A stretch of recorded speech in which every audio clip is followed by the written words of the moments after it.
Chapter 1. Chuck Dallas' New Venture. As the sun vanished beyond the city skyline, Rick Mahorn navigated his vintage Cadillac from JFK Airport towards the precinct. The rugged NBA veteran remarked, "Coach Chuck, this new enforcer you're bringing in seems to be quite a handful, that we came to pick him up at the airport, and now we're off to the police station to bail him out." Seated in the spacious back seat, the NBA champion coach Chuck Daly puffed on a cigar, wearing a calm smile, entirely unfazed. A formidable enforcer is never one to be easily tamed. As we regroup in New York, Drain Petrovi must have someone with the grit of a Lambier by his side. Can an Asian kid from HK truly fulfill the role of an enforcer? Rick Mahorn questioned, still skeptical. Chuck Daly remained composed, exhaling clouds of smoke. His older brother, Camel, is quite formidable in HK. You know Bruce Lee, right? Of course, he's the epitome of martial prowess, the quintessential symbol of Chinese kung fu. Who doesn't know him?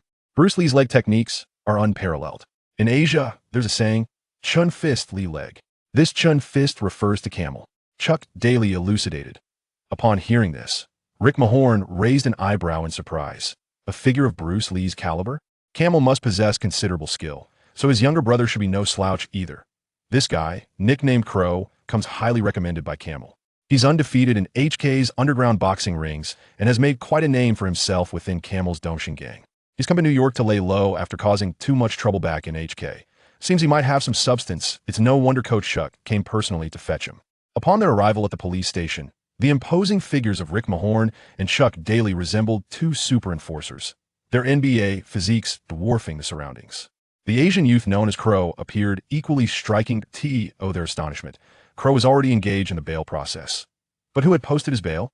"I told you, officer, this is a misunderstanding that my beautiful flight attendant and I are entirely consensual. It's a mutual affair. Hardly a case of coercion." The tall Asian youth with a stylishly dyed haircut jovially conversed with the investigating officer. His demeanor exuded confidence, as if the police station were merely an extension of his home. The officer, appearing somewhat exasperated, replied, "All right then, since this lady has bailed you out, there's no issue. You were detained because someone reported that you forcibly dragged this flight attendant into the airplane restroom, and she screamed for help." "Officer, we were merely engaging in role play to add some excitement." Crow grinned mischievously. "Oh, is that so?" the officer inquired, glancing towards the attractive blonde flight attendant, who had yet to change out of her uniform. The blonde woman nodded, a hint of shyness evident in her demeanor. The officer pressed further. "However, as far as I'm aware, this is your first encounter prior to this moment. You are unacquainted." The Crow laughed boastfully. "Ha ha ha. Officer, you are rather out of touch, aren't you? Ever heard of love at first sight? Surely, in the vast freedoms of America, such a thing is not forbidden?" The officer was left speechless, his expression darkening as he replied, "Very well, you may leave." "Thank you, officer. I shall treat you to tea sometime," he declared, roughly pulling the blonde woman close and swaggering out. After taking a few steps, the Crow spotted two robust men, similarly built to him. One of the men, with thick white hair, was quite familiar to him. Indeed, it was Chuck Daly, the individual he was to seek refuge with in New York, as shown to him through a photograph by a friend. Chuck had arranged for someone to pick him up from Kennedy International Airport, but during the flight from Hong Kong to New York, he found himself utterly captivated by a stunningly beautiful blonde flight attendant. Just as they were nearing New York, the Crow feigned an issue with the restroom to summon the attendant for a check, after which he engaged in a rather flirtatious exchange, leading to his subsequent reporting by other passengers. As soon as the plane landed, he was taken away. Chuck Daly had personally come to bail him out.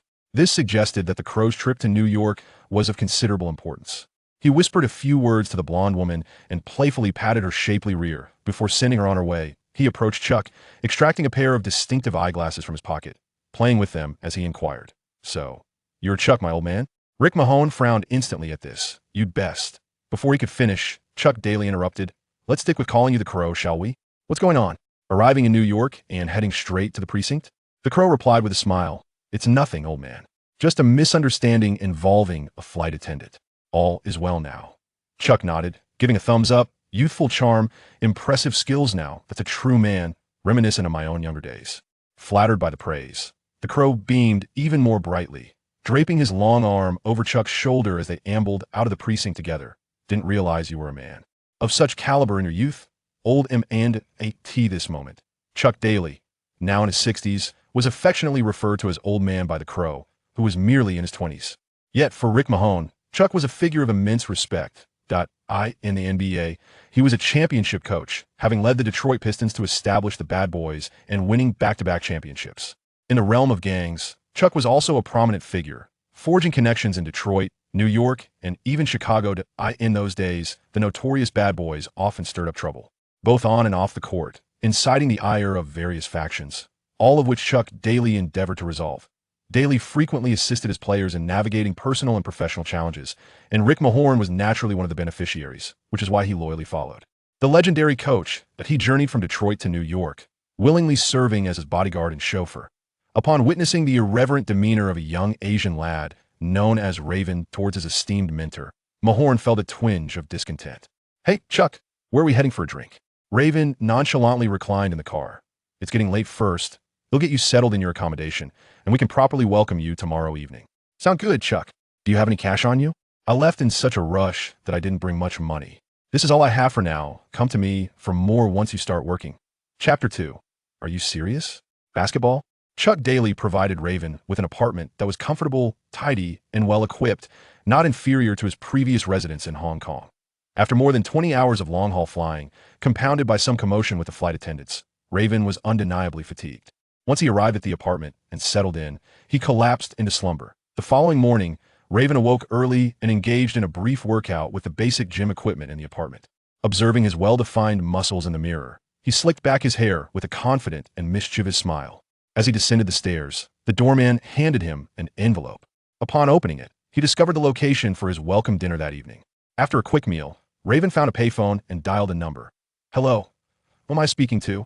After a prolonged wait, someone finally answered. "Is that you, Uncle Duh?" "It's Raven." Raven recognized the distinct, somewhat hoarse voice. "Raven, what brings you to call us?" "I've arrived in New York." "No time to chat, where are you?"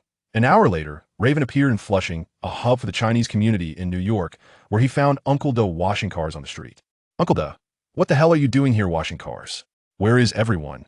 With his small-frame sunglasses, Raven exuded an air of bravado, strutting along the streets of Flushing as if he were the local kingpin. Uncle Duh, in his 30s and already displaying a fair amount of gray hair, stammered upon seeing Raven. "I'm just helping a friend." "Why are you here instead of holding your ground in Hong Kong?" "Just like you. Camel asked me to come here to lay low. Now tell me, where is everyone?" At this, Uncle Duh's voice quivered as he replied, "Raven, our Eastar operation here has collapsed. Everyone is gone, and I'm left all alone." The Raven swiftly removed his small sunglasses, his demeanor shifting to one of formidable severity. "What is happening? Why is our territory gone? Speak." "Brother Raven, please don't be angry," came the hesitant reply. "Speak quickly. Our leader, Camel, had some connections here before. Initially, we were doing quite well in Flushing. However, since he returned to HK and ceased to oversee matters here, the situation has deteriorated day by day. The number of people causing us trouble in Flushing has increased, and our brothers have either perished or fled, leaving me all alone to make ends meet. I have no choice but to wash cars every day." "Who is responsible?" "A new gang in the area, but I've heard they're backed by the Blood Brotherhood." "Uncle Blood, I address you as such out of respect for your age and your loyalty to Dongxing. Indeed, I worry that if everyone runs away, Dongxing will be completely finished in New York. If Camel were to send someone over, there would be no one to answer the phone." "Oh, is that so? Could it not be that you are simply too cowardly and ineffectual, rendering yourself unwanted?" The Raven's expression shifted abruptly, excitement and a peculiar smile spreading across his face as if he had pierced through another's deception.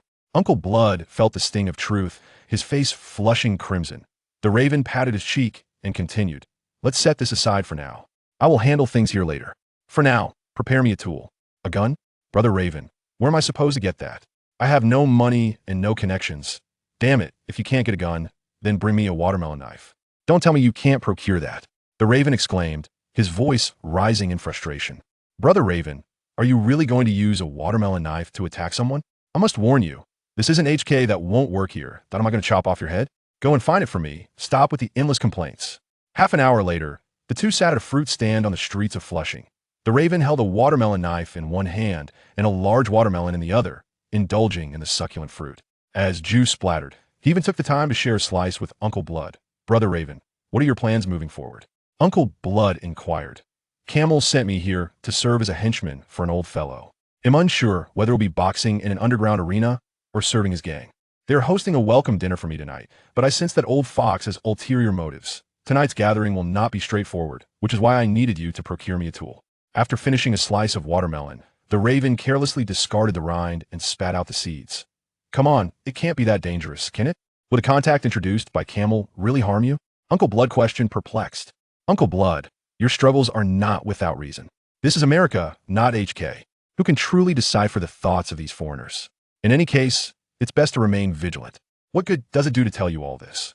Let's go, we'll reach out to you in a few days. After finishing his watermelon, the crow shook his head, adjusting his hairstyle to a satisfactory position, and donned a pair of small-framed sunglasses, exuding an air of coolness as he departed. Night descended. Manhattan was already ablaze with life.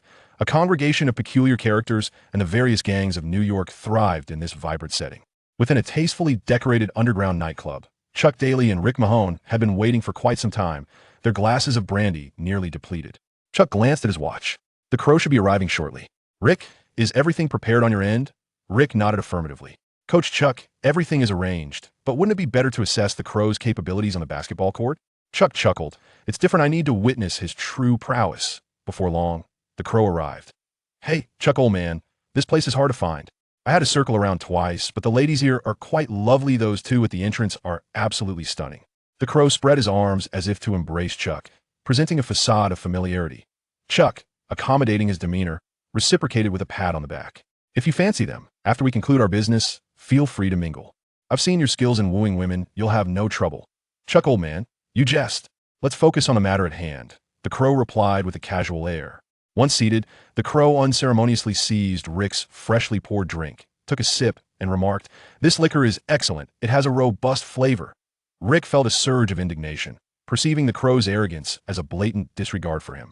However, given Chuck's endorsement of the individual, he resolved to endure his insolence in silence. Crow, did the camel inform you? You are here to serve as enforcer for our basketball team, Chuck stated. He did mention it, the crow replied with certainty. Yet, he soon sensed something amiss. Wait, did you say basketball? Indeed, basketball. Have you heard of the NBA? I am currently the head coach of the New Jersey Nets, Chuck clarified. The crow raised an eyebrow in disbelief. Are you serious? Basketball, Chapter 3, Basketball, a realm of its own. Crow, we are not mistaken. Did the camel not convey that your purpose in New York is to play basketball? Or do you find something amiss with the idea of playing basketball? Chuck discerned surprise and a hint of disdain in the crow's expression, indicating he was unaware of the potential opportunity to become an NBA player. The crow appeared increasingly impatient. What's the point of playing basketball? It's merely a child's game. Bang! Rick slammed his palm on the table with tremendous force, causing the glass to leap and the liquid to spill across the surface. The crow's disdain for basketball reflects his contempt for the NBA, the Nets, and even for the esteemed coach Chuck. Rick Mahorn could not tolerate this affront. He rose to his feet, towering over the crow, his gaze fierce and unyielding. In contrast, the crow remained unfazed, casually reclining on the sofa, casting a sidelong glance at Rick Mahorn before turning to Chuck Daly with a smile. Coach Chuck, I merely remarked that basketball isn't enjoyable. Why does your bodyguard react so vehemently? Is there an issue? Chuck Daly chuckled as he urged Rick Mahorn to take a seat. Then, turning to the crow with patience, he inquired, have you ever heard of the NBA?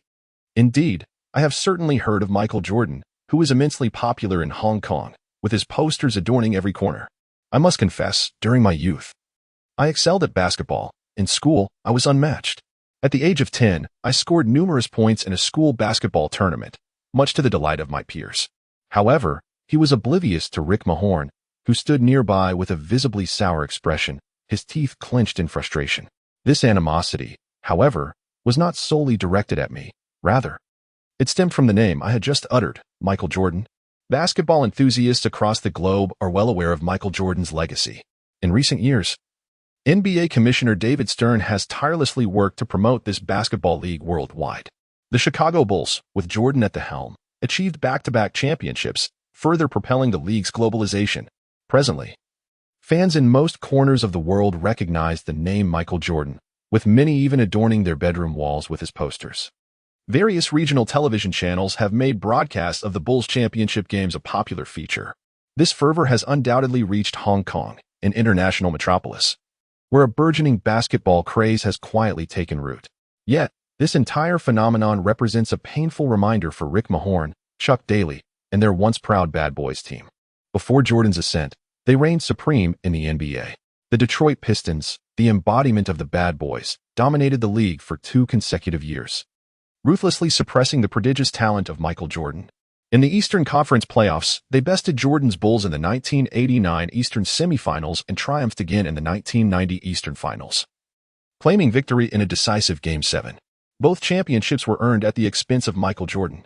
However, as anticipation swelled for a potential three-peat dynasty in Detroit, the 1991 Eastern Conference Finals saw a resurgent Michael Jordan lead the Bulls to a merciless sweep of the Pistons. This defeat shattered the pride of Detroit and dismantled the Bad Boys.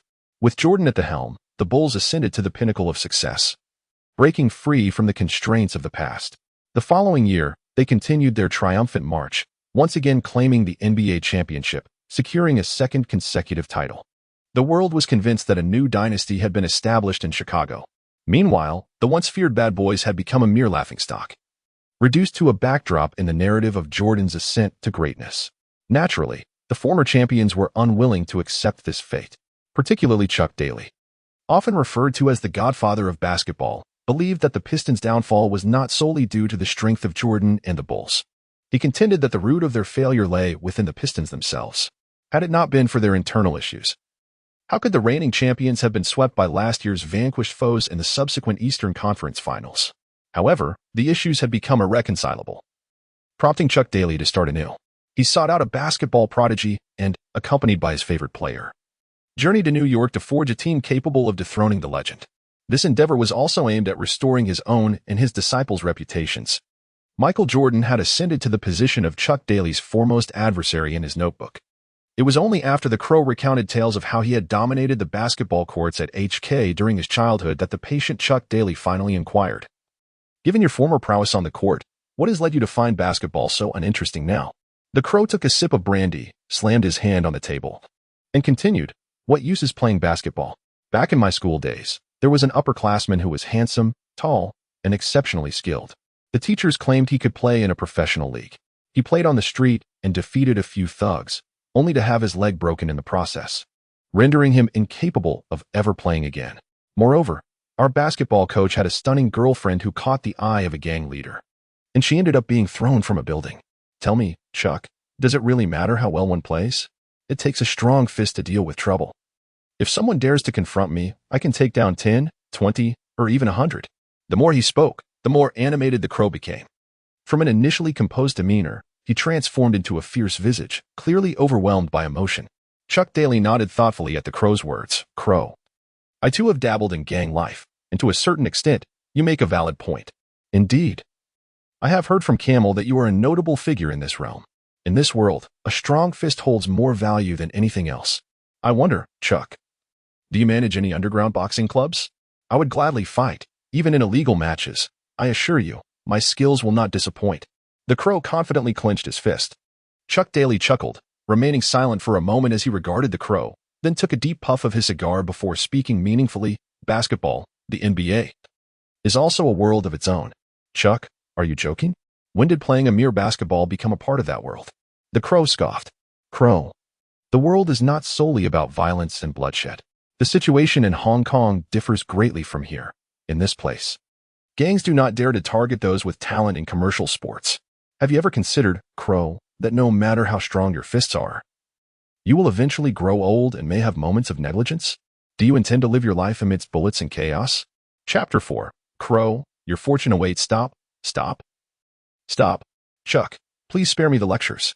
The Crow, unable to endure Chuck Daly's admonitions, raised his hand to halt the conversation. He then declared, "Chuck, I may have a bad temper and can be quite arrogant at times, but I am a man of my word. Since I promised my brother Camel that I would assist you, I will ensure it is done." Chuck Daly smiled, giving a thumbs up in approval. "In China, there is a saying, a promise is as weighty as gold, right?" Camel's proud disciple is truly impressive. As Daly extolled the virtues of the Raven, he turned to Rick Mahone and spoke. Mahone, whose face had been perpetually tense, finally revealed a hint of a smile. However, just as Chuck Daly reached out to grasp the cup on the table, inviting the two to raise a toast, the Raven abruptly pressed his hand down, continuing, "Chuck, I must clarify, while I'm amenable to playing, let it be known that while I excel at inflicting harm, my prowess in the game of basketball is uncertain." Chuck Daly reassured him, "Do not fret, Raven. Our team is equipped with professional trainers, even if you possess no skills whatsoever. They will transform you into a player ready for the court before the season commences. Furthermore, your role on the team is that of a protector. Your primary responsibility is to safeguard our star player, DRAN, ensuring he is not hindered on the court and can unleash his offensive brilliance. So, you're saying I'm to play the bodyguard for that fellow? Raven mused. While this notion was not entirely disagreeable, Chuck Daly suspected that the Raven might take offense, given that he had heard whispers of Raven's status as a minor leader in the HK gang, making the role of a bodyguard seem more fitting for a subordinate. Just as Daly was about to elaborate, Raven interjected, I previously stated that if I promise to assist you, I shall honor that commitment. However, the individual I am to protect must possess genuine capability. Rest assured, DRAN's abilities rival those of Michael, Chuck Daly confidently asserted.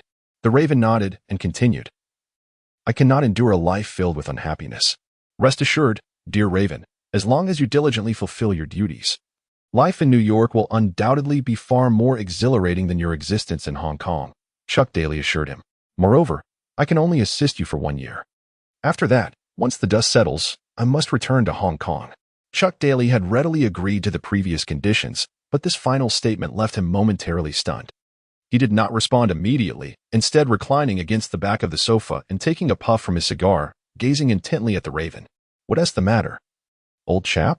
Is 1 year insufficient? Regrettably, I have my obligations. You know that the Eastern Star cannot function without me. And the Camel is awaiting my return to deliver those inept underlings. This matter posed a significant challenge for Chuck Daly. His arrival in New York was not merely an endeavor to establish himself as the head coach of the Nets for the lucrative salary that accompanied the position. With his connections and credentials, traversing both the underworld and legitimate circles posed no issue. Even without the NBA head coaching role, his financial needs would be comfortably met. His persistence stemmed not just from a passion for the game, but also from an unwavering obsession.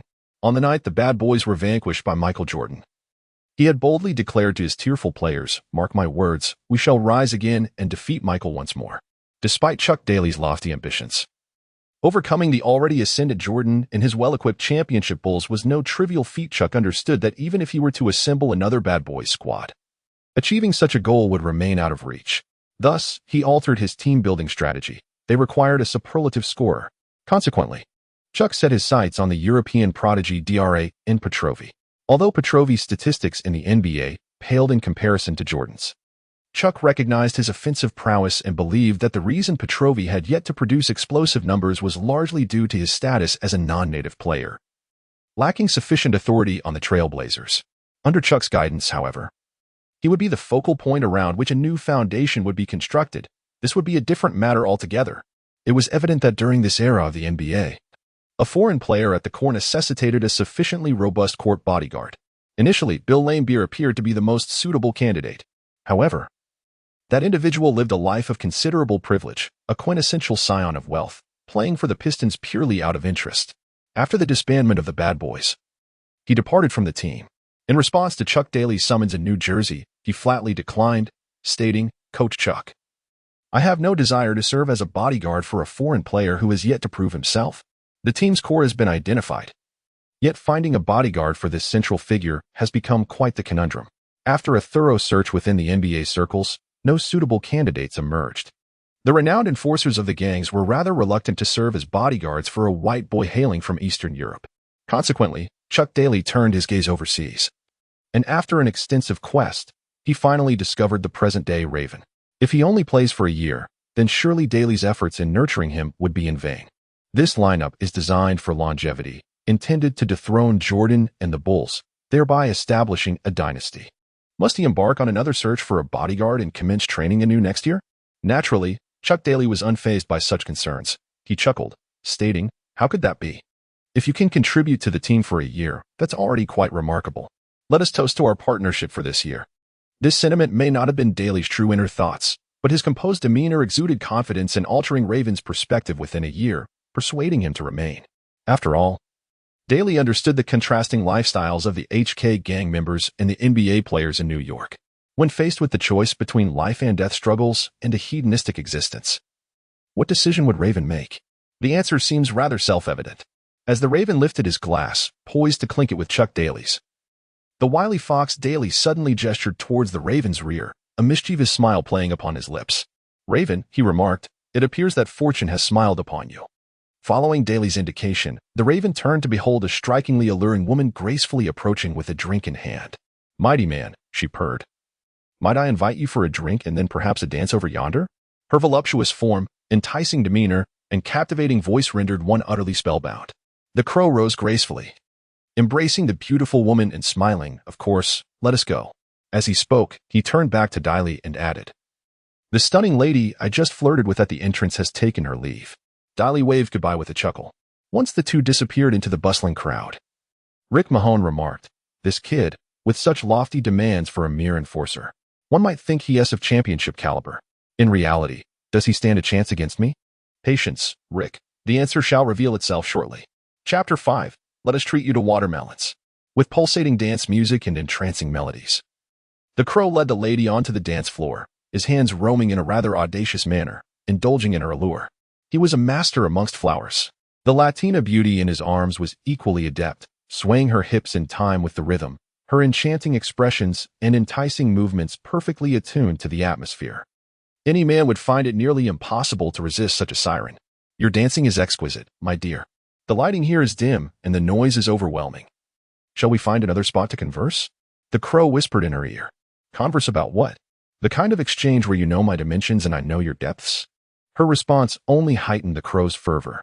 At that moment, he paid little heed to the many pairs of eyes fixated upon him. Across the club, Chuck Daly sat comfortably, savoring a cigar while enjoying brandy with Rick Mahone. Just then, a young black associate approached with great respect. Without even glancing at him, Chuck inquired, "What is the situation?" "The guy has taken the bait. Vega has enchanted him. We will soon be ready to act, boss. Should we go easy on him?" "No need. Do not underestimate the crow. He may be a formidable opponent. Inform them to ensure it is thorough, and do not allow him to perceive any flaws." "Understood." The Raven, cradling the lady, was departing from the dance floor, intoxicated by the spirits, music, and the enchanting presence of the woman. The vibrant nightlife of Hong Kong seemed to resurface vividly in his mind. It appeared that his days in New York were not as arduous as they seemed. After all, he could still revel in nightly festivities. Suddenly, two burly men emerged from nowhere, blocking the Raven's path. "So here you are? At last, we have found you," the two men exclaimed, pointing at the lady nestled in the Raven's embrace. The Raven took a careful glance and noted that the two muscular black men stood around 180 centimeters tall, significantly shorter than his towering height of 2 meters. In the dim light, he could discern the distinctive tattoos adorning their arms. "Big guy, take me away from here. They are not good people." The woman had already hidden behind the Raven, her arms coiling around his robust waist like serpents. Upon witnessing this, the two imposing black men pointed directly at the Raven, saying, "Asian dude, I advise you to mind your own business and step aside." A scene reminiscent of a hero rescuing a damsel in distress? The crow chuckled, extending his hand to pry the lady's arms from around his waist, drawing her close to his side, exuding an air of arrogance as he faced the two black men, as if daring them to make a move. He then audaciously lowered his hands from the lady's shoulders, displaying a complete lack of restraint in front of the two men. The lady turned her head, once more seeking refuge in the crow's embrace, softly uttering, "Thank you, let us depart quickly." However, to her astonishment, the crow barked sharply, "Wretched harlot, cease your pretense. You are in league with them, aren't you? What do you intend, to ensnare me? Do you take me for a fool?" With that, he suddenly shoved her forward, callously thrusting her towards the two men. The trio was left in a state of utter shock. The Raven gazed at them, playfully grasping the void with its two large hands, and with a wicked grin remarked, "The sensation is truly delightful. What are you staring at? Are you dissatisfied? Here I stand, seeking trouble, and you dare to approach." The two burly men exchanged glances, realizing this was not as per their plan. They turned their attention to the lady, awaiting her directive. The lady cast a glance at the Raven before swiftly vanishing into the throng of onlookers. The Raven chuckled with a wicked charm, glancing at his own hands, evidently feeling quite satisfied. "My friend, you possess quite a talent. With such a captivating lady, how is it that you have not been ensnared into sharing a drink with her? What do you say?" The invitation came from a similarly tattooed African American, seated closely beside the Raven, having witnessed the recent events unfold. The booth nearby was occupied by 5 or 6 dark-skinned men, devoid of any women. The Raven found this amusing. He had navigated the underbelly of HK without fear. There was no establishment he would shy away from. Not even if the rival Hongsheng gang extended an invitation, he would not only attend, but would also dare to disrupt the scene. when offered a drink. The Raven made his way over. Boss, the Raven has seen through Wuya. Our plan A has failed. Meanwhile, the African-American underling reported the situation to Chuck Daly. This revelation left Rick Mahone astonished. A beauty like Wuya could not captivate him? Chuck Daly set down his cigar, squinting in contemplation, and remarked, "It appears we have underestimated the Raven. Let us not rush. We still possess Plan B. My friend, how did you discern their scheme? That beauty is quite the expert." "Had it been me, I would surely have fallen for it," inquired the African-American who had invited the Raven for a drink after they shared a pleasant toast. The Crow chuckled, stating, "There is nothing extraordinary about it. It is merely a matter of skill." He continued, "Since my teenage years, I have shared the bed with countless women. I have experienced them all. Even those of dubious quality do not require my touch. A mere glance is sufficient to discern whether she harbors ulterior motives, as a single look can reveal." The Crow proclaimed with pride, "Impressive, my friend. Do you reside in New York? If you have the time, come join me. Judging by your physique, you must be adept at boxing. Would you be interested in participating in underground fights?" The black man inquired, pouring a drink for the Crow, having posed so many questions in quick succession.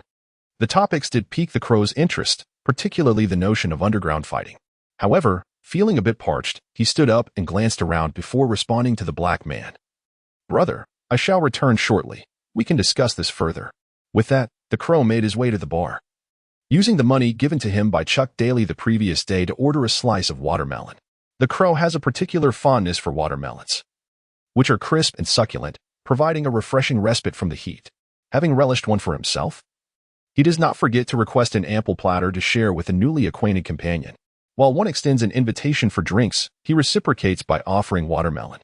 Even in their brief encounter, it establishes a sense of courtesy and mutual regard. "My dear friend, come, allow me to treat you to some watermelon. And let your companions indulge as well. This fruit is exceptionally crisp and sweet, truly delightful." The Crow set down the watermelon, only to be taken aback as those individuals suddenly rose to their feet, furiously hurling insults, for someone had already taken action. The Raven, taken by surprise, was fortunate enough to be agile and quick-witted, narrowly evading several sudden blows. Although he prided himself on his exceptional skills, the cramped surroundings severely hampered his ability to maneuver.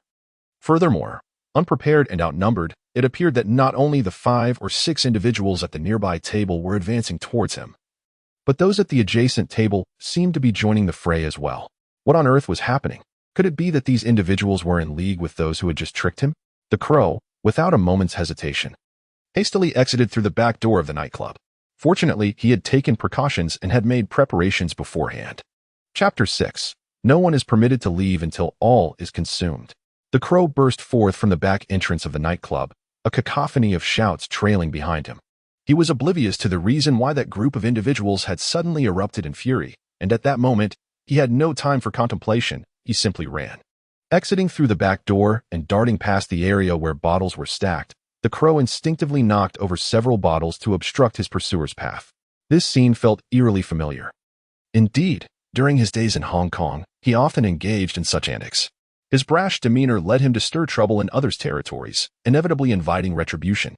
It was during that period that his remarkable agility was honed. As he rounded a corner, his view broadened, and a smile crept across his face. Prior to his arrival, he had instructed Uncle Dud to wait for him here with the car in the evening. This foresight proved to be of great utility. However, upon reaching the designated spot, he found no sign of Uncle Dud. Neither man nor vehicle was present. That unreliable fool, where on earth had he vanished? The Raven clenched its fist and unleashed a torrent of curses. After a brief moment of hesitation, the pursuers arrived, a throng of individuals, seemingly numbering 20 or 30, with their voices a cacophony of discontent. In Hong Kong, facing such a gang would not have instilled fear in the Raven. However, this was New York. Not only was the crowd unfamiliar, but the surrounding environment and terrain were equally alien. Even the officers within the police station were beyond reach for conversation. Damn it. Let us confront them head on. The Crow, steeling itself, resolved to forge ahead. Just then, a shrill blare of a car horn pierced the air as a dilapidated van careened around the corner, skidding dangerously close. The Crow recognized it immediately. That was indeed Uncle Dud's vehicle. With the menacing figure of the pursuers drawing near, there was no time to linger. He sprinted forth, his long legs propelling him toward Uncle Dud. Before the vehicle even came to a halt, the Crow leaped high, deftly finding the window of the van with his long limbs, and jumped straight inside. Such an audacious maneuver left the chasing group of men utterly astonished. Was this a jest? That individual actually vaulted into a moving car through the window? Surely, I must be mistaken. How could such a robust person execute such a feat? Is this not a scene from a film? From behind, someone shouted, "What in the world are you doing? Hurry up and catch him. Teach that guy a lesson for daring to provoke us on our turf. He must see the consequences today." The throng of pursuers surged forward. Some on motorcycles while others sprinted. Although their target was driving, the winding roads made acceleration difficult. Furthermore, these gang members were intimately familiar with their surroundings. Hence, they did not feel an overwhelming sense of urgency. Inside the vehicle, the Crow glanced back and then turned to scold. "Where the hell have you been? You nearly got me killed." Uncle Duh, while steering, peered through the rearview mirror at the mass of dark figures and queried, "Brother Crow, why are so many people pursuing you? What have you done to provoke them?" "Who the hell knows?" the Crow retorted, fuming. "These lunatics were merely drinking with you just a moment ago, and now they've turned hostile. Tell me, Uncle Duh, are New Yorkers really this unhinged? I even thought they were generous, treating them to watermelon." Uncle Duh, alarmed, exclaimed, "What? Brother Crow, you actually treated the black men to watermelon? Isn't that inappropriate? What is wrong with that?" The Crow shot back. "Brother Crow, offering watermelon to black men is a grave misstep here. They might interpret it as a provocation, an insult.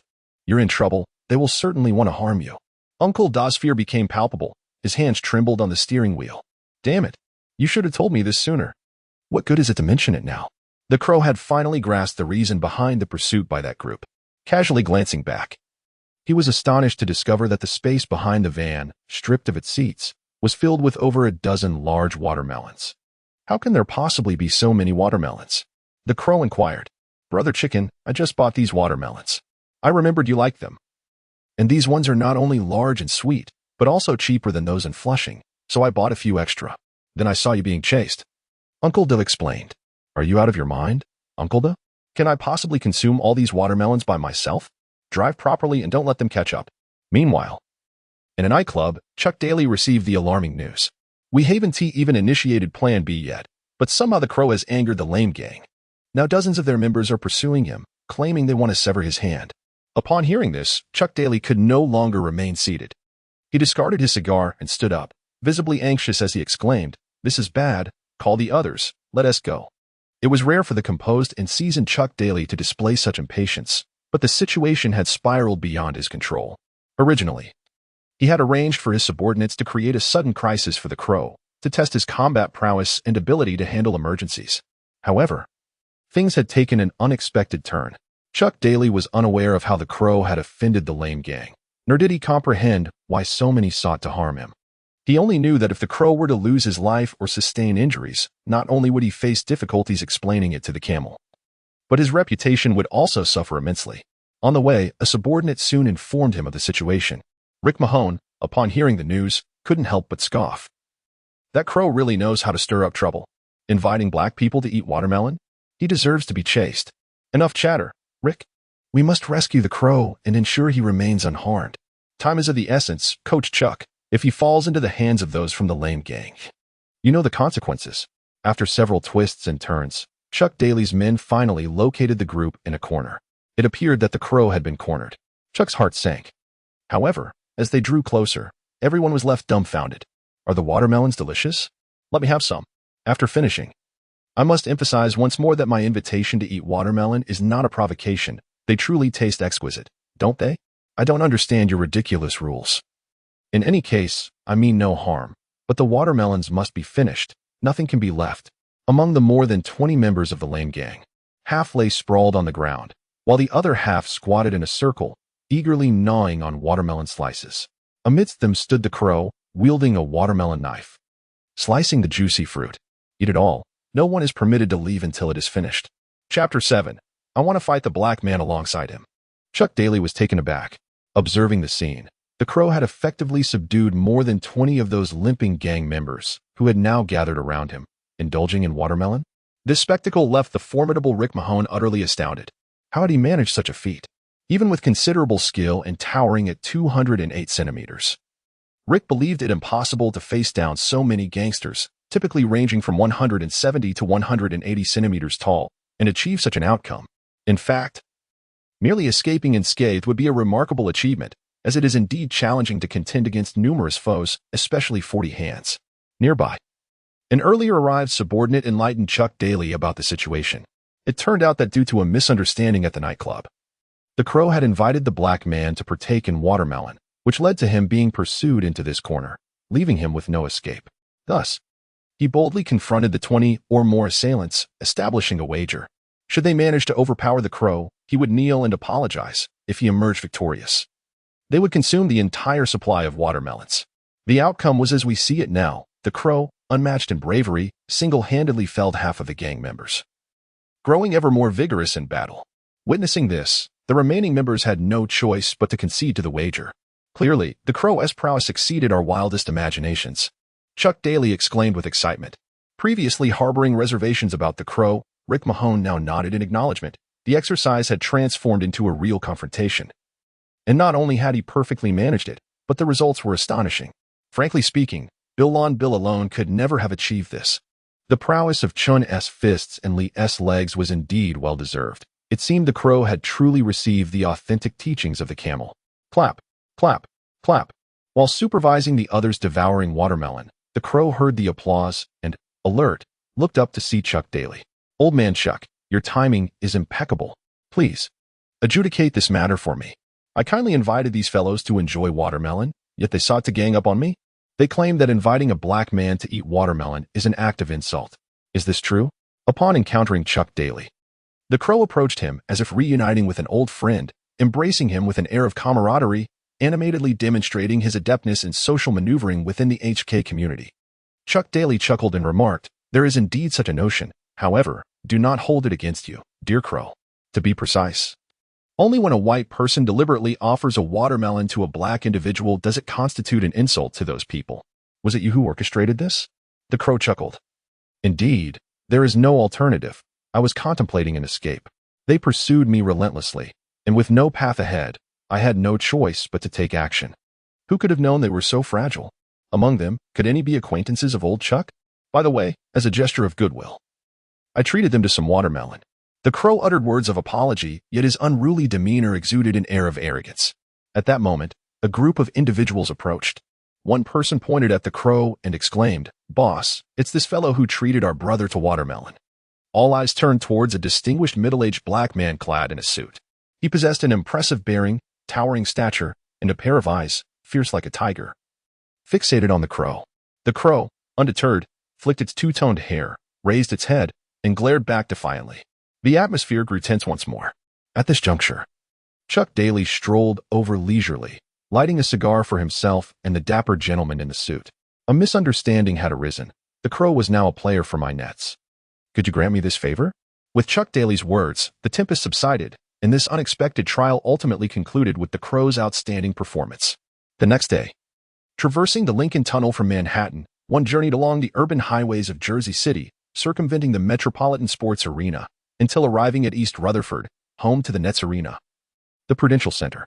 The Crow comprehended that for the forthcoming year, this would be his primary workplace. However, he was perplexed about the exact responsibilities of a court enforcer.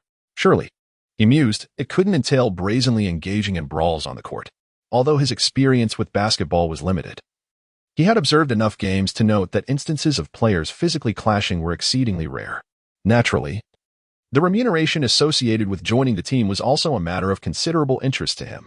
After all, Camel had arranged for him to spend a year in New York, assisting Chuck Daly, but there were additional tasks at hand. The ability to lead a comfortable life here, coupled with financial stability, was of paramount importance. Throughout their journey, Chuck Daly apprised the Crow.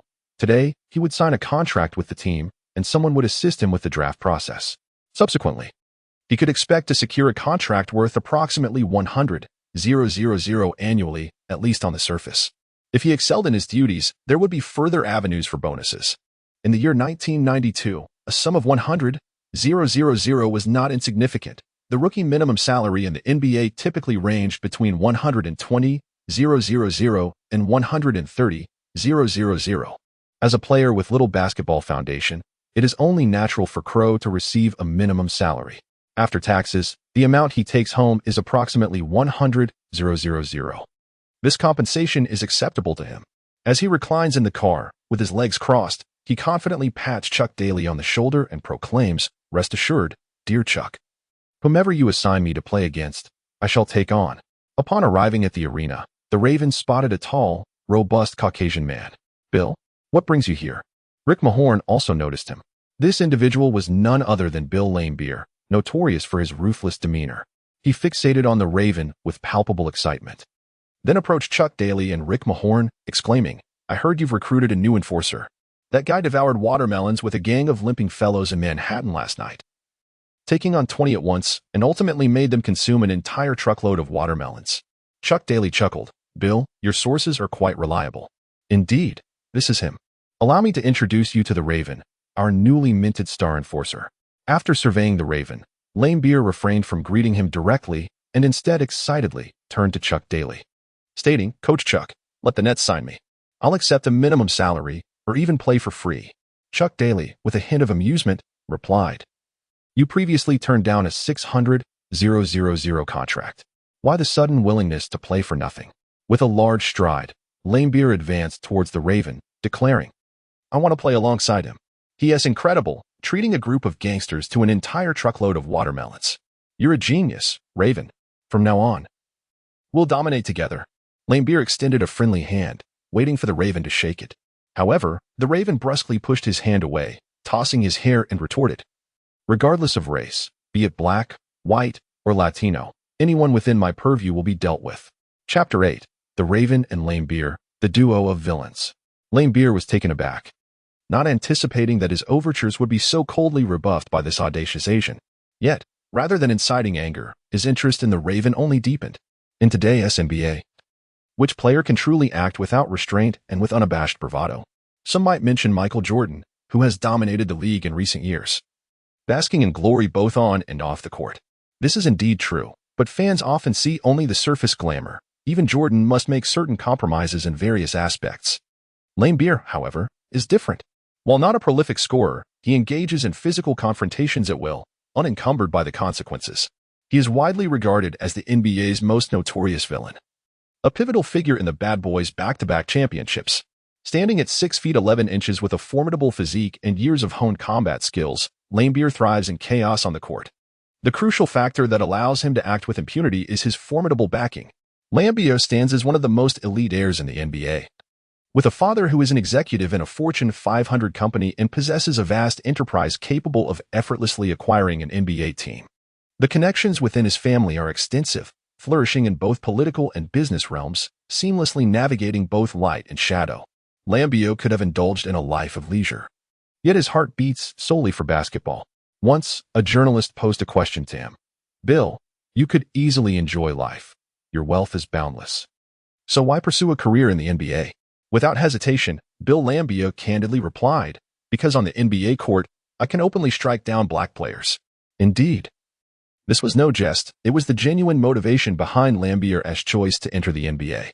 Upon joining, he fulfilled this statement, as the league was predominantly ruled by black athletes, and he became a nightmare for many of them.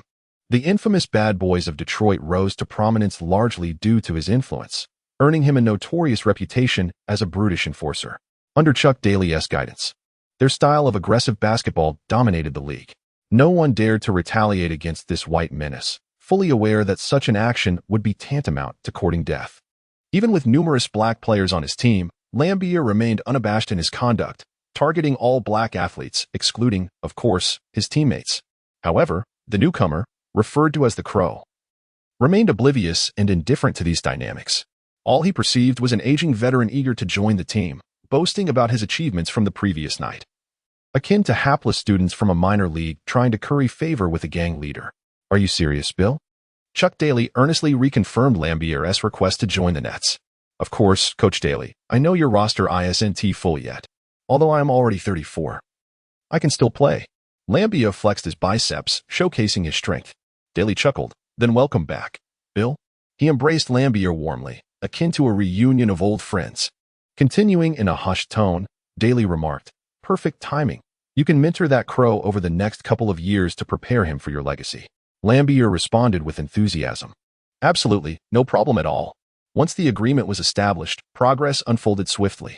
The Crow joined the Nets as an undrafted player, secured with a minimum salary for the year. Likewise, Lammer signed with the Nets under a veteran minimum contract. Chuck Daly entrusted the Crow to Lammer, instructing him to introduce the Crow to various street ball courts, allowing them a span of over 2 months before the season commenced to familiarize themselves. This arrangement also served to immerse the Crow in American culture and customs, preventing any further blunders, such as inviting someone for watermelon. With everything meticulously arranged, Chuck Daly hurried to the training headquarters of the USA men's basketball team. He was, after all, the head coach of the Dream Team, set to lead them to Barcelona in August to compete for the Olympic gold medal. With a star-studded roster at his disposal, the gold medal was a foregone conclusion. This was indeed a significant matter. Being appointed as the head coach of the Dream Team attested to Chuck Daly's prestige and capability. The training camp for the Dream Team had already commenced, and as the head coach, it was his duty to be present. The Nets' acquisition of a player was not a pressing concern. It could be delegated to the team's management. However, Daly was evidently a man of principle. When entrusted with a task, he felt compelled to oversee it personally. After settling in, Crow received a long-distance congratulatory message from his elder brother, Camel, who was far away in Hong Kong. "Crow, I hope you haven't caused any trouble over there. Assist Chuck diligently and avoid creating any issues. Think things through and refrain from acting impulsively. NYC is not HK. You've become an NBA player? Haven't you? That's commendable, my boy. Make a name for yourself, so I can later showcase your game footage to those young fellows at Dongxing, allowing them to witness your grace. By the way, don't forget the matter I entrusted to you. Seek him out when you have the time." On the first day of practice, Crow posed his first question to Lambier. "Hey, what about the player that Chuck asked me to protect on the court? It's been 2 days, and I still haven't seen him. Is he that big of a star? It's the off-season now. Many players have gone on vacation. Logically, I should be on vacation too. Once September rolls around and the break is over, you will naturally meet him. It's only July now. Do we really have to endure this tedious wait for over 2 months?" Crow felt somewhat restless about the monotonous daily training on the court. In response, Lambier excitedly remarked, "Would you like to join me in stirring up a bit of excitement?" The Raven tossed its hair and confidently declared, "If we're going to do this, let's make it grand. I heard that you were involved in the underworld in Hong Kong and knew how to box. Go inquire in Hong Kong. I, the Raven, a prominent figure in the East Star, wonder if anyone has not heard of me. So, you can box. Surely, you can play cards as well. That's merely a trivial matter. Have you heard of the gambling king, Gao Jin? Whether or not you have is inconsequential. I shall promptly call to book 2 tickets to Las Vegas. We depart at once." Lambiel exclaimed with excitement. Upon hearing the name of the city, the Raven perked up, swiftly donning his sunglasses with an air of arrogance. Let's go. We shall show the ladies of Las Vegas our prowess. Ha ha, Raven. I am truly looking forward to our formidable duo." Chapter 9. Drazen Petrovich in Las Vegas. The Raven and Lambiel roamed the major casinos. The Raven's card skills were indeed remarkable. Even with a dash of misfortune, he thrived on his seasoned experience. Most notably, the Raven's audacious gambling style greatly impressed Lambiel. After all, the Raven had spent many years in Hong Kong, and as he put it, it's just a small scene. Back in the day, I dominated the best players on the Australian island. During breaks from playing cards, Lambiel took the Raven to the street basketball courts, not to hone their skills, but to stir up trouble. They played a fierce brand of street basketball, and any excuse was enough for them to start brawling. Within days, the basketball courts of Las Vegas were deserted. Upon seeing these 2 fearsome brutes, players would pick up their balls and flee. Who would be foolish enough to confront them? Lambiel, noticing this, suggested, "This is dull. The basketball atmosphere in Las Vegas is insufficient. Let's find a different venue."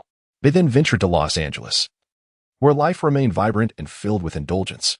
The Crow certainly recognized the prowess of Ramber. This individual is notably tall and remarkably skilled. Although his abilities may not quite match the brutal boxing techniques derived from the Camel's teachings that the Crow possesses, he is more than adequate to handle those muscle-bound street players. Most importantly, Ramber is exceedingly wealthy.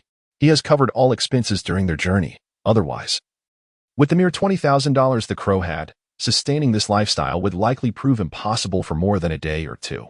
The accommodations are of the finest caliber, and the nightlife is extravagant. Even at the casino, he exchanges chips without a second thought, directly assuring the Crow, "Play freely, don't worry about losses. They are on me." Such generosity naturally instilled a sense of admiration in the Crow, while simultaneously igniting curiosity regarding Ramber's true background.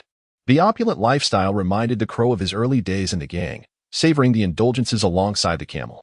However, the Crow is not inclined to pry into matters he deems unnecessary, some things he never questions or discusses.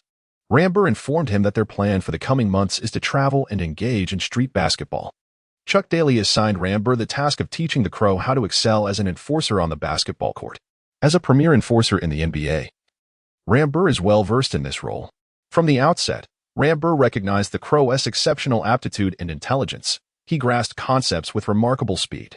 Some techniques, such as instigating conflict, seemed innate to the Crow, who appeared even more adept than Ramber himself. With just a few casual words and movements, he could easily provoke opponents, creating opportunities for confrontation. Merely tossing his hair or raising an eyebrow was enough to unsettle adversaries, as the Crow exuded an undeniable swagger. Ramber lauded the Crow as a natural-born bodyguard on the court. However, there were challenges. The Crow's arrogance occasionally crossed the line, and his actions were sometimes overly aggressive, resulting in conflicts that often devolved into one-sided brawls. Over the course of more than 2 weeks, Ramber found himself frequently covering the Crow's medical expenses. Subsequently, they traveled south to the coasts of Houston and Miami, continuing their extravagant lifestyle. Ramber began instructing the Crow on court rules and the nuances of maintaining control. They practiced 3 fundamental aspects daily: rebounding, defense, and physical confrontation. An NBA-level enforcer cannot simply observe from the sidelines. One must actively participate in the game, safeguarding the team's star scorer amidst the complexities of competition. Once a player steps onto the court, they become part of the game and must contribute positively to the match. Generally speaking, enforcers possess commendable physiques, formidable resilience, and even remarkable athletic prowess. Thus, focusing on defense and rebounding can be regarded as the most effective approach for rapid advancement. Lambier excels precisely in these areas, though the height of the Crow may not surpass that of the 211 centimeters tall Lambier. His impressive stature of 201 centimeters combined with an arm span of 214 centimeters and considerable strength enable him to accomplish these tasks with ease. Before long, the Crow swiftly grasped the essentials. "Crow, you are quite the quick learner, far more astute than those brutish fellows.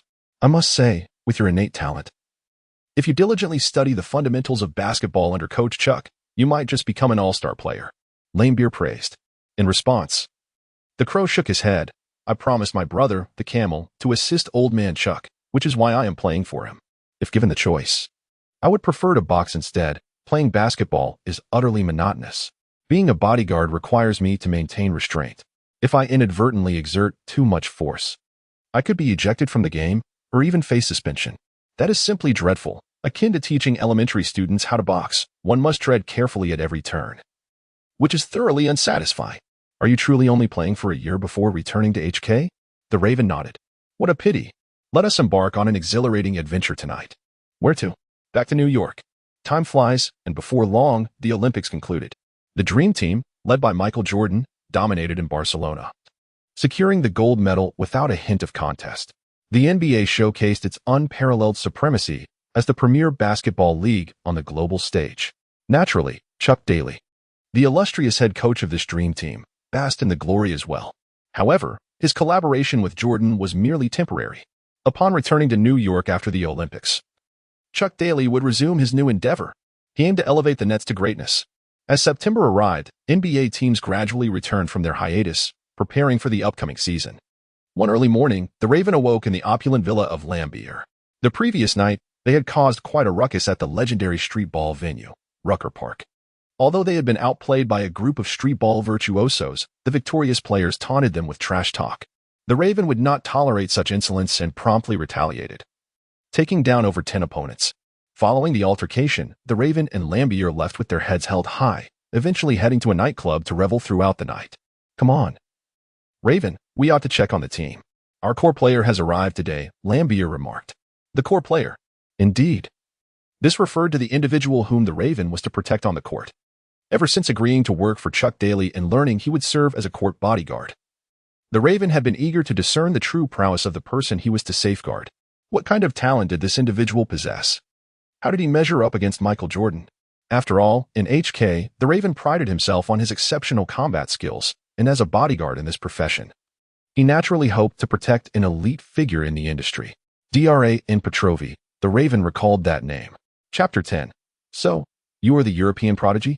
When the crow first encountered Petrović, he found him rather unremarkable. He was of average height, neither short nor particularly tall. What stood out most was his striking cleanliness, a stark contrast to the street dwellers the crow had recently interacted with. He appeared somewhat frail, primarily due to a lack of muscularity. His fair skin bore no tattoos. And most notably, he possessed a somewhat refined appearance. Could this fellow truly be a master? The Raven expressed skepticism, unwilling to serve as a bodyguard for someone of insufficient caliber. In pursuit of clarity, the Raven approached directly. Initially, Bill Lambier intended to engage the Raven. After more than 2 months of interaction, he had come to understand the ferocity and straightforwardness of this Asian powerhouse. Merely observing his smile was enough to predict his subsequent intentions. Thus, Lambier halted mid-sentence as he harbored doubts about Petrović. Despite the fact that this individual had recently achieved the highest score of 24 points in the Olympic men's basketball final against the Dream Team, even surpassing Michael Jordan, he still questioned, "Are you that so-called European prodigy?" The voice of the crow, often laced with a hint of mockery, coupled with his haughty demeanor, could swiftly rouse the nerves of those around him. For Petrović, such skepticism, or rather provocation, had long ceased to be a novelty. Ever since he departed from Croatia, leaving Europe behind to step onto the shores of America and enter the NBA, similar voices of doubt had never ceased. Initially, he intended to harness this skepticism and provocation as motivation to assert his worth in the NBA. However, his time in Portland illuminated the harsh reality. For an international player, establishing oneself within the NBA is an arduous endeavor. There, local players banded together, and despite his earnest efforts to learn English and immerse himself in American culture, it became apparent that all his endeavors were seemingly in vain. In such an environment, merely achieving a decent life proved challenging, let alone excelling on the court. Consequently, during his first 2 years in the NBA, Petrović found himself struggling and uncomfortable. He began to reminisce about his days playing in Europe, yearning for the pure, unadulterated sensation of dominating a game. After 2 years with the Trailblazers, he realized he could not fully unleash his potential within that team. And amidst the significant shifts in the global landscape, thoughts of returning to the European leagues began to take root. At that juncture, Chuck Daly, the newly appointed head coach of the Nets, reached out to him for an extensive late-night conversation. Daly expressed his intention to build a championship-caliber team around Petrović as the unequivocal centerpiece. This instilled in him a glimmer of hope. In the previous season, despite an incomplete roster, the Nets managed to reach the playoffs, and Petrovic's average points soared above 20, igniting a sense of optimism within him. As the season concluded, Daly continued to assure him, "We will further strengthen the team and find you a reliable court protector, allowing you to focus more intently on scoring." It was evident that Daly regarded Petrović as the undisputed leader of the Nets. Yet, the reality often fell short of expectations. Within this Nets team, skepticism and provocation persisted unabated. While practicing his shooting, Petrović cast a sidelong glance at a tall, unfamiliar young Asian player who appeared to be a newcomer. Could this be the enforcer Daly had mentioned? Not long ago, at the Barcelona Olympics, Chuck Daly, head coach of the Dream Team, had faced off against the Croatian national team, led by Petrović, in the final showdown. Although the Dream Team effortlessly thwarted the Croatian men's basketball team, Petrović still showcased commendable performance, ensuring that his team did not suffer a humiliating defeat. After the game, Chuck Daly engaged in conversation with Petrović. "DRAN, I bring you splendid news. For the upcoming season, we have secured a remarkably reliable partner for you too. In fact, Bill Lambier has decided to join the Nets. And it was our other player, a formidable talent from HK, who influenced his decision. Mark my words, with both of them on the court, you will undoubtedly find your experience in the NBA much more enjoyable." This individual before him was likely the partner Daly had mentioned. Whether the coming season would indeed be more pleasant on the court remained uncertain for Petrović. However, he was already feeling a hint of discomfort. As the undisputed leader and core player of the Nets, he found it unsettling to be provoked by someone who had just joined the team and was merely a court enforcer. Who could tolerate such insolence? Petrović chose to disregard it entirely, pretending he had not heard, and continued with his shooting practice. The Raven could not be indulged any longer. He swiftly advanced, intercepting the ball that the trainer had passed to Petrović, firmly placing it beneath his feet and casting an arrogant glance at his opponent. Now, Petrović could no longer disregard him. A significant number of onlookers had gathered, including teammates and staff. The European prodigy felt a surge of irritation. Who was this wild dog? Oblivious to his training? Did he wish to engage in a match? If so, let him come. If not, he should leave. Petrovic's response was remarkably direct. He understood precisely how to confront these doubts and provocations. Only by demonstrating his prowess could he silence them, although it posed a bit of a nuisance. He did not mind teaching the newcomer a lesson once more. Observing this, the Raven tossed his hair back, confidently cracking his knuckles, and declared, "Oh, that has quite the bravado. Let us see just how formidable a genius truly is." As he spoke, he audibly cracked the knuckles of his hands. Petrovich, taken aback by the Raven's formidable physique and audacious demeanor, felt a twinge of apprehension and clarified, "I was referring to a basketball match, a one-on-one duel." The Crow chuckled. "Of course, it's basketball. Are you suggesting we engage in a boxing match?"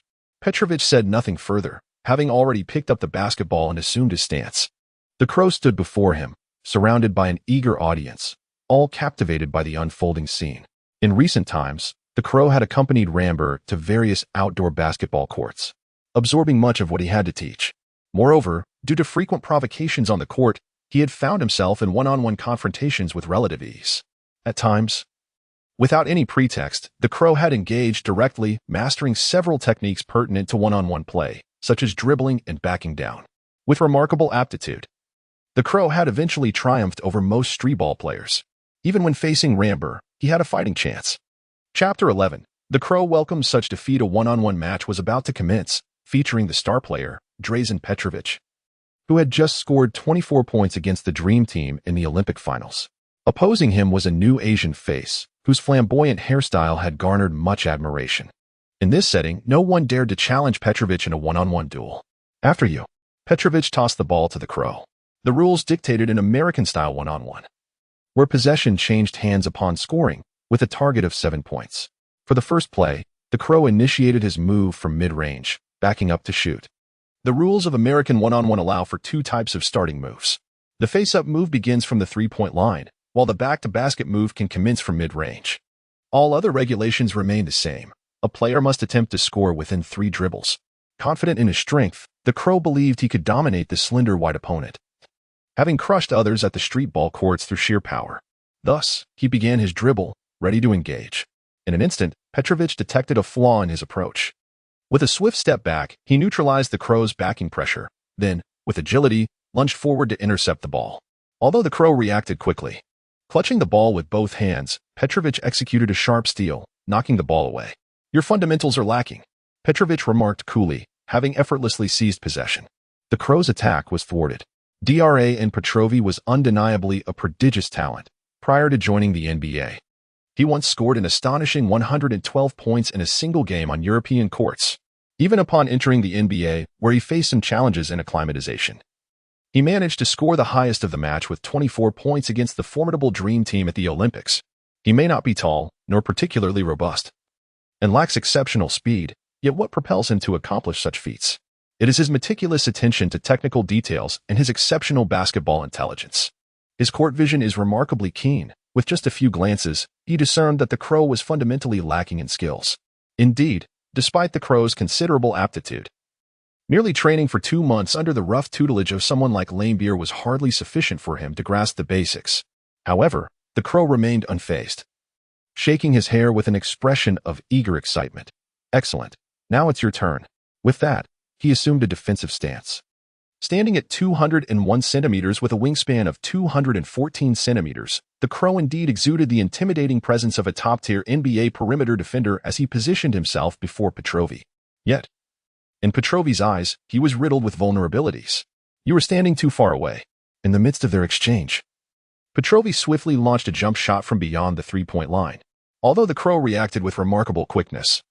Leaping forward to contest the shot and even grazing the basketball with his fingertips, Petrovich still managed to sink the shot with unwavering precision. The score read 0-3. In this exchange of offense and defense, the star of the Nets played with remarkable ease. The Crow, far from feeling disheartened or angry, exhibited an even greater excitement upon its face. "Splendid. It is my turn again." Once more, I initiated the approach with my back turned. This time, Petrovich first engaged the Crow in a confrontation, but on the second attempt, he feigned to employ the same tactic. However, after releasing his force, he refrained from advancing further. As the Crow prepared to pivot and attack the basket, he was met with Petrovich, who raised his hands high, firmly positioned before him. In a sudden surge of power, the Crow knocked him down and successfully executed the layup. "You committed a foul, yet I'll grant you the points," he remarked. Petrovic rose, his expression remaining serene. Once again, it was the Crow's turn to defend. Petrovic initiated the play from the perimeter. Learning from the previous encounter, the Crow adjusted his defensive stance, restricting any significant shooting space. Petrovic feigned a shot, compelling the Crow to shift his defensive focus forward. In an instant, he found his pivot foot and accelerated past him, breaking through with finesse. The Crow swiftly retreated, exhibiting an impressive agility. Peter Lovik's path of advancement was obstructed, prompting him to execute a seamless pivot in an attempt to approach the basket from an alternate angle. Ordinarily, such a rapid blockade from the Crow would leave an opponent vulnerable to inertia, rendering them incapable of re-establishing defensive positioning upon a sudden change in direction. Consequently, Peter Lovik prepared to shoot. However, he clearly underestimated the Crow's prowess. At that moment, the Crow's right leg exerted tremendous force, anchoring itself to the floor, forcibly regaining balance, and then surging back into action. Just as Peter Lovik was about to release the ball, the Crow soared like a dragon in flight, poised to swat it away. "You are still rather inexperienced." With a seemingly effortless remark, the Crow realized that the individual merely lifted the ball in a feigned gesture, without any intention of leaping. Now, suspended in midair, he found himself devoid of any operational space. The Raven was taken by surprise. Petrovic effortlessly sank the ball into the net. The score stood at 2-5. The intensity of the match escalated, and the number of spectators along the sidelines steadily increased, engaged in animated discussions. Even head coach Chuck Daly made his appearance, arms crossed over his chest, observing with keen interest. When it was the Ravens' turn, he opted not to utilize the backboard this time. Instead, he positioned himself beyond the three-point line, preparing to initiate a shot from the perimeter. The ball found its way into his hands, while Petrovic maintained a considerable distance. In the previous round, although Petrovic had successfully made his shot, he had keenly observed that despite the Ravens' seemingly robust physique and considerable strength, his agility was equally impressive. His speed and explosiveness were undoubtedly exceptional. Getting too close could easily result in being outmaneuvered. However, upon closer inspection, it was evident that this Asian player lacked fundamental skills. Consequently, granting him shooting space seemed harmless, as he was unlikely to make the basket. Yet, in the very next moment, the Ravens' execution astonished him beyond measure. The Crow launched a three-point shot, and although his shooting form appeared to lack the finesse of professional training, the ball swished through the net. 5. You indeed possess some skill, but defeating me will not be a simple task. After a prolonged silence, the Crow finally spoke. In the final round, the spirited Petrovic attempted a post-up.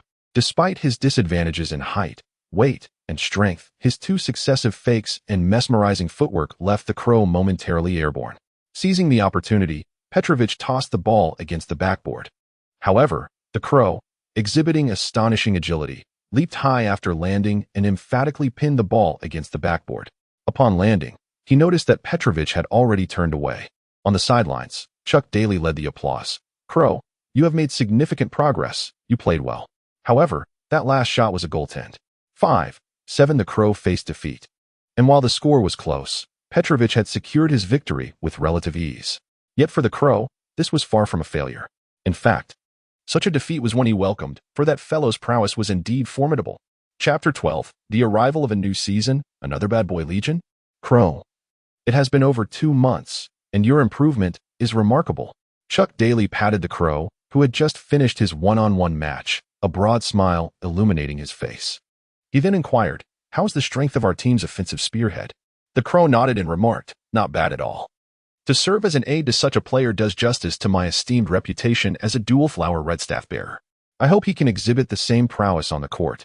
Given your disposition, I knew you would engage in such activities. However, I must still offer you a few words of caution. He is a core player of our team, and you ought to show him some respect. Although the NBA is indeed a battleground for skill, it also adheres to the hierarchy of experience." The Crow spread its hands and remarked, "I have no issues, after all. I promised the Camel to assist you. I'll return after a year of service, and I shall adhere to your arrangements. As long as you are content, that is all that matters." At that moment, Ramber approached and gave a thumbs up to Chuck Daly, saying, "Coach Chuck, the core of the team you've selected seems quite promising. This year, we hold great hope, though I wonder if we can outmaneuver that rascal from Chicago, Bill." Your addition to our squad would significantly enhance our chances. Rest assured, Drazen's capabilities far exceed this. He can certainly hold his own against Michael. Chuck Daly brimmed with confidence. Thus, the new season for the Nets commenced with this somewhat absurd showdown. On this day, players gradually returned to the team, and preparations for the upcoming season began in earnest. The new member of the team, resembling a raven, has undergone a comprehensive physical assessment. Standing at 201 centimeters tall, with a wingspan of 214 centimeters, he weighs 103 kilograms. The static talents of the Crow are exceptionally remarkable. Although they may not be classified as top tier when compared to some prodigious individuals of African descent, they are undeniably rare among the Asian demographic. Subsequently, during the tests for strength and agility, the Crow unveiled his formidable prowess. In all metrics, he ranked first within the team. The evaluator was astounded, exclaiming that such a gifted individual had only now been discovered, lamenting that had he commenced his basketball journey a few years earlier, he would likely have become a rising star by now. Unfortunately, due to his late start, his foundational skills are significantly lacking. The evaluator's observations were indeed accurate, as the Crow's astonishing results in the talent assessments starkly contrasted with his disheartening performance in the skills evaluation. Not only did he exhibit numerous flaws, but he also repeatedly made errors, struggling to grasp even the most fundamental rules of basketball. Nevertheless, it is well understood that the Crow's role is that of a court enforcer. Thus, the deficiencies he possesses are not insurmountable and can be swiftly addressed through targeted training. Following the physical assessments, he was promptly integrated into the team's training regimen. The Raven commenced his training on an individual basis under the guidance of Ramber. The training regimen largely mirrored the activities undertaken during the initial 2 months of playing street basketball alongside Ramber, encompassing rebounding, defense, and instigating trouble, supplemented with instruction on the rules of the game. Each day was dedicated to solitary practice, as Chuck Daly refrained from integrating the Raven into team training sessions. This monotonous routine left the Raven feeling stifled, accumulating a considerable amount of pent-up frustration. Recognizing this, Ramber would allocate time weekly to take the Raven out to release some of this tension, whether by engaging in street basketball with African-American players, visiting nightclubs, or indulging in extravagant gambling at underground casinos. On one particular evening, the Raven implored Ramber to escort him to an underground boxing ring in New York, where he partook in a clandestine match, effectively channeling the energy that had been suppressed for far too long.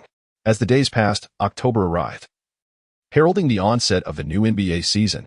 During this interval, the Raven made several trips to Flushing to seek out Uncle Da, entrusting him with the responsibility of finding someone to assist with the matter concerning the camel. However, after more than a month, there had been little significant progress. The team entered the preseason, a series of matches designed merely to warm up before the season and finalize the roster. In the first 2 preseason games, the Raven was not afforded the opportunity to take the court. It was not until the 3rd game that Chuck Daly finally decided to give him a chance to play. In less than 2 minutes of his debut, the Crow engaged in a scuffle for a rebound with an opponent, a young African-American, who, amidst expletives, was swiftly knocked out by a punch from the Crow. Consequently, he was immediately ejected from the game. From a basketball perspective, this was undeniably a dismal preseason debut. Being sent off after merely 2 minutes is indeed unfortunate. However, the sparse crowd of Nets fans discerned a glimmer of brilliance. Our Asian rookie exhibited remarkable prowess, decisively taking down an opponent at the slightest provocation. Is he truly a basketball player? I believe he ought to pursue boxing. This Asian player is undeniably formidable. Just look at his hairstyle. He embodies a fierce spirit. With the conclusion of the preseason, teams will proceed to trim their rosters and finalize their lineups. The Crow ultimately finds its place on this extensive roster, as he has signed a 1-year contract with the team. The Brooklyn Nets have solidified their starting lineup for the new season, maintaining last year's configuration amidst a relatively quiet offseason devoid of significant changes. Point guard, Kenny Anderson. Last season, this individual was merely a backup point guard, averaging a modest 7 points and 3 assists per game. However, with the departure of last season's starting point guard, Brevin Knight, Anderson has ascended to the starting position. Shooting guard, Dran Petrovi managed to achieve averages of 26 points, 3 rebounds, and 3 assists last season. Although he was the primary scoring option for the Nets, his opportunities were limited, with only 15 shot attempts per game, highlighting the team's multifaceted offensive approach. Small forward, Chris Morris serves as the defensive linchpin on the wing for the Nets, exhibiting commendable effectiveness in attacking the rim. averaging 11 for points and 6.5 rebounds per game last season. Power forward Derek Coleman stands as the Nets' second leading scorer with an impressive average of 19.8 points and 9.5 rebounds per game, tantalizingly close to the coveted 2010 mark. Center Sam Bowie standing at 216 centimeters. This towering center averages 15 points and 8 rebounds per game, showcasing his noteworthy contributions. The statistics of these key players reveal that last season, the Nets were an offensively potent yet defensively vulnerable squad, scoring 105 points per 100 possessions while conceding 107. Despite this imbalance, they reached the playoffs. Yet their incomplete roster led to a swift exit from the postseason. This season, Chuck Daly may not have introduced any marquee players, but he has strategically made targeted enhancements. He first welcomed his former pupil, Rick Mahorn, whose contract with the Pistons had expired, and subsequently drafted the formidable Crow. Furthermore, he secured the renowned scorer, Bill Laimbeer. These acquisitions all indicate a singular focus to bolster the defense. It is said that Daly aims to assemble another bad boys squad in New Jersey. Drawing upon his past disciples from the Pistons. Chapter 13. The overlooked New Jersey Nets. NBA Commissioner David Stern's globalization initiative is progressing steadily. With the Dream Team's undeniable gold medal victory at the Barcelona Olympics, the world witnessed the might of American basketball. Numerous regional broadcasters swiftly inked contracts with the NBA. As the new season approaches, the enigmatic veil surrounding the NBA is poised to be lifted globally. To make an impactful statement, the NBA has orchestrated a season opener that promises to be a clash of titans. The New York Knicks will host the reigning champions, the Chicago Bulls. Today, the name of the legendary Michael Jordan and the two-time champion Chicago Bulls resonates throughout the globe. However, overseas audiences remain largely unfamiliar with other NBA teams.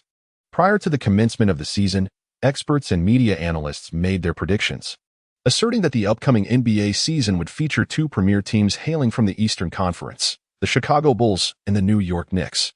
In the previous season's playoffs, the Bulls successfully defended their title, while the Knicks were the only team capable of pushing Jordan and the Bulls to a decisive Game 7.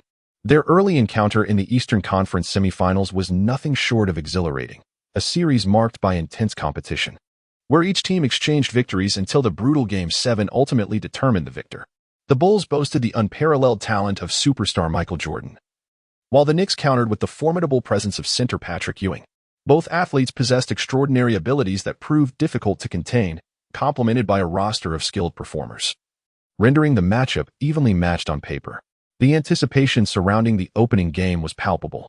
Madison Square Garden was alive with excitement that evening, as Patrick Ewing, alongside the young talent John Starks, harnessed the energy of their home crowd to secure a narrow 5-point victory over the reigning champions after an intense 48 minutes of play.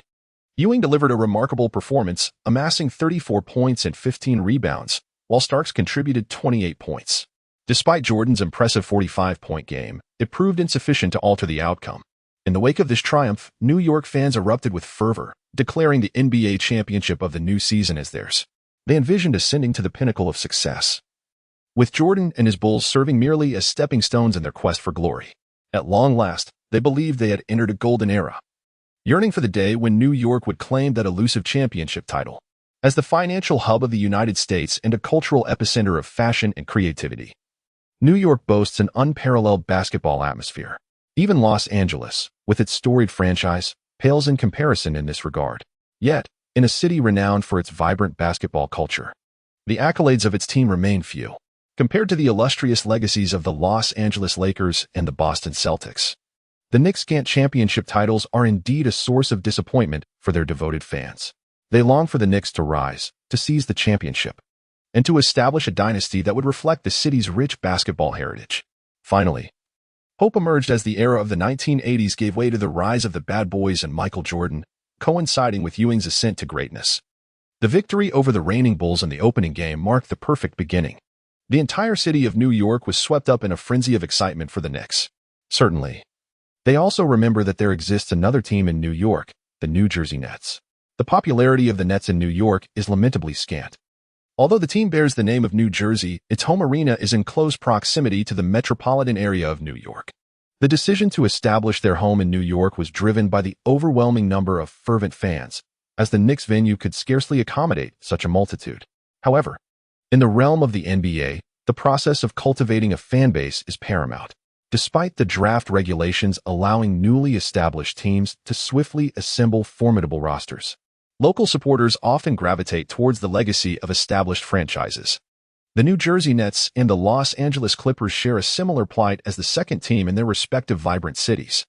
In the shadow of the illustrious history and recent commendable performance of the Knicks, the Nets seldom attract attention or generate buzz. The sporadic fans who attend their games are often motivated by lower ticket prices or convenience rather than genuine loyalty. After all, spectators predominantly flock to witness the contests of powerhouse teams and luminary athletes. Even with the championship architect Chuck Daly at the helm last season, leading the Nets to the playoffs, the situation remained largely unchanged. Their playoff journey was merely a fleeting appearance. And the team's star player is somewhat of an underwhelming Eastern European prodigy. New York fans are notoriously vocal, a fact beyond dispute. They relish the opportunity to vociferously deride opposing players, regardless of their identity. They do not limit their scorn to rivals, but also mock the local Nets. In their eyes, there exists but one team in New York, the Knicks. The Nets, in their estimation, are so abysmal that they believe there will be no fans left for them, urging them to relocate. Chuck Daly appears somewhat misguided in his decision to coach such a lackluster squad. His illustrious reputation may well be tarnished. The New Jersey Nets? This is the first I have heard of such a team. On the second day of the new season, the Nets hosted their season opener, triumphantly defeating the Eastern Conference underdogs, the Magic. Petrovic dazzled with an astonishing 41 points, leading the team to a resounding victory. Nevertheless, this achievement failed to create any ripples in New York's basketball media, which was inundated with coverage of the Knicks' glorious defeat of the reigning champions. In the season's inaugural game, the rookie Crow did not receive playing time. However, head coach Chuck Daly spent the majority of the game seated beside him, imparting insights about on-court strategies and the critical techniques Petrovic employed in coordinating with his teammates. Although he spoke extensively, Crow absorbed little of the discourse. The leader of the HK collective was not one to adhere to convention. He preferred to join Laimbeer in brandishing towels or throwing punches into thin air, finding greater comfort in such expressions. Game techniques? What relevance do they hold for me? I have no intention of playing basketball anymore.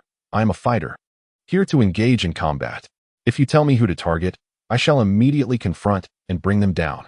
This is the voice of the Crow, who has nearly expressed this sentiment directly to Chuck Daly on several occasions.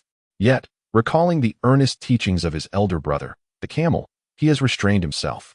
At long last, after enduring a 3-hour match amidst the cacophony, the game concluded, marking the onset of the Crow's freedom. He could revel with Laimbeer, engage in boxing, and release his pent-up energy. Chapter 14, The New York Derby. The super bodyguard Charles Oakley, Chuck Daly, and Petrovic were holding their breath. Now, as members of the New Jersey Nets, they found themselves among the most undervalued in the league. Thus, at the dawn of the new season, the Nets surged forth, achieving a remarkable 4-game winning streak, with Petrovic averaging 36 points per game. They ascended to the top of the Eastern Conference in the scoring leaderboard. In such circumstances, the Nets finally garnered a modicum of attention. However, the fans of New York remained skeptical. The Nets had merely capitalized on a favorable start, defeating 4 weaker teams. And it was only a matter of time before their true colors were revealed. The Knicks, having faced 4 formidable opponents, boasted a commendable record of 3 wins and 1 loss, far surpassing the Nets. Conveniently, they were set to play the Nets away in 2 days, ready to demonstrate who the true kings of New York were. These Knicks fans were not entirely mistaken. The opponents that the Nets had triumphed over during their 4-game streak currently occupied the bottom 4 spots in the Eastern Conference. Even though it is often said that there are no weak teams in the NBA, it is undeniable that they had indeed benefited from an easier schedule. Proud Knicks fans this season could hardly accept that besides the Bulls, they had rivals, especially not the crosstown Nets. Thus, the anticipation for this New York Derby soared. With 3 days remaining until the game, tickets for the Nets home game sold out instantly. Official data from the Nets indicated that 40 of the ticket purchasers were Knicks fans. Moreover, tickets continued to circulate in the secondary market. Wealthy Knicks fans, undeterred by the high prices, eagerly acquired tickets from Nets supporters. Estimates suggested that by game time, approximately 70 to 80 of the attendees would be Knicks fans. This situation was reported to the higher-ups of the Nets, inciting the team owner to furiously exclaim, "These Knicks fans, relying on their wealth, are audaciously turning our away game into their home game. This is utterly unacceptable. We cannot afford to lose this match." It is a matter of our team's dignity. The owner's wishes quickly reached the ears of head coach Chuck Daly. Thus, the Nets were poised to face their first true challenge of the season. On the eve of the match, Coach Chuck Daly delivered an impassioned rallying cry during the team's training session. Gentlemen, we are about to face the formidable Knicks. To achieve glory in the playoffs, we must triumph over this local rival. This is not a mere rehearsal. We must adopt a playoff mentality to secure victory and extend our winning streak. Let the New York fans witness the prowess of the Nets. A palpable determination filled the air, playing in New York amidst the jeers of Knicks supporters. Any player with true spirit would possess such a mindset. Chuck Daly's call to arms resonated profoundly, igniting a fervor in the team as they practiced with vigor. After the training concluded, Daly approached Crow, placing a reassuring hand on his shoulder. Crow, prepare yourself well. We may very well depend on you tomorrow night. The Crow found himself somewhat perplexed. He had not been called to play until now, merely observing from the sidelines. Why, when faced with a formidable opponent, was he suddenly summoned to take the court? He was not one to shy away from inquiry, nor was he a coward. Thus, he boldly inquired, "Does Chuck mean that tomorrow I am to step onto the court to confront our adversaries?" Chuck Daly did not refute this notion. Time swiftly passed, and before long, the New York Derby was upon them. The Barclays Center was teeming with fans, the venue bursting at the seams.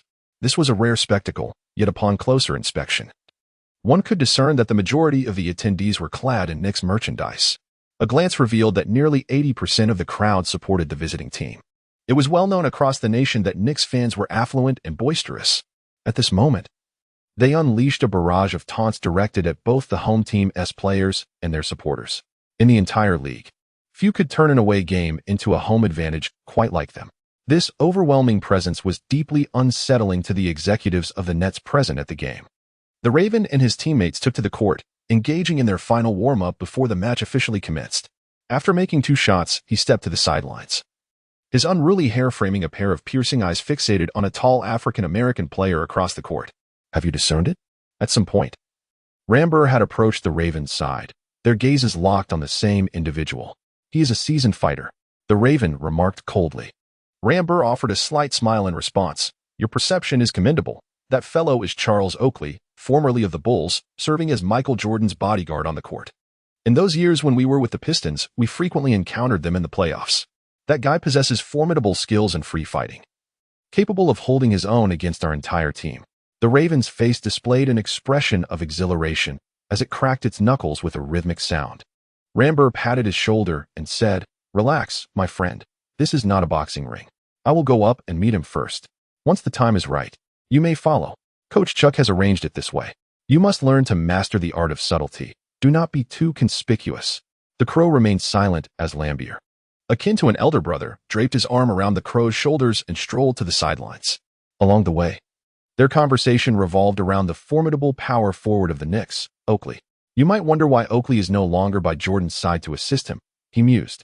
In truth, the Crow was not particularly curious. Yet, the affluent scion continued to engage in a self-directed dialogue. Let me confide in you. During our clashes with the Pistons and Bulls in the past, we would employ 2 players to restrain Oakley while the rest focused on thwarting Jordan. Despite Oakley's ferocity, he was but one man. On one occasion, I orchestrated a brawl against him from the sidelines and employed cunning tactics to sow discord between him and Jordan. They ultimately could not prevail against us and went their separate ways. The more Lambier spoke, the more exhilarated he became. In response, the Crow's smile turned fierce as he remarked, "Quite devious. However, I must admit, I admire it." Following the final preparations and the electrifying home court introduction, the match was about to commence. The Crows and Lambier took their places on the sidelines, clearly recognizing that this was not their moment to shine.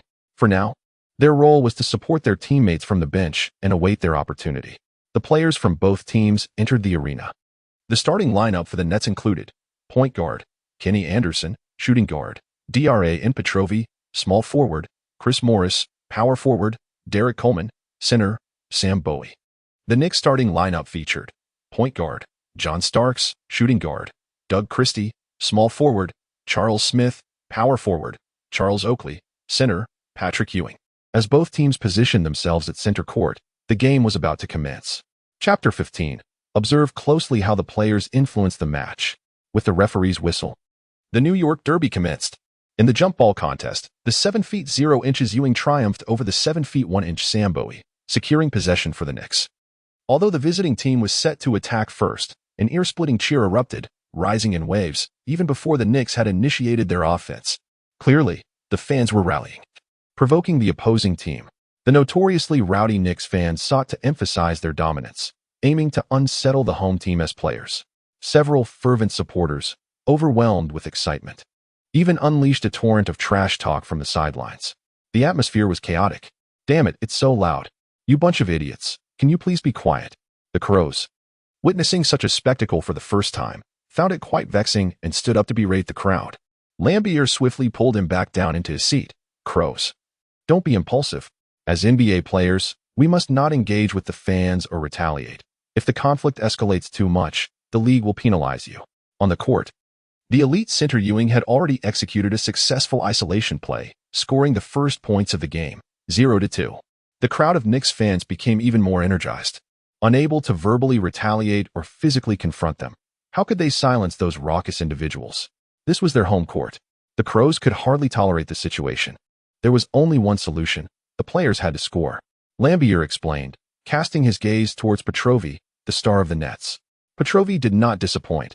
During the Nets' offensive play, a textbook high pick and roll was executed. As he found a sliver of space, he decisively launched a three-pointer. Swish. It was good. 3-2, the Nets took the lead, and the previously boisterous Knicks fans quieted considerably. Turning back to the Knicks' possession, Ewing received the ball in the low post, preparing to make another aggressive move. While the Nets promptly tightened their defense, trapping Ewing with 2 defenders, Ewing opted not to pass, instead enduring the relentless pressure from opponents, skillfully maneuvering to seek an opportunity and evade the defense to attack the basket. However, a slight miscalculation led to a missed shot. The Nets successfully secured the rebound, thwarting the defense.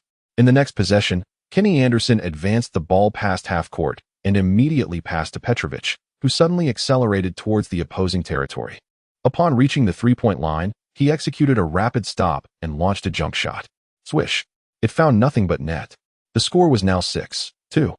The star player had landed 2 consecutive three-pointers, instantly flipping the score in their favor by 4 points. At this moment, the Knicks fans fell entirely silent, while the Nets supporters rejoiced. Unfortunately, the turnout and enthusiasm of the crowd were rather subdued, with cheers lacking in vigor. "Bravo, splendid work. Keep it up." The Crow, standing at the sidelines, rose once more, leaning back slightly, one hand raised high, pointing towards the court, his hairstyle swaying, exuding an air of confidence. The Knicks began to alter their strategy as their dual-guard duo, Starks and Doc Rivers, commenced weaving through the Nets' defense, persistently penetrating and slicing through the opponent's line to find scoring opportunities. Yet, the Nets' offensive firepower remained undiminished. With Petrovic closely guarded, he charged into the paint, drawing defenders before executing a beautiful behind-the-back pass to a teammate in a prime scoring position. In the subsequent possession from mid-range, he utilized a series of fakes to elude his defender before pivoting to make a successful shot. Again, on the next play, Petrovic, using a screen, drove to the basket, drawing the entirety of the defensive attention before delivering an exquisite no-look pass to Kenny Anderson, who was stationed in the corner for a three-pointer, which he sank effortlessly. The Nets star showcased his offensive prowess magnificently. His shooting was remarkably accurate, and his ability to exploit any opening was decisive. When the opposing team attempted double-teaming, his elite court vision and exceptional passing skills allowed him to deliver the ball to the most lethal areas. Under Petrovic's leadership, the point gap continued to widen. Merely halfway through the quarter, the score stood at 18-10, with the home team leading by 8 points. Knicks head coach Pat Riley refrained from calling a timeout at this juncture. Instead, he took advantage of the ball going out of bounds to approach the sidelines and beckon Charles Oakley, who promptly jogged over. Riley whispered a few words into his ear, drawing little attention from the fans. However, Chuck Daly was keenly observant. Pat Riley, a renowned coach in the league and a longtime rival of Daly, was well known to him. He recognized that the opponent was about to initiate a strategic move to curtail his team's prolific scorer's impact. At this juncture, Chuck Daly could have seamlessly adapted to the situation. However, he refrained from doing so. The season had just commenced, and the team boasted numerous new faces, necessitating various adjustments. He aimed to allow these elements to manifest organically and for the players to recognize them. DRAN Petrovi had already amassed 10 points and 4 assists, his statistics encapsulating the team's total of 18 points, truly embodying the essence of a superstar. Yet, when the Knicks implemented a defensive adjustment, the dynamic shifted. As the Nets continued to employ high pick-and-rolls involving Petrovi, the Knicks' tenacious player, Oakley, sprang into action. He decisively transitioned to the perimeter for a switch. Regardless of who from the Nets set the pick, be it the center, power forward, or even the small forward, the Knicks player responsible for the switch was always Oakley. His defense was fiercely aggressive, engaging physically, and unleashing a hidden force at the moment of contact during the pick. Both players involved in the Nets' high pick-and-roll faced considerable impact. Petrovi's drive was thwarted, and the opposing smaller player swiftly positioned himself to provide a screen, causing Petrovi to lose his opportunity to penetrate. This pattern repeated thrice. Petrovi could no longer slice through the defense at will and was compelled to alter his offensive route or pass to a teammate. Consequently, the Nets could not execute their simplest and most effective high pick-and-roll, compounded by the poor offensive form of other players. They failed to score on 3 consecutive possessions. To make matters worse, the Knicks capitalized on the Nets' missed opportunities, executing 2 swift counterattacks. Coupled with Ewing's forceful offensive rebound, the score tightened to 18-16, with the Nets leading by a mere 2 points. In this critical moment, Chuck Daly finally opted for a substitution, beckoning to Laimbeer, the former enforcer from the notorious Bad Boys era, to take the court. He then settled into Laimbeer's position, alongside the Raven, pointing towards the court and instructing the Raven. Observe closely how these elite players in the league influence the game. Chapter 16. Prepare yourself. It is your turn. The Raven, too, yearned to comprehend this matter. Shouldn't enforcers be confined to the shadows of gangs or underground boxing rings? How could they possibly emerge on the basketball court? In the realm of basketball, the so-called enforcers, bound by numerous rules, cannot act with reckless abandon. What then constitutes an enforcer? Typically, enforcers in the NBA serve 2 primary functions. One is to protect the team's core scorer, creating space for them to flourish in their scoring endeavors. Chuck Daly had begun to elucidate this. The other function is to target the opposing team's core player when the team's own cornerstone does not require excessive safeguarding. Clearly, the individual from the Knicks, Charles Oakley, once fulfilled the role of a protector for Jordan during his tenure with the Bulls. Now, having transitioned to the Knicks, the focal point has shifted to Ewing. Generally speaking, a towering supercenter like Ewing does not require a bodyguard for protection. Thus, Oakley's responsibility has evolved to countering the opponent's primary scorers, specifically our DRAN. This is a point that Chuck Daly need not emphasize, as even the keen-eyed Crows can discern it. The dynamics of the game began to shift when Oakley intensified his defense against Petrovi through high screens. It became evident that in several possessions, Oakley executed his role with considerable success. His movements were indeed forceful, yet deftly maintained within the confines of permissible conduct. The referees had the discretion to call fouls, and this is a crucial element to remember, as Chuck Daly continued to elaborate. Now, we have summoned Bill Laimbeer, another player known for his physical play. His task upon entering the game is to diminish Oakley's interference with DRAN. As Chuck Daly articulated this, the court showcased a confrontation between 2 renowned enforcers of the league.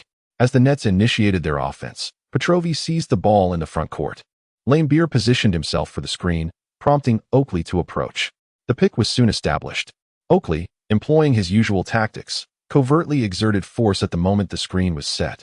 However, Laimbeer's screen was as immovable as a wall, effectively blocking Oakley's advance. Petrovi navigated through the screen with ease, encountering minimal resistance as he drove toward the basket, drawing defenders and assisting his teammates in scoring. The Nets' rhythm of scoring had been restored. The once fervent Knicks fans in attendance saw their enthusiasm wane slightly. They had unleashed Laimbeer, the notorious brute. Although Laimbeer has aged, his strength remains formidable. Oakley found himself unable to overpower him. Once regarded as Jordan's finest protector, Oakley now faced the formidable Bad Boys during their prime, an insurmountable challenge against such a collective force.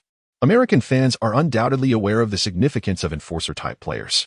After all, basketball in this era permits considerable physicality. Players seeking to score on the court must contend with immense defensive pressure, creating a conducive environment for the emergence of these protective enforcers, who significantly alleviate the defensive obstacles for scorers. The distinction between scoring in an open position versus under intense defensive pressure is substantial. For teams aspiring to contend for the championship, elite court protectors are virtually a standard requirement. The Crows by the sidelines, naturally, grasped the unfolding situation.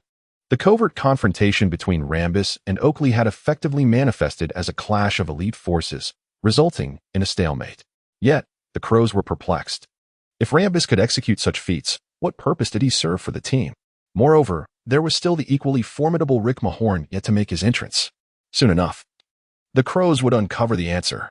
On the court, Oakley faced his old rival, and his defensive prowess against high pick-and-roll plays diminished noticeably. Knicks head coach Pat Riley remained unperturbed. Renowned for his astute foresight, Riley was certainly not blind to such developments. From the moment Rambis signed with the Nets at a minimum salary, he had begun to keep a keen eye on his city rivals. Knowing his old friend Chuck Daly, it was clear he would not squander time in a hopeless situation. Evidently, DRA and Petrovi was pivotal to Daly's coaching of the Nets, and Riley, with his discerning eye, recognized the immense potential of the European prodigy.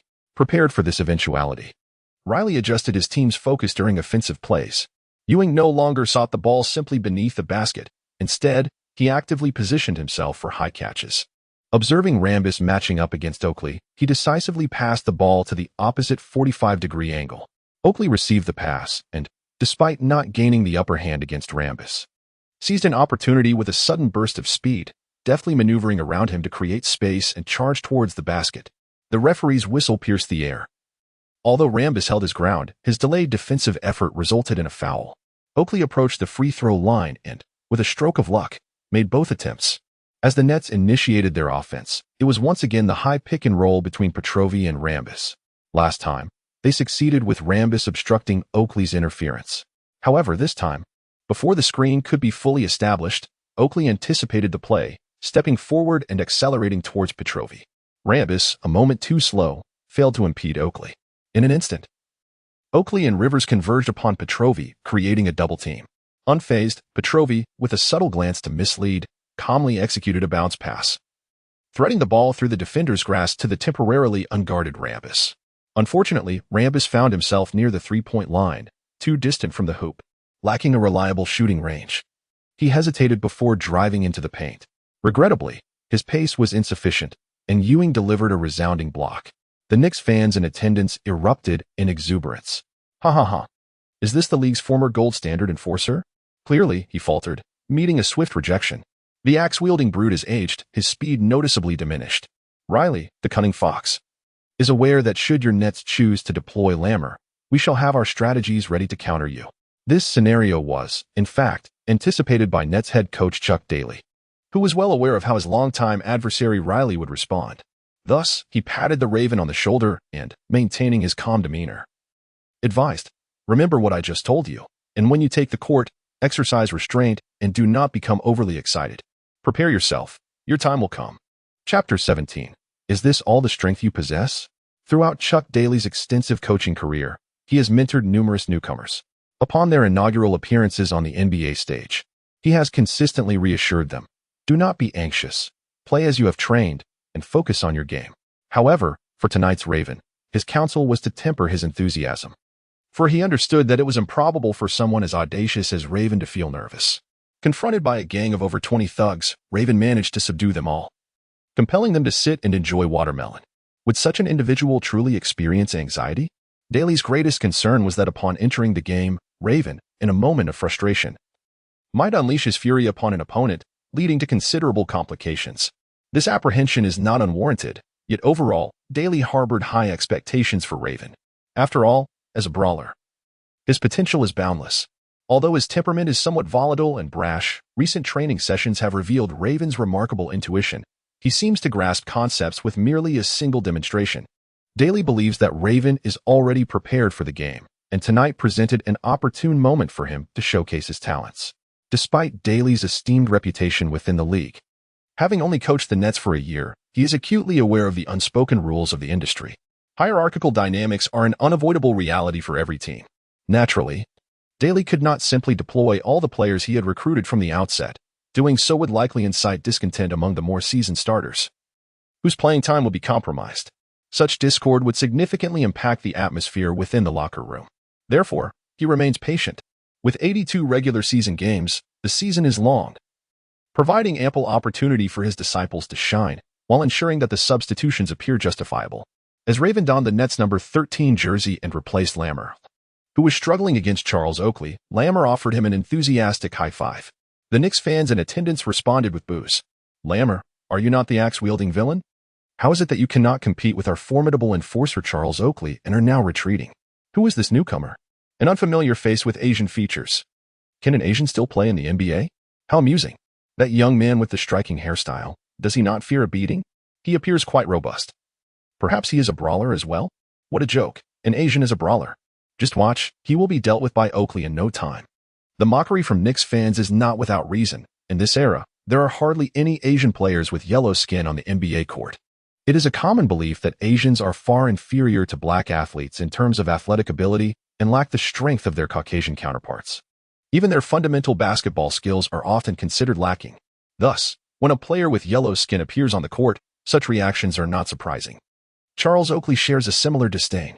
Having just triumphed over Lame Beer in a confrontation, avenging the Bulls' past defeat to the Pistons, he felt a sense of relief. As a brawler, he holds himself in high regard. Upon encountering the relatively unknown Asian rookie from the Knicks, he couldn't help but laugh. Speaking of which, the recent nightclub incident involving a crow, where he single-handedly took down over 20 of his subordinates and treated them to watermelon, was merely a trivial matter that did not create much of a stir. Thus, even though they share the same New York territory and have gang affiliations, Charles Oakley was completely unaware of this.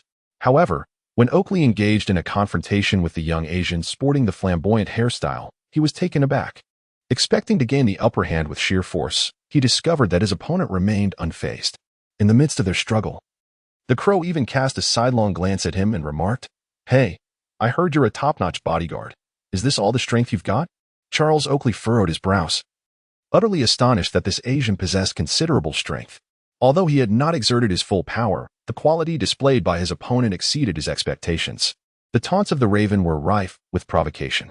However, at that moment, Oakley pondered. This young lad resorts to trash talk right from the start. Undoubtedly orchestrated by that cunning old fox, Chuck Daly, aiming to unsettle me and achieve his ulterior motives. Such trivial antics shall not ensnare me. Even though irritation brewed within, he chose to remain silent.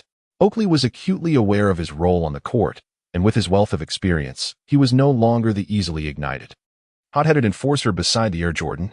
Seeing Oakley's lack of response, the Raven grew even more audacious, escalating the confrontation. Lammer often emphasized during training that positioning was paramount for an enforcer. Seizing territory on the court equated to gaining an advantage. Although Oakley was frequently subjected to physical challenges, he managed to maintain both his position and composure amidst the unease. Of course, the spectators' attention was not fixated on the tussle between the two court guardians. Their gaze was directed towards the ball handler, the star players. As the Nets initiated their offense, the ball was passed to Petrovic, while the towering center was already en route to set a screen. Upon witnessing this, Oakley prepared to spring into action. The Knicks' defensive strategy dictated that regardless of the opponent's position, Oakley was to violently disrupt any high pick-and-roll involving Petrovic, significantly hindering the adversary's offensive flow. This tactic had proven effective, causing the Nets' once-sharp offense to falter. Yet, just as Charles began to move, he felt a sudden strain in his supporting leg and lower back, accompanied by sharp pain. This caused the Knicks stalwart to momentarily freeze. To his dismay, it was that Asian lad's doing. The fellow had not only increased the physicality, but had also used his foot and elbow to obstruct Oakley's movement. Though these actions were against the rules, they were executed discreetly. The referee's attention, understandably, could not be diverted to such subtleties, resulting in no foul call. In that instant, Oakley could no longer suppress his fury. He turned and glared menacingly at the Raven, his temper flaring. With a powerful thrust of his legs, he launched himself forward, broad shoulders aimed at the Raven, intent on delivering a lesson. However, this momentary distraction caused him to neglect his designated position. As the Nets completed their high pick-and-roll, Petrovic found himself unguarded. Without hesitation, he unleashed a three-point shot. Swish.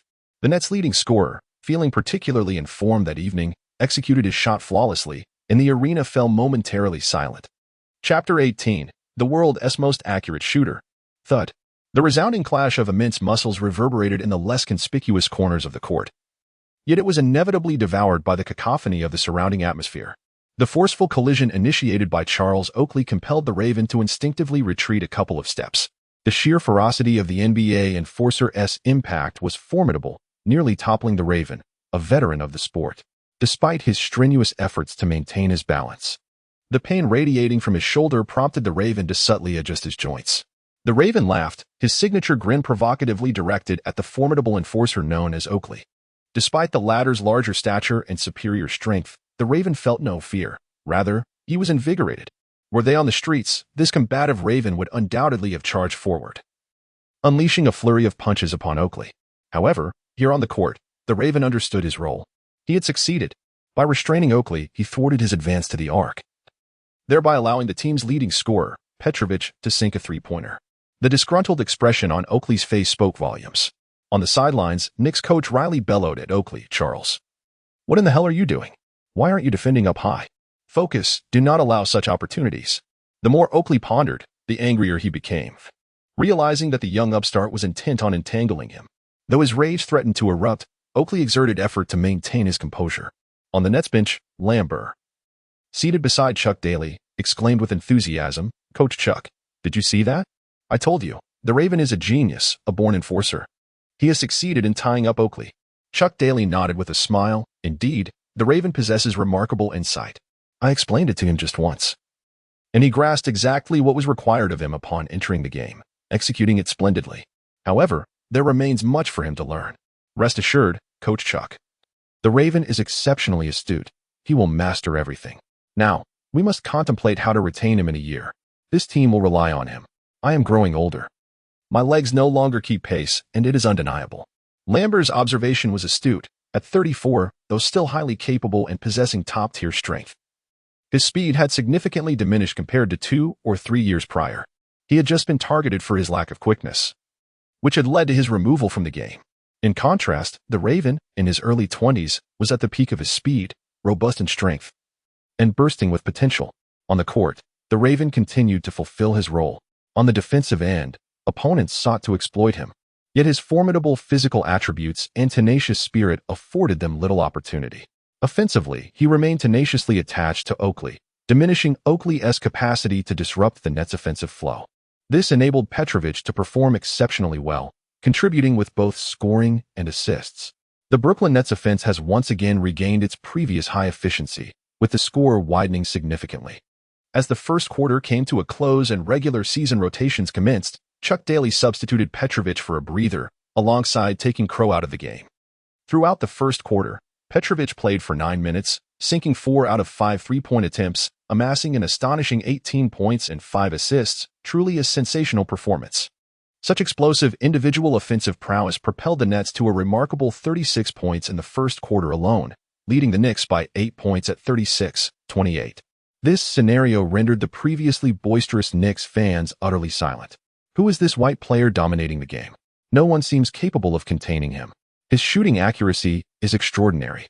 Given the opportunity, he finds the net effortlessly. It's almost surreal. DRAN Petrovi, the leading scorer in the league. Is he the one who outperformed Jordan in the Olympics? Indeed. He possesses remarkable talent, which explains why Chuck Daly has chosen to coach the Nets. Since the season's inception, Petrovi has undoubtedly emerged as the most dazzling player. Last season, he averaged just over 20 points per game, but this season, he has skyrocketed to an average of 36 points, surpassing Jordan's 33, thus claiming the top spot in the scoring leaderboard. Of course, the season has just begun, and the limited sample size of games cannot conclusively indicate trends. Yet, Petrovi's shooting percentages are equally astounding: overall shooting percentage at 61, three-point shooting percentage at 52, and free throw percentage at 93.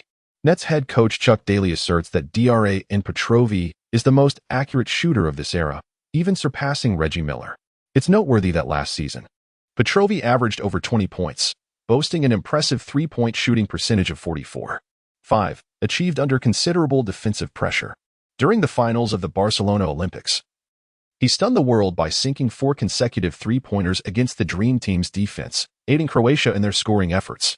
This season, the Nets have centralized the ball in his hands, providing him with ample screen opportunities at the high post, allowing Petrovi to take numerous open shots, resulting in an elevation of both his shooting percentage and scoring. When he is in rhythm, the Nets' offense flows with an unparalleled sharpness. This has been a significant factor in the Nets' impressive 4-game winning streak to start the season. While some may argue that their previous victories were against weaker opponents, The Nets' ability to score 36 points in the first quarter against the Eastern Conference powerhouse Knicks, especially in front of the opposing fans, is enough to astonish the entire league. They are indeed a formidable team.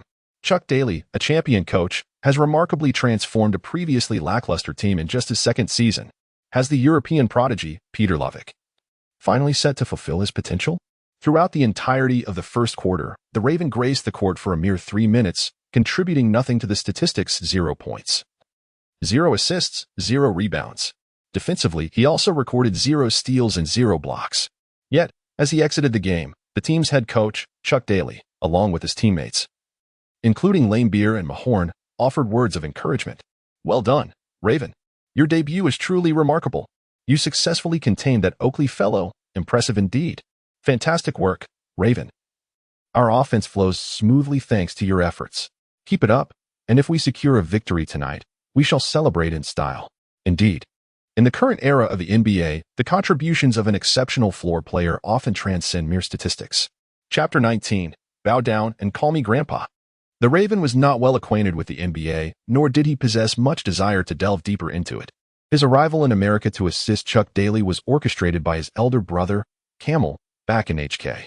Members of the gang who found themselves in trouble often sought refuge in various corners of the globe, with Japan, Southeast Asia, and America being the primary destinations. Within America, Los Angeles, San Francisco, and New York were the most frequented locales. Initially, he believed that coming to New York meant serving as a muscle for Chuck Daly, assuming it would either involve boxing or continuing his entanglement with the gang. Little did he anticipate that he would be playing basketball instead. The Raven believed that he could not fully showcase the prowess of his dual wielding, feeling rather reluctant. However, in the realm of competition, being fickle was certainly not his style. Having promised to assist Chuck Daly, the Raven was determined to fulfill his commitment and to excel in it. Thus, he was quite concerned about the subsequent evaluations from others. Within those brief 3 minutes, he was uncertain of his own performance. Yet, upon returning to the sidelines and receiving praise from head coach Chuck Daly and numerous teammates, the Raven discovered the answer. With a hint of pride in his smile, he remarked, "I haven't even laid a hand on him yet. That fellow is indeed a remarkable fighter.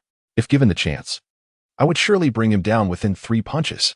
Chuck Daly patted the Raven's shoulder and nodded in encouragement, returning to his position as head coach.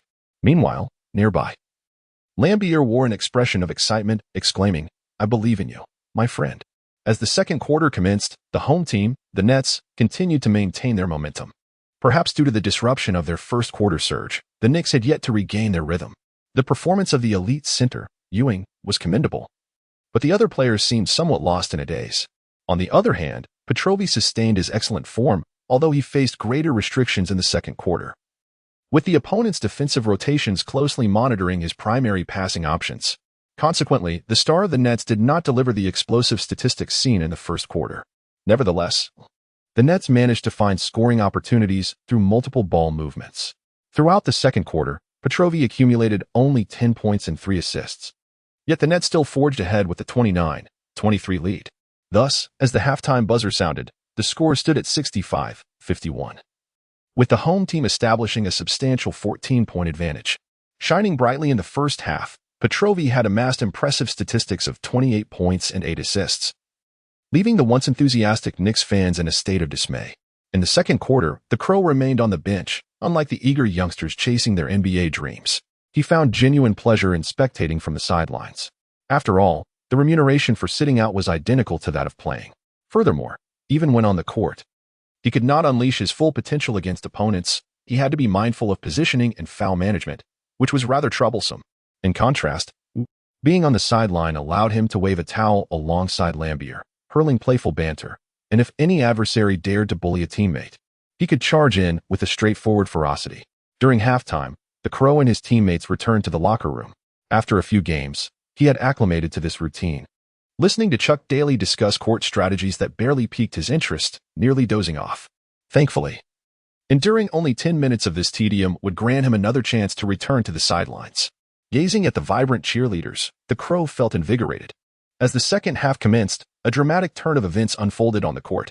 The Nets star player, Petrovic, seemed to have lost his touch, missing 3 consecutive shots despite a lack of stringent defense from the opponents. Meanwhile, Ewing of the Knicks wreaked havoc beneath the basket, drawing 2 fouls from the net center. Sam Bowie. With 2 previous fouls, Bowie's total quickly escalated to 4. Recognizing the precarious situation, Chuck Daly promptly substituted him out, bringing Lambier in as the center. Consequently, the Nets relinquished their towering advantage, as Lambier, standing at 210 centimeters, faced Ewing, who stood at 213 centimeters, significantly diminishing the rim protection.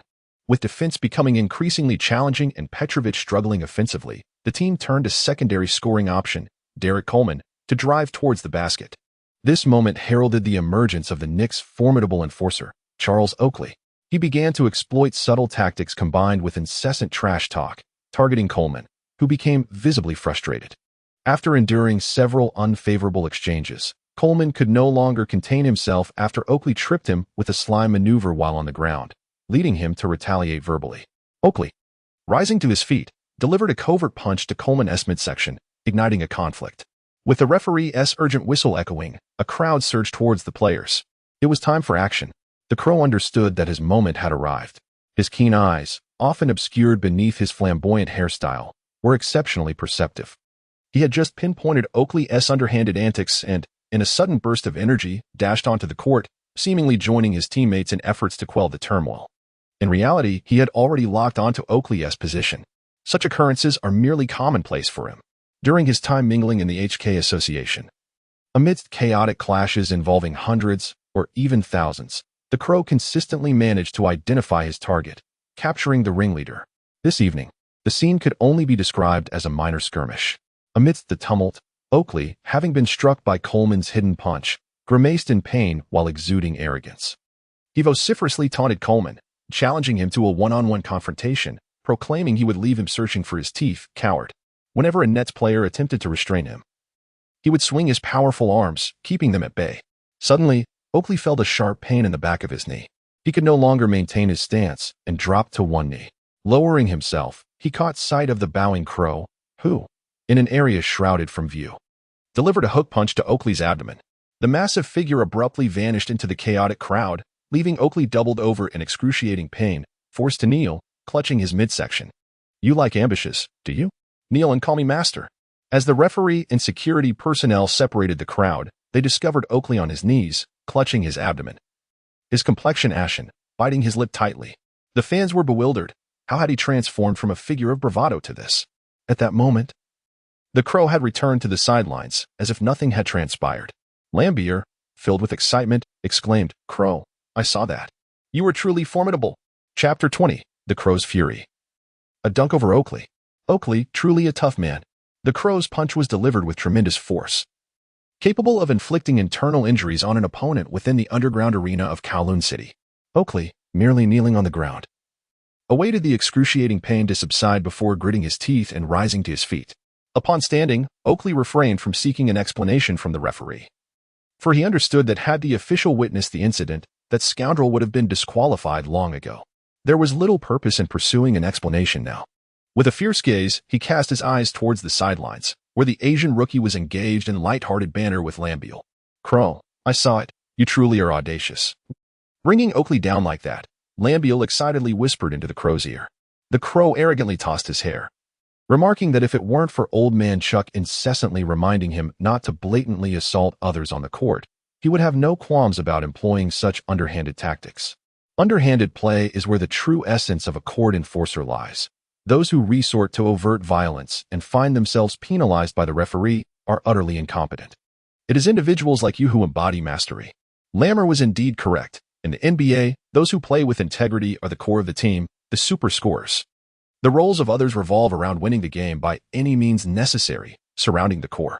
Throughout the league, no defender possesses clean tactics, let alone the enforcers, who are known for their subtle elbows, hitting both ball and player, and tripping. These are the hallmarks of this era. As the conflict concluded, the referees issued their verdicts, with Charles Oakley and Derek Coleman each receiving a technical foul. The Crow's underhanded tactics remained undetected by both the referees and the fans, a skill he had mastered long ago. In his days mingling with the underground in HK, he had often engaged in such actions. The game resumed, and Chuck Daly at the sidelines wore a satisfied smile. The Raven certainly did not disappoint him. In his NBA debut, he flawlessly executed his role as the enforcer during 2 appearances. However, It was evident that Chuck Daly had much greater expectations.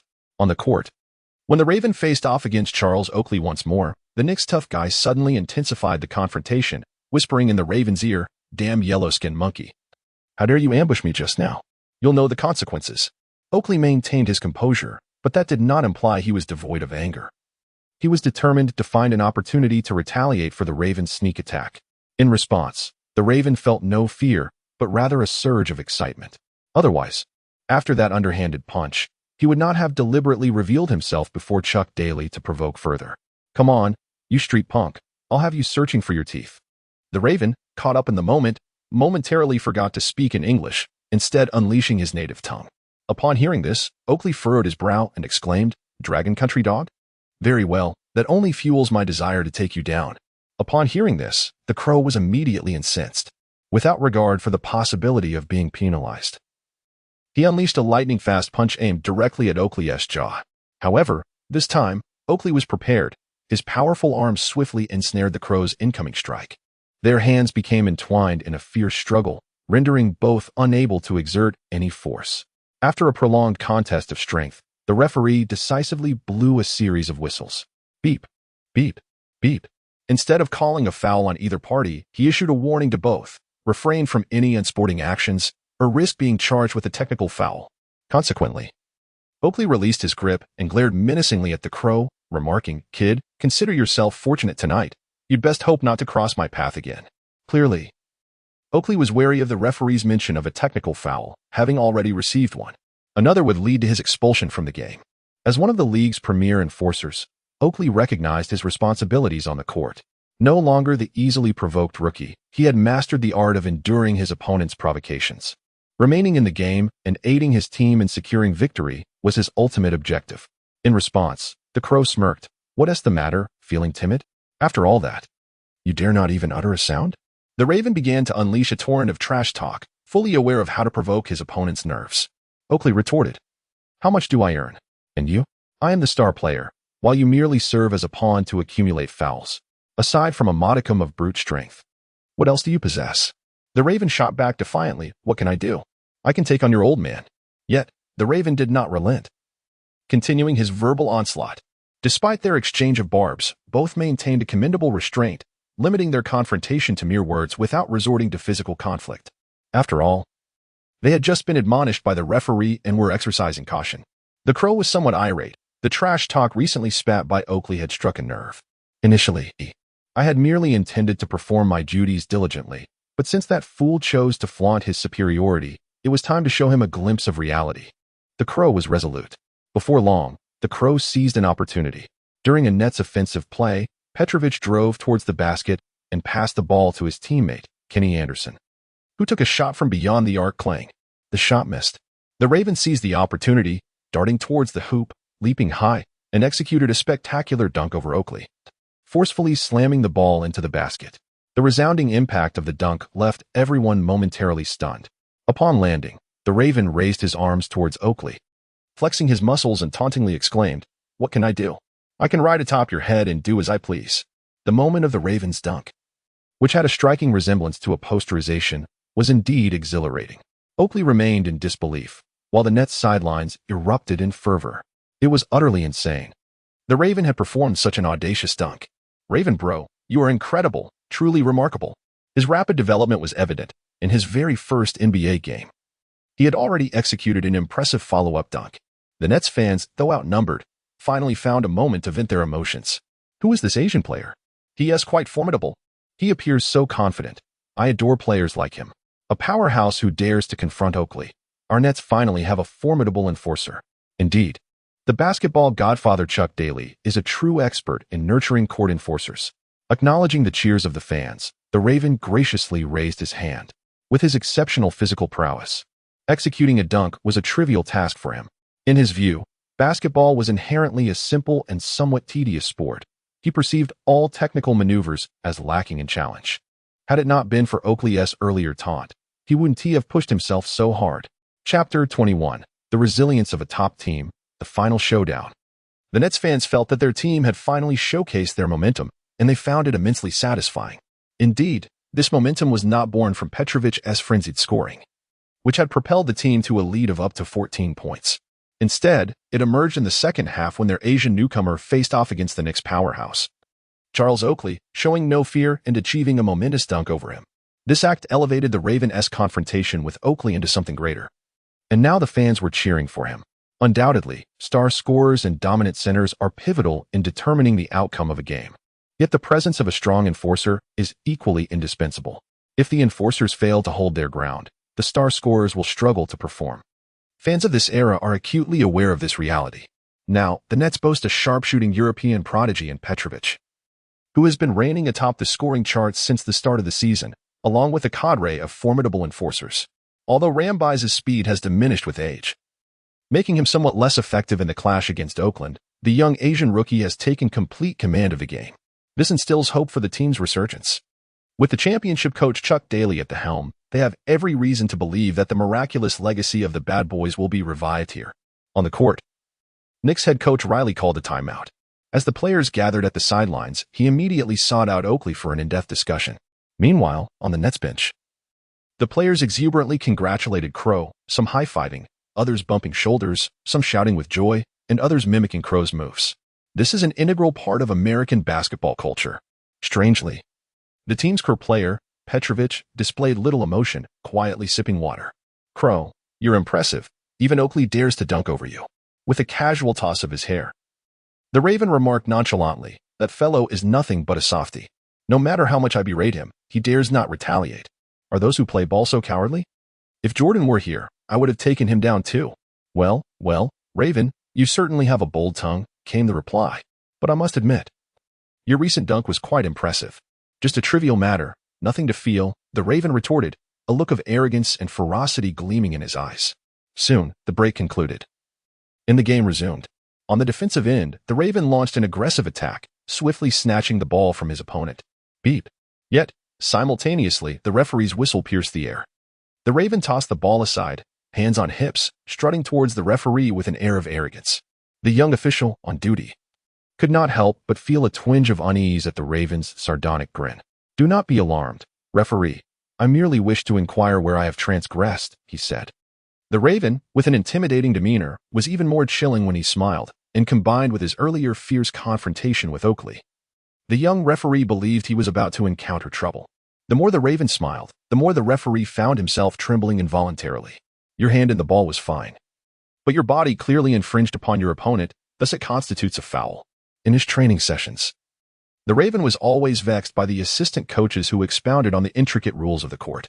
"This cannot be done, nor that," they would say, imposing numerous restrictions that made him uncomfortable. Consequently, he seldom paid close attention. Now, on the court, the referee's reasoning sounded vague to him, prompting him to retort, "What you say is what it is." Seeing the Raven's audacious demeanor, the referee became even more flustered. Lammer quickly approached and pulled the Raven aside, apologizing to the referee. "Forgive him. It's his first time on the court, and he is unaware of the rules. My apologies." Once he had steered the Raven away, he admonished him, "Raven, you must not be so brazen with the referee. Thankfully, he is a novice. Had he been an experienced referee, you would have already received a technical foul." The game resumed, and the Knicks prepared to inbound from the sideline. The Raven, having observed intently, seized the moment, exerted all his strength, and, without permission, abandoned his position to execute a gamble of a steal, successfully intercepting the Knicks' sideline ball. Instantly, the Nets fans erupted in cheers. After the Crow seized the ball, he hurled it forward and shouted at Petrovic, "Little white man, sprint faster." However, the Crow's pass was rather excessive, after merely 2 strides. Petrovic realized that no amount of effort would allow him to secure it. An opportunity for a fast break was squandered as the Crow's pass sailed out of bounds, resulting in a blunder. Petrovic lowered his head and retreated to defend. The Nets fans, who had been filled with excitement, quickly succumbed to disappointment. This fellow's skills remained rather rudimentary. He simply sent the ball soaring away. Why did he not drive the ball himself for a fast break? Why insist on passing? One can understand. After all, he is a player known for his physical prowess. Being able to shoot, dunk, and defend is commendable enough, and we cannot expect more from him. Chuck Daly decisively made a substitution as the ball went out of bounds, removing the Crow from the game. The Crow approached the sidelines and explained to the coach, "It is not my fault. It is the little white man," the nickname the Crow had given to Peter Lavick, who was running too slowly. "No worries, Crow. Your performance has been commendable. Now, leave the work to your teammates, Chuck Daly encouraged, patting the Crow on the shoulder. Meanwhile, it was still Lama who was substituted. In fact, during the previous timeout, the Knicks had already replaced Oakley. Although the debut performance of the Crow brought immense surprise to Chuck Daly, he still possesses numerous shortcomings. The most significant issue is his lack of experience, which manifests in a propensity to commit fouls and make errors. The recent passing blunder by the Crow is evidently a consequence of this inexperience. His passing accuracy is not in question. Rather, he misjudged his teammate's position, resulting in a lack of synergy. Naturally, having only recently begun his journey in basketball, it is indeed a tall order to expect him to execute such harmonious coordination. After the Crow's descent, he sat on the bench, receiving a towel and water from the staff, sharing laughter with Rambus. The game on the court continued, and the Knicks seemed to be awakening. Ewing and his allies positioned themselves, executing a vibrant half-court offense. Meanwhile, the Nets struggled with efficiency, most critically losing numerous rebounds to their opponents. As a result, the point gap gradually diminished. By the end of the third quarter, the score stood at 88-84, with the Nets leading by only 4 points. The New York Knicks, indeed a top-tier team in the Eastern Conference, had experienced a sluggish first half, trailing by double digits. However, after regaining their rhythm in the latter half of the third quarter, they quickly closed the gap. Soon, this New York derby would culminate in a decisive final quarter. Chapter 22, The Trio's Last Stand, the Nets' Final Effort. The prowess of a superstar scorer evidently serves as a barometer for a team's success. DRA and Petrovi's performance in the third quarter was subpar, making only 2 of 9 attempts and scoring a mere 6 points. Consequently, despite leading by 14 points at halftime, the Nets saw their advantage shrink by 10 points in the third quarter, leaving them with only a 4-point lead. Such a scenario was foreseeable by Chuck Daly. Last season, the Nets often faltered due to offensive droughts, allowing their opponents to stage comebacks. Although this season he had concentrated the ball in Petrovi's hands, the team's overall defensive shortcomings remained an undeniable reality. When offensive flow ceased, and they could not rely on defense to contain their opponent's scoring, such situations arose. Ewing dominated both ends of the court in the third quarter, delivering an impressive performance with 13 points, 5 rebounds, 4 assists, and 2 blocks. Clearly, he was the cornerstone that enabled the Knicks to be among the elite teams in the East and to battle the championship Bulls in a 7-game series. As the fourth quarter commenced, the Nets' 4-point lead was swiftly eroded, despite Chuck Daly rapidly substituting in his starting lineup to bolster the offense. The defense struggled to effectively contain their opponents, leaving the home team unable to extend their advantage. Fortunately, Petrovi rediscovered his shooting touch, scoring consecutively. As the opposition was compelled to guard him, opportunities arose for his teammates, allowing him to effortlessly create assists. The scores for both teams fluctuated as they engaged in a tug-of-war. With Petrovi's personal points surpassing 40 and his assists exceeding 10, the home commentator excitedly exclaimed, "Look, it's another night for the European prodigy DRA and Petrovi." Eastern European players possess exquisite skills and exceptional court vision. He is truly a consummate talent. For our 5th consecutive victory, let us all rally together. The commentator's call to action indeed resonated, as Nets fans echoed his enthusiasm in unison. However, it is worth noting that the majority present were fans of the Knicks. The affluent Knicks supporters swiftly retaliated, drowning out the Nets fans with their jeers. This incited some Nets fans to express their displeasure vocally. "Can you Knicks fans have a shred of dignity? Not only have you purchased all our tickets, but now you come here to disrupt us. Can't you keep it down?" To their surprise, the Knicks fans shot back, "If you have the guts, next time at our home, come to Madison Square Garden and buy tickets to support the Nets." In an instant, the Nets fans were rendered speechless. The disparity in class was starkly evident at that moment. Yet, fortunately, basketball remains a game of fairness and purity. The Nets and the Knicks engaged in a fiercely competitive battle on the court, with the Knicks not enjoying any insurmountable advantage due to their financial prowess. The back-and-forth struggle was truly exhilarating. Ewing dominated the paint, wreaking havoc within the Nets' interior defense, while Petrovic displayed his finesse, orchestrating plays from the perimeter. The score was tied once again at 107-107. This long-standing equilibrium was soon disrupted. The Knicks launched a powerful attack, adding 2 more points to make it 107-109. However, the Nets failed to respond. Petrovic drove to attract defenders and passed to a teammate, who missed the shot. In the Knicks' possession, the Nets double-teamed in the paint, and the ball was passed out for a 3-pointer, 107-112. The Nets then attempted to score, with Petrovic aggressively driving to the basket, only to be fouled by Ewing. The referee promptly called a foul on Ewing, who raised his hand in acknowledgement, but the fallen Petrovic clearly appeared to be in distress. After a brief adjustment, Petrovic stepped to the free throw line, converting one of his 2 attempts, 108-112. It was evident that he was affected. Considering that his free throw percentage for the season had been an impressive 93, such attempts should have been effortless for him. During the Knicks' possession, after a series of passes, they penetrated the Nets' defense once more, securing another 2 points, 108-114. As the game entered its final 2 minutes, Chuck Daly decisively called for a timeout. The first order of business during the timeout was to make substitutions. He executed a complete 3-in, 3-out shift, bringing in Laimbeer, Cummings, and Rick Mahorn. Only Petrovic and power forward Derek Coleman remained on the court.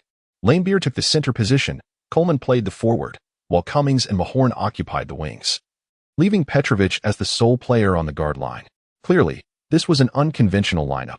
Chuck Daly emphasized, "We must focus on our defense if we are to have any chance of closing the gap." Indeed, this was the Nets' most formidable defensive formation at that moment. Although Laimbeer had lost some speed, his presence in the paint, without the need to switch on defense, still provided formidable rim protection. While he may not completely contain the elite center Ewing, he could undoubtedly create difficulties for him. Rick Mahorn's offensive prowess is rather ordinary, yet his defensive capabilities are remarkably formidable. The Crow, needless to say, is Chuck Daly's favorite contender, possessing explosive physicality, youth, agility, and fighting spirit. The only aspect he lacks is experience. With all 3 players on the court, the overall offensive strategy may weaken, yet at this moment, Chuck Daly cannot afford to contemplate offense. With merely 2 minutes remaining and a 6-point deficit, the Nets must execute flawless defense to have any hope of closing the gap. Throughout the majority of the fourth quarter, the Crow had not received any call to enter the game, believing his tasks for the evening were complete. To his surprise, in the final moments, the coach summoned him onto the court. Standing poised, he cast his gaze toward the sidelines of the Knicks, fixating on Oakley. "Brother, let me brief you on our plan," said Lammer, patting the Crow on the shoulder and whispering the upcoming game strategy into his ear. At this juncture, the match had reached a boiling point, and the noise in the arena was deafening. Chuck Daly was nearly shouting directives to his team. Communication among teammates required them to draw close to hear one another clearly. As the timeout concluded and the game resumed, the Knicks fans erupted in jeers upon witnessing the Nets make extensive substitutions, introducing 3 imposing figures onto the court. Were the Nets intending to instigate chaos? Chuck Daly, the notorious strategist, resorting to brute force because he could not secure a win? Would this approach even allow for offensive plays? Could they not simply double-team the other 2? Chuck Daly stood on the sidelines, arms crossed, observing this formidable lineup with a confident smile. His long-anticipated experimental arrangement had finally materialized. Defense wins championships, a timeless adage in the NBA. Back in Detroit, the Bad Boys secured their title precisely through this philosophy. However, that Pistons team lacked a premier scoring talent. Now, they had DRA and Petrovi. Chapter 23, the Crow seizes victory, trailing by 6 points with 2 minutes left. Turning the game around under such circumstances is no easy feat. The 3 enforcers on the court presented numerous vulnerabilities that the opponent would certainly exploit. As the head coach, Chuck Daly was fully aware of this. Nevertheless, he had to take the plunge. Especially against a powerhouse like the Knicks, conventional tactics would likely lead to defeat. With the referee's whistle signaling the end of the timeout, the game resumed. The Nets initiated their offense, with Petrovi dribbling past half-court, even before approaching the 3-point line. The Knicks' defense was poised and ready. Pat Riley, an equally seasoned coach, had already devised a strategy upon seeing the Nets lineup. With 3 enforcers on the court, there was certainly ample opportunity to strategize on the offensive front. Both Lammer and Mahorn lacked finesse in their offensive maneuvers, while the Asian player, despite his impressive physical attributes, appeared somewhat inept at the game. Relying solely on the offensive prowess of Petrovic and Coleman, the Knicks would undoubtedly resort to double-teaming. As Coleman and Petrovic prepared to set a pick at the free throw arc, for Knicks players had already encroached upon the key area. Should they successfully execute the pick, they would find themselves ensnared. The Knicks' defense was unwavering, and Petrovic was equally resolute in his passing. Just before being overwhelmed, he swiftly delivered the ball to Rick Mahorn. The longtime bodyguard and aide to Chuck Daly took the pass and unleashed a mid-range shot. Clang! The ball struck the front of the rim, causing a momentary jolt of anticipation among the Nets fans. Fortunately, The basketball ricocheted and fell into the net. It was a score, 110-114. The Nets had successfully unraveled their opponent's defensive scheme. However, Pat Riley remained unperturbed, settling back into his coaching seat. Conversing with his fellow Knicks assistants, I refuse to believe that such a player can seize every opportunity with each possession. Indeed, in some respects, the Nets' recent score was fortuitous. When it was the Knicks' turn to attack, the Nets had positioned their defense adeptly. Tasked with guarding the smaller Doug Christie, the Raven had intentions of creating a stir. Yet, he recalled Chuck Daly's pregame instructions, Raven, in the final 2 minutes, you may boldly pursue the ball and engage in confrontation. But under no circumstances should you resort to underhanded tactics. The Crow exhibited remarkable patience, closely trailing Rivers without faltering. The Knicks' offensive strategy revolved around penetrating the paint, allowing Ewing to assertively attack, given that the New York Giant had already amassed an impressive 40 points and 15 rebounds that evening. However, this time, Bill Laimbeer and Rick Mahorn provided an imposing double team. The notorious duo of the former Bad Boys reunited with the Nets, employing their experience and tactics to successfully disrupt Ewing's aggressive play. The Knicks failed to capitalize, and the Nets secured the rebound. At this juncture, Chuck Daly could have easily called a timeout to substitute in an offensive player, aiming to narrow the deficit to a single point during this offensive sequence. Yet, he opted against it, persisting with the current trio on the court. Meanwhile, the Knicks maintained their composure. As the Nets initiated their offense, Petrovic remained unperturbed.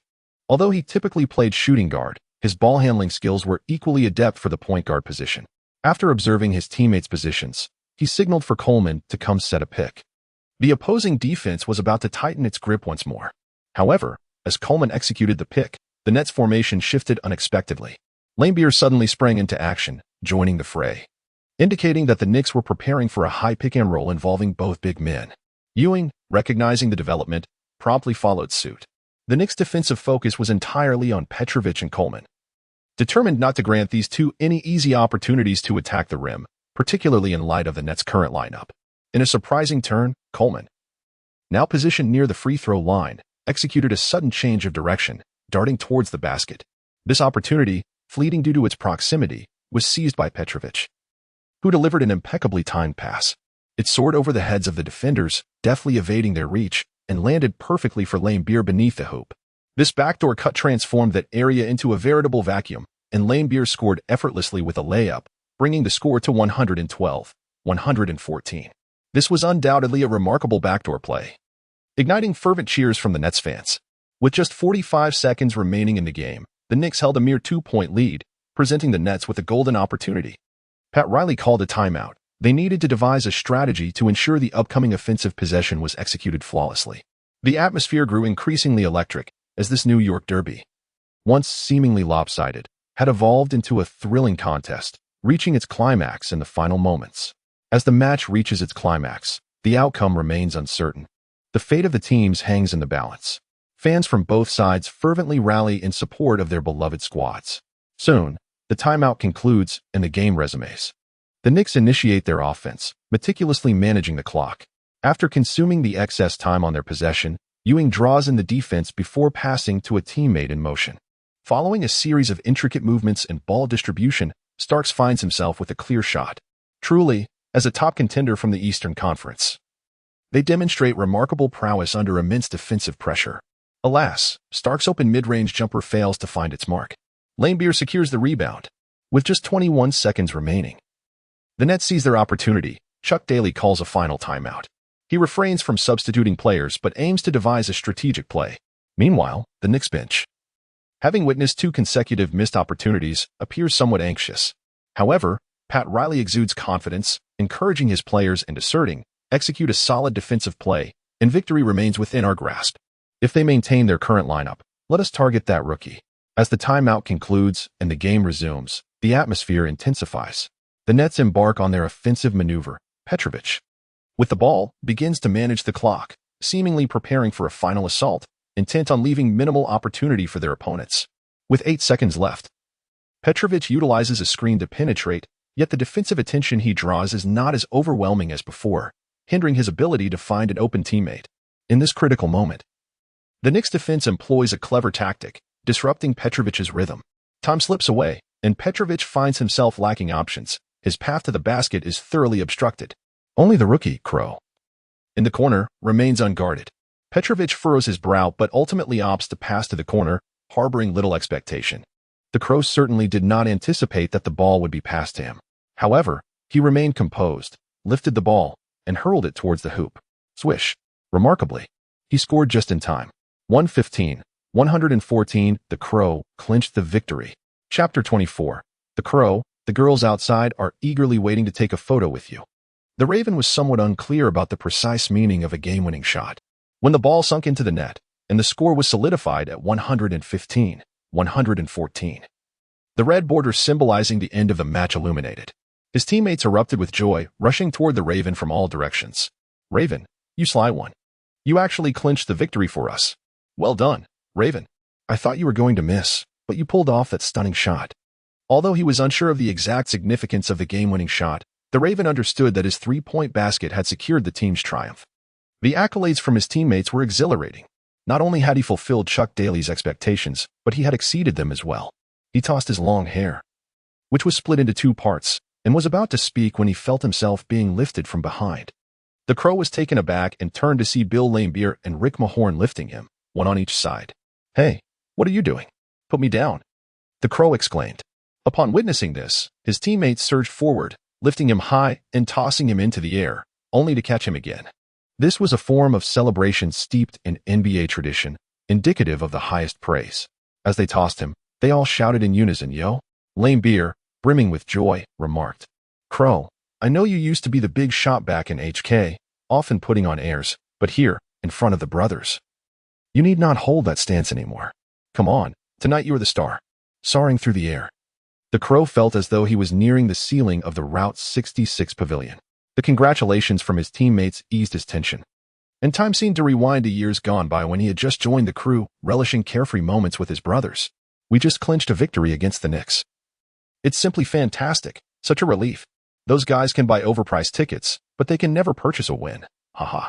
Our new Asian rookie, number 13, is quite impressive. That last-second three-pointer was exhilarating. I wonder where Chuck Daly found such a skilled Asian player. He's got something special. That guy seems to be called Crow. I suddenly find him quite alluring and formidable." The Nets fans were elated. Nothing thrilled them more than witnessing their team triumph over the city rival Knicks. Fans situated in the bustling metropolis of New York naturally gravitated towards supporting the Knicks, attending games at Madison Square Garden. However, not everyone possessed the financial means to do so, leaving support for the Nets as a secondary option. These fans often harbored a sour grapes mentality towards the arrogant and affluent Knicks supporters, maintaining a long-standing animosity. Yet, due to the significant disparity in strength and performance between the two teams, they often had to bow their heads in defeat when encountering Knicks fans. This night, they could finally hold their heads high. Undoubtedly, Drazen Petrovic, with his impressive 40-10 performance, was the cornerstone of the home team's victory. Nevertheless, in contrast, the Crow, with limited playing time, etched an even more profound impression in the hearts of the fans through several electrifying moments. The fierce confrontation with Oakley, the spectacular dunk over him, and the final decisive three-pointer. Even the turnover following a steal was perceived by the fans as both bold and decisive. That night, the Crow garnered countless admirers. On the sidelines, Chuck Daly was brimming with excitement, watching the Crow being tossed into the air by his teammates, his fists clenched in exhilaration. The debut performance of the Raven tonight exceeded all expectations. Initially, the intention was merely to have the Raven face off against a top-tier fighter like Oakley, in order to provide him with some valuable game experience. To everyone's astonishment, the Raven not only displayed remarkable composure but also managed to overpower Oakley, significantly influencing the outcome of the match. Chuck Daly had initially set a modest goal for the Raven, to avoid committing fouls too quickly and being ejected from the game early, which would have been deemed a success. Throughout the match, the Raven committed only 2 fouls and did not incur any technical fouls. Remarkably, he even scored 5 points. While the statistics may not seem impressive for a player with no prior basketball background making his debut as a fighter-type player, this accomplishment is nothing short of miraculous. Chuck Daly firmly believes that the Raven possesses an extraordinary basketball acumen, and coupled with his exceptional physical attributes, given time, he is destined to evolve into a star player. The Crow descended from the sky and landed on the ground, striding through the player's tunnel, where he remained the center of attention, encircled by his teammates. Crow, that last goal. To be honest, did you score it by chance? One teammate jested. The Crow spread its arms nonchalantly and declared, "Is there any need for pretense? Let me tell you. During my time in the Netherlands, I could effortlessly hit a target in the head from 100 meters away, with such a large hoop and at this close range. Do I really need to pretend? Are you boasting, Crow? Hitting someone in the head? Is that for real? Believe it or not." Chuck Daly and Rick Mahorn lingered at the back when the seasoned coach instructed Mahorn beside him, "Rick, tonight presents an excellent opportunity for the Crow to immerse himself in the NBA atmosphere. You handle the arrangements, and I will reimburse you later." "Understood, Coach." Within the confines of the Nets locker room, an atmosphere of triumph permeated the air, with the Crow becoming the center of attention. His swaggering demeanor and humorously audacious remarks endeared him to everyone, as a player unafraid to voice his opinions and defend his teammates on the court. Who wouldn't appreciate such a companion? Moreover, he was also capable of sinking the game-winning shots. As for his seemingly exaggerated claims, his teammates found them to be quite amusing. The Raven felt a profound joy this evening, experiencing a fleeting moment of realization that playing basketball might indeed be rather enjoyable. However, in comparison, he always believed that boxing was the epitome of coolness. Soon enough, he noticed that while all his teammates were exuberant, the team's core player, Petrovic, remained unusually quiet. It seemed that he had always been somewhat of a loner. Thus, the Raven approached him directly and said, "Hey, white boy, with your remarkable skills, why didn't you take that final shot yourself instead of passing it to me?" Petrovic looked at the Raven as if he were foolish, responding, "Isn't it better that you made the game-winning shot? I would have preferred you to take it yourself. I'm merely a support player, not responsible for securing victories." The Raven grinned mischievously. Petrovic chose to disregard him. "Raven, the girls outside are eagerly waiting to take photos with you," Rick Mahone exclaimed, flinging open the locker room door and calling out to him. His teammates erupted in envious cheers. The Crow proudly tossed its flowing long hair and exclaimed, "A group photo. Is it? I'll be right there." As it sauntered outside, it turned back to flaunt to its teammates, saying, "There is no helping it. Being exceptionally handsome is quite a burden, and I find it rather distressing." Chapter 25, 7 Consecutive Victories. Rock music. Does the Raven possess an appealing appearance? If we were to assess him through the aesthetic standards of Dragon Country 30 years hence, the answer would likely be in the negative. He would merely be regarded as a rugged man.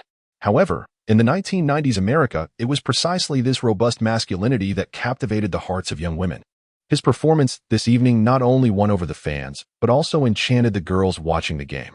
Despite the previous year's revelation that NBA superstar Magic Johnson had been diagnosed with HIV, prompting significant concern within the league and leading to his forced retirement, the league had yet to impose a complete ban on interactions between cheerleaders and players. The NBA cheerleaders, positioned advantageously, sought opportunities to approach these athletic titans after the games.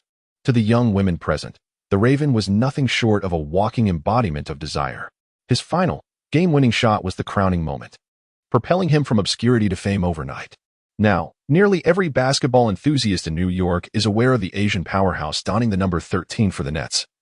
Known by the surname Chin, the commentators on site further bestowed upon him a catchy moniker, Brother Raven. "Brother Raven, oh how handsome you are. May we take a photograph together? Brother Raven, do not be shy, come closer, embrace me for a more flattering shot. Brother Raven, your hairstyle is splendid. And your beard is quite alluring. Here is a secret. My cat can do a backflip. Would you care to visit my home tonight to see?" In the players' tunnel, a throng of young women encircled the Raven, eagerly vying for photographs. The Crow was in high spirits, contemplating further engagement with a few particularly charming girls when Rick Mahone arrived. "Apologies, ladies, but it seems your Crow is otherwise occupied this evening. Our team is heading to the nightclub to celebrate. If you wish to contact him, here is his number." Mahone pulled the Crow away from the group of girls, draping an arm over his shoulder as they made their way to the locker room, chuckling as he remarked, "So, Crow, how does it feel to play in the NBA? Once you make a name for yourself, there will be plenty of girls like these. Pursuing a star is not beyond reach, but do remember to prioritize your safety." The Raven was in high spirits. "Indeed, this is splendid. Rest assured, throughout this year, I shall assist you diligently. By the way, which nightclub are we visiting later?" This was not a celebration of an entire team. Rick Mahorn had merely summoned a small gathering. It consisted of himself, Rambis, the Raven, and Petrovic. The four of them cruised in Mahorn's vintage automobile, traversing from the Brooklyn Bridge to Manhattan. If Knicks fans were aware that we were celebrating on their turf, they would be seething with resentment. Rambus exclaimed excitedly. Mahorn, steering the vehicle, chuckled. When we deliver the final blow to them tonight, Knicks fans will feel as though they've bitten into something foul. As they drove down Fifth Avenue, witnessing the bustling grandeur that surpassed even Midtown, the Raven felt a surge of ambition. One day, we shall have Knicks fans rallying behind us. You truly are ambitious, Raven, Mahorn remarked. What is the matter? Tonight, among the girls seeking my company, 2 are Knicks fans, the Raven declared proudly. Rambus concurred. The Raven speaks truth. We are New York's team. Once we defeat the Knicks and subsequently the Bulls, who the Knicks cannot conquer, winning the championship will leave New York fans with no reason not to support us. Mahorn struck the steering wheel enthusiastically. With Coach Chuck and the team, I believe that day is not far off. Tonight, let us raise a glass to the beginning of our endeavor. Indeed, let us drink heartily. Hey, white boy, why the silence? Feeling down? Heartbroken? No worries. We'll find you a well-endowed companion. Noticing Petrovich's continued silence, the Raven playfully prodded him. Petrovich remained unresponsive, gazing out the window. The Raven perceives that the core of this team possesses an air of aloofness, somewhat detached from the human experience. Perhaps his elevated level of technical prowess leads him to look down upon those who are merely enforcers. As the prince of the nightlife in Wan Chai, he navigates the clubs of Manhattan with remarkable ease. He relishes the rhythm of nocturnal revelry. The daytime training proves exceedingly tedious, while the evening matches seem to possess a modicum of excitement. Nevertheless, the immense energy within him seeks an outlet. Unable to engage in boxing or acts of aggression, he finds solace in the wild abandon of the nightclub scene. The Nets, riding a 5-game winning streak, continue their victorious ascent. 6 victories, 7 victories. They have ascended to the pinnacle of the league. Although Petrovich's scoring has seen a slight decline, he remains ahead of Jordan, holding the top position. The Crow has enjoyed increased screen time and has been performing splendidly, earning the admiration of fans. The attendance at the Nets games is soaring. In the embrace of victory, all seems wondrous. Training has lost its monotony. On this day, within the expansive training facility of the Nets, Rambus brought in an enormous sound system, replacing his usual headphones. As he inserted a cassette, the energetic melodies resonated throughout the training hall. Oh, life is grand. It surpasses your existence, and you cannot fathom the lengths to which I shall go. The Crow found the melody quite rhythmic and delightful, so it approached with curiosity, primarily eager to discern how such a magnificent sound system could produce such exceptional audio quality. What do you think, Crow? Isn't this song captivating? Rambur inquired as he drew near. It's decent. Who is the artist? The Crow casually responded. He had a penchant for music, or rather, it could be said that NBA players universally cherished melodies, often donning headphones during training to synchronize their movements with the rhythm of the songs, a long-standing tradition. Moreover, one might argue that those who grew up in the 1990s held a particular fondness for music, a time when rock bands flourished in a vibrant era. R.E.M. Losing My Religion, Rambur revealed, disclosing both the band's name and the title of the song. The Crow nodded. Do you have a favorite band? Rambur inquired further. Of course. Which one? Beyond. I haven't heard of them. They're a band from Hong Kong. Do you have their tapes? Absolutely. Bring them along someday. I truly adore rock music. Let's do it tomorrow, as it is also a training day. The Crow perceives that life is transitioning from monotony to excitement. The dreariness lies in basketball, while the allure emanates from his companions. In the absence of matches and training, they indulge in revelry, pursue romantic entanglements, stir up mischief, and savor exquisite cuisine. They engage in discussions about female celebrities and music. In stark contrast to the treacherous existence in HK, this environment is blissfully serene. At times, the Crow feels a burgeoning camaraderie with Landby, which he quickly dismisses as an unfavorable notion. He has no need for brothers. Chapter 26. Beyond the Edge of Conflict. That evening, devoid of any matches, the Crow ventured to Flushing. He sought out Uncle Da, who had informed him over the phone during the day that he had acquired information regarding the matter. Upon his arrival, he witnessed Uncle Da busy washing cars, being harassed by a group of young Asian ruffians. Without uttering a word, the Crow swiftly admonished the group of ruffians. Uncle Da wore a troubled expression. Brother Wu, while you have certainly avenged me by teaching them a lesson, my predicament remains dire. Once you depart, they will undoubtedly return to seek retribution. The Crow's fist made a crisp sound as he declared, Uncle Da, one day I shall restore this place to the Eastern Star. For now, you needn't linger here. Come back with me to the team, where I will secure you a position as a cleaner. Ah, is that truly possible? Uncle Da eagerly followed the Crow. only to recall something and inquire, "Brother Wu, what do you need with Bruce Lee's son? The camel has challenged me to a match, claiming it is a 10-year agreement." Following the address provided by Uncle Da, the crow arrived in Manhattan. At the foot of a grand building, a security guard halted him, scrutinizing his appearance. "What brings you here?" "I seek Brandon Lee," he replied. "You look like you're here to cause trouble." "Certainly not. I am here to apply for the role of a martial arts stunt double." "Very well, you may enter." Prior to his arrival, the crow had thoroughly prepared himself. Brandon Lee, the son of Bruce Lee, had inherited his father's ambitions and reputation, striving within the film industry. This was the location of his personal studio. The crow's hairstyle was flamboyant, and its imposing figure gave it an air of intimidation, making it a fitting representation of a martial arts double. An hour later, the crow descended from the building and called the distant camel in Hong Kong. "Crow, how did the task go? Have you encountered a long son?" The voice of the camel on the other end brimmed with anticipation. The crow shook his head and said, "I encountered him, but that fellow declined my challenge." "Oh? Did you mention our decade-long pact with Aaron? Next year marks the 20th anniversary of his passing. Our Chen boxing and Lee leg techniques deserve a legacy." I conveyed that to him, but he insisted he merely wishes to focus on acting, and everything else is of no concern to him. That lad has such a temperament. Make an effort to connect with him more frequently. When you work for Chuck, invest your heart into it. Do not bring shame upon us at East Star. Enough of that. I'm off to play cards. The matters entrusted to the crow by the camel finally found resolution. In truth, the crow harbored no fondness for such tasks. Being turned away naturally left him displeased. Representing the camel in a boxing match was entirely within his capabilities.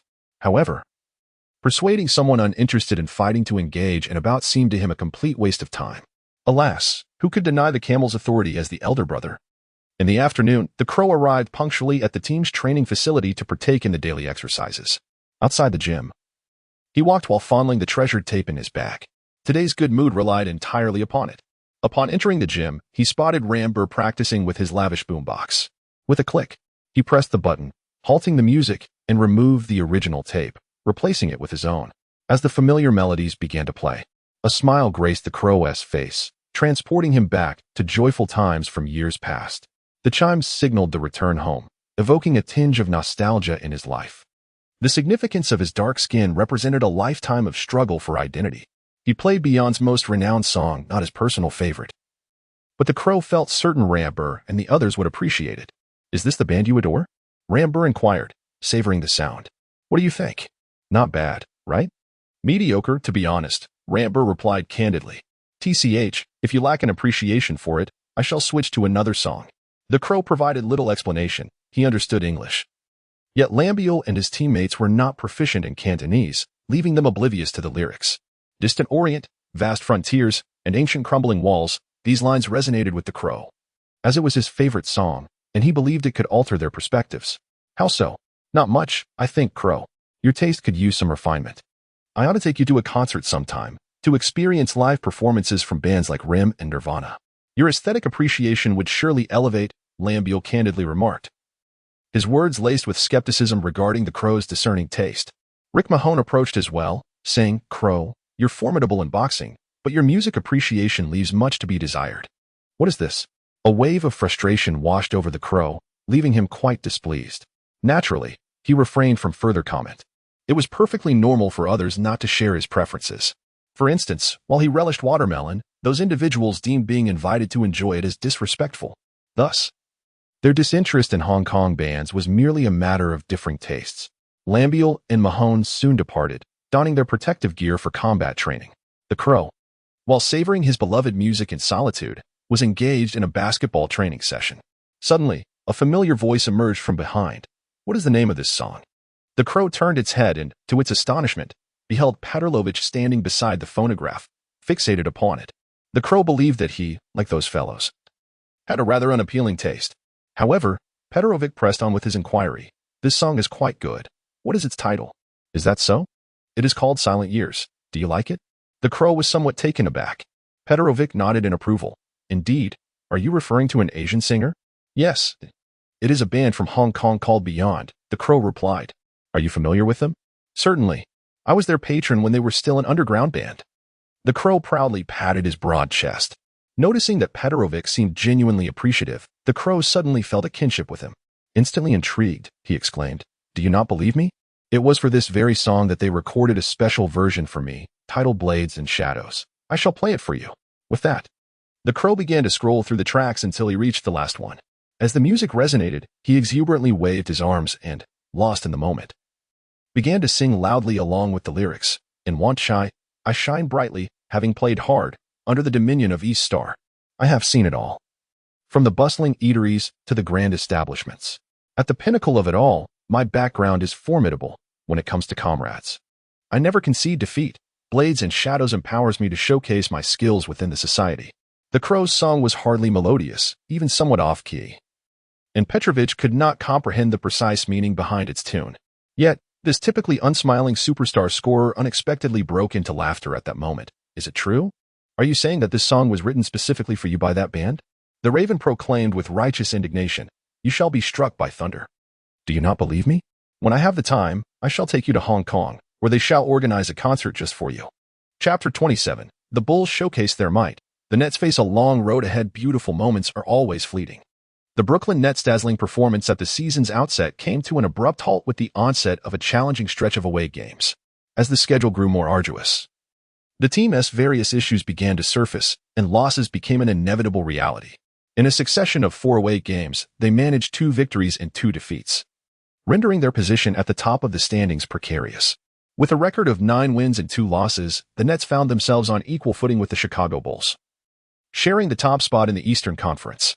Undoubtedly, playing away in the NBA is a formidable challenge, particularly during a grueling series of consecutive away games. Competing on the road entails enduring the rigors of travel. Facing opponents in the distant West often necessitates adjusting to time zone differences, all while braving the electrifying atmosphere created by the home crowd. This results in a dual burden, both physical and psychological. Under such pressures, the performance levels of inexperienced players frequently falter.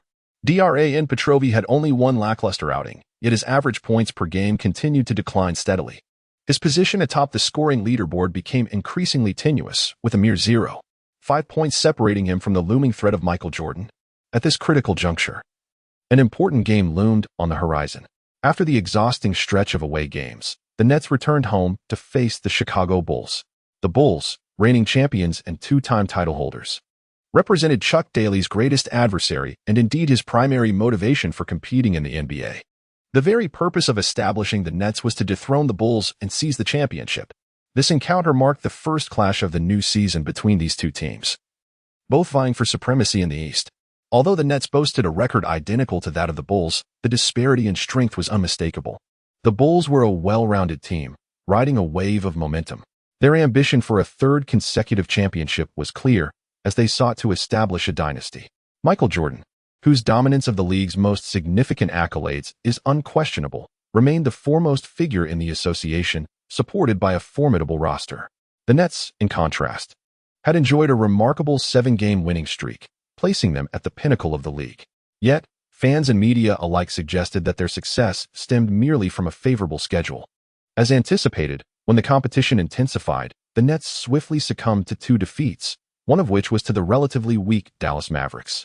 It was evident that the Nets, with a still evolving roster, had considerable room for adjustment and improvement. Chuck Daly could hardly contain his eagerness to witness the fruits of his labor. He placed immense significance on this upcoming home game against the Bulls. He devised numerous ball-handling strategies for Petrovich, with a singular objective, to overshadow his adversary, Jordan, in their scoring duel, or at the very least, to avoid defeat. However, the outcome was evidently disappointing. Petrovich struggled with his shooting, attempting 22 shots but only managing to score 28 points, while Jordan amassed an impressive 35 points. Consequently, the lead in the scoring charts was relinquished.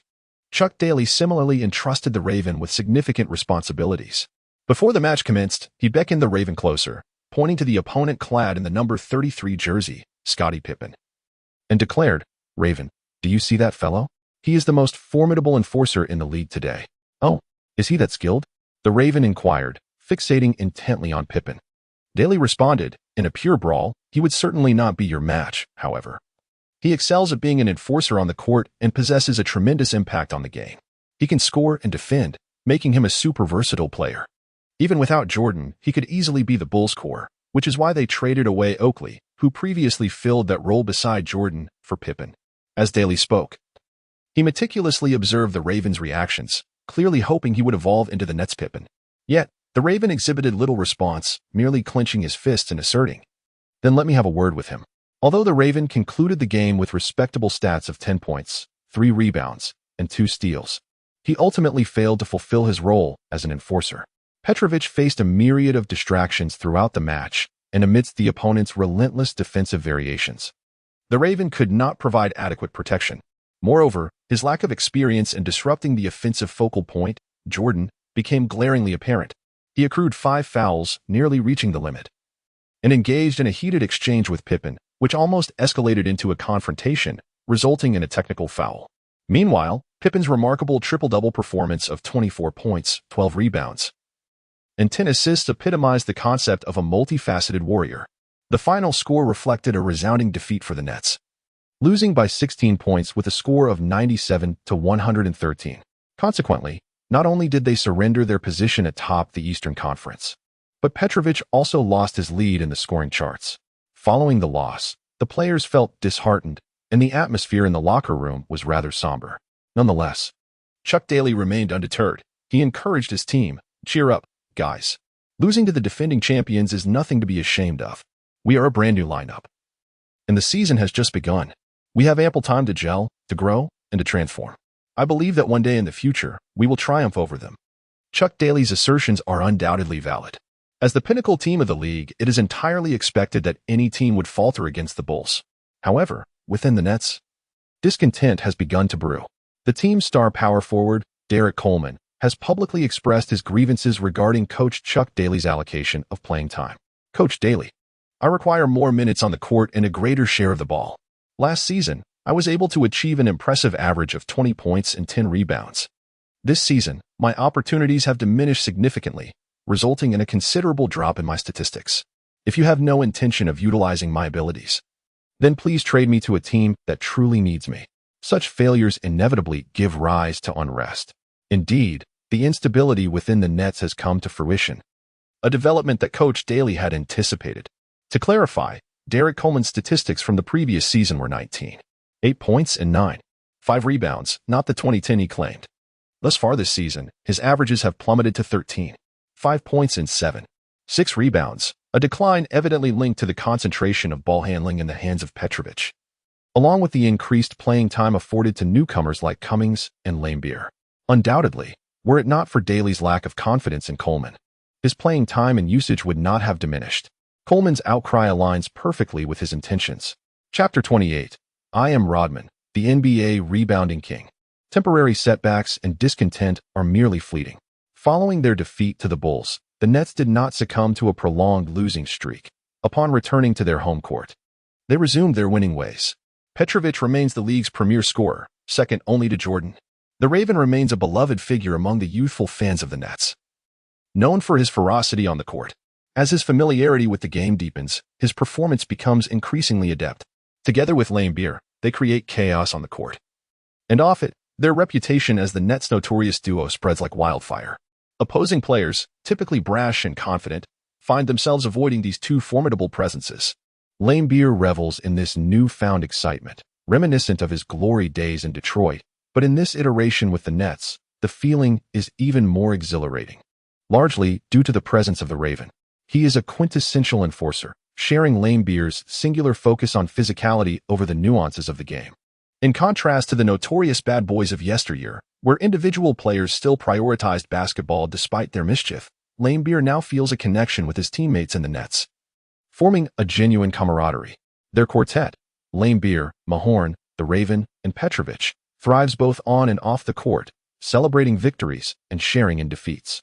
They venture into nightlife together, discovering that Petrovic, the seemingly aloof Eastern European, possesses a surprising vivacity, indulging in banter and revelry much like the others, revealing that he is not so different after all. What sparked this transformation? Perhaps it began with a discussion about the band Beyond. Meanwhile, the Nets' standings continue to decline, slipping from second to third, then to fourth, and fifth in the Eastern Conference. Internal discord arises due to the existence of various cliques, preventing the team from uniting as a cohesive force. Some players express dissatisfaction with their roles, demanding trades. Chuck Daly, resolute in his decision-making, acknowledges the complexities of executing trades, It requires timing, assets, consensus with the management, and proficient execution. A new road trip is on the horizon, and Lambeer informs the Raven of the significance of their first game in the Great Lakes region. Indeed, they are set to return to Detroit, facing the Pistons, once the home of the Bad Boys, where Daly, Lambeer, and Mahorn forged countless cherished memories. It is a place of glory for them, and just over a year since their departure, the nostalgia is palpable. When Chuck Daly steps into the Palace of Auburn Hills, the fans greet him with a resounding applause. The current state of the Pistons, having disintegrated, has resulted in a significant diminishment of their prowess. Their aspirations have shifted from championship glory to merely securing a playoff berth, with the prospect of a rebuild looming ever closer. Undoubtedly, Chuck Daly's legacy of consecutive championships has left an indelible mark on the hearts of Detroit fans.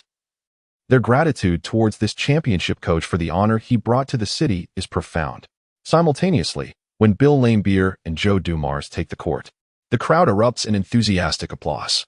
The match itself held little suspense, as the Nets displayed commendable strength while the Pistons opted to rest many of their key players, resulting in a one-sided domination. In such a scenario, Chuck Daly would typically allow the bench players some court time. Yet the lack of intensity in this finals-like encounter rendered it somewhat tedious. Following a resounding victory, the celebration commenced. Lambeer orchestrated a yacht party. Having resided in the area for many years, he was well-versed in how to ensure an enjoyable experience. With abundant resources at their disposal, the typical celebration of clubbing for a night out seemed rather pedestrian, more suited for away games or when time constraints were pressing. This occasion, however, afforded them ample time. Although they were on a stretch of consecutive away games, their next destination was Cleveland, merely a stone's throw from Detroit, situated along the shores of Lake Erie. Thus, this evening promised to be a grand yacht party on the waters of Lake Erie, as the quartet boarded a luxurious vessel, surrounded by young, radiant ladies clad in bikinis. The Crow is embracing both sides, proudly displaying its tattoos and muscles. Petrovich and a blonde lady have retreated to the bow of the ship to indulge in romance. Ramber, with a cigar in his mouth, plays music and engages in cheerful banter with a group of girls. Meanwhile, Mahone has ventured into the ship's galley to oversee the dinner preparations. The vessel remains anchored at the shore, showing no intention of setting sail. The Crow found the situation somewhat peculiar. In Hong Kong, he had engaged in similar gatherings numerous times, particularly on Island, where interactions with Dongxing and the casino were commonplace, often necessitating participation in such affairs. A yacht party, without venturing out to the open waters. How could one truly revel in the experience? Thus, he turned to Ramber and exclaimed, "Hey, demon, why are we still docked? Let's head out to the waters and enjoy ourselves." Ramber chuckled. "Crow, are you so impatient? We must wait a moment longer. A friend is on the way." It turned out that Ramber was awaiting someone. Logically, Detroit could be considered Ramber's hometown. Returning here to meet an old acquaintance was entirely reasonable. However, the Crow felt a twinge of discomfort at the thought of an unfamiliar individual joining their typically intimate group of four. Such an intrusion was bound to disrupt the atmosphere. Crows have always been known for their forthrightness, expressing whatever comes to their minds. However, this time, Petrovich exhibited an even greater impatience. "Bill, how wonderful it would be for just the four of us to enjoy ourselves. Why invite a friend? Soon we shall all feel constrained." Lamble chuckled. "Not at all. This guest will certainly elevate our spirits far beyond what you all can muster. With him around, the atmosphere will be far more vibrant. Besides, he is one of us. So there is no need for concern." With this assurance, the group ceased their complaints. After all, being in the same profession meant he was an NBA player too. Curiosity piqued among them regarding the identity of this intriguing guest. Before long, a tall, robust young African-American man with a shaved head and sunglasses boarded the vessel. He was adorned in fashionable, vibrant attire, embodying a striking street style reminiscent of New York's urban culture. With his sunglasses in place, he exuded an air of sophistication. The Crow perceived that the newcomer exuded an air of arrogance even more pronounced than his own. Instantly intrigued, he raised an eyebrow and inquired, "Are you the NBA player we've been awaiting?" The Crow stood upright, meeting the stranger's gaze, as their heights were nearly equivalent. The visitor halted, removed his sunglasses, and with one hand holding the shades, pointed to himself, declaring, "I am Dennis Rodman, the king of rebounds in the NBA." Chapter 29. A Contest Among True Men. The Raven perceived that the individual before him, who boldly claimed the title of NBA rebounding king, was the most arrogant person he had encountered since arriving in America. The aura he exuded was remarkably comparable to his own. Intrigued, the Raven stepped directly in front of Rodman, gazing intently at him, and unabashedly declared, "I am the Raven, the king of fisticuffs in the NBA." Rodman chuckled. "King of fisticuffs? Quite the bravado you have there. What is the matter? Are you feeling challenged? Shall we engage in a bout for fun?" The Raven had always relished stirring up trouble, and particularly of late. Chuck Daly had urged him to be somewhat more subdued on the court, which left him feeling rather restless. Fighting holds little interest. Let us partake in a true test of manhood. An atmosphere charged with tension permeated the yacht. In response, Lamebeer interjected, positioning himself between the two. "We are all good brothers here. There is no need to compromise our camaraderie. Once upon a time, he was the NBA's foremost villain, a master of instigating conflict. Yet now, he had transformed into a peacemaker. One could not help but reflect on how this seasoned enforcer had matured. While the NBA continued to evolve, ushering in a new era for the younger generation, Lamebeer introduced Rodman, saying, "Raven, allow me to present Daniel Rodman, our dear brother, and a dedicated pupil of Coach Chuck. This season, he averages 19 rebounds per game, undeniably the true rebounding king." After introducing Rodman, he turned to the Raven. "Raven, our new brother here is quite formidable since I've known him. I have yet to witness him lose in a brawl." This statement seemed to acknowledge the prior bravado of both men. Rodman nodded. "I have heard tales of his exploits, feeding a group of 20-something individuals watermelon and ambushing Charles Oakley on the court. He is indeed fierce."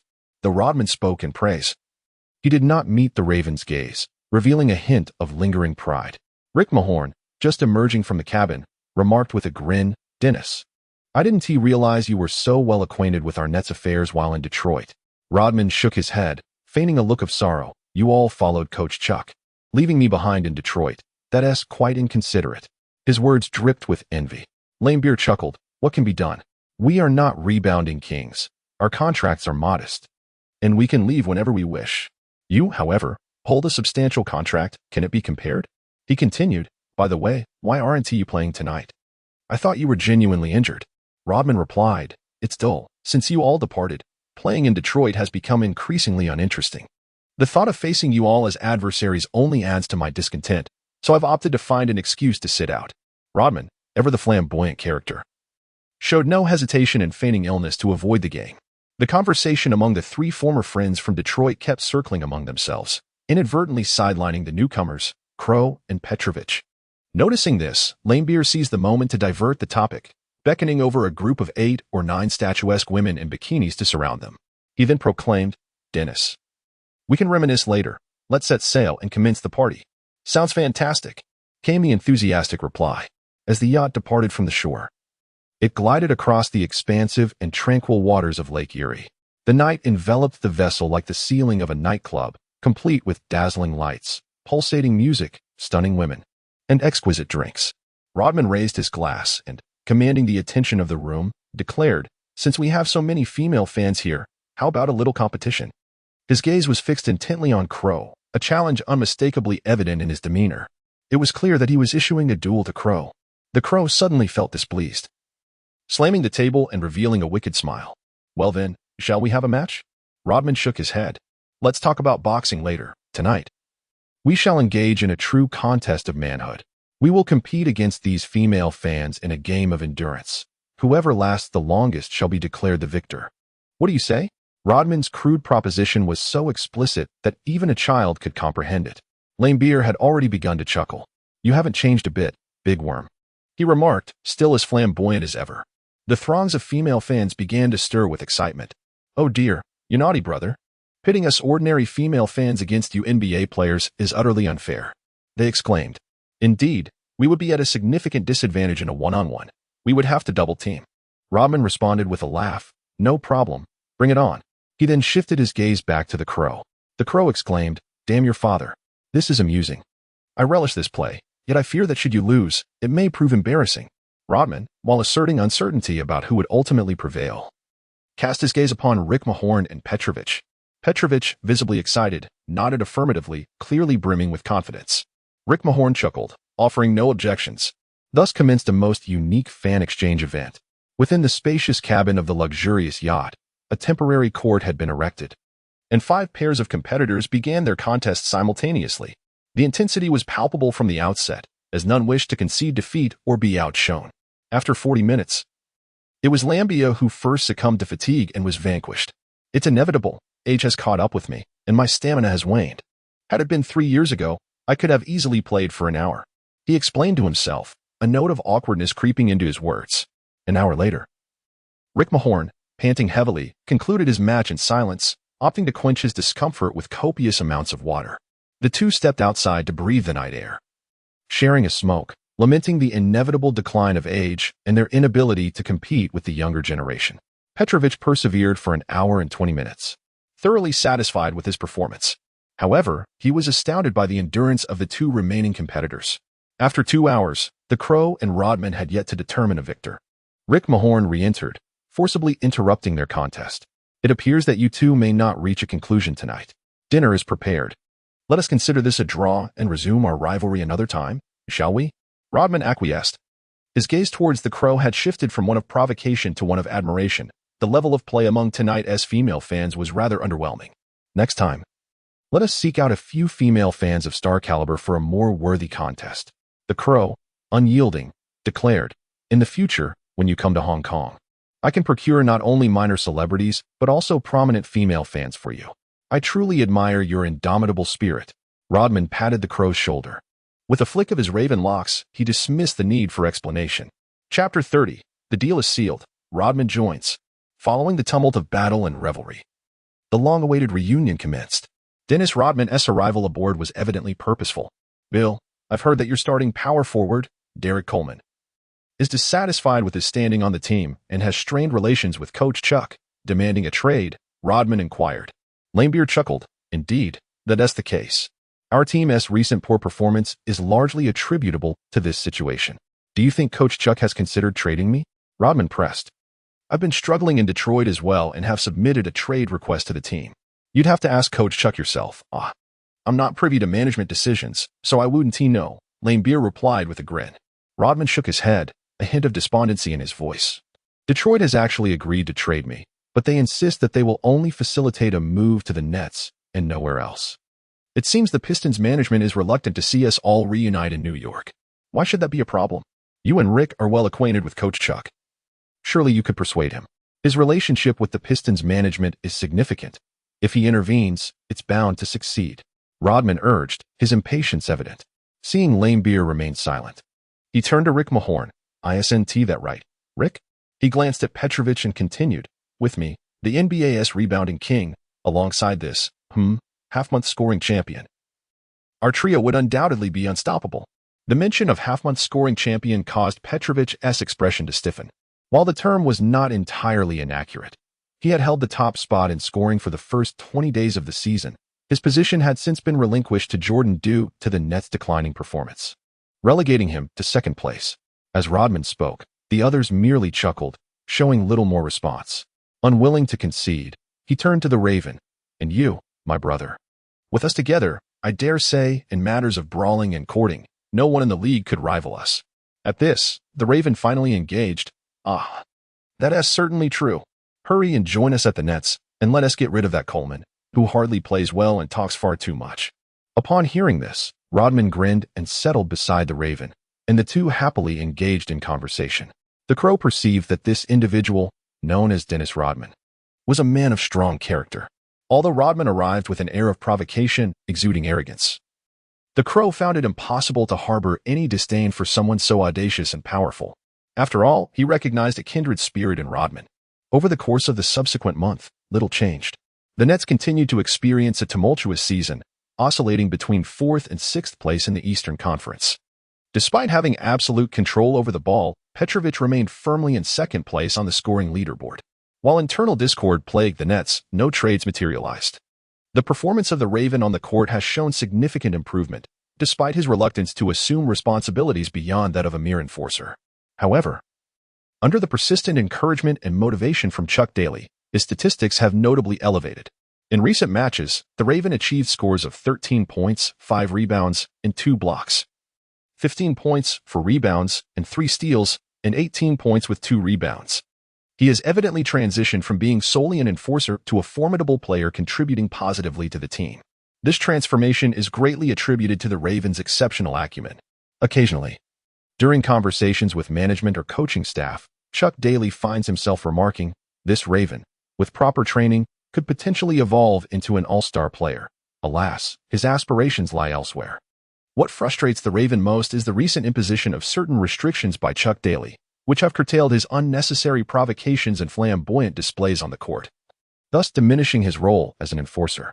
In Daly's words, these measures are intended to simulate scenarios that require the Raven to play more conventionally. After all, as the playoffs approach, every point becomes crucial, and impulsiveness is not an option for an enforcer. The Raven is somewhat displeased with these limitations. Uncomfortable on the court, his off-court affairs are also proving to be less than favorable. Despite several attempts to fulfill tasks assigned by the Camel, he has repeatedly met with closed doors. Returning to Flushing, he attempted to assert his authority to establish order, but the local ruffians were unimpressed.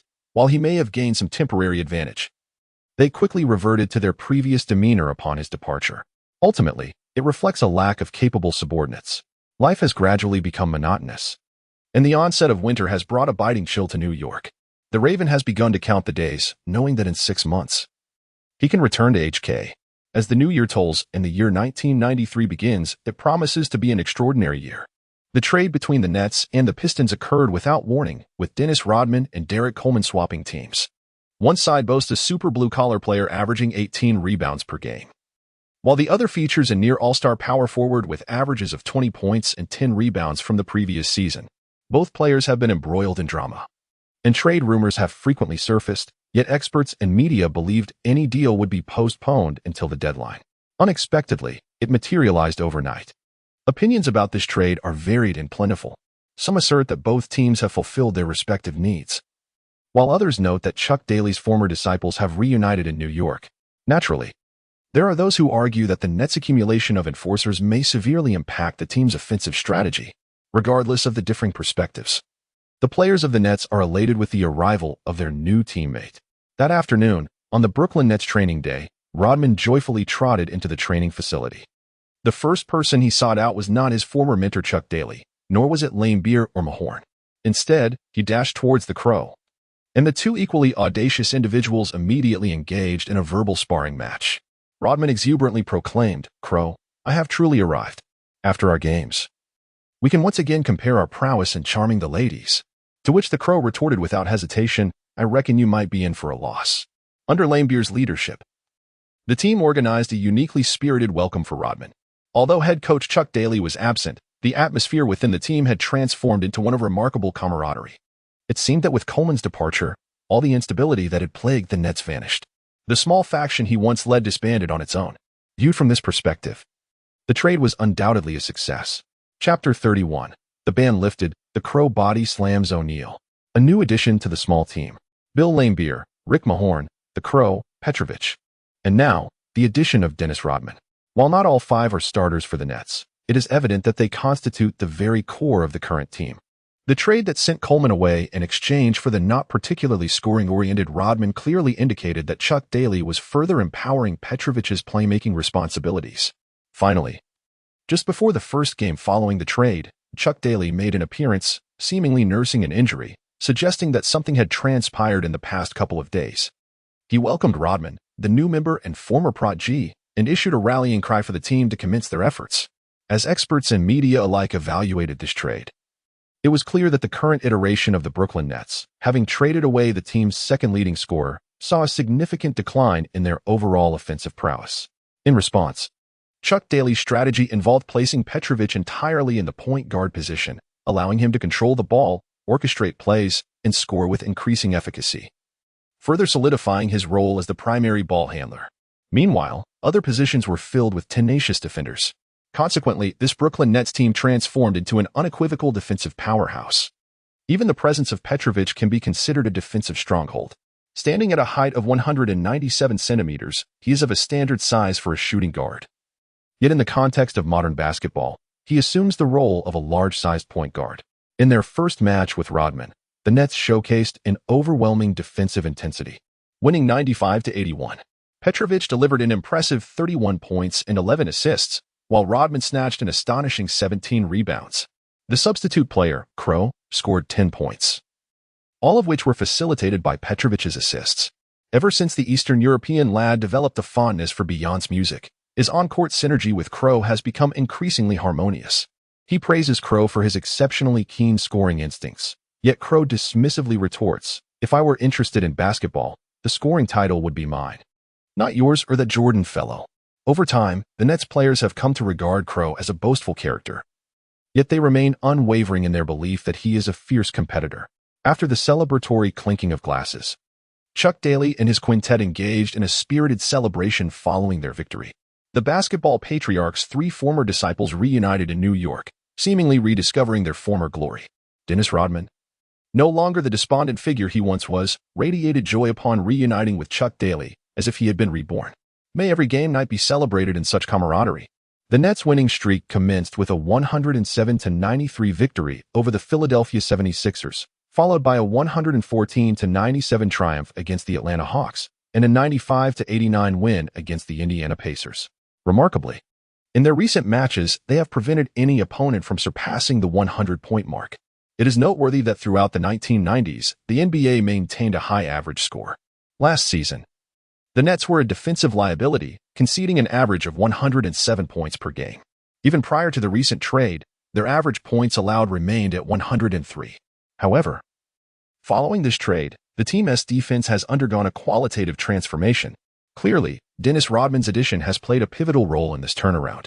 He currently reigns as the league's premier rebounder, averaging an astonishing 18 rebounds per game, an impressive feat indeed. For context, the second-place Shaquille O'Neal averages merely 13.5 rebounds.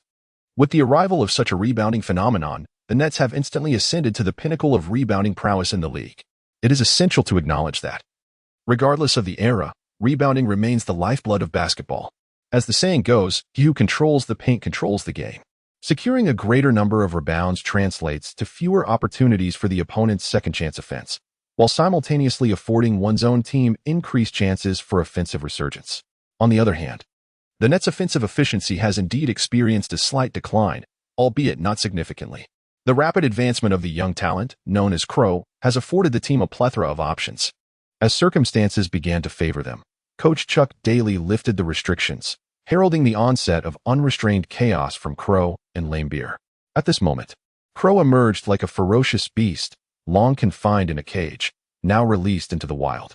His audacious and fierce demeanor, reminiscent of a former axe-wielding villain, is bound to incite a tempest within the Eastern Conference. The newly crowned #1 draft pick, Shaquille O'Neal, became the first casualty. O'Neal, a highly celebrated superstar, recorded an impressive 24 points and 13 rebounds in his rookie season, ranking 9th in scoring and 2nd in rebounding. Many predicted he would ascend to become the premier center in the league, surpassing legends such as Ewing, Olajuwon, and Robinson. Although the Magic struggled in the standings, the youthful and brash O'Neal, armed with his exceptional talent, found little challenge in the Eastern Conference. However, the revamped Nets lineup delivered a formidable lesson. The league's rebounding king, Rodman, personally imparted wisdom to the rookie on how to transform height disadvantages into rebounding strengths. This experience left the rookie somewhat rattled, prompting him to amplify his movements on the court. The Raven showed no mercy. During a fierce tussle beneath the basket, it swiftly came to assist, delivering a powerful elbow that struck Shaquille O'Neal squarely on the shoulder, sending his colossal frame crashing to the floor. Clearly a foul, the referee, however, deemed it a mere ordinary infraction due to the fluidity of the motion, which appeared to be directed at the ball.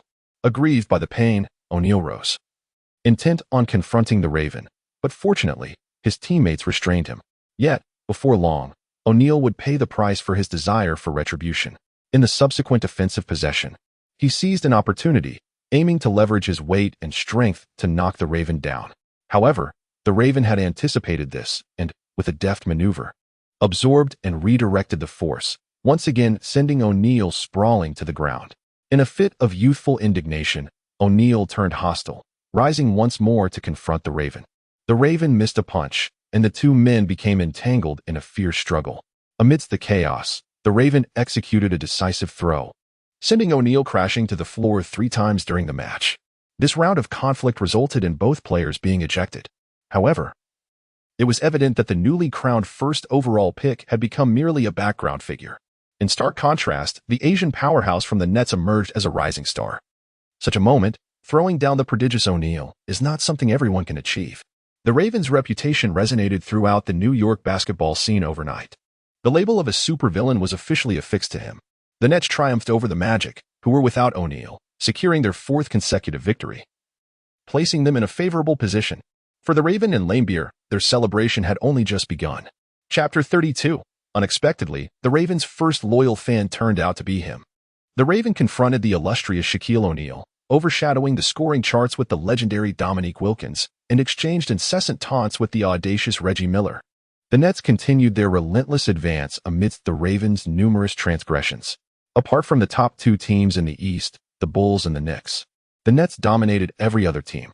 The outspoken rebounding King Rodman even publicly declared, "Only the Eastern Conference possesses any real strength. The Western teams? We hardly regard them." As the saying goes, tall trees attract the wind, or more colloquially, the bird that stands out gets shot. Rodman's remarks naturally provoked strong discontent among the Western powerhouses. Coupled with the Nets' recent surge in prominence and their notorious bad boy style of play, this had incited fierce outrage from other players in the league. In an instant, the Western teams set their sights on teaching the Nets a lesson, aiming to quash their arrogant demeanor. Next, the Nets were set to face the top-ranked Phoenix Suns at home. The Suns star player, Charles Barkley, boldly proclaimed before the match, "We are going to give the Nets a proper lesson." It appeared that the Western leaders were well prepared for this confrontation.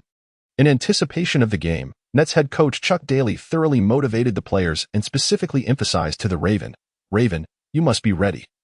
Those guys from the Suns are coming for you." To this, the Raven remained unfazed. "Let them come. In this little basketball court, who do I have to fear?" The arrogance of the Raven is not without justification. Ever since his arrival in the United States, he has consistently emerged victorious in every confrontation, both on and off the court. Charles Oakley, regarded as one of the fiercest enforcers in the league, found himself ambushed by the Raven, unable to retaliate. Shaquille O'Neal, relying on his imposing physique to dominate, was humiliated by the Raven on 3 separate occasions, reduced to mere background noise. Reggie Miller, accompanied by a cadre of formidable pacers, attempted to confront the Raven, only to be met with a swift chokehold that left him momentarily paralyzed with fear. The adversaries he easily bested on the court are among the finest warriors in the NBA, and in such circumstances, it is indeed understandable that the Raven feels unassailable. Yet, Chuck Daly cautioned him, "Raven, basketball is not as simple as you perceive. You are bound to encounter numerous challenges ahead." The Raven does not ponder excessively, after all. He only aided Chuck Daly for a year, and his role was rather straightforward. When Chuck Daly relinquished control, he would stir up trouble and create chaos. Even if he were to be ejected from the game, he would ensure that the opponent paid a far greater price. What problems could possibly arise from this? Recently, the Brooklyn Nets have witnessed a notable surge in their fan base. Numerous supporters in New York have chosen to attend Nets games, primarily due to the team's fluctuating performance, which saw a remarkable turnaround following significant trades, enabling them to triumph over formidable adversaries with unwavering momentum. Another compelling reason is the Nets' thrilling style of play. With the likes of Bill Laimbeer, Rick Mahorn, Dennis Rodman, the basketball patriarch Chuck Daly, and the fiercely tenacious rookie Raven, alongside a European prodigy capable of contending with Michael Jordan on the scoring leaderboard, this ensemble is immensely appealing to the proud New York fans. After all, basketball enthusiasts in New York firmly believe that they possess a superior understanding of the game, both nationally and globally. Thus, the team they support must be fierce, strong, and invincible. In many respects, this Nets team aligns well with their preferences. Certainly, New York fans predominantly support the Knicks, especially since the Knicks have recently surpassed the Bulls to claim the top spot in the Eastern Conference. The New York Knicks remain strong contenders for the championship.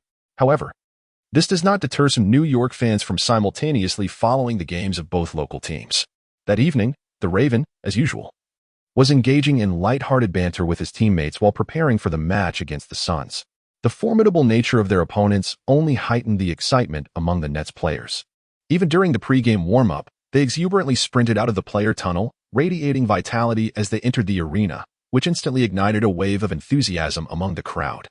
The Nets' style of play is remarkably infectious, and this is one of their defining characteristics. The Raven, as if engaged in a routine affair, exchanged a series of one-on-one confrontations with Ramber. Suddenly, his gaze caught sight of an individual on the sidelines clad in his fan jersey. Indeed, the Brooklyn Nets number 13 jersey. It was unmistakably his own jersey number. The Crow was somewhat taken aback. This was the first time he had seen someone don his fan jersey, signifying that he had acquired his very first loyal supporter. Initially, the Crow held little anticipation regarding playing basketball. He merely agreed to assist Chuck Daly for a year on behalf of the Camel and planned to return afterward. Whether or not he had fans was of little consequence. However, after spending considerable time with the small group of 5, he gradually discovered that life here bore a semblance of interest. Of course, this newfound intrigue was insufficient to alter the Crow's original decision. He still intended to return to HK at the season's end to continue his role as the leader of Dongxing. Yet, for this evening, he felt a spark of curiosity, eager to see what sort of fan would be drawn to a court player like himself. Upon closer inspection, the Crow was quite surprised. His fan was, in fact, a familiar face. It was none other than Brandon Lee, the son of Bruce Lee, whom the Camel had helped him locate, a figure who had consistently rejected him and even expelled him in the past. Now wearing his fan jersey to watch the game from the sidelines. How intriguing! It was truly captivating. Noticing that the seat beside Lee was momentarily vacant, the Crow took a seat and bluntly inquired, "Why are you here watching my game instead of sparring with me? Have you had a change of heart?" Lee shook his head and replied with a smile, "I will not engage in a spar with you, Crow. My father shared a profound friendship with Uncle Chun, the Camel. While I cannot fight you, I thought I could come and cheer for you. You wouldn't mind, would you? Seriously. What is the point of paying to watch a game if you're not going to spar?" The Crow retorted, but before Lee could change his expression, he quickly added, "From now on, this seat at the Nets home games is yours. As my very first fan, the tickets are on me." Lee did not decline. He understood what kind of person the Crow was. His visit was genuinely an attempt to ease the tension following his repeated refusals to spar. After all, the Lee Inchin families shared a long-standing acquaintance. Chapter 33, Scoring 5 Consecutive Points. Tonight's Crow is different. The Crow and Li Guohao shared a delightful conversation, relishing the presence of supportive fans, a truly wonderful occurrence. As the warm-up period concluded, the Crow prepared to rise and depart. Li Guohao called out, "Crow." The Crow, filled with a sense of perplexity, turned around. Li Guohao pointed to those behind him and said, "Perform admirably tonight. These are all Chinese fans here to witness your skills. Do not let them down." Upon observing, Crow realized that behind Li Guohao sat a considerable number of Asian faces. He had not paid much attention to this before, thus. It seems that these Chinese fans were indeed brought by Li Guohao. Given Li Guohao's influence among the Chinese community, he could certainly achieve this. It is well known that in America, Bruce Lee is celebrated as the beacon of the Chinese community, a source of pride for all Chinese people.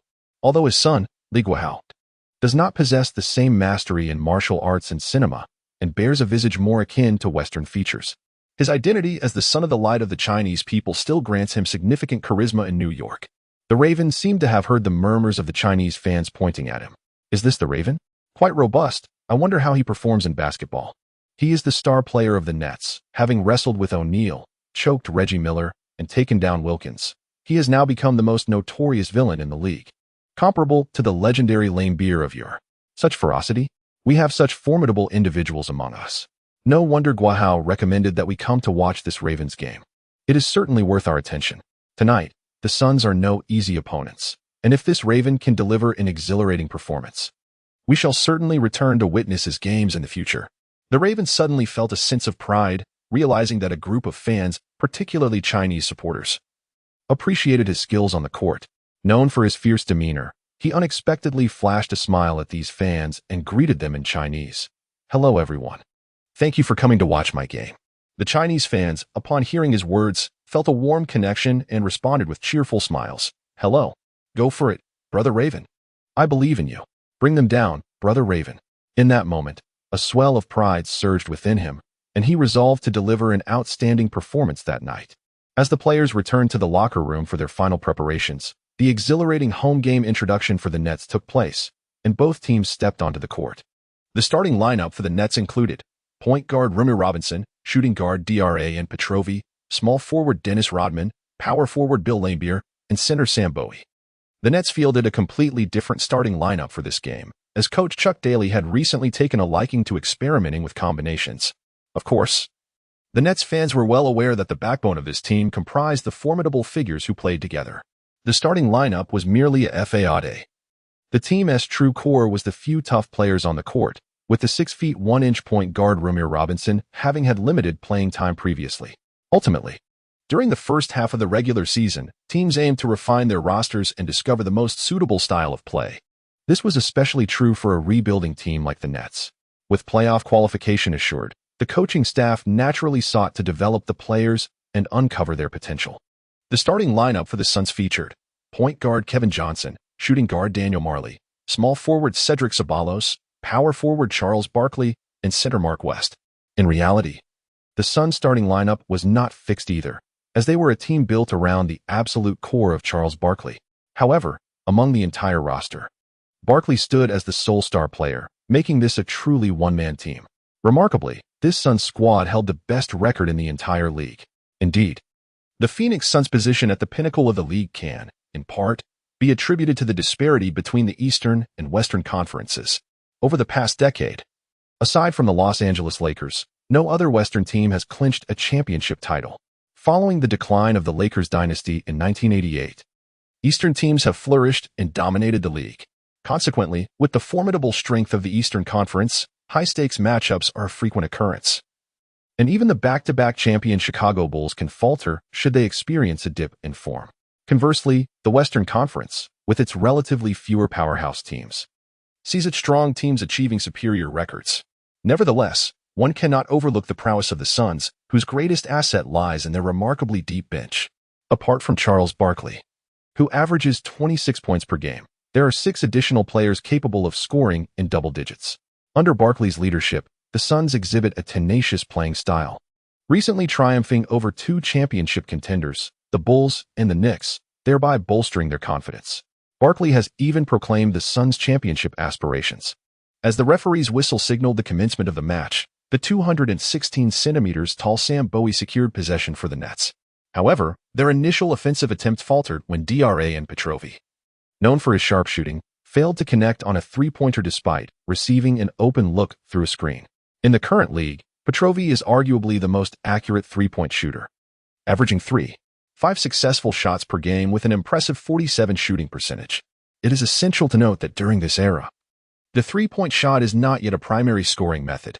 Averaging over 2 successful shots with a shooting percentage above 38 already qualifies one as an elite shooter. In this context, Petrovi's shooting ability stands out distinctly.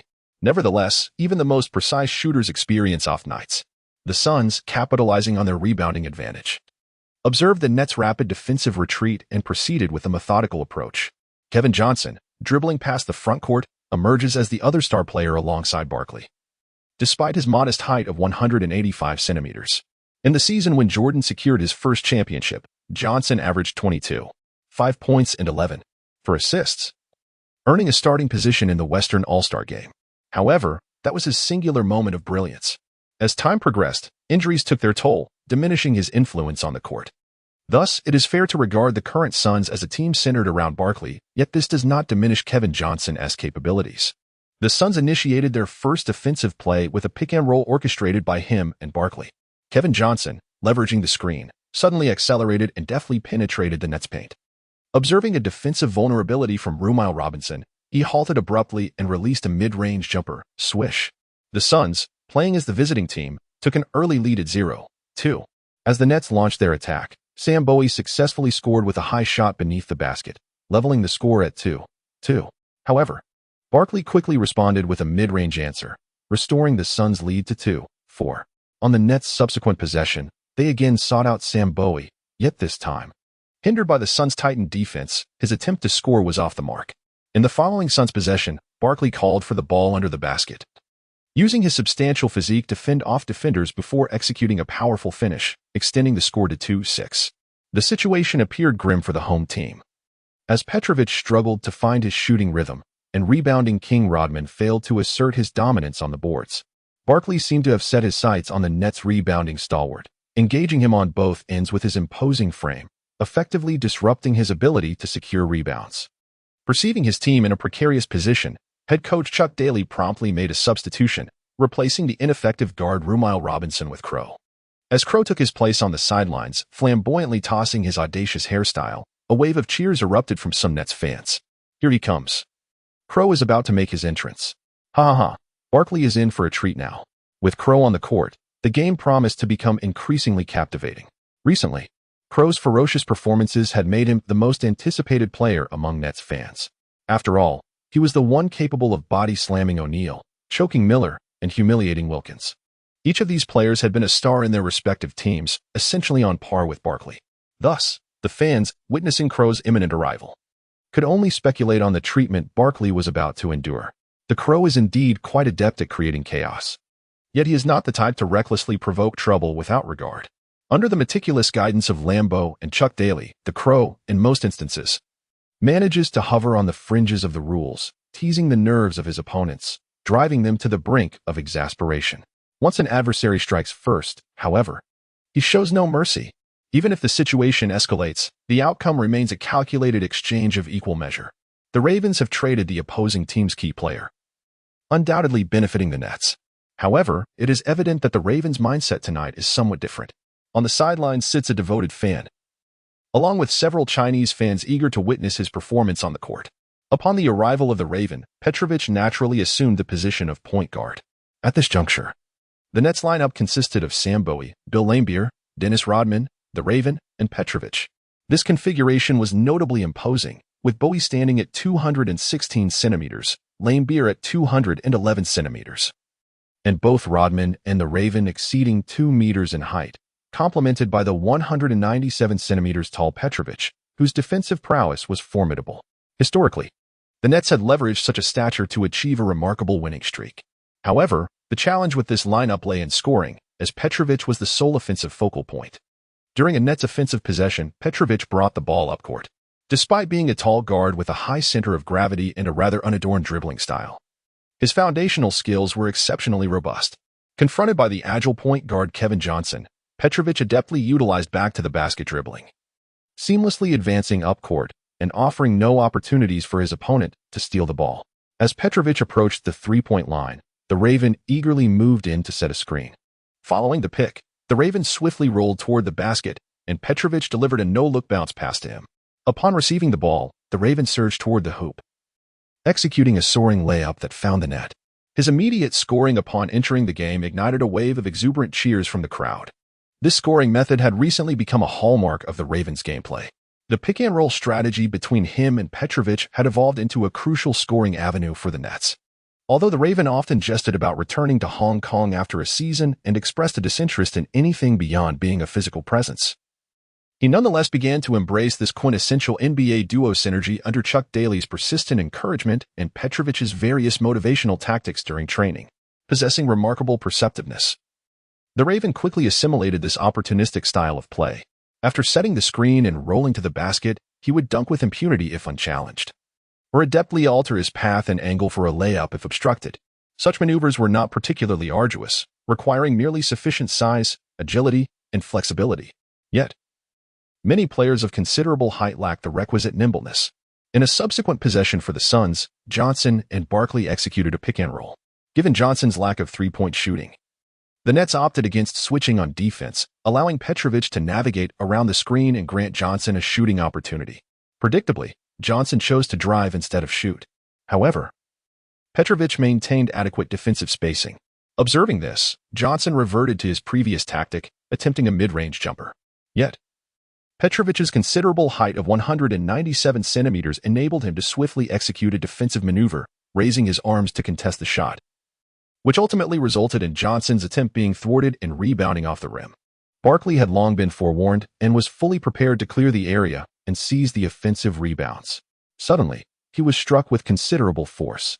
Although his considerable bulk prevented him from being toppled, the impact caused him to falter momentarily.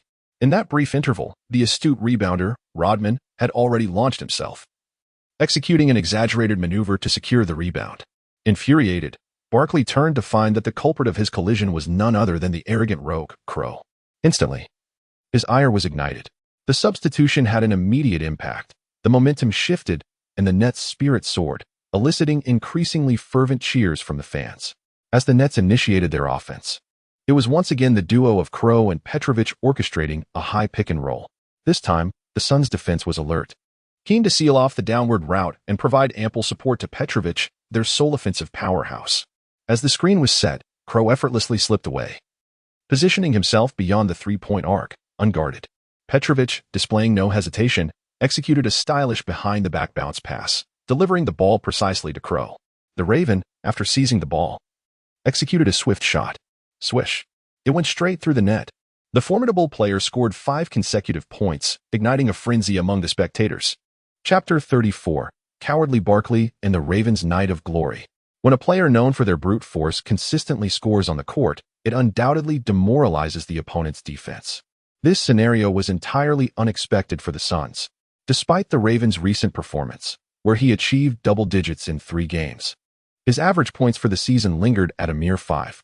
In numerous occasions, he not only failed to score, but also attempted no more than 2 shots.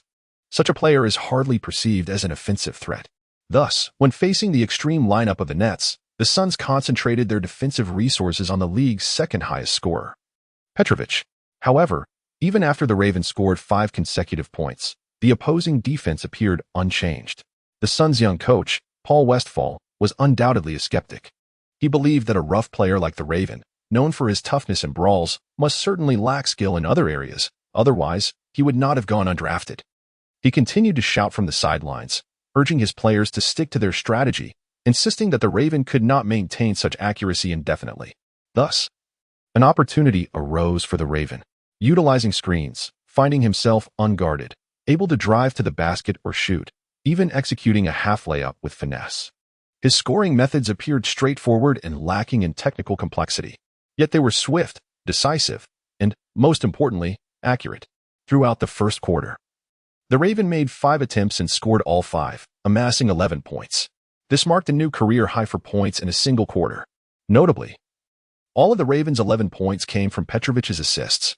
A glimpse into the whole reveals that if the Nets could mount such an offensive display, their renowned defense must be equally formidable. The Suns' formidable offense in the West was effectively stifled. Aside from Barkley's impressive 12 points and 5 rebounds in the quarter, the other players struggled to make an impact against the Nets' aggressive defensive setup. Consequently, at the end of the first quarter, the Nets led the Suns 27-22. Wuya stood at the sidelines, clapping his hands.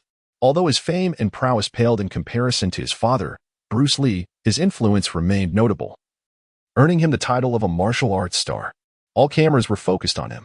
The number 13 Nets jersey he wore was unmistakable, clearly showing he was cheering for the Raven. Behind him, a throng of Chinese fans began to cheer. Was it said that the Raven couldn't play basketball? How did he score so many points? Goodness, he can fight and score. Could this truly be the so-called mere brawler they spoke of? Ha ha ha. Some say Peter Lovick is the Jordan of the Nets, but I believe that Crow Brother is equally the Pippen of the team. Go, Crow Brother. Shine brightly and become a beacon of hope for the Chinese in the basketball realm. The section where these fans are seated is in close proximity to the Nets bench, allowing Crow to hear their unique cheers in Chinese as he rests there. In response to their support, Crow smiled and stood to wave his acknowledgement. The Raven found this experience truly delightful. The Suns' position at the pinnacle of the league is certainly not a mere stroke of luck. As the game transitioned into the rotation phase, their advantages became evident. The formidable depth of their roster allowed the bench players to perform on par with the starters. During the rotation period, as both teams exchanged players, the Suns swiftly caught up and even took the lead. Chuck Daly, undeterred by the team's temporary disadvantage, refrained from prematurely reintroducing the starters. As a seasoned champion coach, he remained remarkably composed. Although he was eager to secure a victory, he recognized that it was not yet the time to disrupt the rotation.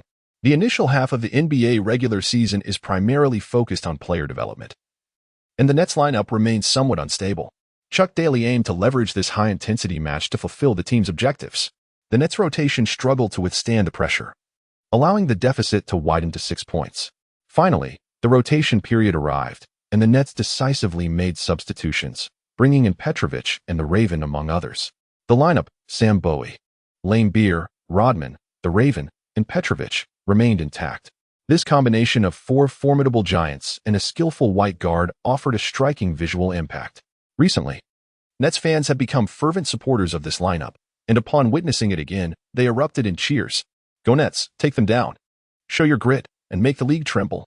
With Li Guihao bringing Chinese fans to support him, the Raven felt a surge of confidence tonight. This atmosphere was akin to his previous days in Hong Kong, where prominent figures gathered to celebrate the opening of a new venue. The heartfelt compliments in Chinese were particularly gratifying. Coupled with his excellent form tonight, for the first time, he entered the game not with the intent to instigate or confront opponents, but rather to focus on scoring. Moreover, just before he took the court, Chuck Daly had emphasized his role. Raven, don't rush into trouble. If the opponents continue to give you space, collaborate with DRAN for pick and rolls, and decisively attack the basket. In the first possession after entering the game, the Nets initiated their offense, with the Raven executing a pick and roll for Petrovic. The opposing defense remained committed to double-teaming Petrovic. He passed the ball to the Raven, who seized the opportunity for a mid-range shot. The Raven took a decisive shot. Bang! Unfortunately, his excellent shooting touch did not persist, resulting in a missed opportunity. However, at that moment, the rebounding king made his presence felt. Rodman, with his keen sense for rebounds, anticipated the trajectory of the ball and leaped first among the formidable players, securing the rebound. He then swiftly passed the ball to the Raven, exclaiming, "Keep shooting, Raven." The Crow remained in a state of emptiness as he made another move. Clang! It was yet again the sound of iron striking.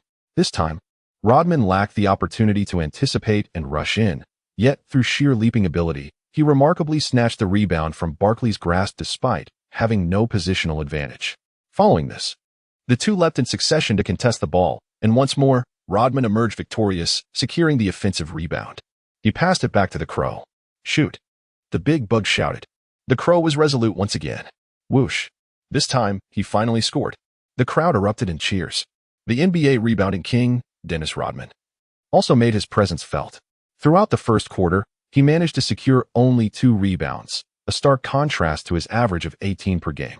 However, upon entering the second quarter, his remarkable display of consecutive offensive rebounds was enough to demonstrate the extraordinary nature of his rebounding prowess. In this particular play, the Crow attempted 3 shots, 2 of which missed. Good shooting touch is not a constant, yet with persistence in shooting, success is inevitable. Such is the significance of securing rebounds. The defensive lapse in this instance infuriated the Suns' leader, Barkley. Despite successfully defending in their first attempt, they allowed their opponent to snatch the rebound. Even more frustrating was the fact that after the Crows' second miss, Barkley, who had a superior position, should have easily claimed the rebound. Not even Shaquille O'Neal could snatch it from him. Yet, it was Rodman who seized it. Though Rodman was indeed a superstar rebounder averaging 18 boards per game, Barkley held a certain disdain for him, viewing him as a brutish player solely focused on rebounding. Being outmaneuvered by Rodman was a blow to his pride, and he was determined to rectify this. Barkley, embodying the spirit of retribution, observed as the Suns launched their offense. When Kevin Johnson's drive to the basket failed, the ball ricocheted perfectly above Barkley's head. Instead of immediately positioning himself for the rebound, he quickly scanned his surroundings. Spotting Rodman sprinting toward the ball's trajectory, a subtle smirk crept across Barkley's face. As Rodman leaped, Barkley assumed a position to block him, his ample frame effectively obstructing Rodman's ascent. Caught off guard by Barkley's cunning tactic, Rodman leapt, but lost his balance midair. This precarious maneuver posed significant risks, as players can easily sustain injuries when airborne and unsteady, a common occurrence in the NBA. Rodman soared impressively, yet as the saying goes, the higher one jumps, the harder one falls. He was propelled into the air, seemingly destined for disaster. Barkley reveled in his vindication. However, Rodman, possessing remarkable agility, managed to adjust his center of gravity despite being severely off balance. Although he did fall, he executed a safe roll upon landing, emerging unscathed. A close call. Meanwhile, Barkley frowned in discontent. Just then, the Crow charged forward, furious, exclaiming, "Damn it! Are you trying to act tough on our turf? Do you have a death wish?" Without allowing Barkley a moment to respond, he delivered a powerful shoulder check. Despite the immense heft of the flying pig, it was still struck by the Crow, leaving it dazed and disoriented, wincing in pain and nearly toppling over. The collision involving the Raven, if it were to occur in a boxing ring, would indeed be profound. It is known as the 8 extremities, Iron Mountain Lean. Although the Raven has taken its teachings from the camel, its martial arts practices are rather eclectic. Having dabbled in various techniques, Barkley, feeling the sting of the impact and incensed by the covert humiliation, was ready to retaliate. However, the notorious thugs of the Nets had already encircled him. Lame Beer, Bowen, and the rapidly recovering Rodman formed a dark cloud around the Suns' star. "What's this? Looking for a fight? Go ahead, try it." Lame Beer's fist crackled ominously, and a smile crept upon his face. "Why the hesitation? Aren't you the one claiming to torment us?" Is this what the league's top talent amounts to? The Raven flicked its hair, continuing the provocation. Rodman remained silent, glaring fiercely at Barkley. Under the intense scrutiny of the three formidable adversaries, Barkley felt a prickling unease. As the conflict escalated, Rick Mahorn from the sidelines waved his arms, directing the Nets bench players to storm the court, blocking any Suns players who might rush to Barkley's aid. At that moment, Barkley found himself utterly isolated.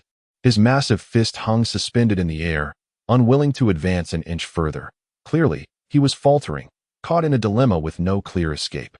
The piercing whistle of the referee provided Barkley with a semblance of reprieve. Once the officials separated the two sides, he feigned bravado, gesturing towards his opponent with words that, while seemingly defiant, rang hollow. The spectators erupted in uproarious laughter, reveling in the scene. Huh, the flying pig has backed down. Our new bad boys have scared yet another one. Who in this league has not felt our wrath? Only that rogue Jordan remains. The crowd envisioned that defeating Jordan would herald their championship glory, a revival of the legendary Bad Boys era within reach. The excitement of the Nets' gameplay was intoxicating. Basketball should indeed be played with such audacity. However, the tempest did not escalate further, as Barkley ultimately yielded. Following the uproar, the referees issued penalties. Both Barkley and the Raven received technical fouls. This only served to deepen Barkley's ire. As a premier player, he found it intolerable to nearly be exchanged for a mere foul from his adversary, and to have cowered during the altercation was an affront he could hardly endure. Charles Barkley was no stranger to adversity. In the past, he would confront any discontent directly, disregarding the consequences. Yet tonight, he was overwhelmed by the imposing presence of the Nets trio. The more he contemplated, the more incensed he became, leading him to pound the bench in frustration. It seemed fate was mocking him. His hand was injured and bleeding. Barkley's composure had completely shattered. The mindset of the main player has shattered, making the game evidently challenging. As the first half concluded, the Suns found themselves overtaken by their opponents, with the Nets establishing a 4-point lead at 49-45. As the third quarter commenced, despite having made adjustments during halftime, the Suns briefly leveled the score and even took a 2-point lead. However, it was not long before the Nets, having identified the vulnerabilities in their defense, unleashed a series of attacks that left the Suns unable to withstand the pressure. By the end of the third quarter, the Nets had widened their lead to double digits. In the final quarter, the league-leading Suns lacked the confidence to resist, and it wasn't too long before they hastily surrendered. Ultimately, the Nets triumphed at home with a resounding 105-89 victory over the top-ranked Phoenix Suns, marking the most significant upset of the day. In this match, the Nets' pivotal player, Petrovic, delivered a stunning performance with 27 points and 16 assists, while the Suns paid a heavy price for their aggressive double-teaming. Despite Rodman only managing 2 rebounds in both the first and last quarters, he still dominated the boards with a total of 16 rebounds. Meanwhile, the formidable enforcer, Crow, experienced a career night, scoring 25 points. The most disheartened figure was undoubtedly the Suns' leader, Barkley, who recorded 18 points and 11 rebounds. While his statistics appeared commendable, his efficiency was lacking, and most critically, during a confrontation with the Nets' notorious trio, he completely faltered on camera. From that moment on, this Phoenix flying pig became synonymous with a lack of toughness in the eyes of the public. Chapter 35, The Bad Boy Slayer? Iron Elbow Malone comes to stir trouble. This was Crow's first genuine taste of victory in the NBA. What mattered to him was not the career-high 25 points nor the triumph over the league's top team, nor the feat of intimidating the aggressive flying pig. Instead, it was the support from a group of fans. More precisely, it was the support from a cluster of Chinese fans. After the game, as Crow approached the sidelines and embraced his first loyal fan, Li Guahao, dozens of Chinese fans behind him praised him in Mandarin. "Crow, you were incredible. You were electrifying tonight. I will buy tickets to all the Nets games from now on. You are bound to become a beacon of hope for Chinese basketball. We believe in you." Hearing his native language in a foreign land created a resonance that could only be felt through genuine empathy. Although Crow had traversed the globe, facing life and death without much emotional attachment, this profound sense of belonging stirred something within him. He genuinely wished to inform these fans, "I am only playing for one season. Once it's over, I will return to HK. So please do not waste your money on tickets." However, the words lingered on his lips, unspoken. The usually fierce individual displayed a radiant smile, capturing a moment with his compatriots. The following day, the Crow had undoubtedly become a sensation within the Chinese community in New York. If his previous feats of defeating Oakley and kicking O'Neal had merely garnered him minor fame, allowing basketball fans across New York and even the entirety of America to recognize a yellow-skinned powerhouse. Then his career high of 25 points that night revealed that he was not only a formidable fighter, but also a competent player. A photograph with Li Guohao solidified his status within the New York Chinese community.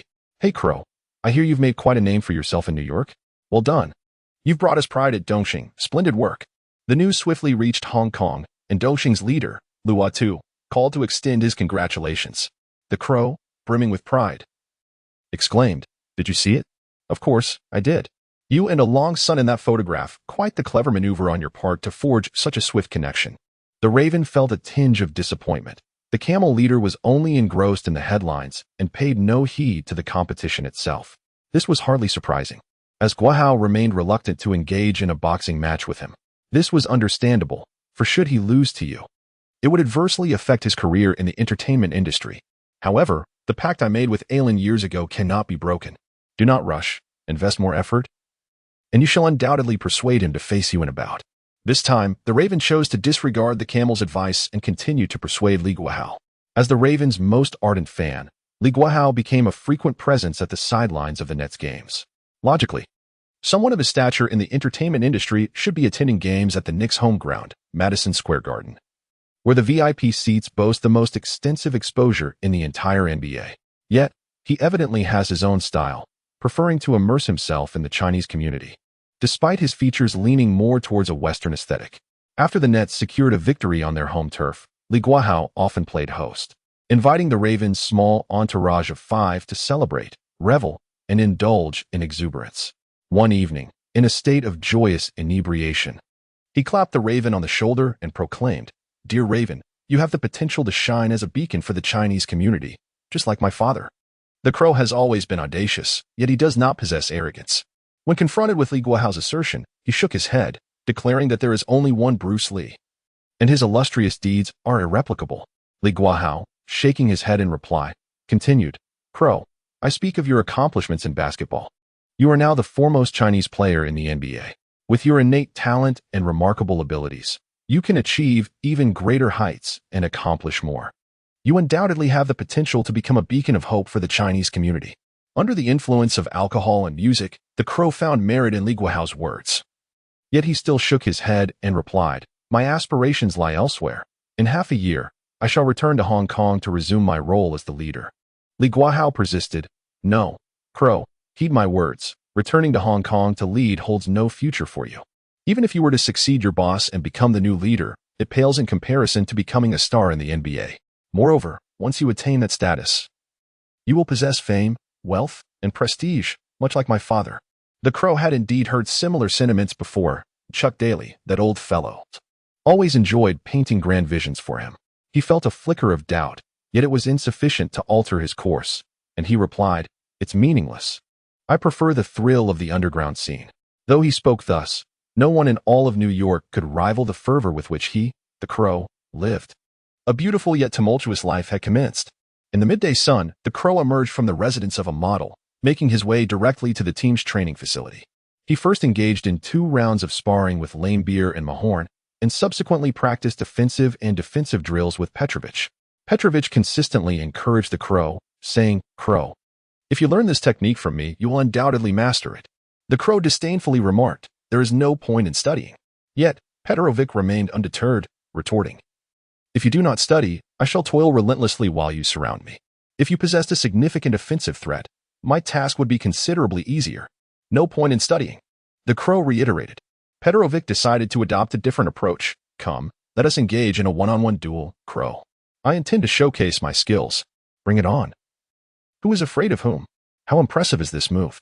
Is it formidable? Can you execute it? What difficulty is there? Just watch closely. Upon reaching the arena, the trio of formidable foes unleashed their prowess, subduing their opponents with ease. Riding the momentum of victory, they were relentless, indulging in fervent trash talk and wild intimidation. As they overwhelmed their adversaries on the court, Petrovich seized the opportunity to score with abandon, sealing the fate of the match. Post-game, a celebration was inevitable. The nightclubs had grown tiresome, and the variety of innovative parties unfolded in a manner that could only be described as exhilarating. The contest between the Crow and the Great Insect remained a stalemate, with no clear victor emerging. One evening, through the introduction of Li Guahao, I became acquainted with two rising stars from the entertainment industry, both possessing exceptional beauty and physique. The crow and the giant insect, having accomplished their tasks, signified a remarkable elevation in the fervor of the small team. They commenced a fervent transformation, frequently dyeing their hair, altering their appearances, and donning eccentric attire. They frequented the concert venues of prominent bands, serving as guests and liberally supporting underground musicians, engaging in the indulgence of cigars and fine wines. They raced recklessly down Fifth Avenue. Throughout the NBA, who could rival the splendor of these five individuals? Lambier, Mahorn, Rodman, the Crow, and Petrovic, collectively dubbed the Enhanced Bad Boys, seemed untouchable within the league. How could they be subdued? On the court, no one could match them. Off the court, could anyone rival Lambier's wealth or possess the influence of Chuck Daly and Lambio? They began to be regarded as thorns in the side of the league. The media clamored, who could reign in this gang of miscreants? It appeared that only the defending champion Bulls stood a chance.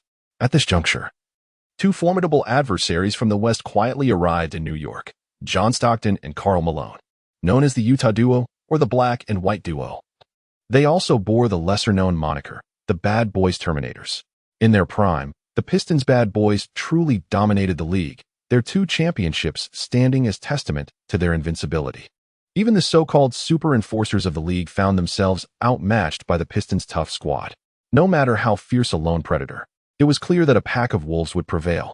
Yet, there existed a team that not only feared the Bad Boys but had never succumbed to them, the Utah Jazz, even during the Pistons' consecutive championship reign. While they wreaked havoc in the East and the finals, they faced the Jazz 4 times in the regular season and suffered defeat on each occasion. The Pistons, notorious for their ruthless play, found themselves thoroughly bested by the Black and White Duo, repeatedly encountering setbacks. One of the most iconic instances was the time Isaiah Thomas brazenly provoked Stockton, only to receive a vicious elbow from Malone, resulting in his hospitalization and over 40 stitches. This brutal strike solidified Malone's reputation as the Bad Boys executioner, his fearsome elbow echoing throughout the league.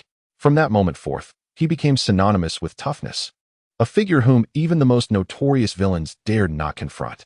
Indeed, Karl Malone, a premier power forward in the league, possibly even part of the conversation for the greatest power forward in history, lacked only a championship ring to complete his legacy. In this league, no one dared to challenge him, for all understood that such an endeavor would be akin to striking a stone with an egg. A renowned media personality once remarked, Karl Malone seeks to etch his name in history, hence he refrains from causing trouble, should he choose to. He would undoubtedly become the league's foremost enforcer. On this day, Karl Malone appeared to be growing impatient. On the flight to New York, he turned to his companion, John Stockton, and remarked, John, those rascals in New York seem to be getting rather arrogant lately. It's high time we show them what we're made of. Don't you think? Stockton, whose countenance typically exuded a certain refinement, often misled those unfamiliar with him. At this moment, however, he broke into a wild grin, his expression transforming entirely. What a splendid idea. If we don't give those league punks a taste of reality, they might forget that the legendary duo of us still exists. The entire league is counting on Michael Jordan and his Bulls to teach those miscreants a lesson. Let us assist in that endeavor. We are not Charles Barkley, easily cowed by intimidation, are we? Haha, tonight promises to be a spectacle. The ticket prices at the home arena of the Nets, the Continental Airlines Arena, have been steadily rising. Their improved performance, coupled with a fierce playing style, serves as their most effective lure for fans. Lammer has long been a household name, while Petrovic has been showcasing his prowess with jaw-dropping scoring displays, indicating that Chuck Daly's strategy is progressing smoothly. The tabloid tales surrounding Rodman and the Raven have only added to the team's allure. Insiders have disclosed that these two are currently engaged in a flirtation competition, blessed with extraordinary talents and immensely popular among the ladies. That evening, the Nets' home court was abuzz with excitement. The Utah Jazz, not exactly a top-tier opponent, found themselves positioned 5th in the Western Conference amidst a landscape where the East thrived while the West struggled. Recently, the Nets had triumphed over the first-place Suns, so facing the 5th-place Jazz was a challenge they intended to conquer. With their winning streak extending to 7 games, they were poised to match their season-opening 7 consecutive victories. Fans eagerly anticipated an 8th win that night.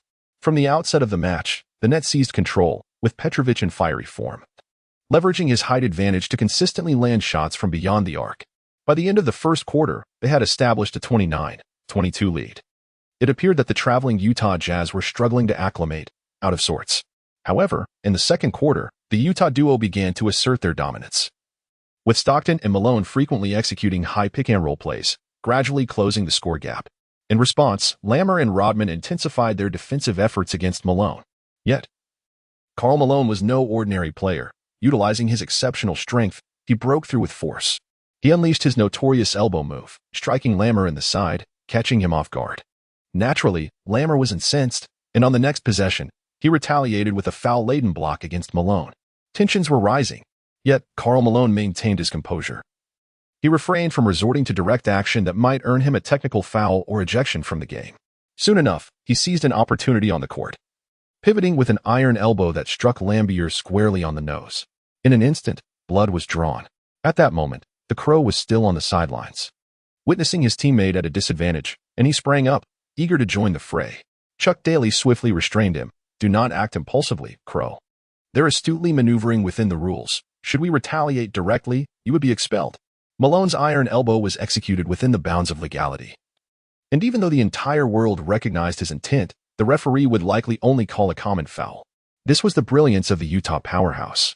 However, Chuck Daly then remarked, "I will substitute you in. If the opportunity arises, seek retribution."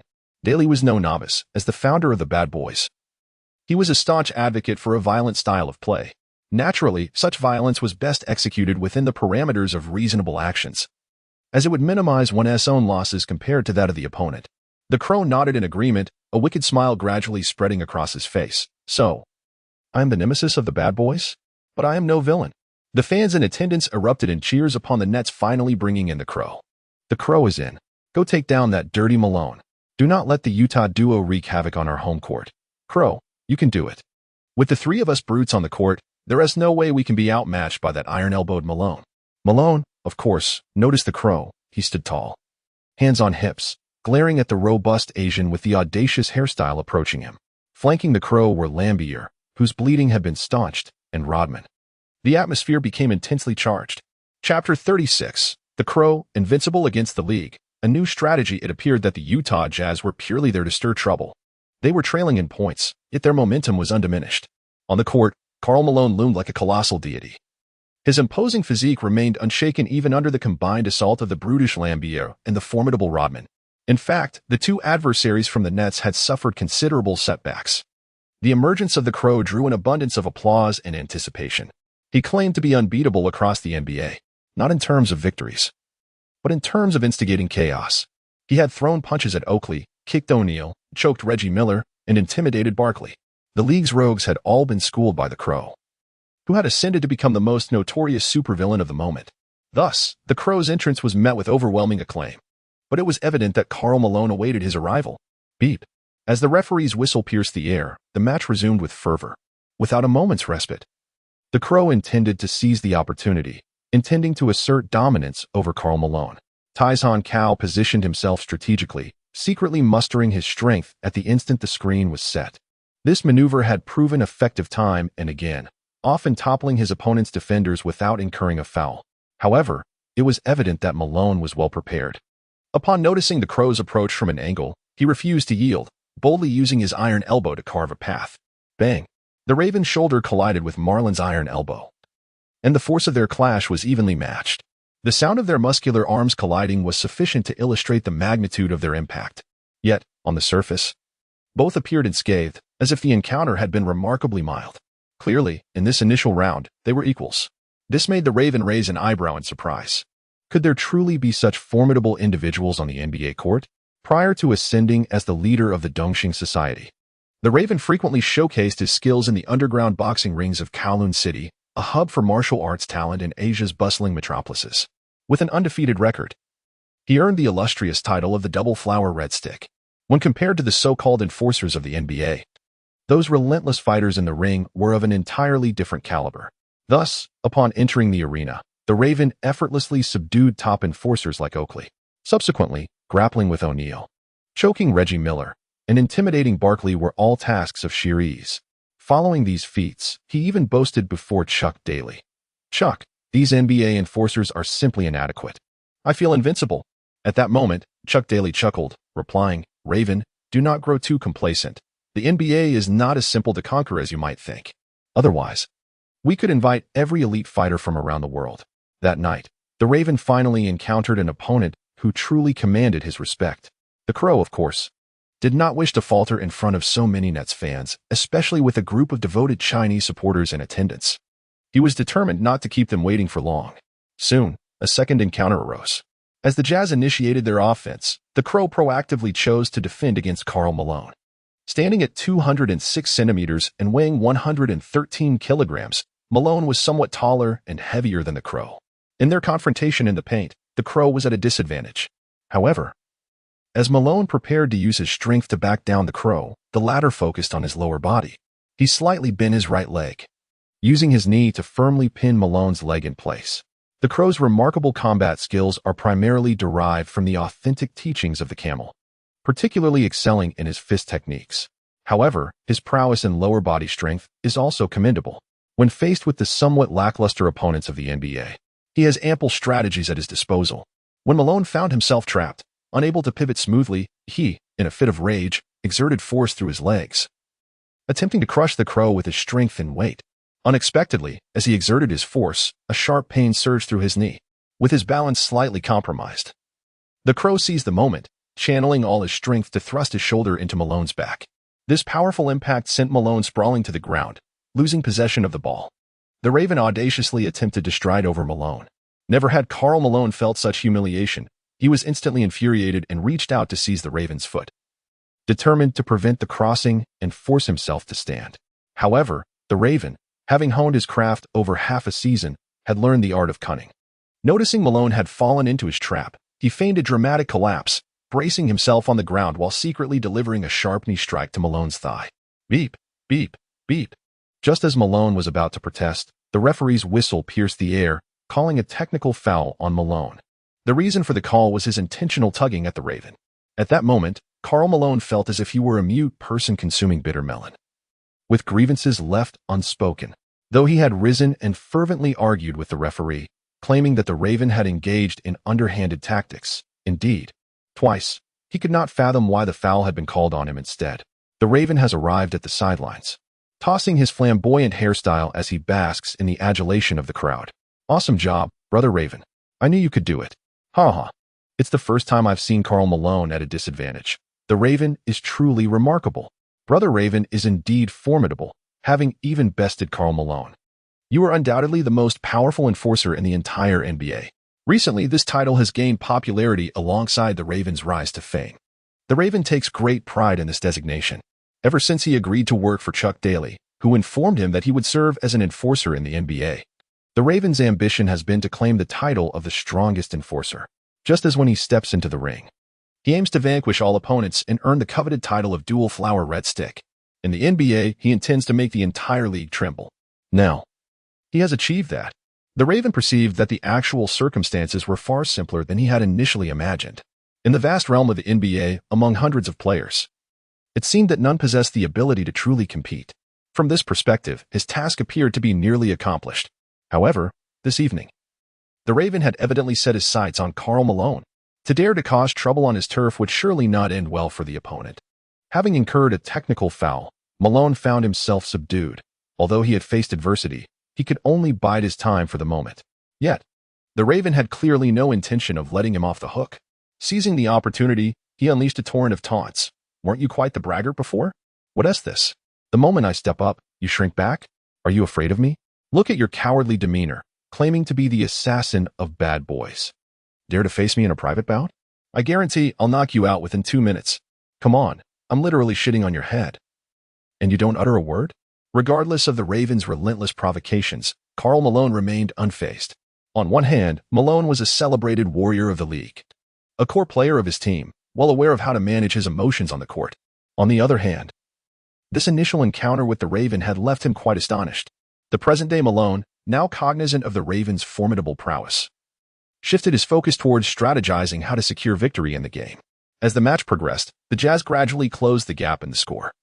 Before the conclusion of the first half, the Raven seized an opportunity to deliver a hefty elbow to Malone, declaring fiercely, "This elbow is a repayment for lame beer. Remember, in my territory, you ought to tread lightly."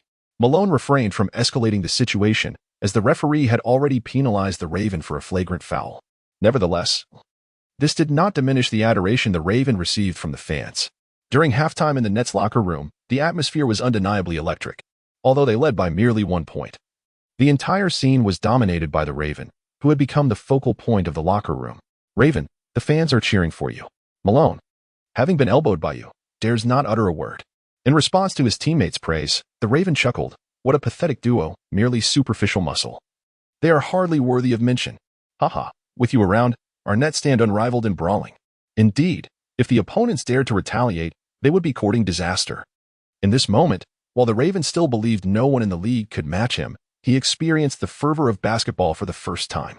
However, Coach Chuck Daly reminded everyone, while establishing momentum is crucial, our ultimate goal is to win the game. In the second quarter, we allowed the opponents to close the gap significantly. We must remain vigilant in the second half. As Chuck Daly pointed out, maintaining physicality is merely a flavoring in the game. The ultimate aim for all is to secure victory. Although Malone faced considerable adversity in the second quarter, he nonetheless aided his team in narrowing the score. From this perspective, the Nets' performance in the second quarter was undoubtedly lacking.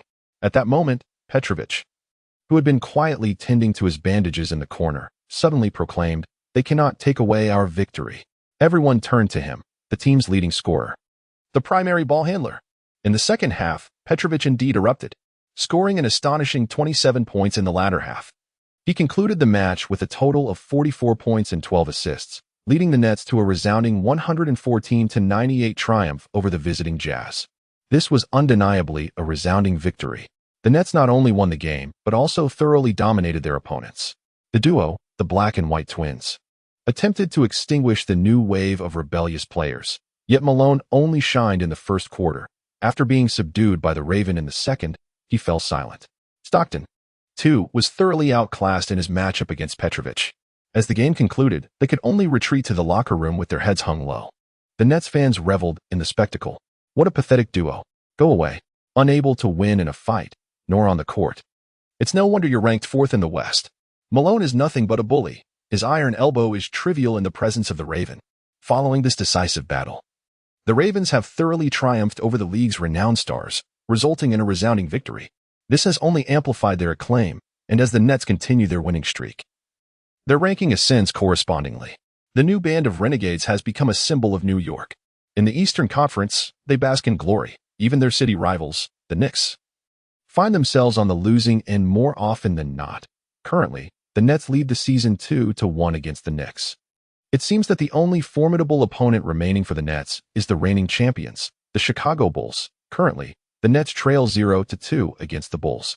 As February arrives, the illustrious NBA All-Star Weekend is on the horizon. With an impressive standing of second in scoring and equally second in assists, Dragan Petrovic has been selected for the Eastern Conference All-Star team. However, due to the official designation of his position as shooting guard, Petrovic is relegated to the role of an All-Star reserve, as the starting position is occupied by none other than Michael Jordan. This decision has left both the Nets players and their fans greatly dissatisfied. Nets head coach Chuck Daly even took the initiative to appeal to the NBA headquarters, asserting that it was unjust. Petrovic had been playing as a point guard for the past 2 months and deserved a spot in the All-Star starting lineup. Although David Stern listened to his concerns and aimed to redefine Petrovic's position for the sake of globalization during the conference, ultimately, the attendees concluded that Petrovic's style of play was not suitable for the exhibition nature of the All-Star game, leaving him still in the reserve position. Furthermore, aside from Petrovic, no other Nets player earned an All-Star selection. Evidently, such an outcome serves as a minor setback for the Nets, who have recently shone brightly, as well as for their devoted fans. As the All-Star weekend unfolds, Petrovic's uncomfortable situation persists. Eastern Conference All-Star coach Phil Jackson does not particularly favor this European player, granting him minimal playing time. On the court, the other All-Stars seem to engage in their own game, neglecting to pass the ball to him. Consequently, Petrovic's All-Star journey turns out to be exceedingly disappointing, as he manages to score only 3 points throughout the game. A player who averages 32 points per game in the regular season, ranking second in scoring, and 5 assists, also second in that category, astonishingly ends up with merely 3 points during the All-Star match. This stark contrast highlights how this European prodigy has been isolated by his American counterparts. In response, the Ravens are quite displeased. That evening, at a nightclub, he angrily smashed his drink glass, exclaiming, "If I had made the All-Star team, I would have made those punks eat dirt, and then stolen the ball to set you up for 50 or 60 points. DRAN. As the season progressed, the bond between Crow and Petrovic flourished. Recently, under Petrovic's encouragement, Crow has learned a great deal of offensive techniques from him. On the court, Crow's primary role has been that of Petrovic's guardian, and at this moment, as Crow stands up for him, Petrovic is quite pleased. However, he also remarked, "There won't be another chance. You can only play this season." He deliberately cast a glance towards Crow as he spoke these words. The Crow remained nonchalant, merely chuckling, "Indeed. It is futile." Suddenly, Rodman appeared from nowhere, proclaiming, "It matters not if the Crow departs. Next season, I shall join you in the All-Star game. And every rebound I snatch will be yours." Observing Rodman and Petrovic clink their glasses in joyous camaraderie, the Crow felt a flicker of emotion. Nevertheless, he remained steadfast in his intentions, contemplating yet another scheme. Chapter 37. Securing Flushing. Inviting Beyond for a spring festival concert when Chuck Daly found himself in a buoyant mood. He would indulge in a cigar, a habit cultivated over many years. Recently, the Nets had been performing splendidly, achieving an impressive 12-game winning streak that propelled them to third place in the Eastern Conference. The roster he had meticulously crafted, centered around Petrovic, was evidently reaping remarkable rewards at this juncture. This success led Chuck Daly to believe that with this foundation, further refinement and enhancement could potentially enable them to dethrone Jordan and the Bulls, ultimately claiming the championship. Perhaps they were not yet fully matured this season, but the prospects for the next and the subsequent seasons appeared exceedingly promising. Both Petrovic and Rodman were under long-term contracts, while Mahorn and Laimbeer were loyal followers.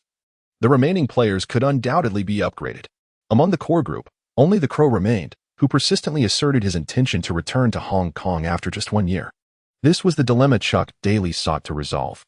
Rick Mahorn, clad in a suit, entered his opulent office and respectfully addressed, "Coach Chuck, you summoned me?" "Rick, your recent performances have been commendable, particularly that young fellow, the Crow. His basketball prowess is becoming increasingly evident," Chuck Daly praised. "Indeed, Coach Chuck. DRAN has imparted numerous offensive techniques to the Crow, and he indeed learned swiftly, though he lacks diligence," Rick replied. "By the way, what has the Crow been up to off the court? I hear he frequently ventures to Flushing." "Yes, Coach, the Crow tends to engage in some dubious affiliations, often attempting to assert dominance in that area. Previously, he was disregarded, but after a scuffle to assert his prowess, the moment he leaves, those individuals re-emerge, rendering his efforts futile. However, his influence within the Chinese community in New York is growing, and a small faction has begun to rally behind him. He intends to claim Flushing as territory for their Dongxing gang." Chuck Daly extinguished his cigar, contemplating for a while before stating, "Rick, once you ascertain the situation, bring a group over to bolster the Crow's standing. Coach Chuck, have you not distanced yourself from such matters for many years? Occasionally making an appearance is harmless. The primary objective is to instill a sense of belonging within the Crow." Indeed, the Crow was diligently orchestrating significant undertakings. He had long desired to reclaim the Chinese enclave in Flushing. In the past, when the Camel was present, it was the Dongxing gang that held the reins of power. Now that he has arrived, he is determined to reclaim what is rightfully his, such is the nature of the Crow. Initially, he lacked the necessary conditions, being a solitary figure accompanied only by an inconsequential Uncle Da. No matter how formidable his skills, they would prove futile, for the Crow had no time to linger. Each time he wreaked havoc, the scene reverted to its original state once he departed. Ultimately, it was a matter of lacking subordinates to establish dominion. After several fruitless attempts, the Crow was compelled to abandon his efforts. A turning point emerged when Li Guohao arrived with a group of Chinese fans to support him from the sidelines. That match became a defining moment for the Crow, earning him a modest reputation within the Chinese community. Subsequently, the Nets surged forward, and the Crow's fame blossomed, with Li Guohao proudly embracing the title of his #1 fan. In no time, the Crow became a prominent figure within this circle. Some young Chinese delinquents from the New York area, having learned of the Crow's past as a formidable figure in the HK Dongxing Society, sought him out to pledge their allegiance. Initially, the Crow declined, as he planned to return to HK in a matter of months. However, he later reconsidered. What joy it would bring to gather a following and reclaim Flushing before his departure. Thus, the Crow recently assembled a group of young followers, preparing for a grand undertaking. As preparations neared completion, he made several international calls to HK, one of which was to the esteemed Camel, informing him of the developments. Camel was thrilled. Crow, you've done well. To garner such a following in New York on your own is commendable. I support you. That place is rightfully ours. But remember to prioritize your safety while alone out there. On a tranquil evening devoid of matches or training, several vans rolled into the Flushing neighborhood, their doors flinging open as young Asian followers swiftly disembarked. Armed with an array of clubs and knives, the Crow was heavily armed. Tonight, he was ready for action. A life steeped in bloodshed was his destiny. While ordinary individuals might harbor trepidation towards such perilous endeavors, the Crow, a reckless soul, felt nothing but exhilaration. After tonight, this place would undoubtedly be known as Dongxing. The Crow leapt from the vehicle, adorned with tiny sunglasses, exuding an air of undeniable swagger. Uncle De trailed closely behind. Typically meek and submissive, yet now standing tall with newfound confidence. As they advanced a short distance, they encountered a throng of individuals approaching them. The Raven stood at the forefront, assuming a formidable stance. To his astonishment, the group that had arrived was comprised of a band of African Americans. Previously, he had heard Uncle De mention that the current power brokers in Flushing were backed by the Cripple Gang. Nevertheless, it mattered little. Whether it be the Cripple Gang or the Bloods, matters concerning the Chinese community should be determined by the Chinese. Should outsiders meddle, they would be dealt with decisively. However, as he approached fully, the Raven was taken aback. The individual in question was none other than Rick Mahone. Rick, what on earth are you doing here? The Raven was genuinely astonished. Rick Mahone, with a smile, gestured to the African-American associates behind him, prompting one of them to seize a Chinese individual and throw him at the Raven's feet. The Chinese man immediately knelt before the Raven, trembling as he hastily spoke. Brother Raven, esteemed elder, from now on, you shall have the final say here. We are all with you, ready to heed your commands. The uncle behind the Crow recognized the individual and whispered in the Crow's ear, Brother Crow, this man is the former leader of this place. Thus, the Crow naturally understood the situation. At that moment, Chuck Daly, leisurely puffing on a cigar, approached as well. Upon seeing him, the Crow approached with a shake of his head and a smile, requesting a cigar from Chuck Daly. He lit it and took a puff. So, Crow, I have taken care of matters in Flushing for you. The Crow rested a hand on Chuck Daly's shoulder and remarked, Old Chuck, this isn't merely a matter of settling scores. I have a crew with me to seize territory, and it's imperative I assert my dominance. Only then will they heed my command. If you help me resolve this, what would it even matter? Chuck Daly gently patted the Crow's hand and replied, Crow, as long as you perform well on the court, that is already impressive enough. Besides, if you resort to violence and injure yourself, how am I to account for that to the Camel? The playoffs are just around the corner, and you are crucial to our victory. The Crow retorted, Old Chuck, do you doubt my capabilities? These fellows could never harm me. He thumped his chest with an air of bravado. In any case, heed my words, you assist me. And you are part of the team. I wish for no uncertainties this season, Chuck Daly emphasized. The Crow momentarily hesitated, but soon broke into a smile. Very well. You are the boss. Your word is law. He promptly turned around and approached the group, pulling out Uncle Da and pointing at him, proclaiming, If you wish to follow me, then heed this. From now on, this territory belongs to Uncle Da. Uncle Da, Uncle Da, Uncle Da, Uncle Da, slightly exhilarated, exclaimed. Brother Crow, you are quite imposing. By assimilating the ruffians from Flushing, the Crow amassed a following of several hundred. During home games of the Nets, his subordinates were present both inside and outside the arena, which emboldened the Crow to play with increasing audacity. Actions he once refrained from now became commonplace. He no longer hesitated to confront referees. His temperament grew increasingly volatile, and he found himself ejected by officials on numerous occasions. Rick Mahorn voiced his grievances regarding this situation, but the Crow paid him no heed on the court. Thus, Rick had no choice but to report to the head coach, Coach Chuck, you must address the Crow's behavior. More and more people are growing discontent with him, and they will retaliate. In response, Chuck Daly calmly replied, Do not fret, Rick. Observe the Crow. He is now vibrant and fearless, a stark contrast to when he first arrived here. He no longer fears anyone. And why is that? Because he has supporters now. A sense of belonging.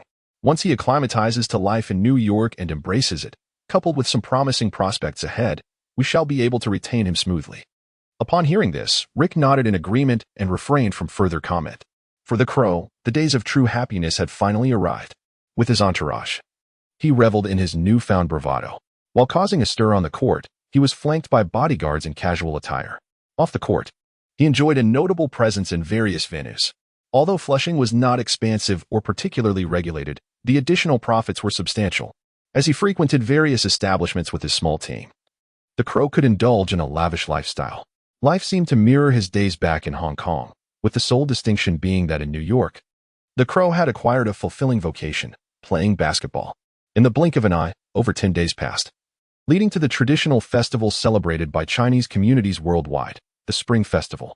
Coincidentally, this day marked a rest day for the Nets. The Crow has arranged several significant partnerships.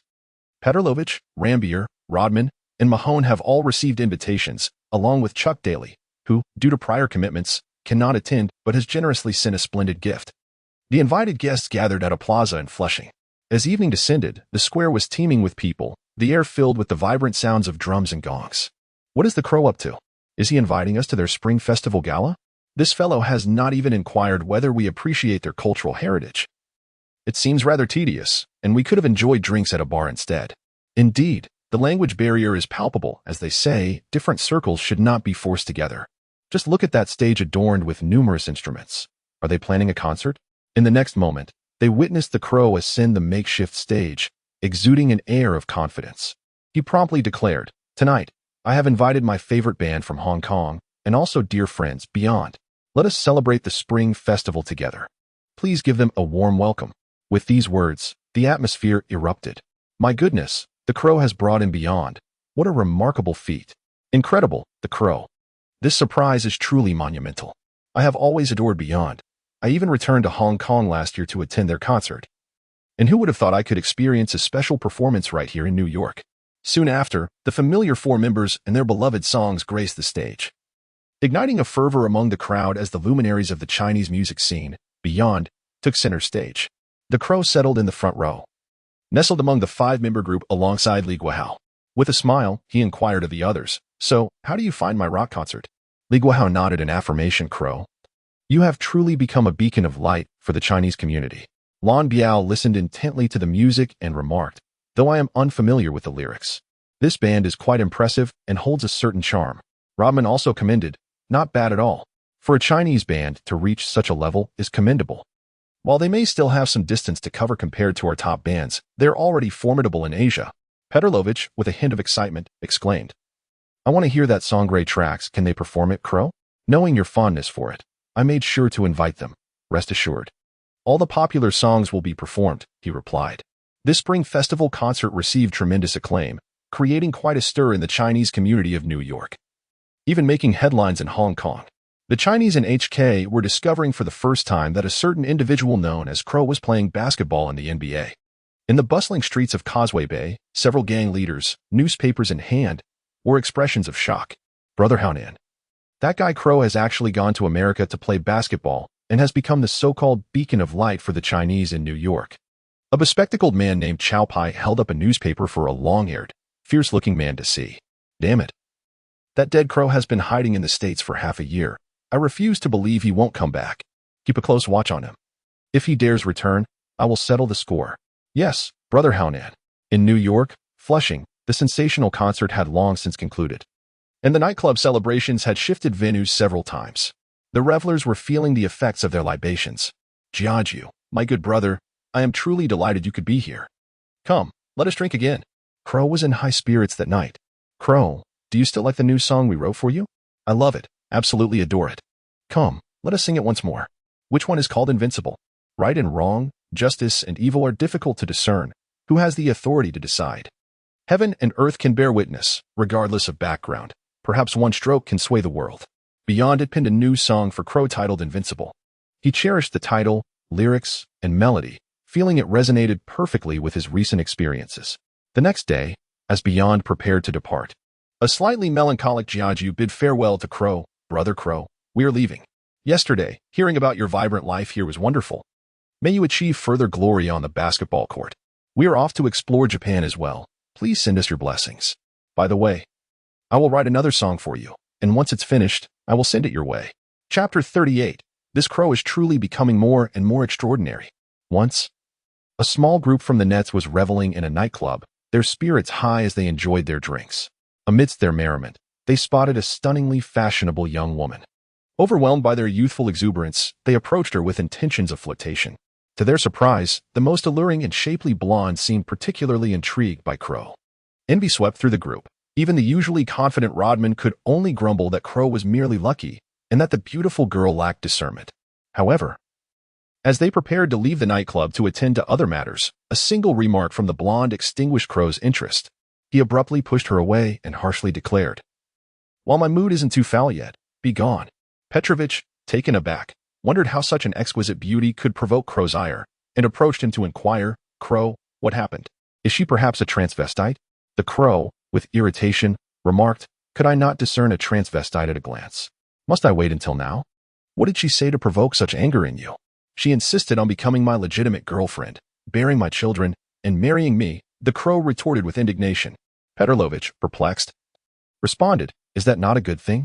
Her beauty and figure rival those of Hollywood starlets, and she is not inferior to even the top-tier celebrities. Does she not deserve you?" Petrovich's assessment was quite objective. Indeed, that lady was an exceptional rarity. The Crow laughed, saying, "Whether it is worthy or not matters little. I have never been one to discuss emotions. Even if it were Michelle Pfeiffer, hailed as the most beautiful woman in the world at one time, I would assuredly decline her." Such remarks left Petrovich astonished. In his view, the Crow was no virtuous character. When he set his sights on a beautiful woman, he would go to great lengths to possess her. How could there be any rationale for refusal? Yet, the Crow's tone and expression did not suggest mere fabrication, prompting him to inquire further, "Why is that?" The Crow chuckled as he patted Petrovich's shoulder, saying, "In our line of work, we cannot afford attachments." Petrovich furrowed his brow, questioning, "Is that true? Isn't camaraderie the very essence of our brotherhood?" The Crow scoffed, "Camaraderie? That's merely a narrative spun by the gang leaders to indoctrinate their underlings. Observe those gangs. When trouble arises, the leaders always push their subordinates to take the fall. Many subordinates even turn against their leaders in a bid for power.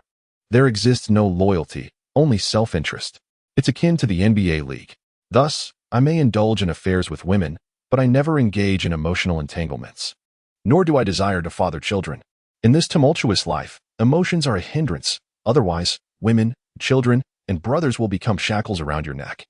The Crow spoke with fierce conviction, although Petrovich sensed a semblance of truth in the Crow's words and even nodded in agreement. He was momentarily taken aback at the mention of brothers.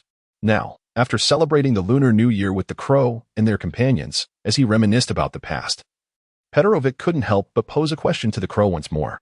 "Crow, you once claimed that brothers would become your shackles. Yet I observe a stark contrast in your relationships with those band members." The Crow paused momentarily, yet soon resumed its haughty demeanor, responding with a smirk, "When I first met the likes of Giorgio, I had only recently joined the club, being merely in my teenage years. I was young and naive, still believing in the bonds of brotherhood. However, let me emphasize this. I have never placed my trust in women, for all women in the world are adept at deceit. Remember this, Delazin, never be fooled." The All-Star Weekend and the trade deadline serve as pivotal junctures in the NBA season. Prior to this, it is typically referred to as the first half of the season, while the period that follows is deemed the latter half. Although both segments consist of regular season games, they are fundamentally distinct.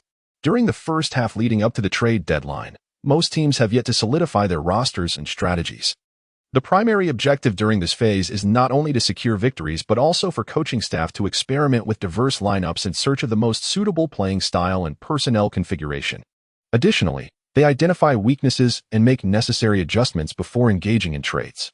However, as the second half commences, marked by the arrival of the trade deadline, teams have finalized their adjustments and are primed for a final push toward their seasonal objectives. In this period, there are generally three types of teams. The first category encompasses those vying for the championship, characterized by formidable strength and well-rounded rosters, whose goals have been set on winning and maintaining health since the season's inception. The second type includes teams aspiring for playoff contention. These squads possess moderate talent, face roster deficiencies, and still have a distance to cover before claiming the championship, with their primary aim being to reach the playoffs. The third category consists of teams in disarray, lacking sufficient strength and sporting inadequate rosters, with dim hopes for playoff aspirations. These teams often choose to embrace their fate, aiming for a higher draft pick in the upcoming season, or even a coveted first overall selection, in hopes of a turnaround. The New Jersey Nets represent a unique case. Prior to the season's commencement, their prowess appeared unimpressive, with a roster still in turmoil, resembling more of a playoff contender of the second category. However, following a series of signings and trades, the team underwent a remarkable transformation.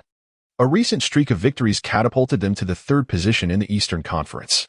As a championship-caliber coach, Chuck Daly's ambitions extend beyond mere playoff participation. He seeks the ultimate prize, an NBA championship. Although this year's prospects may seem bleak, the goal has been set at the highest echelon. First push forward, and then see what unfolds. The current iteration of the Nets exhibits exceptional chemistry, having consecutively triumphed over formidable opponents within the league, suggesting they possess the makings of a championship-caliber team. With the team's performance soaring, their star player, Dra Petrovi, has made his debut in the top 5 of the MVP rankings. Everything seems to indicate that this new force from New York is poised to become a lethal assassin on the court. Nevertheless, they have yet to surmount the colossal challenge ahead. In this era, any team aspiring to claim the championship must inevitably confront an invincible force, the Chicago Bulls. In order for the Nets to break free from the Eastern Conference, they must triumph over their ultimate adversary. However, thus far this season, they have faced the Bulls with a disheartening record of 0 wins and 3 losses. Losing to the defending champions on their home turf is somewhat justifiable, given the formidable strength of the opponent. Yet, succumbing twice on their own court renders the prospects of the Nets this season rather bleak. Now, poised for their fourth and final encounter with the Bulls this season, the Nets, riding a wave of victories, are set to travel to Chicago for yet another challenge against the reigning champions. Despite the opponent's overwhelming prowess, the Nets remain invigorated for this matchup. Here we go. We're finally facing the Bulls again. This time, we will surely conquer them. Although we've lost 3 times before, we are stronger now, and victory is within our grasp. Come on, brothers. Let us take Chicago by storm. Indeed, as the players assert, although the Nets have fallen to the Bulls thrice this season, all those games occurred in the earlier half of the season, before the roster had truly solidified. During those encounters, Rodman had not yet arrived, and the Nets' ultimate defensive strategy had yet to take shape. Jordan and Pippen effortlessly dismantled the Nets' defense, even though Petrovic showcased considerable individual talent. And the likes of Crow and Laimbeer were relentless in their efforts. The Bulls remained overwhelmingly superior. Crucially, the Nets were not yet united as a cohesive unit. However, the strength of the Nets has since been significantly enhanced. The entire team is now seamlessly unified. Their impressive winning streak serves as the best testament to this improvement. Apart from the defending champions, they have bested every other formidable team in the league, and now, as they face the ultimate challenge in the regular season, victory is imperative. Yet, on the morning of the game day, as the entire team gathered to board their chartered flight to Chicago, head coach Chuck Daly discovered that Crow and Laimbeer had not arrived at the assembly point on time. He inquired, "Where are Crow and Laimbeer?" After making a phone call, Rick Mahorn approached him and disclosed, "Bill and Crow left for Chicago yesterday, saying they wanted to check out the nightclubs there and would wait for us." Chuck Daly felt a twinge of irritation at their apparent disregard for discipline, but he refrained from chastising them.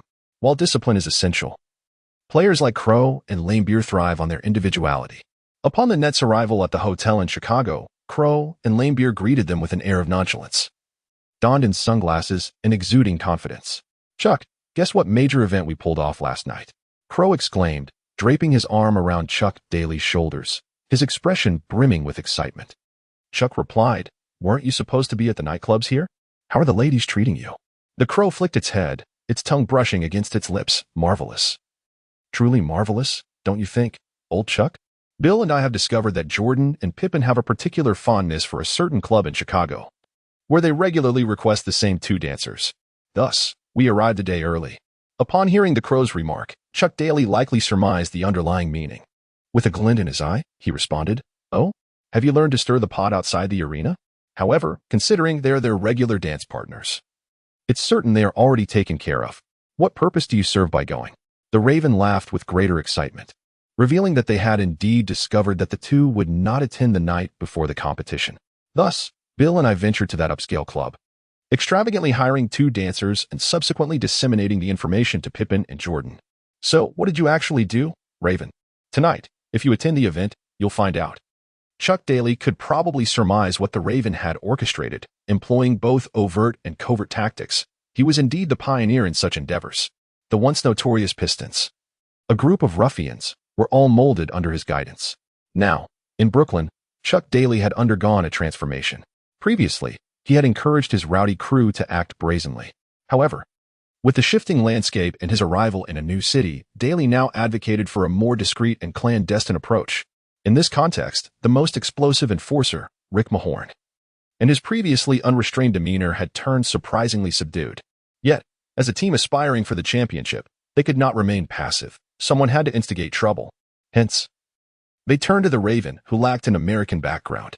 That evening at the United Center, Chuck Daly spotted Pippen, whose brow was bandaged and eyes somewhat bruised.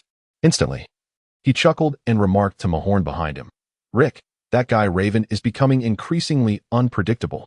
Mahorn chuckled in response, recalling, "That kid has always been like this. Remember when we went to pick him up? He truly had guts. And then there was that incident with the watermelon. However, since then, he has toned it down considerably, likely realizing that causing chaos alone here is not a wise endeavor." Chuck Daly continued, "Now, he has become the object of admiration for a group of young Chinese delinquents from New York. With their support, his boldness has only intensified. Indeed, we did not misjudge him." Scottie Pippen was quite displeased. Last night, he was engaged in a game of poker at Jordan's mansion. The night before a game, Jordan typically enjoyed this pastime as a form of relaxation. Midway through the game, Pippen received a call informing him that two players from the Nets had visited their usual club, offering a handsome sum to hire the dancers reserved for him and Jordan. Upon confirming that the two were indeed Laimbeer and the Raven, he felt a surge of anger. It seemed those two were up to no good. He promptly instructed the club manager to disregard them, but the manager insisted that it was beyond his control. Pippen relayed this information to Jordan, who was thoroughly engrossed in winning at poker, and remarked, "Scotty, handle this situation. Bring some people along." Pippen had brought a group of people along, only to be informed upon arrival that Laimbeer and the Crow had already departed. This fruitless trip left Pippen feeling quite disgruntled. After venting his frustration with the dancer, he turned a corner downstairs and was unexpectedly ambushed from behind, dragged into a dark alley, and unceremoniously punched a few times. Thus, he emerged with panda eyes. Pippen angrily relayed to Jordan, "It must be those two guys from the Nets causing trouble." Yet, he possessed no evidence. During the pregame warm-up, as Pippen walked into the arena, he deliberately glanced at the opposing team and, indeed, spotted Laimbeer and the Crow, laughing and chatting animatedly. His anger intensified, and he clenched his fists, proclaiming to Jordan, "Michael, tonight, I'm going to annihilate them." Jordan chuckled in response, "You needn't say it. I too shall obliterate them. They are merely a band of clowns, unworthy of our concern." After uttering this, Jordan unconsciously glanced at the opposition, only to find the Crow waving at him. Following that, the audacious Crow made a mocking gesture resembling a clown from a distance. Instantly, Michael Jordan's brow furrowed. Chapter 39, The Bulls Face Off Away, the Crow begins his shenanigans. Where can one find the most blissful fans in America? Naturally, it is in Chicago. They possess the era's NBA superstar, the undeniable number one in the league, Michael Jordan, who has successfully secured back-to-back championships. Everything is aligning towards a result they have longed for, the establishment of a dynasty. This matter appears as solid as a rock. The combination of Michael Jordan and Scottie Pippen is unmatched. The only team that could pose a threat is the New York Knicks. However, in their recent encounters, the Bulls have triumphed decisively over their opponents. They dominate the Eastern Conference, gradually widening the gap between them and the Knicks. Of course, due to injuries, rest periods, and the plethora of formidable foes in the East, the Bulls have dropped a few games, preventing them from claiming the top spot in the league. Nevertheless, this does not diminish their strength. As they prepared to face the Nets at home, fans had no concerns regarding the outcome. Although the Nets had recently surged to third place in the East with a string of victories, the Bulls had yet to suffer a defeat against them this season. The disparity in strength was evident. The only worry for Chicago fans was the Nets' rugged enforcers. Currently, the Nets are the dirtiest team in the league, and there is genuine fear of them resorting to underhanded tactics, targeting players rather than the ball, potentially injuring our athletes. What is there to fear? Aren't they merely a replication of the Bad Boys? Jordan had already endured their baptism and ultimately dismantled the Bad Boys. A repeat of history would yield the same result. Just wait and see, the Nets too shall be disbanded. Did you catch the fire in Scottie Pippen's eyes? I have heard that he was ambushed last night. Who would dare to attack a star of the Bulls? Who else but those guys from the Nets? Pippen, that fellow, never even takes a bodyguard when he goes out. If he dares to conspire against Michael, I can assure you that the gangs of Chicago will not take it lightly. Shoo, keep your voice down. Such matters should not be discussed so openly. After an explosive home game introduction, the players from both teams are finally taking the court for the match. The Bulls starting lineup is as follows. Point guard, B.J. Armstrong. Shooting guard, Michael Jordan. Small forward, Scottie Pippen. Power forward, Horace Grant. Center, Bill Cartwright. This starting lineup for the Bulls is remarkably seasoned. They have utilized this configuration consistently over the past 5 years since 1988, clinching 2 championships in the last 2 years. Although Jordan and Pippen's immense fame often overshadows the other 3, the prowess of these championship members is undeniable. Point guard Armstrong, drafted 18th overall in 1989. Though nominally a point guard, possesses limited ball control, with most of the offensive duties resting in the hands of Jordan and Pippen. His role primarily involves advancing the ball and creating space. Nevertheless, this season he still averages 12. 3 points and 4 assists, boasting a 3-point shooting percentage of 45.3, making him an indispensable asset for the Bulls. Power forward Horace Grant, the 10th pick in '87, excels in rebounding and defense, contributing an average of 14 points and 10 rebounds per game. Center Bill Cartwright, the 3rd overall pick in '79, has seen a decline in both his statistics and playing time as he ages, yet his imposing height of 216 centimeters still commands respect. He plays limited minutes, more akin to a nominal starter, rotating with bench players Scott Williams and Stacey King. As for Jordan and Pippen, their accolades speak for themselves. One is a 5-time scoring champion, 3-time MVP, and 2-time Finals MVP, the undisputed best in the league. The other, alongside the league's finest, averages an impressive 21 points, 8 rebounds, 7 assists, 2 for steals, and 1.3 blocks per game, a true all-around warrior.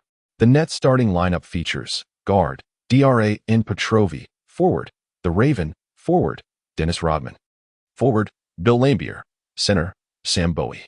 The Nets have recently found success with this starting configuration, a quintet of towering players with Petrovic as the ball-handling core, complemented by 4 formidable defenders.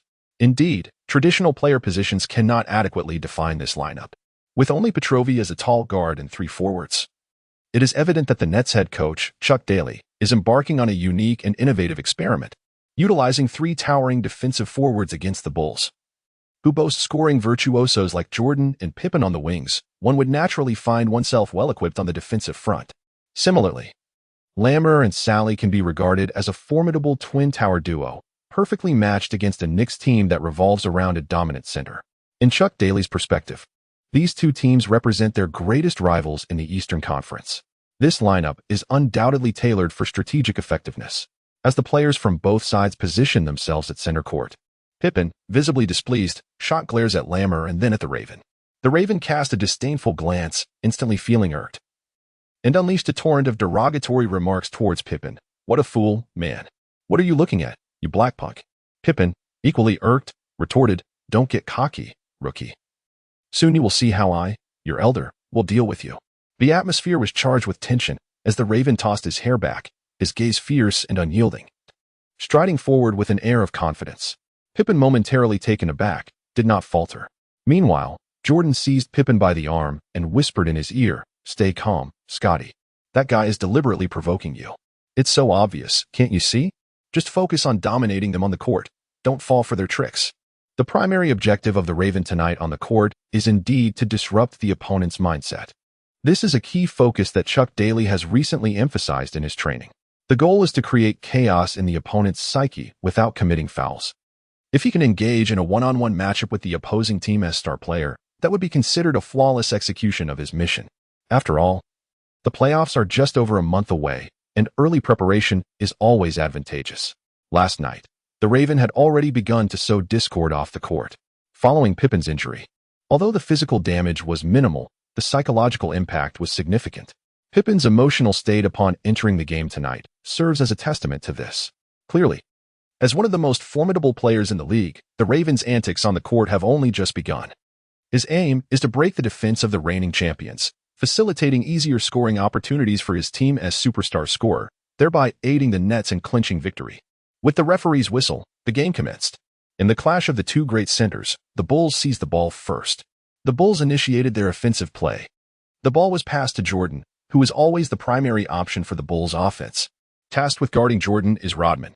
Chuck Daly has refrained from assigning the Raven to directly mark Jordan, as his game experience is somewhat lacking.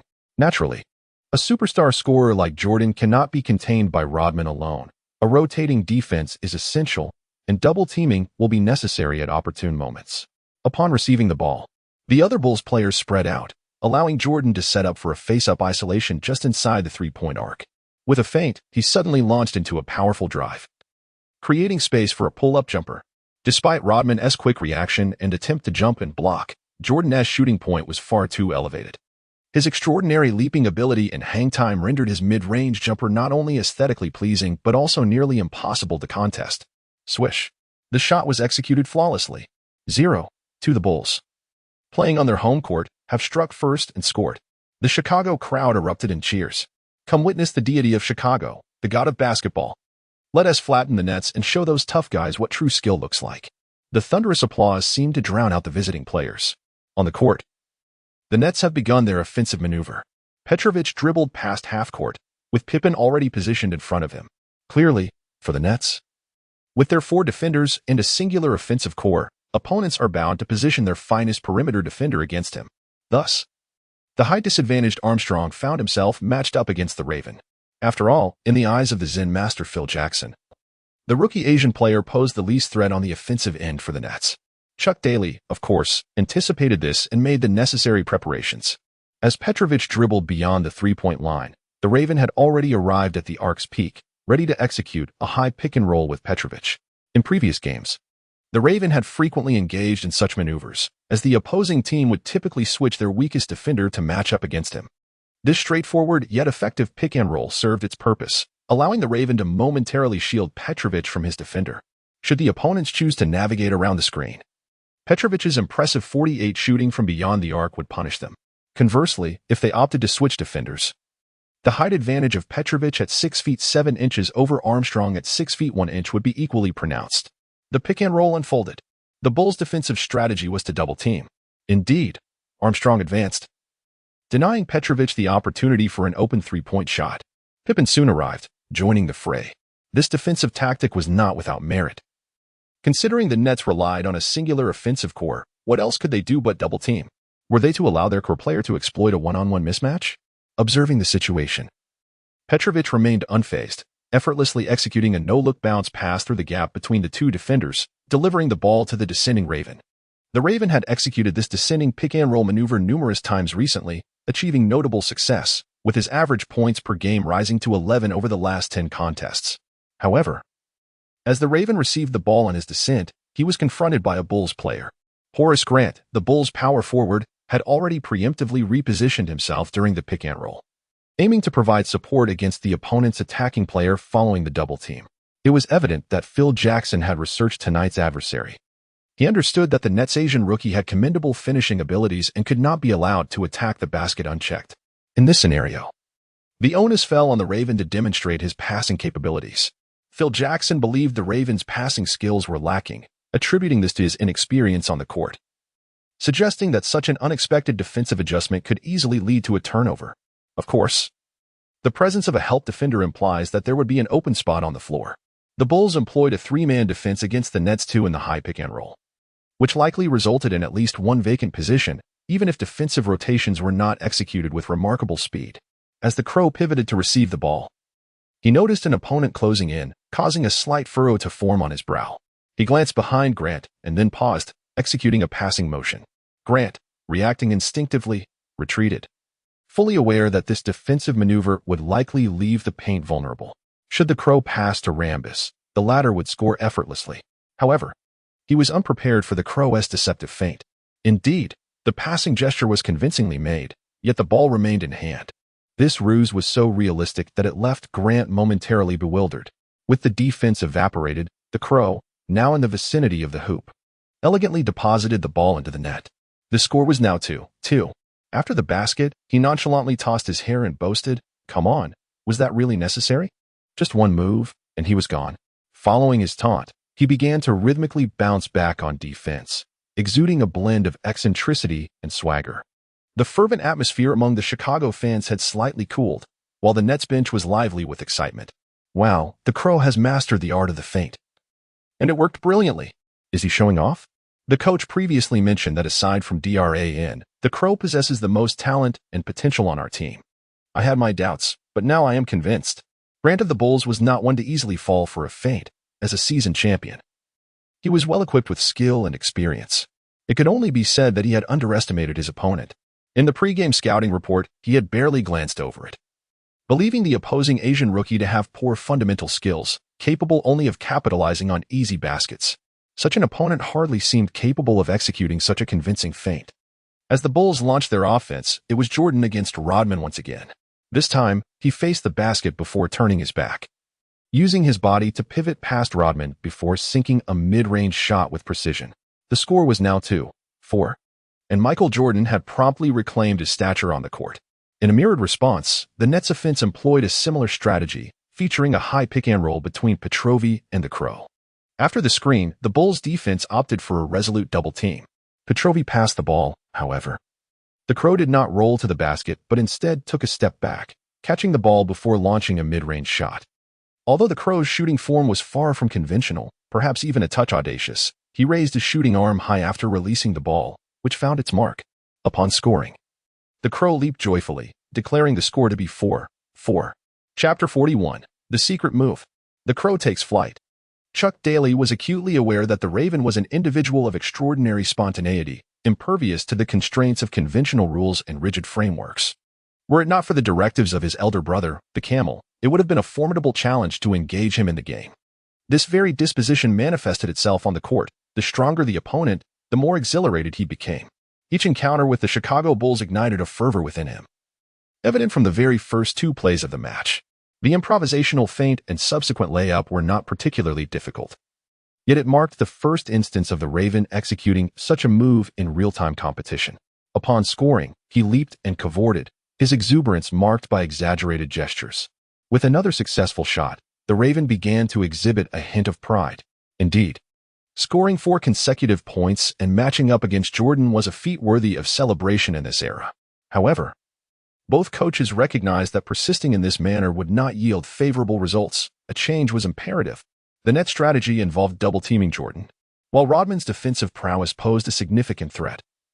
He alone could not contain Jordan. Indeed, there was no individual within the league capable of single-handedly defending against him. Faced with the double team, Jordan opted to pass, leading to Armstrong's successful three-point shot. The choice of a double team, while capable of limiting the opposing team's most formidable scorer, inevitably provides opportunities for role players. Clearly, the Chicago Bulls role players seized the moment.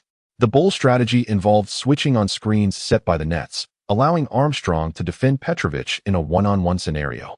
The outcome saw this scoring virtuoso, second only to Jordan on the scoring charts, overpower the Bulls' diminutive guard to net 2 points. However, the alterations on the defensive end did not yield substantial rewards, as both teams exhibited high efficiency in their offensive plays. After the score reached a stalemate at 9-9, the star players of both teams began to falter. Petrovic hit the iron on consecutive attempts, while Jordan also experienced his share of misses and turnovers due to double teams. In the NBA, every player encounters off nights. Even the great Jordan experiences periods of struggle. For a prolific scorer like Petrovic, known for his shooting prowess, despite boasting a three-point shooting percentage of 48 and an overall accuracy of 56, there are times when the shots simply do not fall. When Petrovic's rhythm falters, the Nets lineup appears somewhat hindered. A one-dimensional scoring attack becomes ineffective if the central figure is unable to perform. Chuck Daly's response was to substitute Laimbeer for a guard capable of ball handling and creating his own shot. Consequently, Rodman could shift to the power forward position, while the Crow would naturally take the small forward spot, allowing Petrovic to revert to his previous shooting guard role, thus forming a more conventional lineup. The Bulls, on the other hand, opted for a much simpler approach. When Jordan struggled to score or face double teams and pass to teammates who missed open shots, they could rely on the second-in-command, Scottie Pippen, to take charge. This exemplifies the advantage of having a dual-core team. When one core player is stifled, the other can step up. As Pippen received the ball, the defensive challenge for the Crow intensified. Standing at 6 feet 8 inches, Pippen's physique closely resembled that of the Crow. It was evident that Pippen held a grudge against the rookie, believing that he had been ambushed the previous night by the Crow and Lame Beer. Seeing the Crow approach to defend him, Pippen was determined to teach this rookie a lesson. He immediately backed down, aiming to assert his dominance. However, upon his initial thrust, he discovered that he could not move the rookie. Taken aback, he intensified his effort and charged at the Crow once more. Bam! Still, he was unable to budge him. As if colliding with a freight truck. Is your strength diminished? Have you not eaten? The Crow taunted with glee. Enraged, Pippen summoned all his might, intent on sending the Crow sprawling. Yet, as he lunged forward, he lost his balance, staggering perilously close to falling. The cunning Crow reveled in its triumph, exclaiming with glee, "Ha ha ha! You foolish old man! How clever you are! Hand it over!" It turned out that the Crow had employed a clever tactic of withdrawing the chair, causing Pippen to lose his balance as he surged forward, propelled by his own momentum. Consequently, he stumbled awkwardly. The prepared Crow seized the opportunity to snatch the ball from his grasp, executing a flawless steal. After passing the ball to a teammate, the Crow did not hasten to launch an offensive. Instead, it feigned gentlemanly conduct by extending a hand to assist Pippen, who lay sprawled on the floor.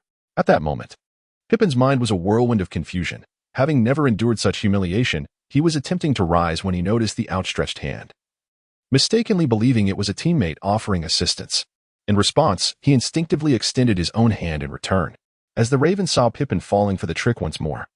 Just as their hands were about to touch, the Raven flashed a mischievous grin and swiftly withdrew his hand. This left Pippen awkwardly extending his hand in vain. It was only then that Pippen realized the one attempting to pull him in was indeed the Raven, who had no genuine intentions and was merely toying with him. Angered, he exclaimed, "Damn it, you yellow-skinned monkey." The more vehemently he cursed, the more delighted the Raven became, promptly retorting, "Oh, whose dog is barking so fiercely here?" "Ah, it appears to be Jordan's dog." Pippen rose to his feet, glaring fiercely at the Raven. The Crow leisurely retreated, but upon noticing Pippen's unfriendly gaze, it instantly adopted a fierce demeanor and approached, inquiring, "What, do you wish to fight?" Pippen seemed to recall something and faltered. Meanwhile, over there, the Nets executed a fast break, resulting in Petrovic scoring 2 points. The Raven and Pippen had yet to reach halftime. Yet the chorus of boos had already erupted from the crowd. How could that rookie be allowed to strut about? Someone teach him a lesson. "Pippen, what are you doing? Go after him. How can you show hesitation? That kid is starting to stir trouble, and we are still trailing in the score. It's truly frustrating to witness." On the sidelines, the Nets bench was once again ignited with excitement. The Raven had a fast break opportunity but chose not to pursue it, opting instead to provoke the opponent. That's just who he is. Whenever there's a chance to show off, he will seize it without hesitation. Scoring is secondary for him, as coach Chuck Daly remarked. Chuck Daly was entirely correct. The Raven has always had a clear understanding of his role on the court, that of an enforcer. As the season approached its conclusion, he had grown quite accustomed to this role and the dynamics of the game. Of course, one cannot overtly engage in violence on the court, as that would lead to expulsion. While such an outburst may provide fleeting satisfaction, it would hinder one's ability to contribute to the team's efforts in subsequent games. Therefore, within the confines of the rules, the challenge lay in how to provoke, how to stoke the flames, and incite the adversary into taking the first swing, thereby allowing the Raven the opportunity to retaliate. This is the essence of what an enforcer must do. Recently, the Raven had been executing this role exceptionally well. Tonight, even the illustrious Scottie Pippen was pushed to the brink by the Raven's antics. Fortunately, Pippen, being experienced, managed to temper his emotions before fully unleashing his fury, denying the Raven an opportunity. As the first quarter concluded, the score stood at 27-24, with the visiting Nets leading by 3 points. Petrovic had secured 10 points and 4 assists, while Jordan, having a mediocre shooting night, managed only 9 points from 8 attempts, hitting 3 of 3 from the free throw line, but also contributed 4 assists. In the first quarter, the Raven demonstrated remarkable efficiency, sinking 3 shots out of 3 attempts to secure 6 points, making him the second highest scorer for the Nets. Yet, this is of little consequence compared to the fact that he nearly rattled Pippen, resulting in Pippen's dismal performance of 4 missed shots, with only 2 points gleaned from free throws. This is the primary reason the Bulls managed only 24 points in a single quarter and found themselves trailing. Remarkably, the Raven incurred only 1 foul for his efforts. For a player of his caliber, such a performance is undeniably flawless. "Scottie, what are you doing? Get it together." During the intermission, Jordan, observing Pippin's unusual demeanor from the Bulls bench, immediately sought to address it. Pippin remained silent, but his expression spoke volumes. Jordan continued, "A rookie can make you this furious? You have no idea how provocative that rookie is." Pippin retorted with irritation. Indeed, being humiliated on the court, falling publicly, and being mockingly assisted by his opponent were indignities that left Pippin feeling like a mere clown, far more distressing than being dunked on or even knocked down. To make matters worse, it was a rookie who had managed to infuriate him.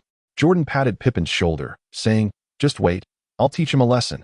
Soon, the second quarter commenced, and both teams entered a rotation battle. With Jordan taking a breather, Pippin led the Bulls during this period. Chuck Daly decided to keep the Raven on the court, assigning him a singular task to unsettle Pippin. Indeed, Daly instructed the Raven to focus solely on Pippin while leaving Jordan to his own devices. This was evidently a sagacious decision. Having previously witnessed the prowess and tenacity of the great player when he orchestrated the bad boys against Jordan, Daly understood that one could not contain him with just a single defender. Mental games would also prove ineffective. He had even commanded Rick Mahorn to make Jordan bleed on the court, yet it did not deter the Chicago star in the slightest. Moreover, the current Jordan is a far cry from his former self, while the rookie Raven is still inexperienced and somewhat naive. Tasking him with managing Jordan would yield limited success. However, Pippin, despite his considerable abilities, exhibits vulnerabilities in his mindset. If the Nets could restrict the Bulls' second-in-command and then double-team Jordan, they might stand a chance. As the game progressed, when the Raven once again targeted Pippin, the latter gritted his teeth and muttered, "You just want to leave me alone. Are you some kind of shadow?" The Crow pressed his entire being forward, fixating intently on Pippin. His long hair, streaked in yellow and black, hung down between them as he brazenly declared, "Someone has urged me to make you uncomfortable tonight. You shall surely be humiliated. The first quarter is merely an appetizer." Pippin chuckled in response, "Is it really you who thinks so? In just a moment, I shall overwhelm you." With that, Pippin suddenly shoved the Crow aside and took a step forward, receiving a pass from his teammate. The Raven was pushed aside, showing no intent to pursue, merely observing the open space for the catch with contempt in its gaze. "Shoot. If you can score, I'll believe in you." Bang. The ball indeed clanged against the iron rim. Pippin felt a flush of heat on his face, cursing under his breath. "Damn it." The Raven cackled. As Chuck Daly remarked, Pippin's mentality had become disarrayed. In such moments, provocation should be met with disdain, as it only serves to weaken the opponent further. During this rotation of the Nets, Petrovic was absent from the court, leading the Raven to refrain from engaging in offensive play, instead creating space on the offensive end and closely marking Pippin on defense. For 2 consecutive possessions, the Ravens' defense on Pippin fluctuated between tight and lax, allowing Pippin to have easy shooting opportunities. Yet, at no point did the Raven cease his taunting banner. Pippin, meanwhile, failed to convert on 2 consecutive attempts. Although the Nets succeeded in only one of their 2 offensive plays, they still managed to extend their lead. The situation was becoming increasingly dire for the Bulls. Their leader, Michael Jordan, stood on the sidelines, chewing gum and observing the unfolding drama, his expression tinged with concern. Finally, when Pippin faced the Ravens' defense for the 3rd time and seized an opportunity near the baseline, he made a mid-range jumper.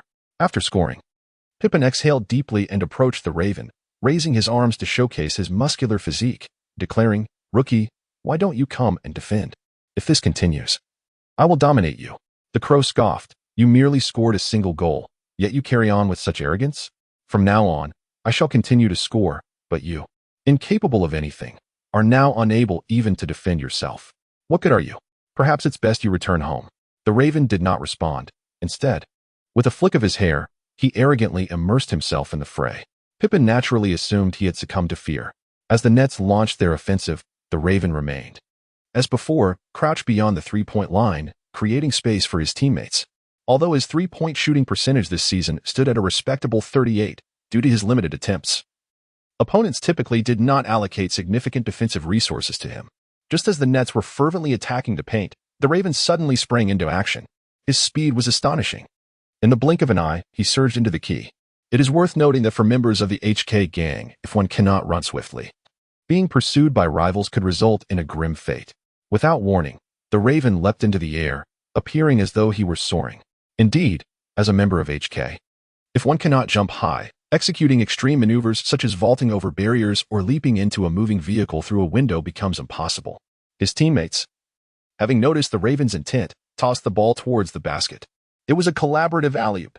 Despite Pippen's quick reflexes and his attempt to pivot and block, he was still a moment too late. Before he could take off, the Raven had already completed a powerful two-handed dunk, landing on Pippen's shoulders. It was an emphatic ride dunk.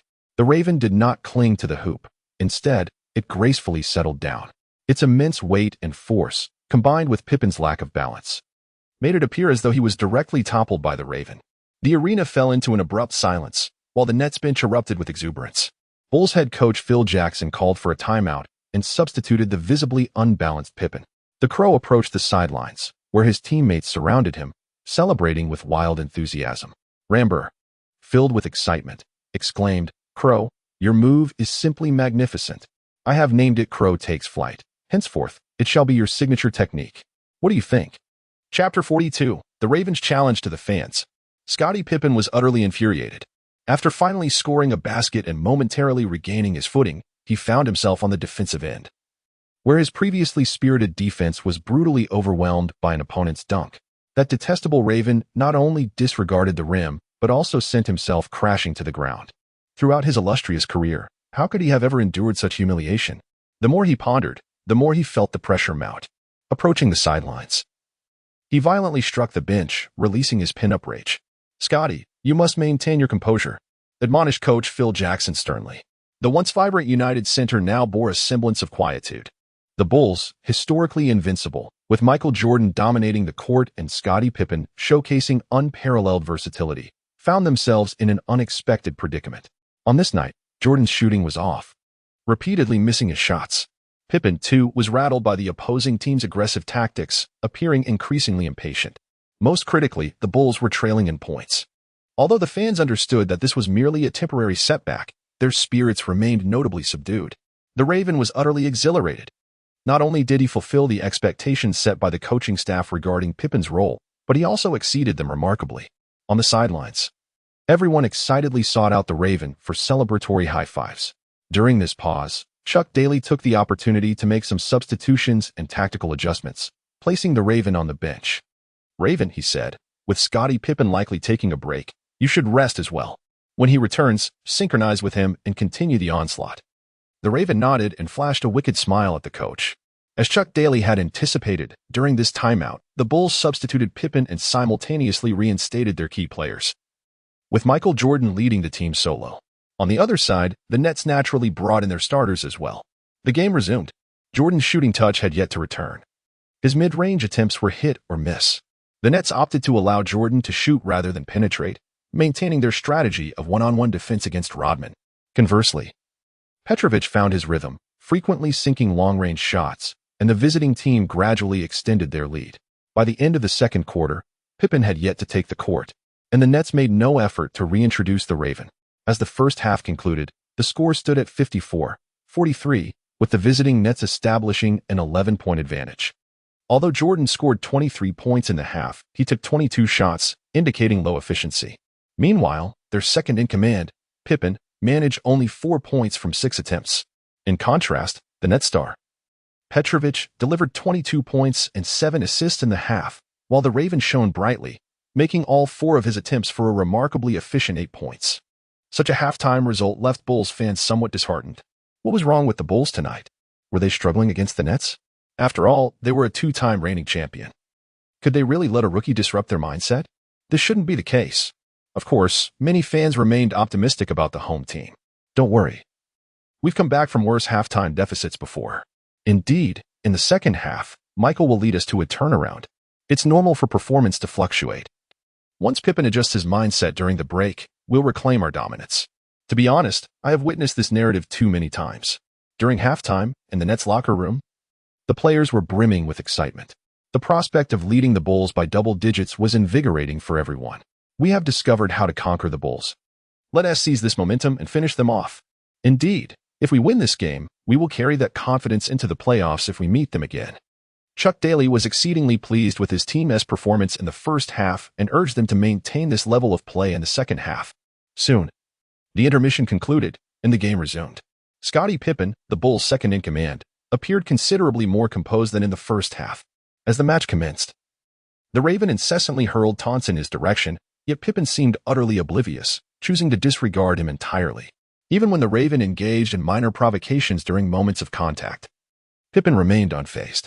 Clearly, during the halftime break, Pippen had undergone some psychological counseling and adjustment. Upon entering the second half, he underwent a complete transformation. However, this did little to ameliorate the Bulls' predicament. Jordan faced immediate double-teaming and, despite passing to open teammates on 2 consecutive occasions, the shots failed to find the net. Reluctantly, possession returned to Pippen. Although he maintained his composure when facing the Raven, his shooting touch remained rather frigid. In a one-on-one against the Raven, his preceding maneuvers were exquisite. Yet his final attempt at the basket fell short. When the Raven witnessed Pippen's miss, he leaped in exhilaration, derisively taunting, "I knew you couldn't make that shot. Don't feign composure. If you're going to explode, then do it." Pippen, however, kept his head down, opting for restraint. Some Bulls fans on the sidelines began to jeer, their disdain directed at the Raven. While they recognized that banter, provocation, and antics were part of the game, the Ravens' relentless targeting of their players left the audience discontented. That Raven was truly detestable. Did he come onto the court solely to irritate? If only Charles Oakley were here, someone would stand up to him. Pippen simply lacked ferocity.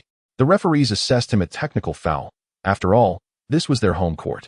Allowing that fellow to act with impunity?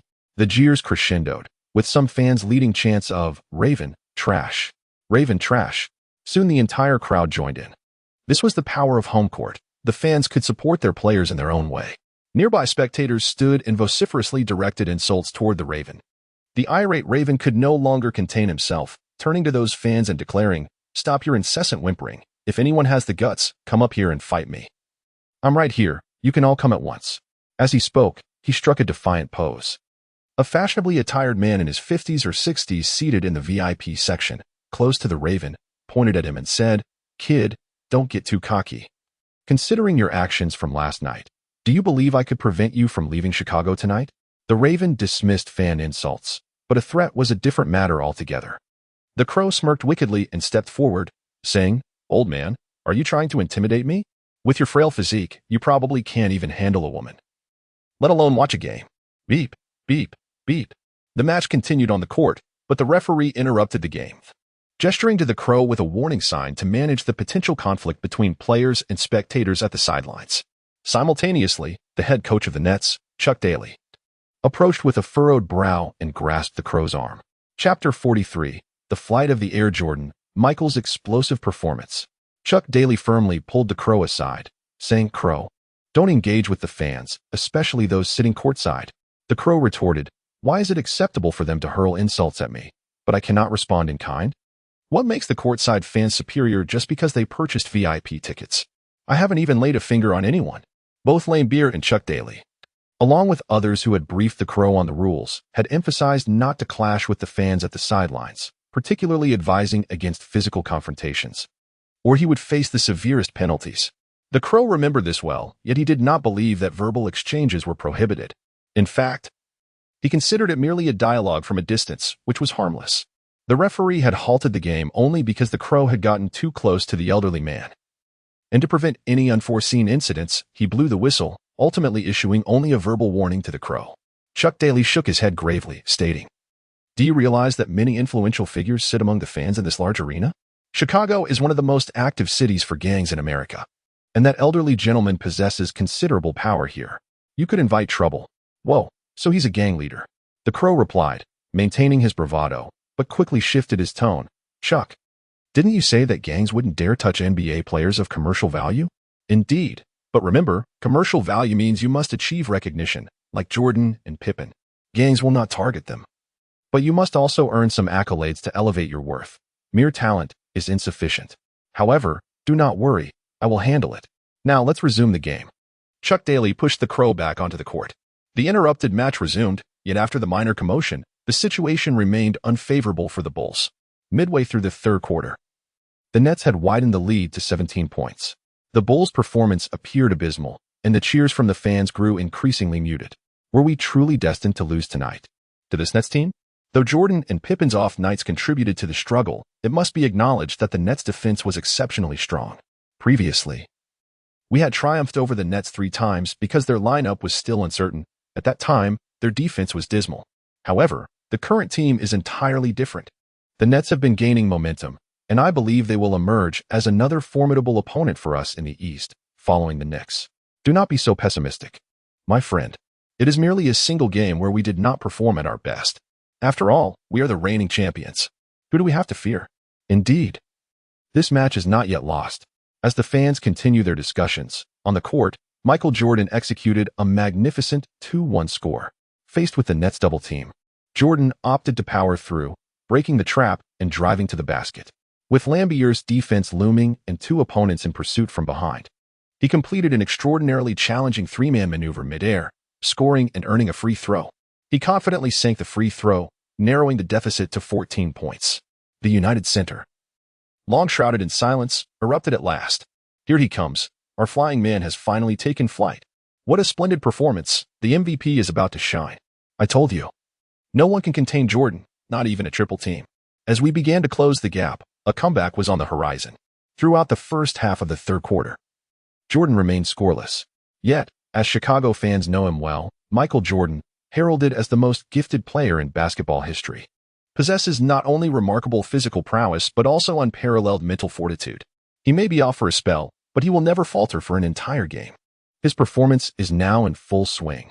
Receiving the ball swiftly, before the Nets defense can converge, he halted and made a mid-range jump shot. Swish. Receiving the ball with his back to the basket, he nudged Rodman aside and executed a stunning fadeaway jumper. Nothing but net. Catching the pass, he faked a shot, then drove to the basket, scoring with a difficult layup.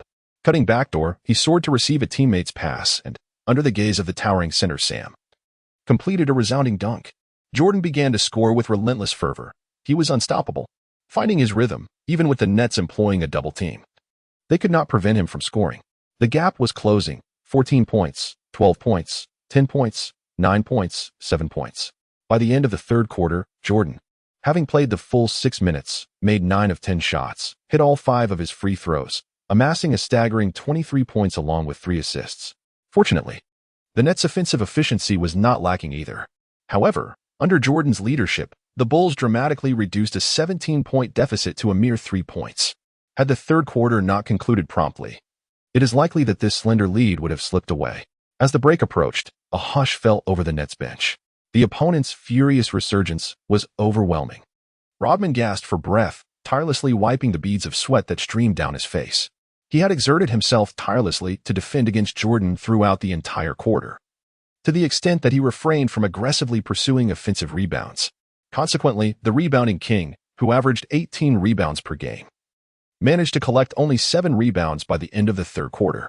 While Rodman's perimeter defensive skills may not rank among the very best in the league, they are certainly commendable. Even with the assistance of teammates in double teaming and providing help, he was still rendered ineffective against Jordan's explosive performance, which left him feeling somewhat despondent. After all, as a defender, failing to contain the opponent inevitably undermines one's confidence. Chuck Daly, amidst the deafening atmosphere of the home crowd, bellowed encouragement to his players. Stay focused, everyone. Your defense has been commendable. Michael Jordan is precisely that kind of player. Once he finds his rhythm, he becomes nearly impossible to stop. This is not your fault. We are still leading, and it is not the time to lose heart. They cannot maintain this level of accuracy forever. Let us excel in the fourth quarter, fortify our defense, and secure our offense. We shall triumph in the end. At the conclusion of the third quarter, the performance of the Crow remained impeccable. Pippen managed only 3 points in the third quarter, totaling a mere 7 points after 3 quarters. His efficiency was astonishingly poor, having made only 1 of 10 field goal attempts, with the remainder of his points coming from free throws. This, perhaps, was the primary reason why, despite Jordan's staggering 46 points in 3 quarters, the Bulls trailed their opponents by 3 points. At this moment, the Crow, eager and ready, volunteered, "Coach Chuck, let me take on that bald-headed menace. I'll take him down." Everyone turned their gaze toward the Crow, none doubting his words. After spending so much time together, they all recognized the Crow's fierce nature. Yet, they also understood just how enigmatic a player Michael Jordan was. What happens when a fierce competitor encounters an unstoppable force? Everyone was eager to find out. Chapter 44, The Final Showdown. The Nets' extreme double-team Chuck Daly admired the Crow's character. To be precise, he saw in the Crow a reflection of his younger self, decisive, fierce, valiant, fearless, and audacious. In his younger days, he had navigated the gangs of New York in much the same manner, and his later acquaintance with the Camel stemmed from a mutual admiration. Upon first meeting the Crow that night, Chuck Daly was instantly taken with this rebellious powerhouse, as he believed the Crow would become his most cherished disciple. The Bad Boys of Detroit? Prior to Daly's coaching, those boys were not particularly unruly, aside from Lambier's brashness. A few of them were even rather compliant. The Crow, however, was different. When he first arrived in New York and encountered Chuck Daly, the raw, untamed energy he exuded invigorated Daly immensely. The NBA is a realm that celebrates innate talent. Many superstars reveal their extraordinary abilities from a young age, displaying such gifts even before they ever set foot on the basketball court. It is this undeniable talent that compels scouts to pave their path to fame. Talent is often an inherent quality, unmistakably visible and requiring no guidance. Similarly, players on the court necessitate a certain flair. While physical attributes are undeniably crucial, since being too short or too slender may hinder one's chances of playing, there exists an even more vital component: temperament. Indeed, as Chuck Daly perceives, it is the temperament, specifically a fierce temperament. Without this quality, one cannot excel as a formidable player. Numerous NBA athletes are tall and robust, possessing great strength. Yet when faced with conflict, they often falter or withdraw. This is fundamentally a matter of temperament. Some may argue it is merely a question of physical prowess. However, in Daly's view, only those endowed with such temperament can cultivate unparalleled skill both on and off the court. And Raven embodies this very essence. This starting point is significantly superior to that of the notorious Bad Boys of Detroit in their early days. After Raven had been with the team for some time, Chuck Daly was astounded by his acumen. He often confided in Rick Mahorn, lamenting, "If only we had discovered this young man a few years earlier. Had we begun his training at 17 or 18, he would undoubtedly become the greatest villain in history, establishing a dynasty for us." Thus, it was with great determination that Chuck Daly sought to retain Raven within the NBA and under his guidance. In tonight's match against the Bulls, Raven is truly shining. Having played 3 quarters, he has left Pippen thoroughly flustered, rendering him almost disengaged from the game. Now, in a surge of enthusiasm, he eagerly volunteers to confront Jordan head-on. In response to Raven's spirited courage, Chuck Daly applauds him in front of the entire team. "Well done, Raven. Your bravery is something we all should aspire to emulate. However, let us not rush. It is currently your time to rest. Your responsibilities in the fourth quarter will depend on the unfolding dynamics of the game. Before you take the court again, I will guide you on what to do." The Crow nodded and returned to his seat. Although he was known for his arrogance and carefree nature, he understood the importance of certain rules. Having agreed to assist Chuck Daly, he was determined to fulfill his commitment. Chuck Daly was evidently a commendable coach, as demonstrated by the remarkable results achieved when the Crow followed his strategies to confront Pippen. On the court, the game had entered the rotation phase, and neither Pippen nor Jordan were on the floor. While they were not inclined to concede defeat, it was ultimately just a regular season game, and the outcome was not of paramount importance. Jordan had expended considerable energy in the third quarter and required a respite. Pippen, despite his limited playing time in that quarter, was evidently experiencing a mental struggle and likewise needed adjustment. A distinguished coach like Phil Jackson would never jeopardize his players' health for the sake of a mere regular season victory. In this context, during the rotation period, the Nets had not lost any points. Instead, they had increased their lead by 2, pulling ahead by 5 points. However, such a margin was hardly substantial. After all, Jordan was capable of rallying his team to catch up by 14 points in half a quarter, rendering the Nets' position precarious. Finally, the Bulls head coach, Zen Master Phil Jackson, called a timeout, signaling the end of the rotation period and the imminent return of the starters to secure a victory.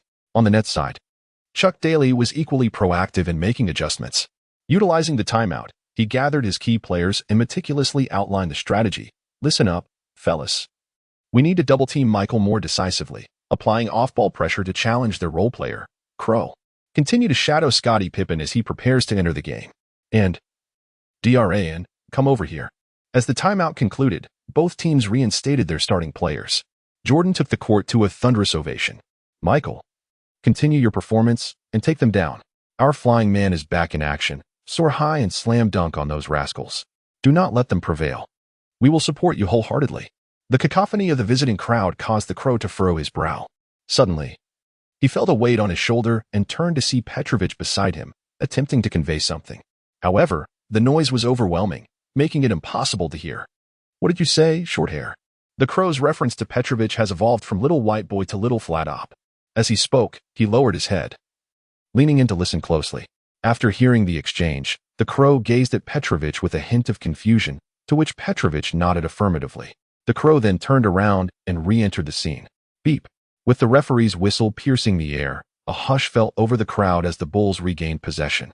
As Armstrong dribbled past the halfway line, he noticed that Jordan, still without the ball, was flanked on either side by Nets defenders. The opposition had employed an off-ball double team. Clearly, this was one of the most extreme defensive strategies seen on an NBA court. Typically, a double team occurs when the offensive player has the ball, prompting nearby defenders to converge and pressure him into passing. This allows for effective defensive rotations, as the two defenders can effectively block multiple passing angles. However, an off-ball double team is an entirely different matter. Although this aggressive tactic made it exceedingly difficult for Jordan to receive the ball, it also fragmented the Nets' defensive formation, exposing numerous vulnerabilities. Seizing the opportunity, Armstrong executed a swift, direct pass to the now open Grant, who found himself unguarded near the basket and easily scored 2 points. The crowd erupted in cheers. Clearly, the Nets' extreme double team had backfired, allowing their opponents to score with ease. Yet, Nets head coach Chuck Daly remained unfazed, seated on the sidelines with his arms crossed, exuding an air of confidence. Chapter 45, the Crow sets a new scoring record. The Nets triumph over the Bulls by double digits. Even though the Bulls were a championship-caliber team, their strength diminished significantly in the absence of Pippen and Jordan, leaving their other players not particularly formidable. Chuck Daly remained steadfast in this belief. Thus, when the Bulls managed to score effortlessly against the aggressive off-ball double team on Jordan, the Nets maintained their defensive strategy unchanged. However, during the Bulls' second offensive possession, the opportunity for an easy basket in the paint vanished. They could only afford Grant a mid-range open shot, which he missed. Rodman successfully secured the defensive rebound. Now it was the Nets' turn to attack, observing the Nets' extreme measures to prevent Jordan from receiving the ball. Bulls head coach Phil Jackson was not one to be trifled with. As a fellow championship coach, having led his team to consecutive titles, he had no intention of backing down to Daly if they were going to employ such extreme tactics against their core player to test their role players. Jackson would respond in kind. Moreover, with the Nets relying solely on Petrovic as their main offensive threat, it made for a far easier target for a double team. Certainly, the distinction lies in the fact that Petrovic serves as the primary ball handler for the Nets, thus rendering it impractical to apply off-ball double teams against him. After all, the ball is firmly in Petrovic's grasp. The Bulls, however, took a more extreme approach. In the backcourt, they employed Armstrong and Pippen to initiate a double team, effectively preventing him from advancing the ball across half-court. Although Petrovic's dribbling skills are commendable, he is ultimately a shooting guard, reliable, yet not extraordinary. He cannot be compared to the street ball virtuosos of New York, who effortlessly navigate past multiple defenders. Faced with such a double team, the prudent Petrovic had no choice but to pass. The Nets' outlet was indeed present, none other than the player clad in the number 13 jersey, the Raven, who positioned himself at the mid-court line. Before being entirely encircled by his adversaries, Petrovic decisively passed the ball to the Raven. "Do not hesitate, Raven. Execute as I instructed you earlier. You can do it," Petrovic called out emphatically after delivering the pass. The position of the Crow was momentarily unguarded. Before him stood 3 allied players and 3 opponents. Behind him were 1 teammate and 2 adversaries. The Bulls players showed no response to this vacancy. They remained steadfast in their defensive stances, seemingly indifferent to the Crow. They believed that a player of his caliber could only manage to score a few opportunistic baskets, which they deemed his utmost potential. An unguarded position at mid-court posed no threat whatsoever. Yet, in that instant, the Crow seized the ball without hesitation, dribbling forward with bold strides. Though his dribbling lacked finesse and sophistication, it was undeniably swift and commanding. In the blink of an eye, he had penetrated the 3-point line. Everyone's eyes widened in astonishment. What? That guy can actually dribble. As the crowd marveled, the Crow pressed on, launching himself toward the hoop as the Bulls' defense faltered. Without a hint of reservation, he leaped and slammed the ball into the basket with one arm. One might argue that the Bulls were caught off guard, but their astonishment was evident. The prowess displayed by the Crow was beyond anyone's expectations. Having completed the thunderous dunk, the Crow exuberantly bounced back down the court. Turning to shout at Jordan, "Didn't he expect me to pull that off? Did you, bald-headed one?" Jordan squinted at the Crow. In truth, He yearned to teach this rookie a lesson in a one-on-one, yet the Nets denied him that opportunity. Each time he attempted to set a pick with Pippen to switch defenders, the Nets would double-team him, forcing him to pass the ball. After his brash display, the Crow returned to his half of the court, excitedly high-fiving Petrovic. "I told you could do it," Petrovic exclaimed, visibly thrilled. The Raven raised an eyebrow and said, "Why the excitement, little flat top? It's merely a routine operation." "Raven, continue. Unleash all those techniques I usually teach you," he insisted. "Whatever you taught me, I can grasp with just a glance, all right?" The Raven corrected. The anticipated grand comeback from the Chicago fans did not materialize, despite Jordan's explosive performance. Where he scored over 20 points in the latter part of the third quarter, his firepower significantly dwindled in the final quarter. He faced intense scrutiny. And even when his teammates set screens to facilitate his receiving the ball and attacking the Nets' defense, the Airmen could not replicate the unanswerable offensive display from earlier. With each shot made, although the efficiency was commendable and the difficulty enough to elicit cheers from the crowd, the score gap only widened. This was solely due to the opponent's offensive prowess, which left them utterly helpless. The rookie, known as Raven, with the number 13 emblazoned on his back, seemed as if he had unlocked a hidden potential. On the court, he scored in a myriad of astonishing ways. While it appeared extraordinary, it was, in truth, quite standard offensive maneuvers. In the realm of the NBA, virtually every scorer could execute these techniques without difficulty. Layups near the basket, pull-ups after a drive, and jump shots following a change of dribble. These skills were fundamental. However, when such techniques emerged from an individual who had never played before, they took on an air of incredibility. The entire league perceived the Raven as merely a player with limited skills, occasionally capitalizing on easy opportunities. How did he suddenly transform into this? They were unaware of the Raven's unparalleled intuition and mimicry. He was not exaggerating when he claimed that he could learn the moves taught by Petrovic after merely observing them once or twice. Moreover, he quickly assimilated the knowledge. Tonight's game against the Bulls served as the perfect testing ground for the Raven. He succeeded, and it was nothing short of flawless. The relentless scoring of the Ravens exceeded Phil Jackson's expectations, rendering the match uncontrollable. In the final moments, neither Michael Jordan nor Scottie Pippen could conjure a miracle. With a score of 106-94, the Nets triumphed over the Bulls with a commanding double-digit lead on their home turf. Despite Jordan's divine performance, amassing 53 points, he could not secure victory at home. Pippen, unfortunately, fell short of his usual prowess, managing only 2 successful shots out of 13 attempts for a mere 9 points. On the Nets side, Petrovic delivered an impressive 41 points and 12 assists, while the Ravens achieved a personal career high of 27 points. Rodman, who had struggled to gather rebounds in the first 3 quarters, employed his signature skills in the final quarter, thwarting the Bulls' resurgence with a total of 14 rebounds, making him an indispensable factor in the Nets' victory. Chapter 46, Bad Boys? No, please call us the Dominant Legion. They did it. The Nets accomplished the unimaginable.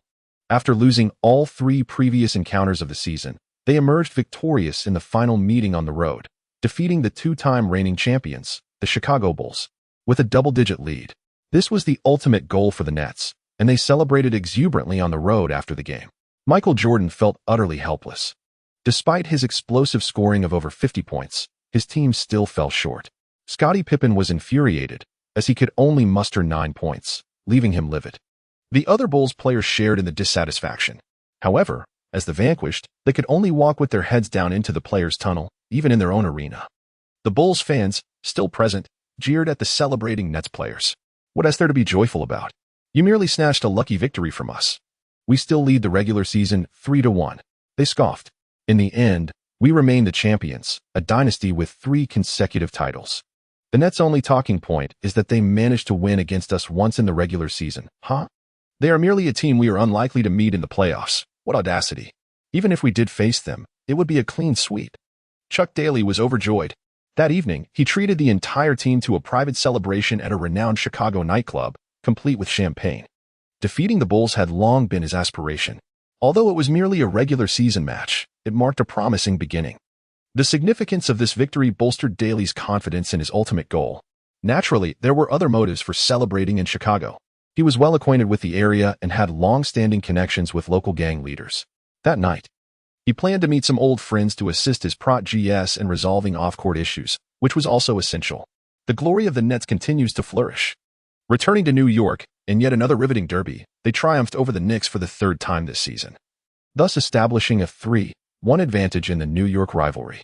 Concurrently, they surged ahead of the Knicks in the Eastern Conference standings, claiming the second position. Amidst the team's fierce momentum, the Raven exhibited an unrestrained audacity. Off the court, he flaunted his bravado, and on the court, he displayed his prowess, even teasing starlets on the Knicks' home turf. Some Knicks fans harbored intense animosity towards him, launching fervent critiques. However, a faction of New York fans found his antics rather endearing, choosing to follow him and become his admirers. The joyous moments of March blossomed with the warming weather. Under the robust support of their number one fan, Li Guohao, an increasing number of Chinese individuals began to pay attention to basketball and support the Raven. The Dongxing branch in Flushing thrived with a strong presence. The burgeoning success on the court also brought the Raven numerous clandestine rewards. This young player now drove a luxury car. Initially, Coach Chuck Daly intended to procure a modest mansion for the Raven, but he was met with refusal. "Coach Chuck, there's no need to trouble yourself. After the season, I'll be returning to HK, and no one will be residing in the house. I'll stick to my apartment." Chuck Daly had anticipated that the triumphant Raven would start to relish life here. However, after a slight probing, he discovered that the young man still held a fondness for his life in HK. Disheartened, Daly confided in Rick Mahorn, "It appears that to keep the Raven, we must rely on the pinnacle of championship glory and commercial allure." While the Ravens' plan remained to complete the season and fulfill his obligations to Chuck Daly before returning to HK to assist the Camel in the development of the Dongxing community, he continued to savor each day here, winning together, causing mischief together, and courting women together. On yet another victorious evening, following the conclusion of the match, a Chinese reporter sought out the Raven for an interview. His teammates remained in high spirits. Noticing the attractive reporter, Dennis Rodman approached with a playful demeanor, patting the Raven on the shoulder. "An interview? Huh, Brother Raven? Mind if I join?" The reporter graciously welcomed him. The Raven smirked mischievously and said, "What are you up to, my dear? I am not oblivious to your intentions." The two of them then broke into lewd laughter, causing the female reporter's cheeks to flush instantly. Nevertheless, the interview had to proceed, beginning with some routine inquiries. The Raven's responses were predominantly audacious and commanding. When the reporter inquired, "Brother Raven, your momentum has been formidable lately. The media suggests you have emulated the notorious bad boys of the Pistons, possibly threatening the Bulls' supremacy. What is your perspective on this?" The Raven retorted, "What? Bad boys? No. That title is far too trivial and does not resonate with our essence." The female reporter then asked, "So, Brother Raven, what title would truly reflect your character?" The Raven pondered for a moment and chuckled, "We should be called Beat King." "Indeed, Beat King." The female reporter contemplated this, momentarily stunned by its implications. "What does that mean?" she inquired. "It signifies the great conqueror of beats. We ought to name ourselves the Beat King Legion." The Raven exclaimed with excitement. He then whispered conspiratorially into Rodman's ear, and the two erupted into boisterous laughter. The reporter's face flushed again, this time turning crimson to her ears. In this frenzied competition and tumultuous life, throughout the month of March, the Raven reveled in sheer exhilaration. Their goal in competition was to vanquish all adversaries and seize the championship title. Their pursuit of romance targeted starlets, and they even aspired to woo A-list celebrities. Their ambition for wealth was boundless, accumulating riches to the point of excess. Under the guidance of Ram Burr, they spent their leisure time boxing, deep-sea fishing, racing cars, and attending concerts. After one such concert, the Raven found himself reminiscing about those familiar faces. The memory of their performance during the spring festival lingered vividly. Those individuals had ventured to Japan, and he wondered how they were faring. That fellow Jejin had promised to compose another song for him. Did he truly have the time? Amidst the intoxicating frenzy of a fast-paced lifestyle, there were moments of serene respite in the languid afternoons. Even the wildly tempestuous Raven occasionally reflected on the fragments of the past. At last, the Raven received a package sent from overseas. Who could it be from? On a warm afternoon, the sea breeze wafted through the window of his high-rise apartment, the waves seemingly carrying a hint of familiar Eastern essence. Could it be from camels? Upon opening the package, the Raven indeed discovered a record and several tapes. It was unmistakably from those familiar companions. At the very bottom of the package lay an envelope. Chapter 47. As the playoffs approach, a letter from old friends, letters from dear friends across the vast Pacific Ocean evoke the deepest reflections for those far from home. The typically brash and carefree Raven approached the envelope with unexpected caution. "Dear Brother Raven, as you read this letter, We have embarked on our journey back to conquer the Japanese music scene. No matter when, we will always cherish those early days as an underground band. We were penniless then, yet young, carefree, and exuberantly joyful. Do you remember the times we faced bullying? You stood up for us, our elder brother. Despite being younger than us, radiating such commanding presence. The days we spent together were filled with happiness, singing at your underground venue and mingling with women. Whenever trouble found us, you shielded us, assuring us of our talent. You said we sang beautifully and that one day we would rise above the underground. Eventually, we accomplished our goal. We truly stepped out onto the stage, secured a place among the top 10 hit songs, and embarked on a series of concerts, achieving commendable sales for our records. However, we still have a considerable journey ahead of us before we can transcend Asia and embrace the world. Recently, you invited us to perform a small concert in the Chinese community of New York, which filled us with excitement, as aligning ourselves with the international scene remains our ultimate aspiration. In this meeting, I learned that you were playing basketball in the NBA. Although our time in New York did not allow us to attend your games, upon returning to Hong Kong, we watched the recordings of your matches, and I must say, your skills on the court are truly remarkable. If we could rise from the underground to the forefront, then surely you, with your exceptional talent, can also thrive, Crow. Keep playing. You are destined to become a basketball star, and may we meet again at the pinnacle of our respective journeys. By the way, I have composed a song for you, a tribute to the days we once shared, which I have titled The Years of Friendship. Upon reading this letter, Crow felt a twinge of emotion in his eyes. This formidable enforcer of the gang was not particularly fond of his current state. He muttered to himself, "These little brats are now instructing me on how to do things," writing such an overly sentimental letter. As he grumbled to himself, he retrieved the record from the package. Recently, Lambier gifted Crow a record player along with the original soundtrack of Rem. With everything in place, he began to play the music. The Raven is quite eager to hear how their new song has been composed. As the prelude begins, the Raven cannot help but shake its head slightly. Even the song is imbued with such melancholy. The fleeting moments dissolve into the wind. Recalling the days of wandering when you accompanied me, hoping for a reunion, the innocent voices have begun to fade as we drift apart for the sake of our ambitions. Gazing at the night sky, who among us comprehends the weariness within our hearts? To forget the dichotomy of right and wrong, to reminisce about the past. Having weathered hardships together, there was always joy to be found. I refuse to succumb to despair, nor do I feel hesitation. In dreams, we compete, striving fervently each day. Amidst the tempest of life, the untamed nature of both wakefulness and intoxication, all stories seem to have already transpired, adrift in the passage of time, the wind has settled, restoring intentions to whom it may concern. Tears have carried away the weariness of the night. Halfway through the song, the Raven has already lit a cigar. Following Chuck Daly in his endeavors, he seems to have adopted this habit as well. Subsequently, he begins to organize his basketball gear and tidy up his room, allowing the new song to play throughout the afternoon. As March draws to a close, the NCAA basketball tournament is in full swing, and the NBA regular season is nearing its culmination. The Nets' good form has begun to decline, their winning streak has been halted, and they have lost to some teams they should not have. This is a natural occurrence, as no team can maintain an exceptional state indefinitely. Even the formidable Bulls have faced their share of defeats. What more can be expected from the fledgling Nets? Of course, as a coach, Chuck Daly views this as a positive development. The recent losses have highlighted the issues still present within the team, granting the coaching staff ample time to address these concerns before the playoffs commence. DRAN Petrovi insists that the Raven learn offensive techniques from him every training day, which has begun to irritate the Raven. Each time the Raven exclaims, "It's pointless to learn. I'll return home after this season," Petrovi brings up head coach Chuck Daly. The latter asserts, "Before you return, you must help us eliminate those opponents, Raven. We cannot do without you." Chuck Daly seemed to have discerned the vulnerabilities of the Crow, and like a cunning fox, he always managed to render the Crow speechless with a single remark. Consequently, the Crow was compelled to follow in the footsteps of Petrovich, absorbing a variety of offensive techniques.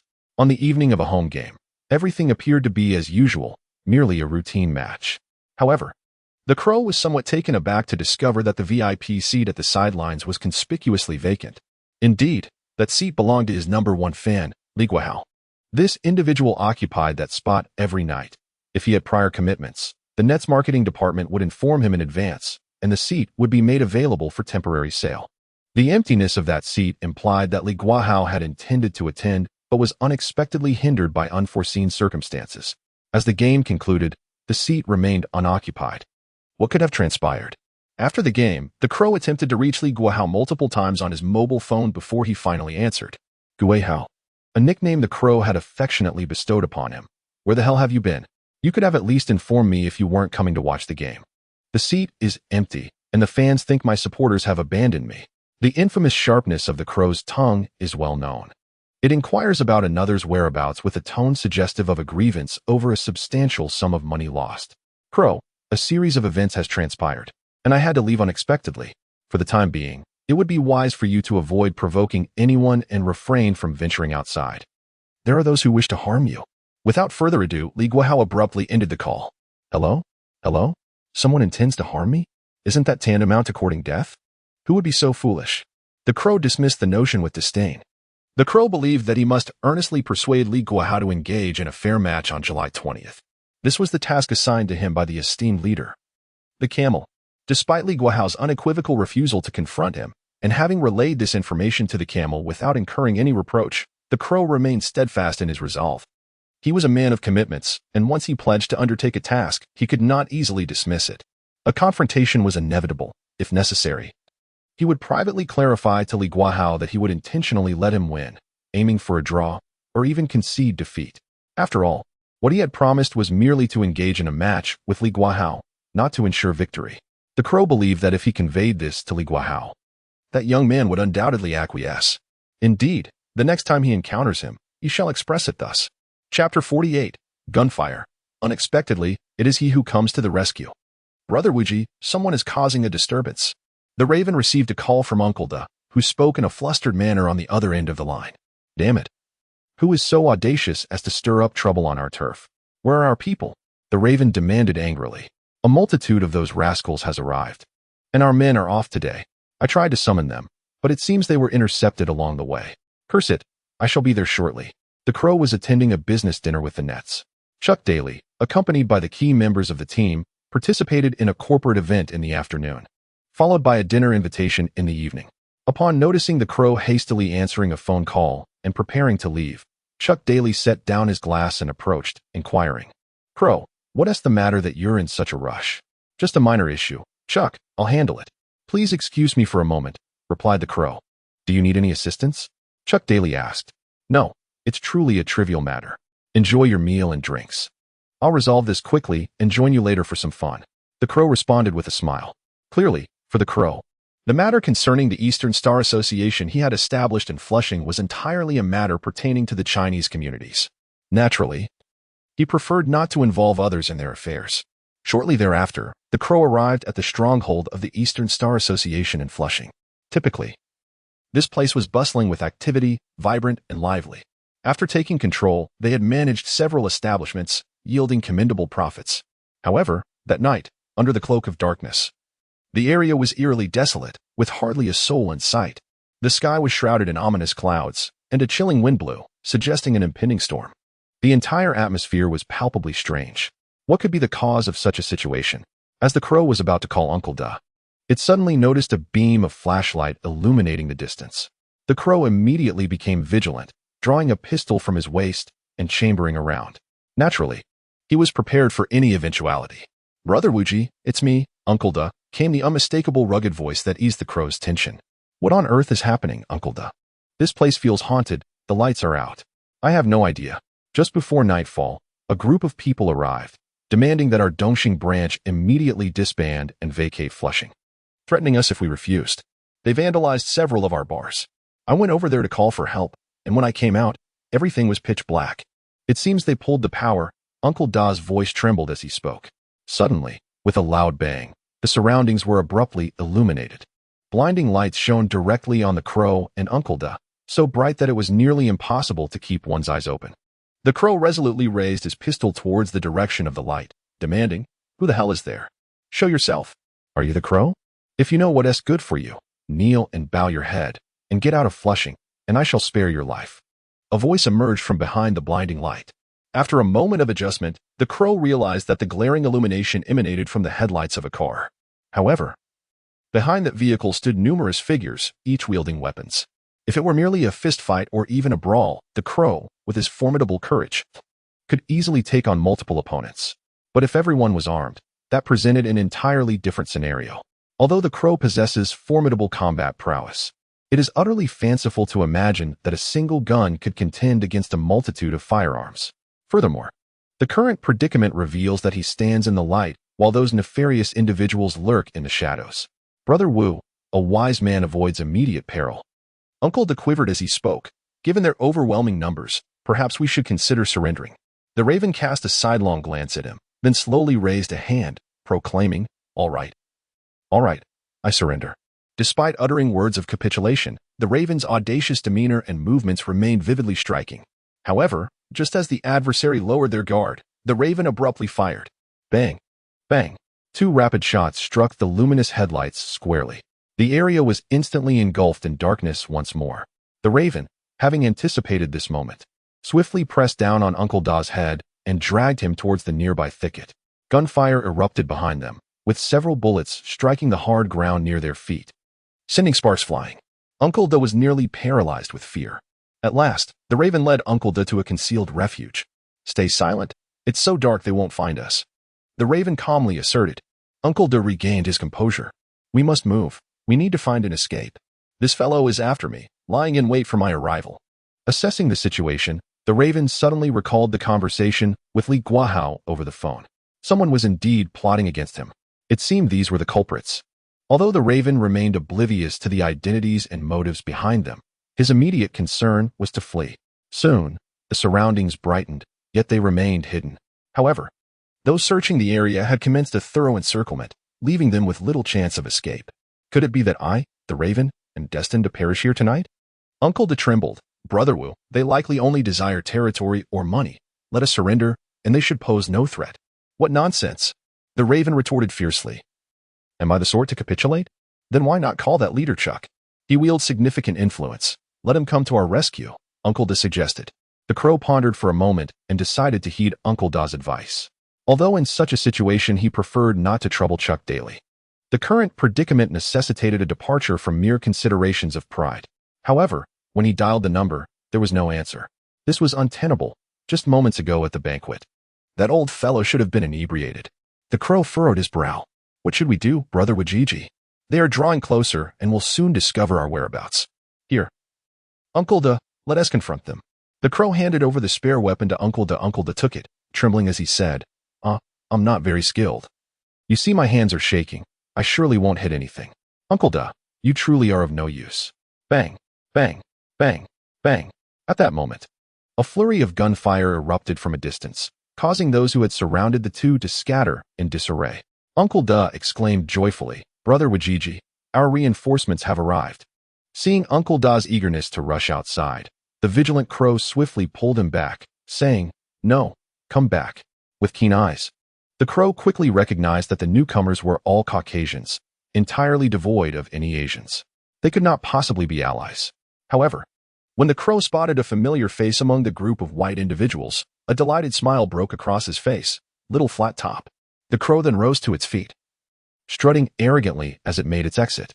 Indeed, the visitor was none other than his esteemed comrade, Dra. In Petrovi. Chapter 49. Fools, may this merely be a jest. The raven had certainly fantasized about finding himself in a predicament, with his loyal comrades rushing to his aid. In his days mingling with the underworld in Hong Kong, he often played the role of a valiant warrior for the Dongxing gang, stirring up trouble in rival territories, only to find himself pursued or cornered.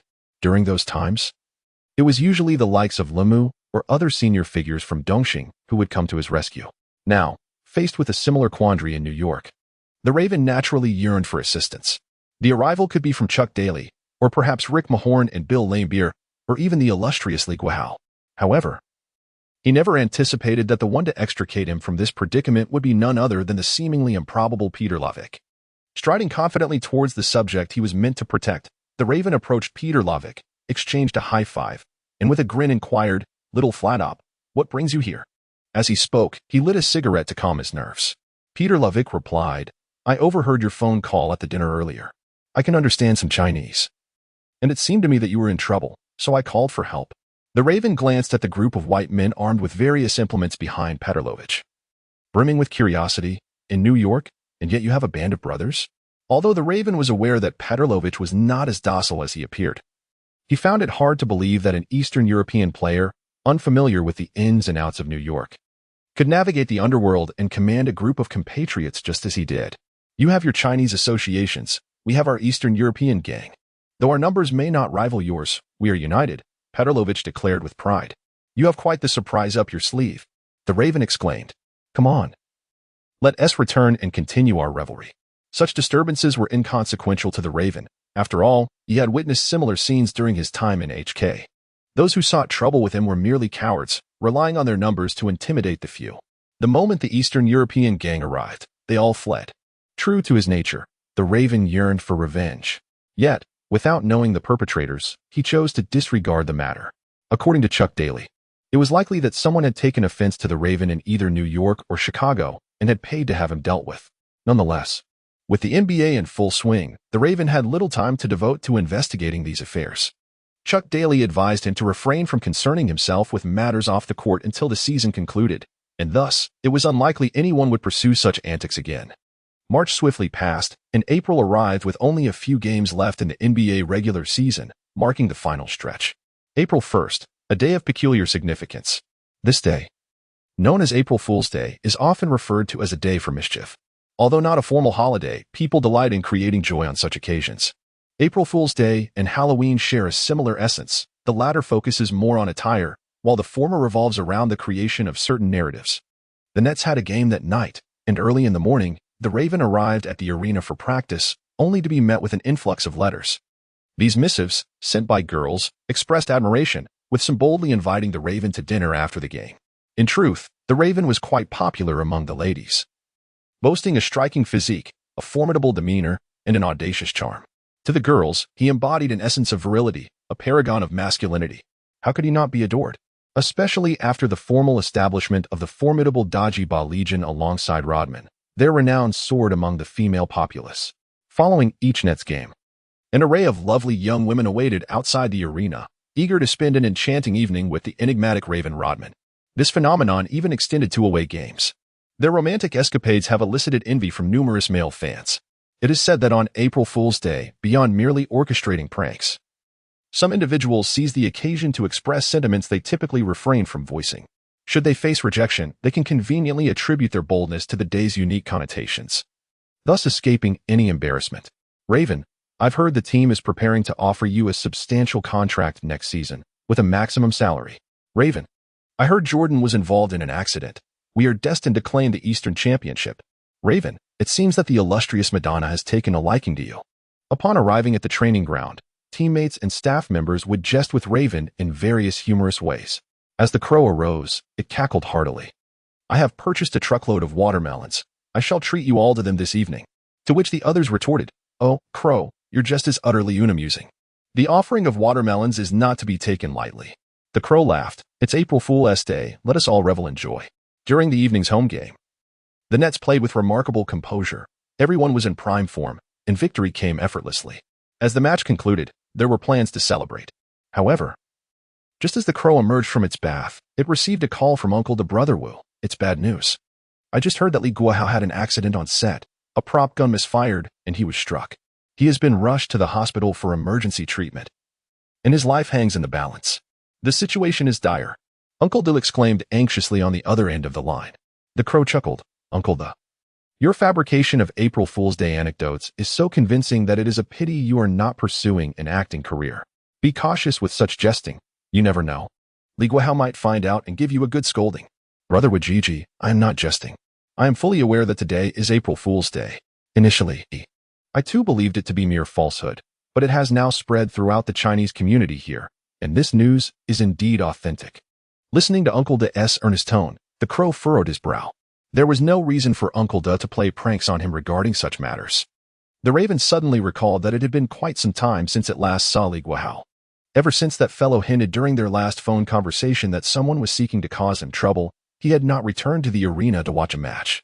As a martial arts star, it was only natural for him to be preoccupied with filming. Everything seemed to align ominously, and an unsettling premonition surged within. In that moment, the Raven could only hope that this was merely an April Fool's joke. In a previous narrative, the gunfight scene was indeed rich in detail. with Li Guohao's subplot regrettably excised. The decision to bypass the intricacies and present only the outcomes stemmed from a lack of engagement, most likely because the protagonist began merely as a henchman, resulting in minimal court appearances.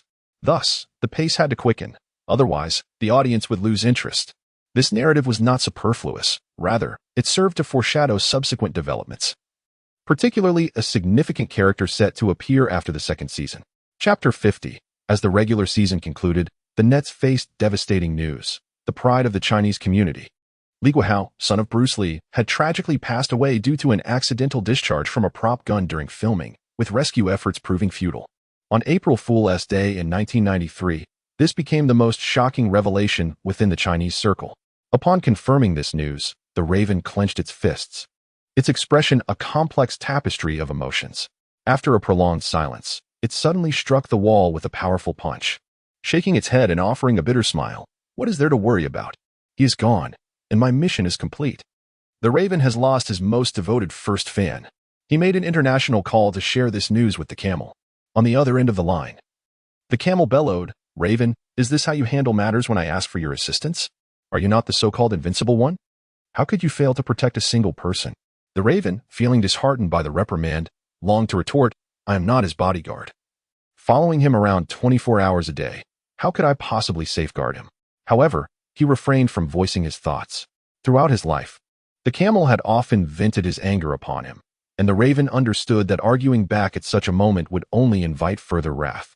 After a while of venting, noticing that the camel's tone had softened considerably, the Raven ventured, "Isn't it just an agreement made by your predecessors 20 years ago? How significant could it possibly be?" The camel responded from the other end, "You truly are foolish, Raven. Do you not comprehend the standing of alone within the Chinese community, in the martial arts world, and in the film industry? If we were to emerge victorious in this competition, with a bit of media hype, it would instantly elevate our fame. I have already been in touch with several film moguls in Hong Kong. We were merely waiting for this favorable wind from you. And now it has all gone to waste." The crow was somewhat perplexed. "Camel Chief, isn't it better for us to manage the East Star Society well? How many more years can we sustain this? I am growing old and losing my vigor. If we do not transform swiftly, in a few years, I may find myself begging on the streets." With a furious huff, the camel hung up the phone, leaving the crow furrowing his brow. Meanwhile, the NBA regular season drew to a close. In the final few matches, although the Crow's performance was somewhat lackluster, it did not impede the Brooklyn Nets from achieving a remarkable streak of 4 consecutive victories.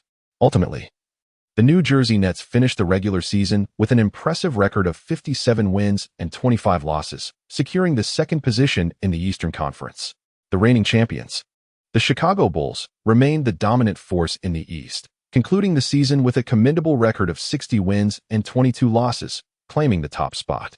Conversely, the New York Knicks, another elite team in the East, faltered in the closing stages, unexpectedly suffering a series of defeats that saw them tumble from first place to third, finishing with a record of 56 wins and 26 losses. The Cleveland Cavaliers followed in fourth place with a record of 53 wins and 29 losses, while the Boston Celtics held fifth place with a record of only 47 wins and 35 losses. The 6th, 7th, and 8th positions were occupied by the Charlotte Hornets, Atlanta Hawks, and Indiana Pacers, respectively. The Nets' opponent in the first round of the playoffs would be the Atlanta Hawks. In the Western Conference, the Phoenix Suns achieved a stellar record of 62 wins and 20 losses, ranking first in both the West and the entire league. Following them were the Houston Rockets, Seattle Supersonics, Portland Trail Blazers, San Antonio Spurs, Utah Jazz, Los Angeles Clippers, and the Los Angeles Lakers. In the scoring chart, Michael Jordan once again claimed the title of scoring champion with an average of 32.6 points per game. The Nets star player, Drazen Petrovic, ranked second with an impressive average of 31.7 points, making him one of the only 2 players this season to score over 30 points per game alongside Jordan.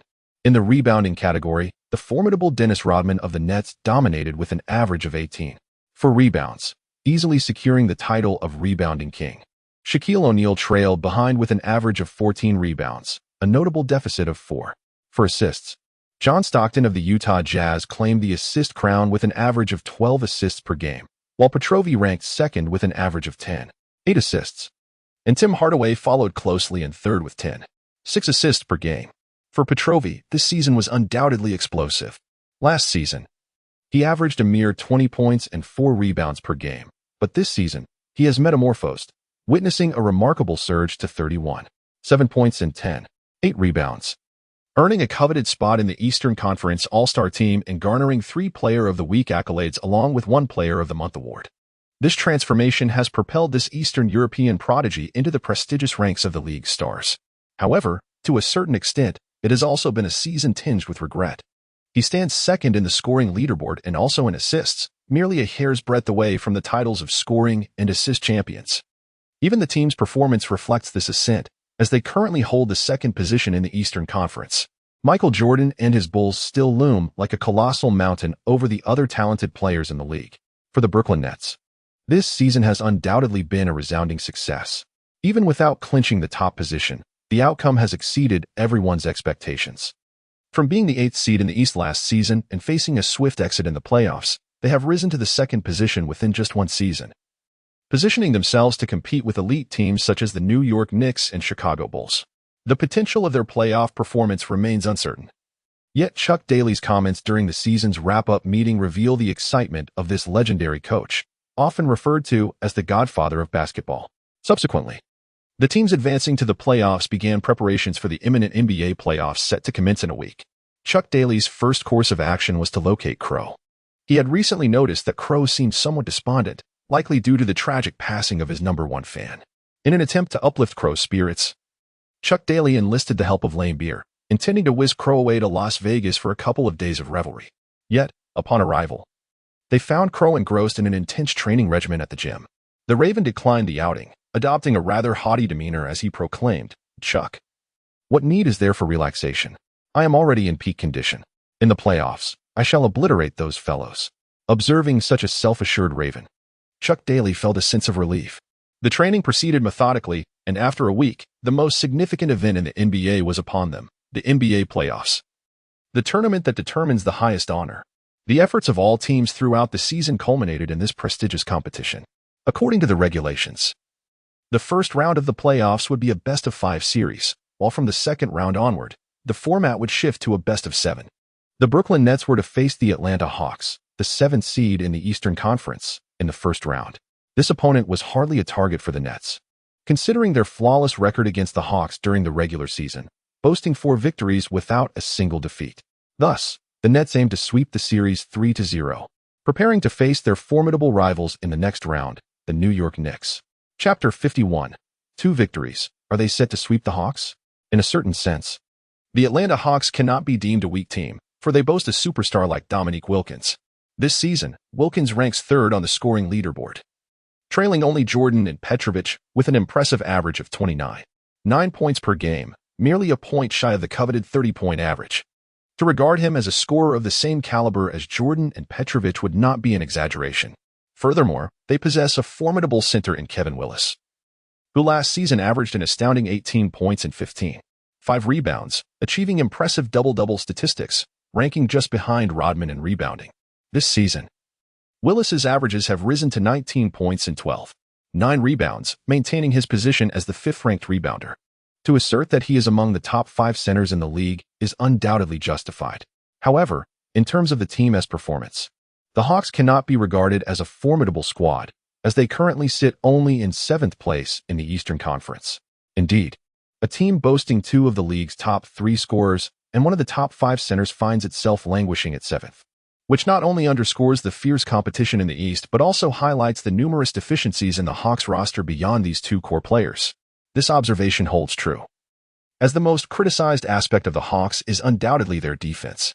They epitomize a team that scores prolifically yet concedes even more. This is evident from their average of 107 points scored per game, juxtaposed with the 109 points they allow. In the first encounter between the 2 teams, the Nets asserted their dominance right from the outset. Petrovic showcased his prowess in the first quarter, amassing an impressive 20 points and 4 assists, leading the home team to a 36-28 advantage over their challengers. As the second quarter unfolded, the home team's offensive efficiency began to wane, yet their defenders intensified their efforts, making it exceedingly difficult for the Hawks to find scoring opportunities. By the end of the second quarter, the Nets had outscored their opponents 26-20, concluding the half with a commanding 62-48 lead. The disparity between the two teams became glaringly evident within just half a game. The Hawks' woeful defense was ruthlessly exploited by the Nets' prolific scorer, Petrovi. They struggled to contain him in one-on-one situations, and their double teams were riddled with flaws.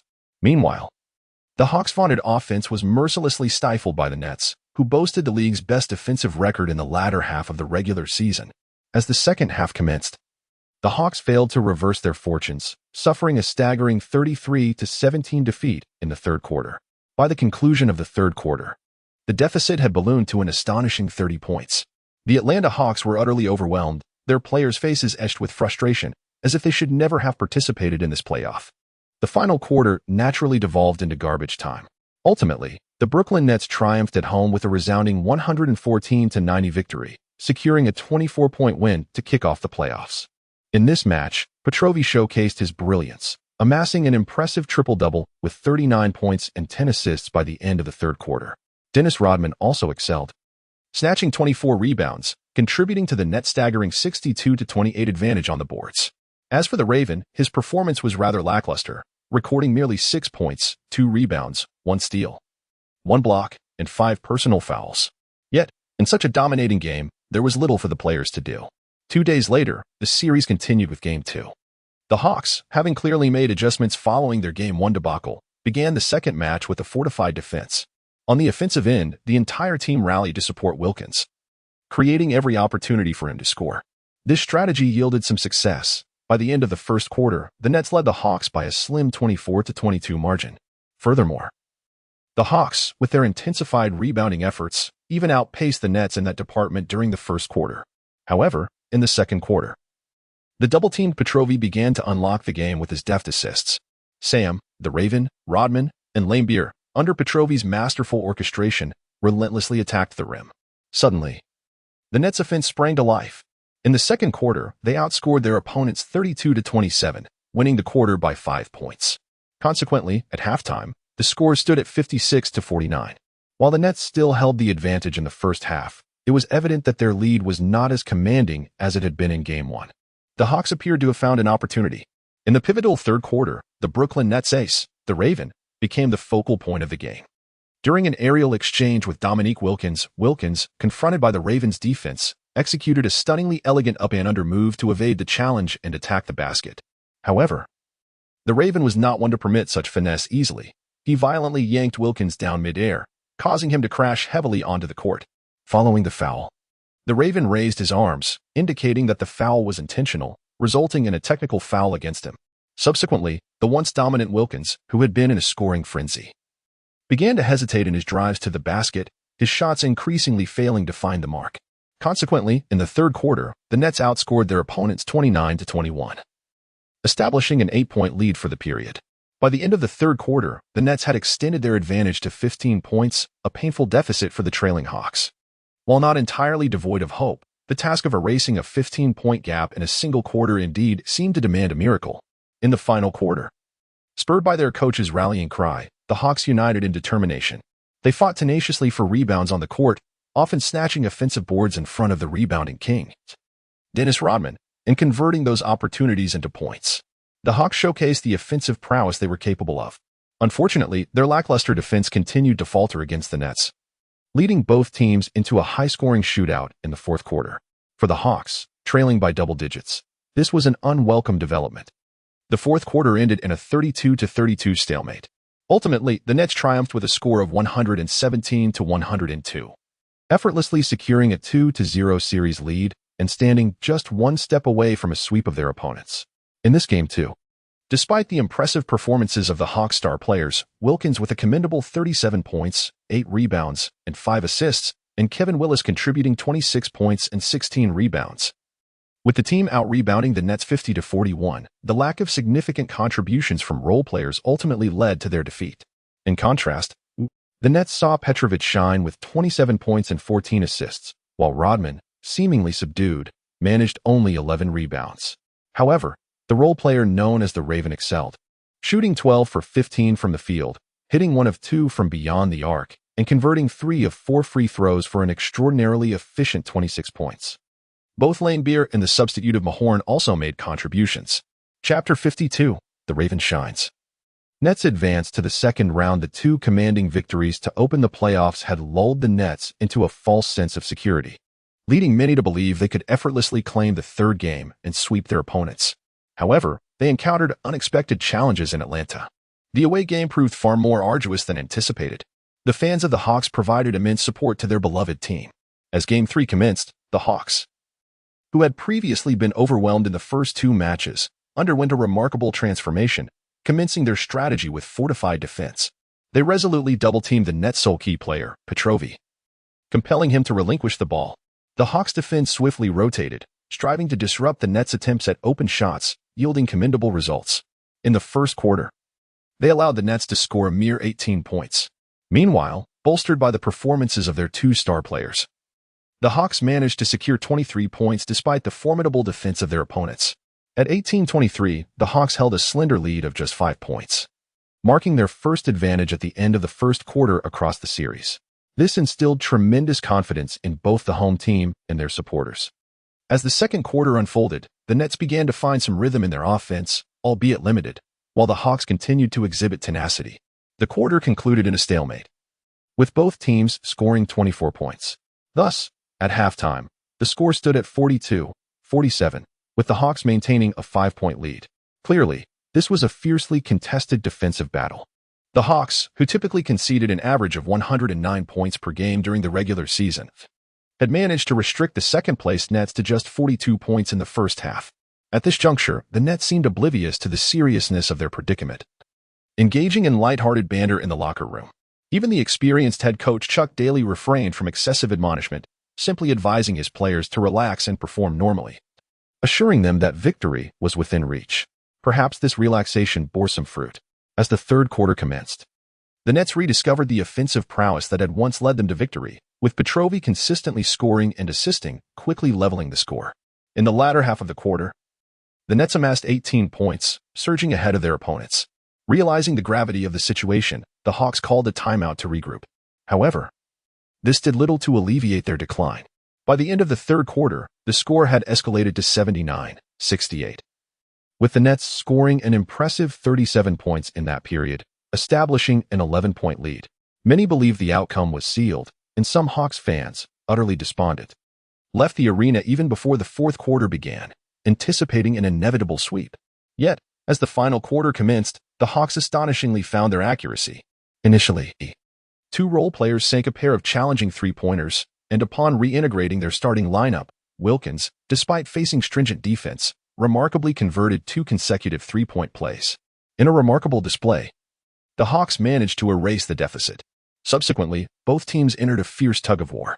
The intensity of the confrontation escalated, accompanied by a surge in defensive efforts. The Nets players aggressively engaged physically, while the Hawks resorted to various fouls to thwart the Nets' direct scoring attempts.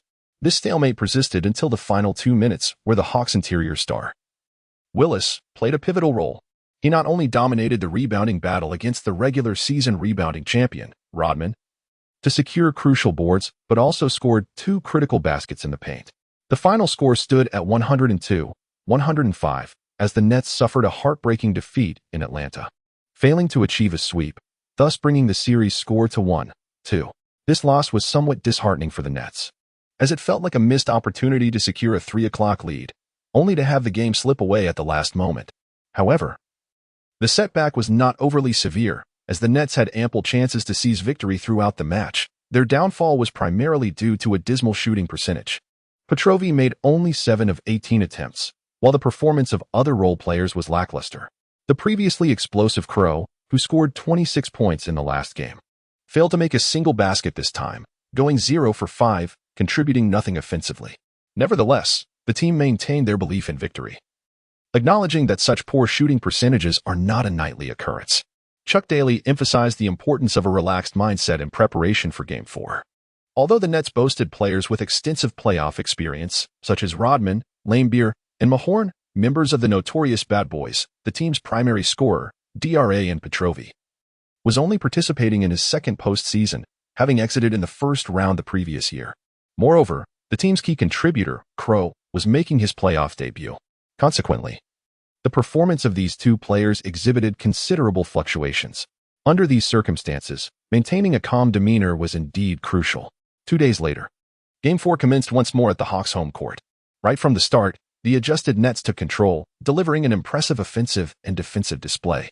They stunned the Hawks with a 17-3 run in the first half, leaving the home team bewildered and silencing their crowd. Although the Hawks managed to rally in the latter half of the quarter, the first period concluded with the score at 35-22, granting the visiting Nets a commanding 13-point lead. The rhythm of the match seems to have reverted to that of Games 1 and 2, with the Nets dominating the court. As the second quarter commenced, although the Nets' shooting percentage began to decline, under Rodman's leadership, they capitalized on their rebounding prowess, frequently converting second-chance opportunities. By the end of the first half, the score stood at 61-46, with the Nets extending their lead to 15 points. Ultimately, the Hawks remain a team with limited defensive resources. A team lacking in defensive capabilities may temporarily enhance its performance through more vigorous defensive mobilization. However, this does not imply the absence of defensive vulnerabilities.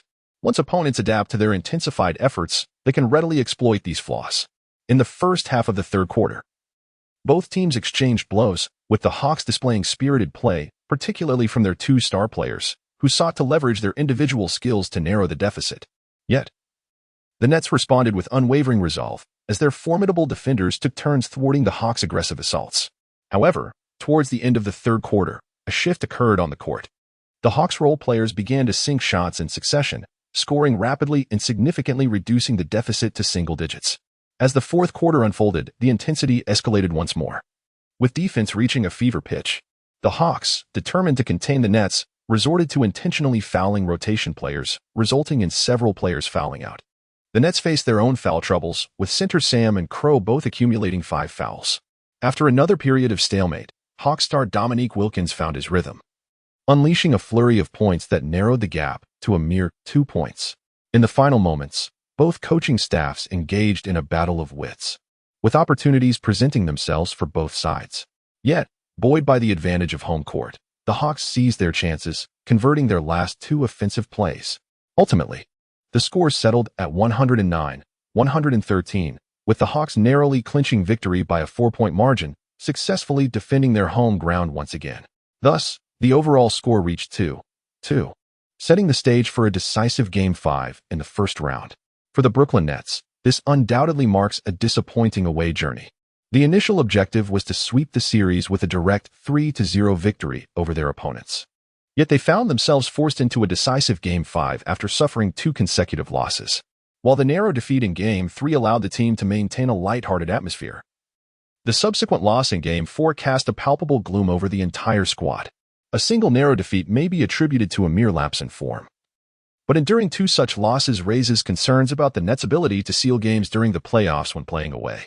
On paper, the Nets possess a significantly stronger lineup than the Atlanta Hawks. The offensive capabilities of both teams are comparably matched, with perhaps the Hawks exhibiting a slight edge.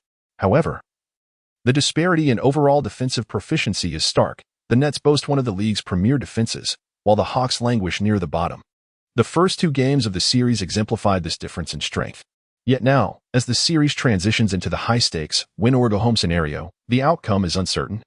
As the day for Game 5 approaches, Nets coach Chuck Daly adopts a more serious demeanor during the pregame pep talk. He fervently motivates his players with impassioned words. Our goal here is not merely to exit in the first round. Do you still aspire to vanquish the Knicks and claim the title of New York's new kings? Do you wish to overcome the Bulls and establish yourselves as the new champions of the league? If so, let's ensure we conquer this damned first round. For Raven, the stakes are equally high. If they lose tonight's Game 5, his tenure will come to an abrupt end. Completing his duties under Chuck Daly would permit him to return to Hong Kong, where he could resume his role as a prominent figure. Regardless of Daly's persuasions or the allure of life in New York, Raven remains steadfast in his desire to return to Hong Kong, seemingly drawn to the unrestrained lifestyle of a local tough. Yet, for reasons unknown, Raven has recently developed a sense of loyalty towards Chuck. He reflects, "This guy has treated me fairly well this past year. If we lose, his reputation will suffer, and I must do my part to assist him." His guiding principle has always been to deliver commensurate effort for the compensation received. In Hong Kong, if protection fees fell short, repercussions were often inevitable. Naturally, in the NBA, with only a minimum salary offered, Raven's focus had been on excelling as a player. even though he recognizes his talent and potential for greater contributions on the court. He had previously shown little inclination to learn or demonstrate more, believing that his basketball career might soon come to an end. However, due to certain provocations, he has recently taken the initiative to learn a variety of offensive techniques from Petrovic. Now, as the Nets prepare for the pivotal Game 5, the atmosphere in their home arena is electric with fervent enthusiasm from the fans, with the Brooklyn Nets experiencing a remarkable season of progress. The number of fans here has surged, creating an increasingly vibrant atmosphere. The familiar VIP seat on the sidelines remains unoccupied, adorned with a fan's jersey. This tribute was established by the Brooklyn Nets organization to commemorate the late film star Brandon Lee, who tragically passed away a month ago. From the very beginning of the game, the Nets supporters fervently chanted slogans proclaiming the team's inevitable victory. Meanwhile, the player known as Kaw immediately shone on the court. He executed a dominant and assertive steal from the opposing team's key player, Wilkins, and propelled a swift counterattack, culminating in a breathtaking one-handed dunk that reignited the excitement in the arena. Shortly thereafter, Kaw collaborated with Petrovi on the offensive end, executing a pick-and-roll before sinking a three-pointer. He even managed to snatch an offensive rebound over the formidable Rodman, aggressively attacking the basket and drawing a foul from the opponent. Following a series of impressive displays, he showcased his silky dribbling skills, dazzlingly maneuvering past his defender before soaring to the rim for another dunk. The crowd was absolutely electrified. Is this truly the Kaw I once knew? When did his technique become so refined? Kaw is on fire today. Has he taken something? Goodness. His playoff performance is astounding, having scored 26 points in a previous game. I must say, the Nets should swiftly extend his contract. Offering him merely a minimum salary is simply unjust. In the inaugural quarter, the Raven delivered an impressive performance, scoring 12 points, securing 3 rebounds, and contributing 1 steal and 1 assist. The Nets once again established a double-digit lead within a single quarter. As the game transitioned into the second quarter, the Ravens' enthusiasm escalated, albeit to an excessive degree, resulting in 3 quick fouls. To safeguard his star player, Chuck Daly made the decision to substitute the Raven. Nevertheless, by halftime, the Nets maintained a commanding 16-point lead over their opponents with a score of 58-42, consistently dominating in the first half. The Nets seemed to consistently manifest such advantages throughout this series. The pivotal question remained, could they preserve this lead in the second half? As the third quarter commenced, the Hawks indeed mounted a counterattack, leveraging their formidable offensive prowess to reduce the deficit to single digits following a flurry of successful shots. Recognizing the precarious situation, the Nets made strategic adjustments to halt the Hawks' scoring momentum. By the end of the third quarter, the lead still rested at 11 points in favor of the Nets. In the final quarter, Hawks star player Wilkins erupted with a series of spectacular shots, narrowing the gap to just 5 points. In a critical moment, the Ravens stepped up, employing aggressive defense that resulted in his 5th personal foul as he brought down Wilkins. This action provoked Wilkins, who retaliated with a tirade, earning himself a technical foul. In the subsequent play, the Raven again disrupted Wilkins' scoring efforts, leading to a brief skirmish between the two, which culminated in the Raven accumulating 6 fouls and Wilkins receiving 2 technical fouls, resulting in both players being ejected from the game. The formidable Ravens' departure was met with a thunderous ovation from the Nets fans. The outcome was unmistakable. Bereft of their superstar, the Hawks faltered. The Nets triumphed over the Hawks with a final score of 107-99, edging their way into the next round. Chapter 53. The Battle of the Boroughs, who truly reigns as the King of New York. While the victory and advancement were certainly commendable, the arduous path to progress raised skepticism towards the Nets. The most vocal critics were undoubtedly the Knicks fans. As 2 NBA teams representing New York, the Knicks and the Nets once again found themselves pitted against each other in the Eastern Conference semifinals. It is well known that the fans of these 2 teams have always been at odds. The arrogant Knicks supporters often derided the Nets fans as country bumpkins who could not afford to attend games at Madison Square Garden. Conversely, the Nets fans naturally looked down upon the pretentious demeanor of the Knicks supporters. Historically, when the Nets struggled to achieve success, their fans had no choice but to endure the ridicule from their Knicks counterparts. However, this season has witnessed a significant transformation. Ever since the 2 teams' inaugural City Derby, where the Nets triumphed over the Knicks, the Nets fans have begun to rise. When faced once more with the derisive taunts of the Knicks fans, they now possess the confidence to retaliate.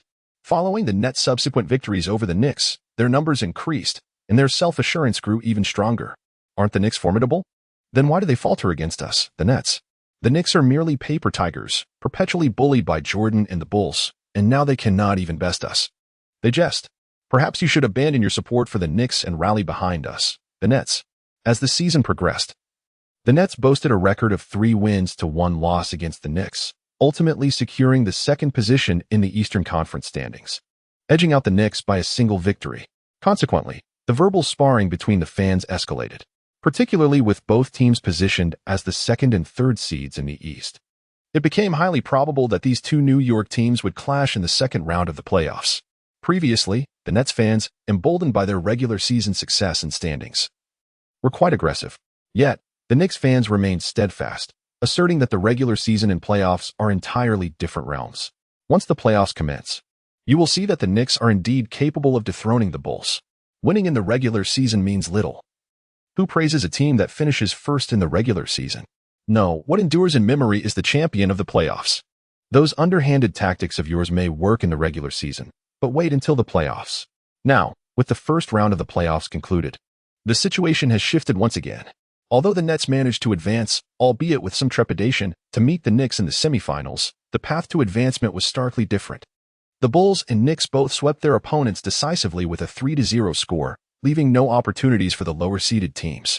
In contrast, the Nets struggled and had to fight through a decisive 5th game to narrowly overcome their rival. Naturally, the boastful Knicks fans had much to say. I told you. The Nets are inadequate, a quintessential regular season team that nearly faltered against the 7th-seeded Hawks in the playoffs. Were it not for that incident with the Crow brother and Wilkins falling for the extreme 1-for-1 trade, the Nets would surely have experienced a first-round upset. Given the current state of affairs, the Knicks are poised to sweep the Nets with a decisive 4-0 victory. It is evident that this Nets team lacks the requisite strength. There is only one king of New York, and that is the Knicks. The owner of the Nets would be wise to heed this advice and relocate, as profits will be meager here, Even before the game commences, various basketball media and experts from New York have begun to forecast the match, almost unanimously favoring the Knicks' advancement, with predictions predominantly ranging between 4-1 and 4-2, and some even foreseeing a complete sweep of 4-0 by the Knicks over the Nets. This scenario has unfolded once again. During the regular season's first encounter, fervent Knicks fans leveraged their financial prowess, acquiring tickets to the Nets' home games at exorbitant prices on the secondary market, effectively converting the away game into a home game, resulting in a staggering 80 attendance of Knicks supporters at the Nets arena. Now, as the playoffs bring about another clash, Knicks fans are employing the same strategy, showcasing their affluence once more. Of course, the Nets have garnered a loyal fan base as well, which has somewhat diluted the effectiveness of the Knicks' infiltration tactics. However, according to the Nets marketing department's less than optimistic analysis, it is anticipated that on the night of Game 1 of the New York Derby, approximately 50 of the audience will be comprised of Knicks fans. The Nets are ardently preparing for this series, and on game day, Chuck Daly rallied the players, stating, "To be honest, reaching the second round this season has already been a significant achievement, but I know our aspirations extend beyond that. The New York Knicks are a formidable opponent. While we have managed 3 victories against them in the regular season, we must not underestimate them. Underestimating our rivals is absolutely inadvisable. In the first round against the Hawks, we nearly lost the series, which served as a profound lesson. Therefore, tonight's game must be approached with utmost seriousness, as if it were a matter of life and death."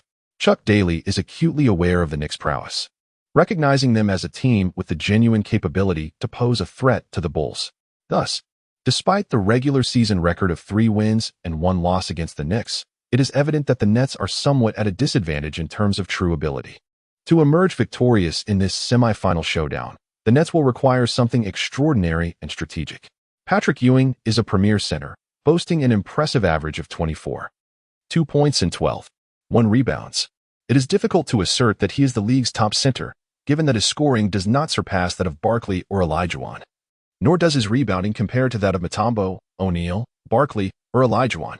However, Ewing undeniably shines as a playoff performer, often elevating his game beyond regular season standards. Furthermore, the New York Knicks are not solely reliant on Ewing. They are a well-rounded and balanced team, excelling in both offense and defense, fortified by the formidable presence of Charles Oakley, leaving no room for intimidation. At last, the night descends upon the bustling home of the Brooklyn Nets, teeming with spectators. The distinctive blue of the Knicks permeates the arena, with nearly half of the space occupied by the fans of the opposing team. A verbal skirmish ensues, with both Nets and Knicks supporters exhibiting remarkable fervor. However, despite the heated exchanges, no physical altercations arise among the fans. The atmosphere of the NBA is indeed commendable, characterized by a strong sense of tolerance among its patrons, a quality undoubtedly reinforced by the league's stringent penalties for unruly behavior. As the players from both teams take to the court for their pregame warm-ups, they subsequently retreat to the locker rooms to prepare, culminating in the magical homecoming ceremony before making their grand entrance. This season's New York rivalry has unfolded 4 times already, and overall, the postseason encounter bears little distinction from its predecessors. The starting lineup for the Nets features guard, Dre Petrovi, forward, Charles Oakley, forward, Dennis Rodman, forward, Bill Laimbeer, center. Sam Bowie. The Nets continue to rely on their established configuration of a single guard and 3 forwards. Conversely, the Knicks present a starting lineup comprising point guard, John Starks, shooting guard, Doug Christie, small forward, Charles Oakley, power forward, Charles Smith, center, Patrick Ewing. While the Knicks roster may seem less illustrious apart from Ewing, John Starks emerges as a formidable guard, averaging an impressive 18 points and 5 assists per game, serving as Ewing's most reliable ally. Doug Christie, during his prime, boasted averages of 14 points and 10 assists, though his role has diminished in the current Knicks setup, yet his skill remains intact. Charles Oakley, famously known as Jordan's staunch protector, is renowned for his prowess both defensively and offensively, averaging an impressive 15 points and 12 rebounds at his peak. One might liken him to a more robust version of Rodman, excelling in scoring while exhibiting slightly less prowess on the boards. Power forward Charles Smith, the 3rd overall pick in 1988, averaged 21 points and 8 rebounds at his zenith, forming a formidable scoring duo with Ewing. Additionally, the Knicks bench boasts the esteemed former Mavericks player Rolando Blackman, who averaged 19 points last season and continues to contribute with an average of 10 points in limited playing time. They also feature the promising rookie guard Greg Anthony and the capable forward Anthony Mason. The depth of the bench is a crucial indicator for a championship contending team, marking a significant reason for the Knicks' overall superiority over the Nets. As both teams take the court, the formidable enforcer Charles Oakley stands menacingly in front of the Raven, glaring fiercely. With a flick of his raven hair, the Crow spat out disdainfully, "What are you staring at? Do you wish to engage in a brawl? Haven't I already bested you sufficiently in the regular season?" Oakley remained silent, neither retreating nor responding. He simply fixed his gaze upon the Crow. Throughout their encounters in the regular season, the Crow had exchanged blows with this league's renowned enforcer. After all, as a brawler on the court, he was eager to gauge the caliber of Oakley, the industry standard prior to his arrival. In their initial confrontation, amidst the chaos of conflict, the Crow delivered a remarkably deceptive hook that sent Oakley crashing to the ground. Oakley, having suffered this covert defeat, found himself at a loss for words, bearing the bitter taste of humiliation in silence. In their subsequent clash, Oakley sought to exact revenge on the Crow, attempting a covert ambush. The Raven showed no mercy, seizing an opportunity to strike directly on the court. Oakley, a renowned enforcer, was equally unyielding, retaliating in kind. The basketball court transformed into a boxing ring as the two exchanged blows. However, after 3 exchanges, the Raven deftly evaded a fierce punch from Oakley, delivering a stunning counter that sent Oakley to the ground. Ultimately, both were ejected from the game and subsequently faced an additional suspension imposed by the NBA. Yet, in terms of their roles as enforcers, the Raven emerged victorious, decisively claiming the title of the league's top enforcer from Oakley. Oakley, too, recognized the true prowess of this Asian rookie. Now, in their renewed confrontation, Oakley was not inclined to strike recklessly. As a seasoned enforcer in the league, he understood that the role of an enforcer encompassed much more than mere physicality. It offered myriad ways to aid the team in securing victory. Tonight, his primary mission was to target the Raven. Beep. As the referee's whistle pierced the air, the match commenced. Sam Bowie secured the initial offensive possession for the home team. The Nets, in their first play, Petrovic, leveraging his height advantage, pivoted and dribbled beyond the 3-point line, executing a sudden stop to launch a mid-range jumper that found the net, scoring 2 points. The score stood at 2 o'clock. Through both regular and playoff seasons, the world is acutely aware that the Nets' victories hinge upon Petrovic's prowess. His height enables him to dominate shorter opposing guards in one-on-one situations. Moreover, Should the defense misalign, the Nets can employ a high pick-and-roll strategy, with Petrovic's precise three-point shooting and exquisite passing becoming formidable weapons that dismantle the opposition's defense. The Knicks opted to have Starks defend Petrovic in isolation, clearly aiming to gauge the form of their rival's key offensive player. When the Knicks took their turn on offense, Starks dribbled past the half-court line before delivering the ball to Ewing in the post. Ewing, despite not having a height advantage, relied on his agility and strength, executing a deft turnaround hook shot that found its mark. The score was now tied at 2-2.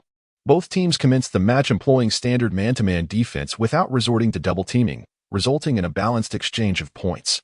This phase of mutual probing is typical at the onset of a playoff series, as teams adjust their strategies based on the unfolding dynamics of the game. The Nets' offense flowed seamlessly. Petrovic, in sublime form, amassed 7 consecutive points before the Knicks altered their defensive approach, assigning Oakley to apply pressure, or allowing Starks and Rivers to double-team him. However, Petrovic adeptly distributed the ball to his teammates, who efficiently converted his assists into points. Lammer executed a strong move to the basket.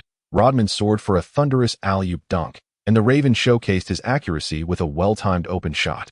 Conversely, the Knicks struggled as Ewing faced a dual blockade from Sam and Lammer beneath the basket, resulting in missed shots and turnovers. As the game progressed, the home Nets widened their lead, although the Knicks later adjusted their lineup to enhance their offensive flow and stabilize the situation. The first quarter concluded with the Nets ahead by 8 points, 34-26. Petrovic delivered an outstanding performance, contributing 15 points and 7 assists in the quarter, effectively dismantling the Knicks' defensive front. Yet, despite the deficit and unfavorable circumstances, Knicks head coach Pat Riley remained unperturbed. He maintained a calm demeanor, even during the intermission, delegating tactical discussions to his assistants. His composure suggested that managing the Nets was a task he found rather effortless.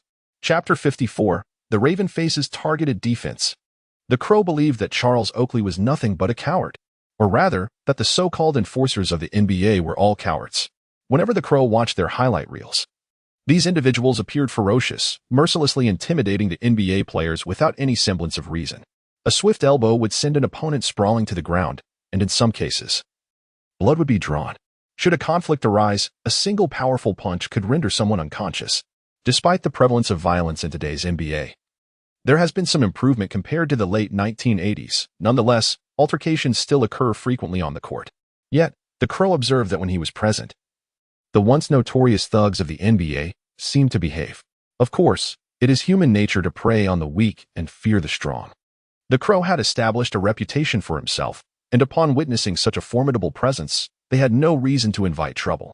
This perhaps explains why the Crow held a certain disdain for the NBA. After all, in Hong Kong, where he mingled with gangsters, there was no notion of bullying the weak.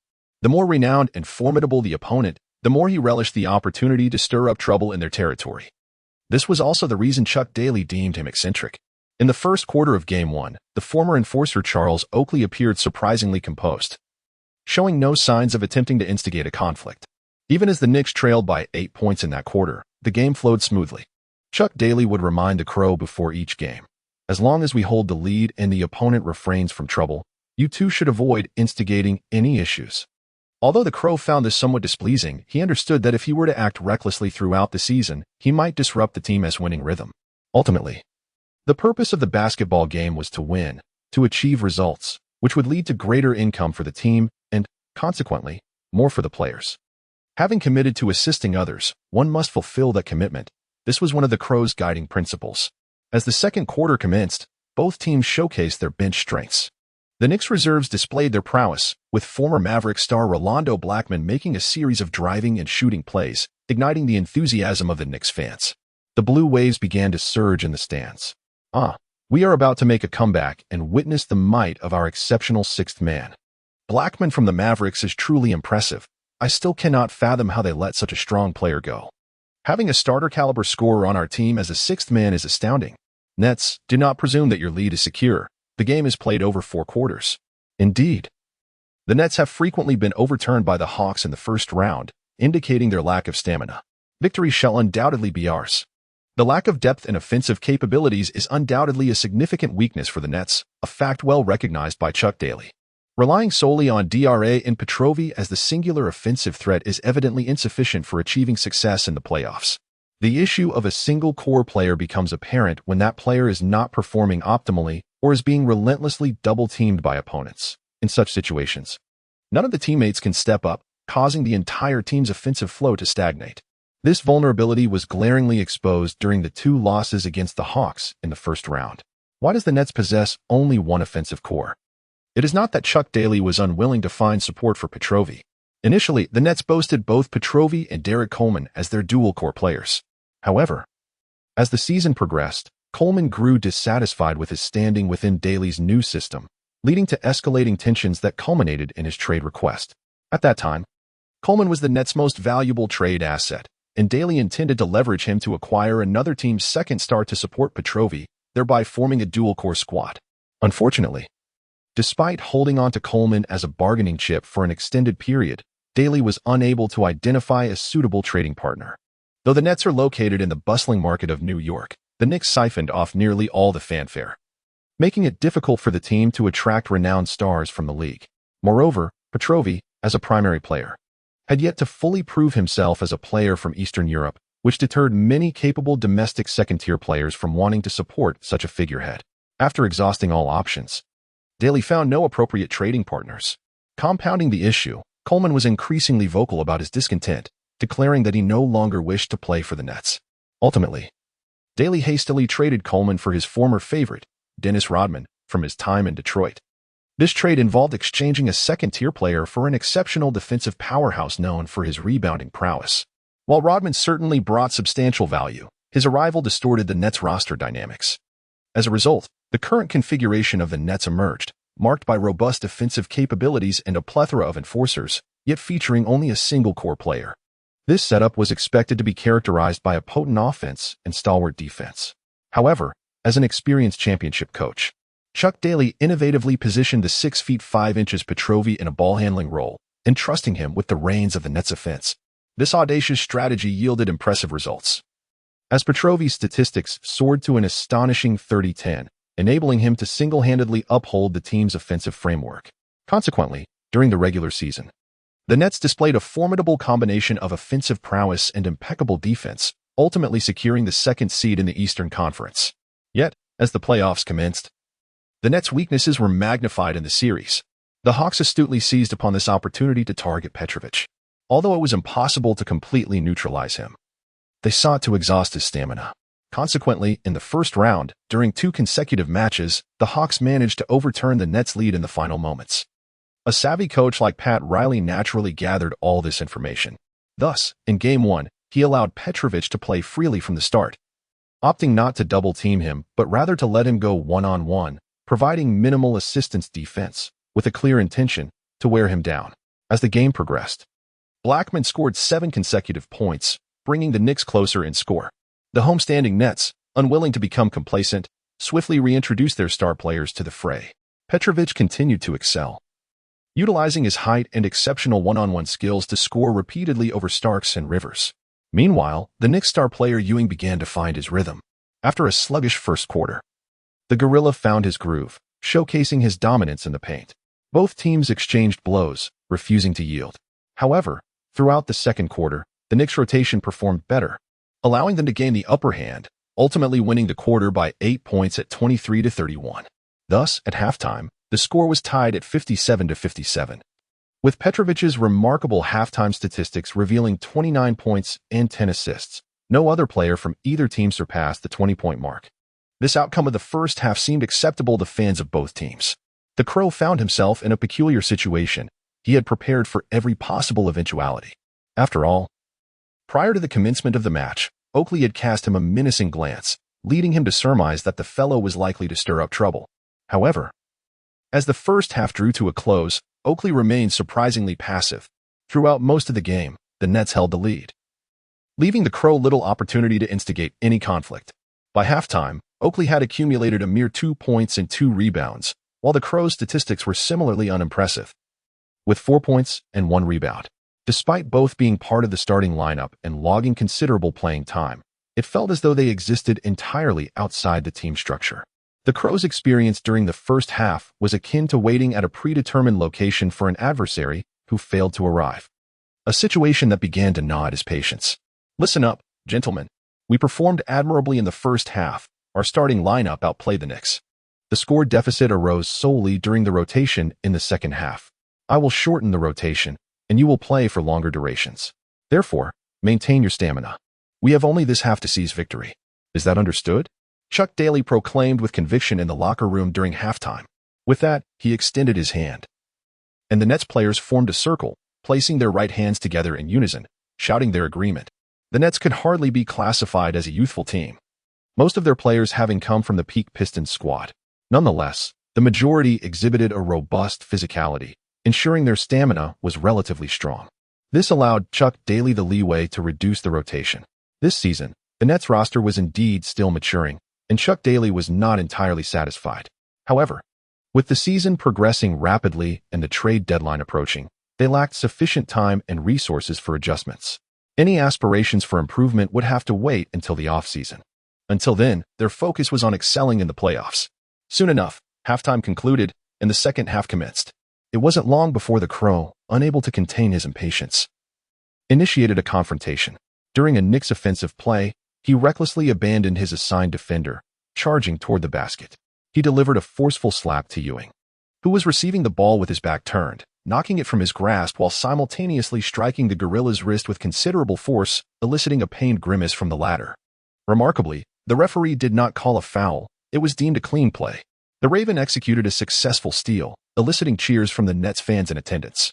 Following such a covert maneuver, the pent-up energy that had been building within him throughout the half was finally unleashed, and a familiar, devilish grin spread across his fierce visage. Indeed, given the Ravens' temperament, he was not one to remain composed. In his past endeavors within the HK gang, he relished in stirring trouble, even when unprovoked. He maintained his flamboyant hairstyle and donned eye-catching attire, making an uninvited entrance into rival territory. This was typically followed by a series of antics, overturning tables, disrupting events, and teasing opponents' girlfriends were all second nature to him. More often than not, the Raven could provoke his adversaries into losing their composure, at which point he would gesture for his underlings to join the fray. Whether they could hold their own was secondary. The initial cause of the conflict was always justifiable, as he had not been the one to initiate hostilities. If matters escalated beyond his control, he could simply make his exit.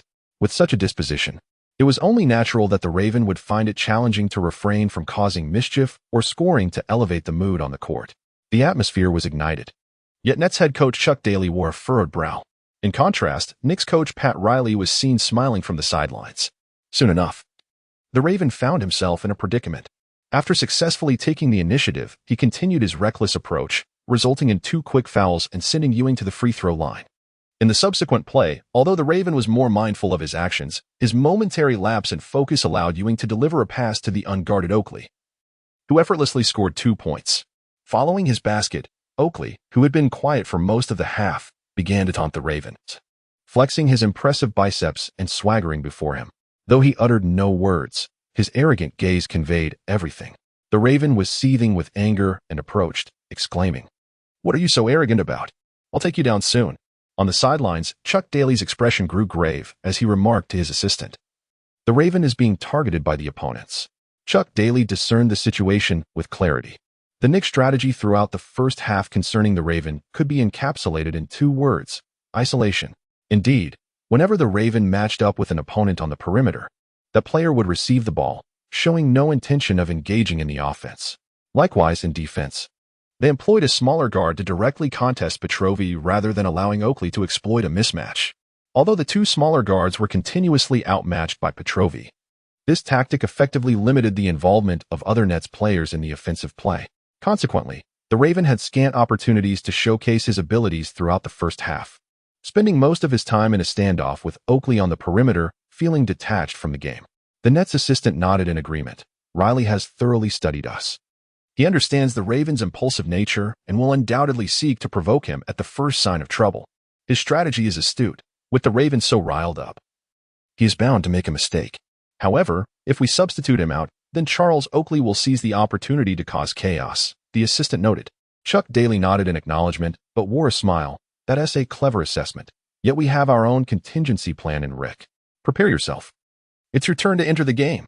Seizing the moment of a stoppage in play, Chuck Daly requested a substitution, bringing in Rick Mahorn to replace the foul-ridden Raven. The Raven descended from the court, seething with discontent. He grumbled, "Why did you substitute me, Chuck? I haven't yet had the chance to confront that guy. I could easily provoke him. Once he makes his move, I'll bring him down without hesitation." Chuck Daly chuckled as he patted the Raven on the shoulder. "Patience, my friend. We all know that no one can surpass your prowess. However, for now, take a breather and allow Rick to engage with his old adversary." Chapter 55, The Raven Pays Tuition. Stern's secret meeting. It is inconceivable for a legendary coach, a champion tactician, to withhold a few of his signature strategies during the playoffs. Although Chuck Daly had recently taken the helm of the Nets and the team's roster was still a work in progress, he had not revealed all his cards. Rick Mahorn, the enforcer brought over from the Pistons' notorious bad boys, now served as Daly's personal bodyguard and chauffeur. In the truest sense, Mahorn was an enforcer. Even in his prime season, his averages merely hovered around 10 points and 8 rebounds. In the bad boys, his presence was understated, yet his role was undeniably crucial. Typically, it was Lambier who stirred up trouble on the court, provoking opponents and engaging in physical confrontations. It was only when an opponent emerged who could withstand Lambier's antics that Rick Mahorn would step in to assert his dominance. In terms of contributing to victories, Mahorn's statistical output was unremarkable, and as an enforcer, his opportunities to shine were few. Yet, everyone recognized that he was the linchpin of the bad boy squad.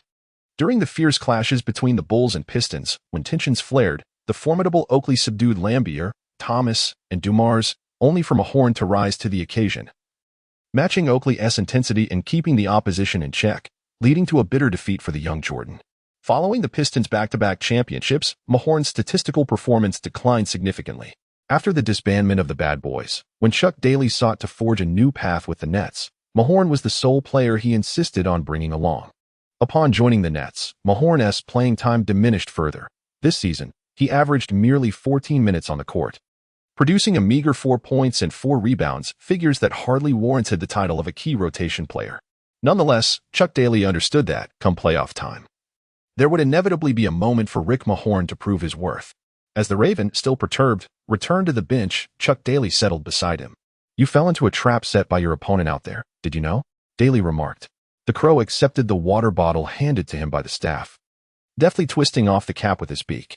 With a casual flick of his head, he declared nonchalantly, regardless of whatever traps they may lay, "As long as you keep me on the court, I'll send that guy's teeth flying." In truth, the Crow had already devised a plan. In the forthcoming round, he intended to seize an opportunity to deliver an elbow strike to Oakley in the midst of both offense and defense. The elbow strike was one of the most effective maneuvers employed by players on the court, as it could easily be integrated into the flow of play, allowing the opponent to suffer a penalty that would typically result in nothing more than a common foul. This technique had been imparted to him by Lammer and had served the Crow well throughout the regular season. He had further refined this tactic by studying footage of the formidable Karl Malone. Chuck Daly, however, patted the Crow on the shoulder and said in a measured tone, "Crow, the playoffs are not the regular season. You cannot let your emotions dictate your actions. The more haste you show, the more susceptible you become to your opponent's traps. In a multi-game series, every flaw of yours will be magnified and exploited. In such contests, employing cunning can often backfire. True strength is what prevails. Just look at how Rick handles himself." Pat Riley indeed played a clever game, targeting the Crow's temperament, a strategy that bore fruit in the third quarter. Upon seeing the Nets substitute the fierce Crow, he planned for Oakley to stir up trouble.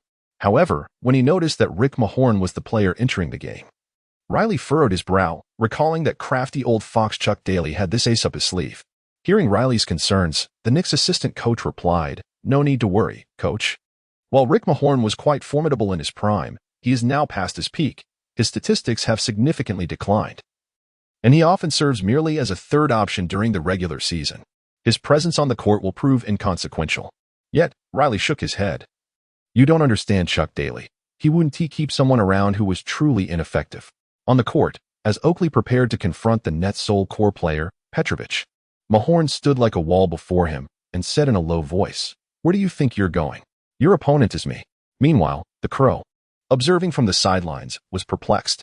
Mahorn seemed to be engaged in a relentless dance with Oakley, akin to a duet, and it bore no resemblance to his own previous actions on the court. What lesson was Chuck Daly trying to impart to him?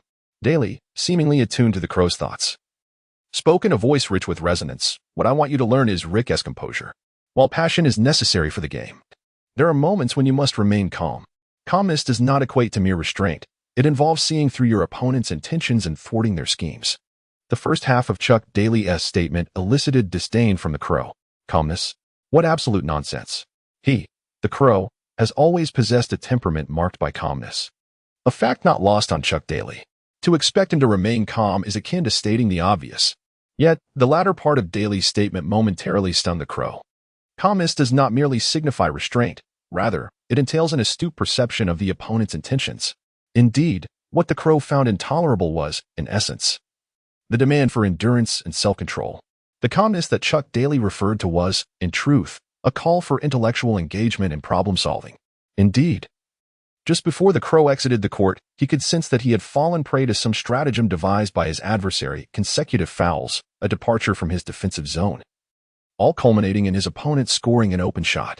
Subsequently, he faced provocation from Oakley, who unleashed a torrent of trash talk. The Crow's initial reaction was a fierce desire to shatter Oakley. In retrospect, he certainly lacked composure. His adversary thrived on provoking such impulsiveness.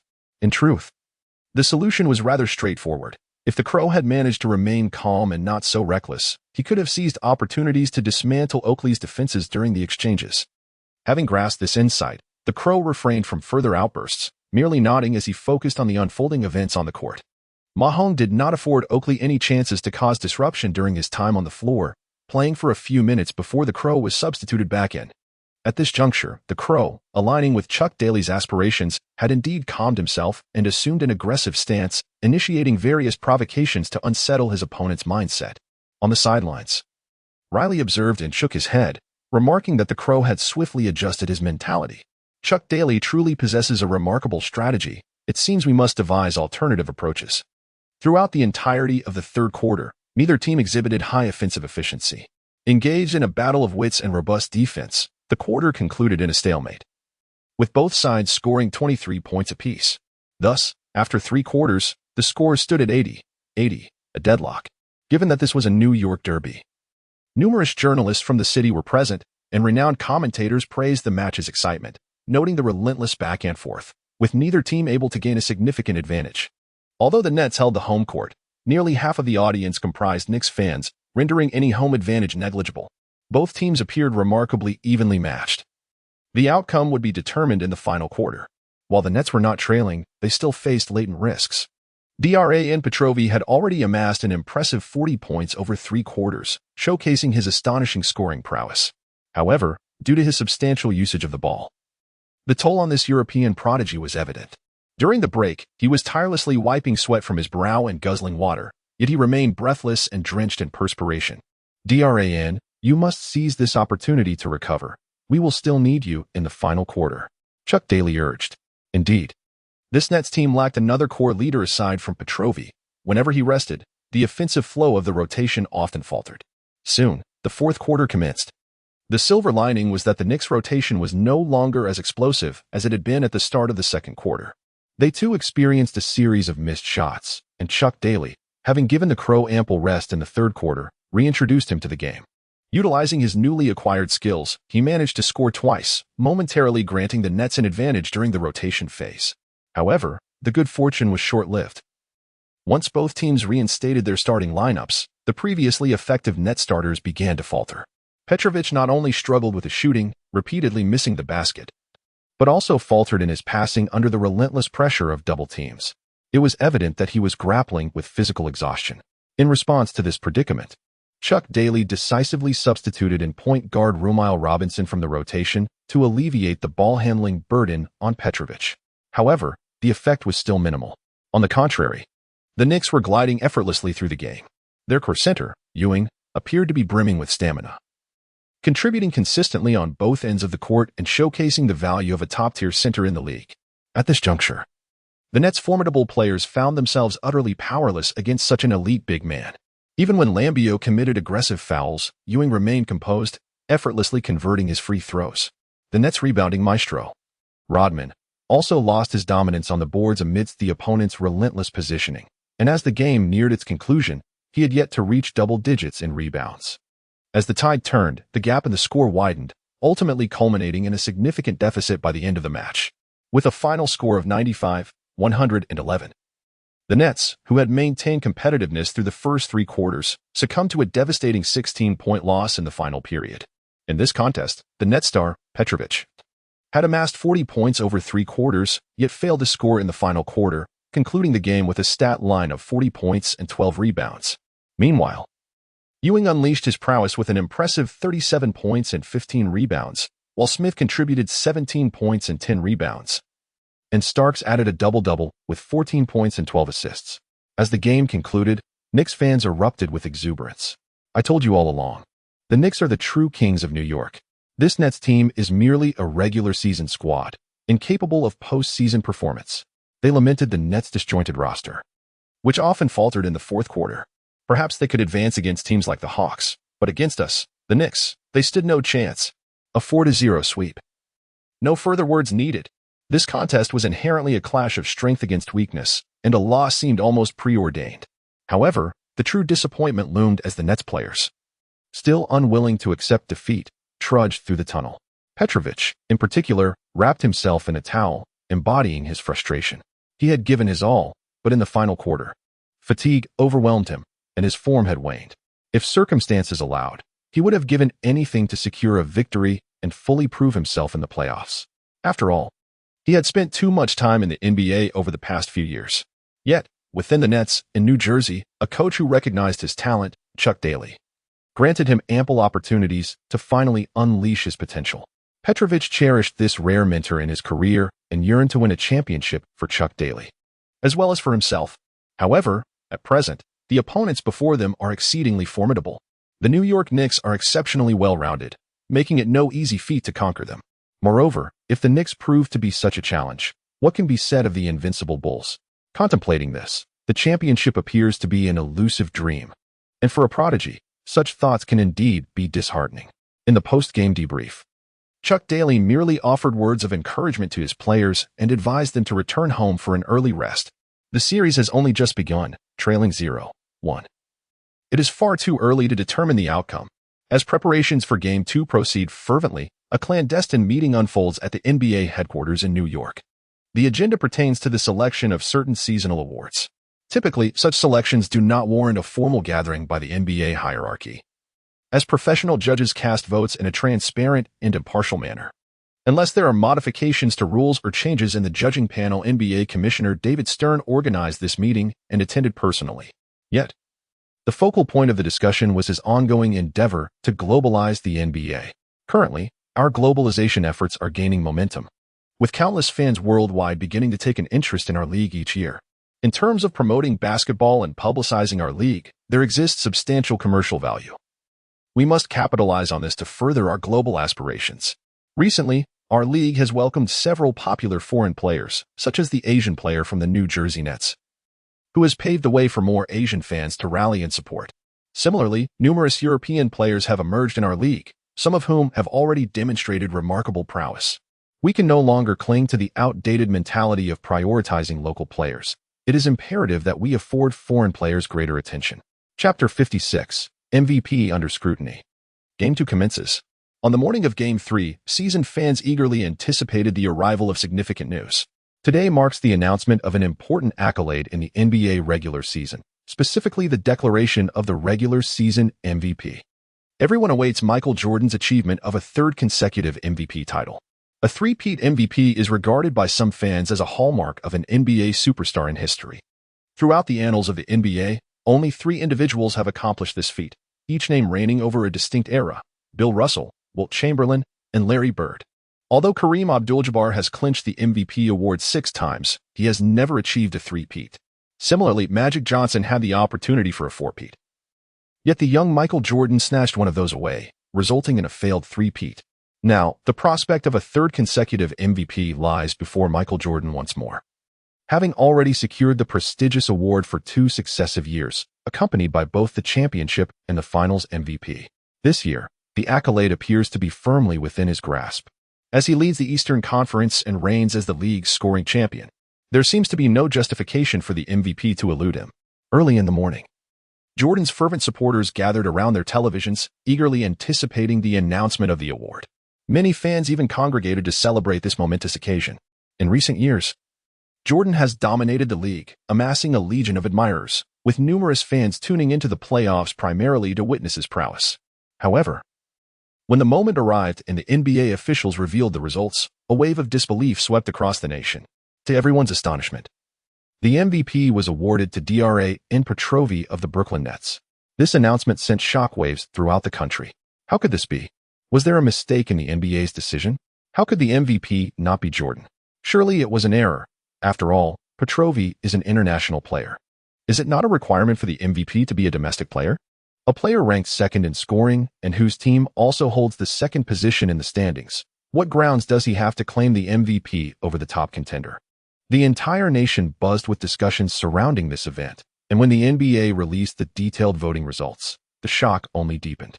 Not only was Michael Jordan not the top vote-getter, but he was also not second. He found himself in third place. Petrovic, with a razor-thin margin, triumphed over the Sun star Charles Barkley to be crowned the regular season MVP. Fans were left in utter disbelief. This is simply absurd. How could Jordan be ranked third? Who cast these votes? Could it be that the NBA officials have conspired to prevent Jordan from achieving a third consecutive MVP? This seems too far-fetched. Yet if there were indeed some behind-the-scenes maneuvering, why would they choose to award an international player the MVP? Perhaps the NBA officials had anticipated the inquiries of the fans. As they subsequently elaborated on the rationale behind the voting, Michael Jordan, undoubtedly a formidable player, claimed the scoring title and led in various advanced metrics, while his team secured the top position in the Eastern Conference, providing ample justification for his MVP selection. However, the Phoenix Suns star, Charles Barkley, also exhibited remarkable prowess, ranking among the league's top 10 in both scoring and rebounding, with his team achieving the best record in the entire league. Similarly, the Nets' Drazen Petrovic boasted impressive statistics, standing second in both scoring and assists, while his advanced metrics were equally commendable, leading the Nets to a second-place finish in the Eastern Conference. Upon closer examination, it appears that all three players possessed valid reasons for their nominations, yet fans remained convinced that Jordan was the most deserving of the MVP accolade. Ultimately, the NBA's official justification for Petrovic's award was based on the remarkable transformation of the Nets, who had previously finished 8th in the Eastern Conference, barely making it to the playoffs and suffering an early exit. This season, however, they surged to second place amidst a highly competitive Eastern Conference.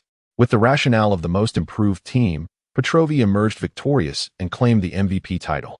Despite the official explanation being seemingly sound, fans were not swayed. They found the reasoning rather tenuous.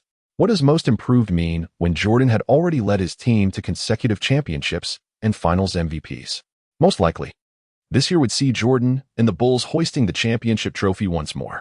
The MVP should rightfully be awarded to the strongest player, and it is universally acknowledged that Jordan reigns as the league's finest. To grant the title to this Eastern European player, who struggled in the first round of the playoffs and now faces daunting prospects against the Knicks, seemed absurd, an MVP who would be eliminated in the second round.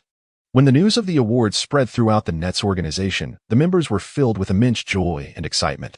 In the NBA, the emergence of an MVP player from a team is certainly a cause for grand celebration, particularly for a franchise like the Nets, which historically lacked significant honors. This accolade instilled a profound sense of pride among all. They had never anticipated that Petrovic would receive such an honor, especially considering that by the end of the regular season, he had only reached as high as 4th place in the MVP rankings. This unexpected delight infused the previously serious atmosphere of their preparations with a newfound exuberance. When the Crow received the news, he was engaged in one-on-one training with Petrovic.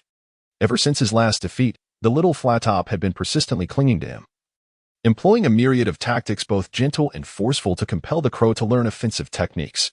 Under the pretense of encouragement, he declared, "Crow, you must unleash your scoring prowess on the court. Otherwise, I simply cannot contend with them alone." The Crow, typically indifferent to such matters, had always lived unencumbered by any constraints. He pursued his desires freely, choosing to engage only in those activities that appealed to him. However, after spending considerable time with the small flat top, he found himself unexpectedly yielding, a troubling development indeed. Upon hearing the news of his companion's award, the Crow felt a surge of joy. "Flat top, splendid. You have indeed triumphed over that boiled egg, Jordan. Shouldn't you treat us to a soiree with some lovely models tonight?" Yet, the Crow soon perceived that Petrovic bore no smile. Instead, his fair complexion was shadowed by an unsettling gloom, while the long face, You've won an award, my friend. MVP, no less. Such a prestigious honor conferred upon you by the entire league. Why the melancholy? The Crow questioned, puzzled. Petrovic shook his head, casting aside the ball in his hand. His demeanor reflecting a sense of loss, as if he had relinquished an accolade that was rightfully his, rather than receiving one he felt undeserving of. I should not have received this award. It rightly belongs to Michael Jordan. Though I am unaware of the circumstances, something is amiss, Petrovic lamented. The Crow spread its arms and said, My friend, are you all right? Do you really wish to refuse the award? That boiled egg is not as formidable as you think. You must have faith in yourself. However, at present, we cannot even surpass the Knicks. Petrolovic felt somewhat disheartened. The Crow laughed. Who said we cannot triumph over the Knicks? Coach Chuck has already asserted that the series has merely commenced. One must secure 4 victories to claim victory. Unbeknownst to him, the Crow no longer yearned for the season to conclude hastily, eager to accomplish his tasks and return to Hong Kong. That evening, at the Nets' home arena, the highly anticipated Game 2 of the New York Derby commenced as scheduled. The venue was still filled with a considerable number of Knicks fans, rendering the Nets' home advantage nearly negligible. Uniquely, prior to the game, a brief MVP award ceremony was set to take place, graced by the presence of League Commissioner David Stern, who was to present the trophy to the newly crowned MVP. While Nets fans erupted in jubilant cheers, the Knicks supporters, in attendance, could not help but feel a tinge of bitterness, akin to the sour grapes adage. If that Eastern European lad could secure the MVP, surely our Ewing could too. In that light, perhaps this MVP holds little merit. We shall do without it. The notion of this MVP is utterly ludicrous. Winning the MVP only to be swept by us, does that not render all Knicks players MVP caliber? The pride and fervor of Knicks fans are renowned within the NBA.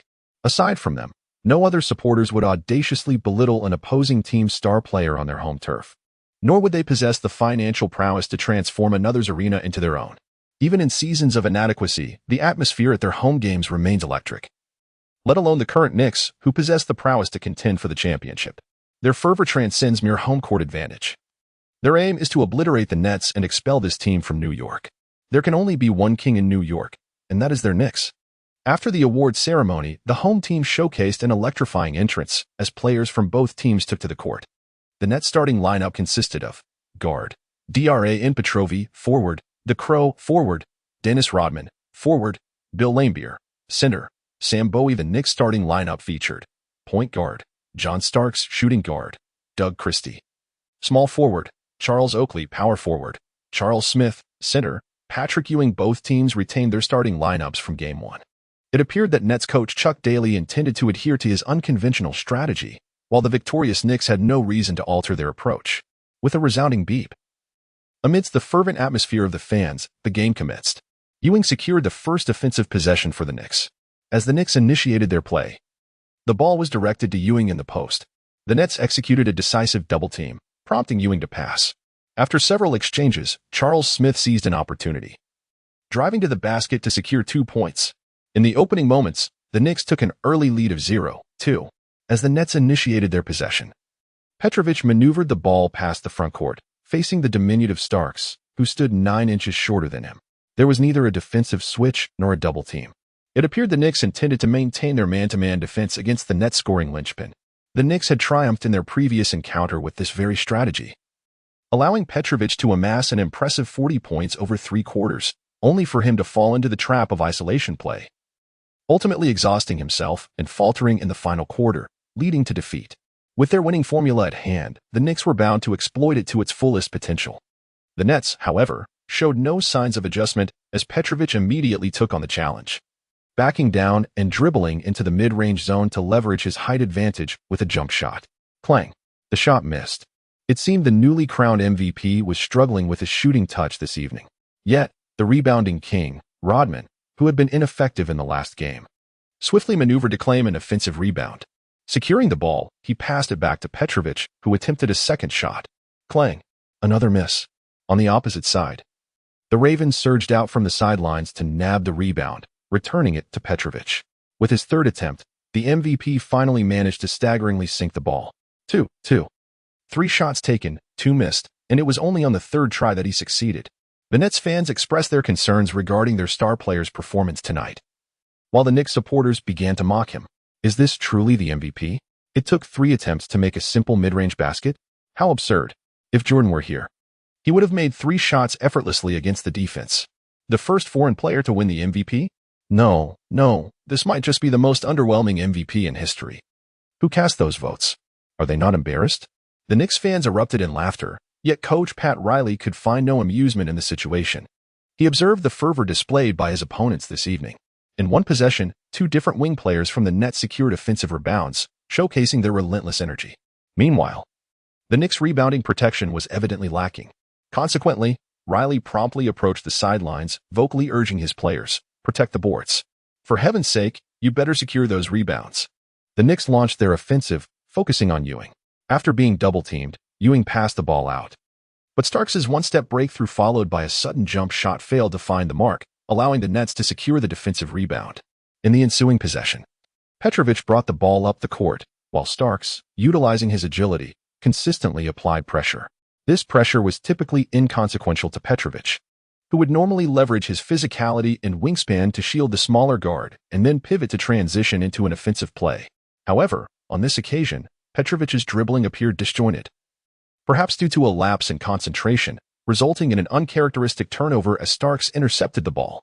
Starks completed a swift fast break, putting the Knicks ahead 2-4. Much to the delight of their fans, who erupted in cheers, Petrovic furrowed his brow in frustration. He gestured to his teammates, acknowledging his mistake, while keeping his head down. He could hear the jeers directed at him from the sidelines. In the past, such taunts were rare. Yet tonight, since receiving the MVP award, all the vitriol seemed to be tied to that accolade. On the sidelines, Nets head coach Chuck Daly noticed that his star player Petrovic's mindset had become unsettled. Clearly, the weight of the honor was proving overwhelming for the European prodigy. Daly himself was perplexed as to why this award had been bestowed upon him. However, he understood that for the Nets to secure a victory on a night like this, someone would need to step up. The first to rise to the occasion was the team's center, Sam Bowie. This former second overall pick, drafted in the same year as Jordan, had faced a tumultuous journey in the league. While the first overall pick, Olajuwon, and the third pick, Jordan, had already made their marks, Bowie found himself increasingly marginalized. Nevertheless, being chosen as the second pick signified undeniable talent. This time, he decisively scored 2 points over the league's elite center, Ewing. Basketball, at its core, remains a team sport played by 5 individuals on the court. Even with a singular core player, a playoff-caliber team will inherently possess valuable role players. When Petrovic's shooting faltered, it became imperative for other players on the Nets to rise to the challenge. However, after several rounds, Petrovic finally regained his shooting touch. Upon sinking a basket, the Knicks' defense suddenly shifted.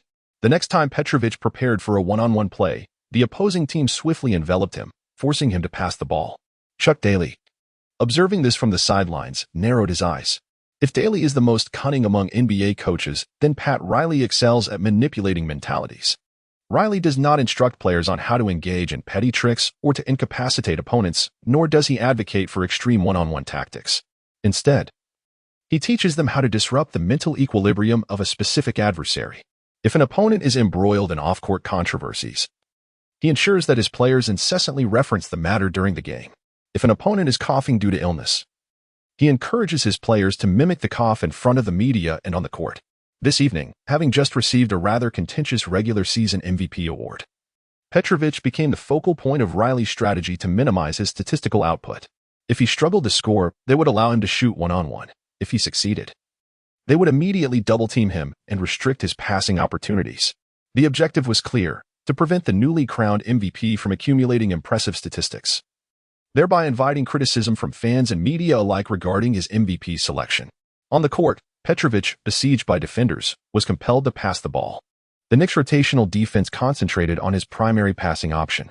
Although other opportunities might be overlooked, the Nets still managed to score through secondary assists.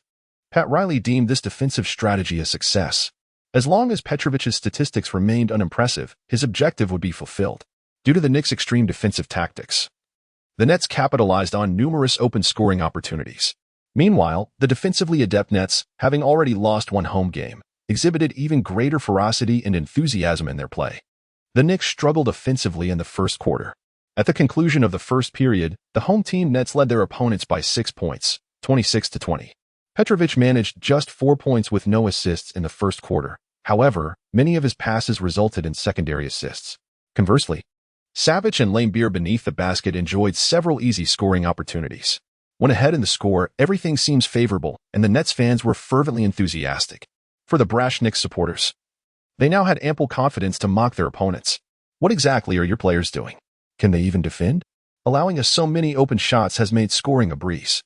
Aha, the Knicks play like this and still aspire to win the championship? They may not even reach the Eastern Conference Finals. To stifle our MVP, they forsake the paint? Even the Knicks fans seem perplexed. They won the previous game decisively, allowing Petrovi to exhaust himself in isolation. Why, then, in this game too? Did they resort to double teaming? As the second quarter commenced, there was no discernible advantage in the rotation lineups. Once the starters returned, the Knicks resumed their aggressive double teaming from the first quarter until the deficit widened to double digits.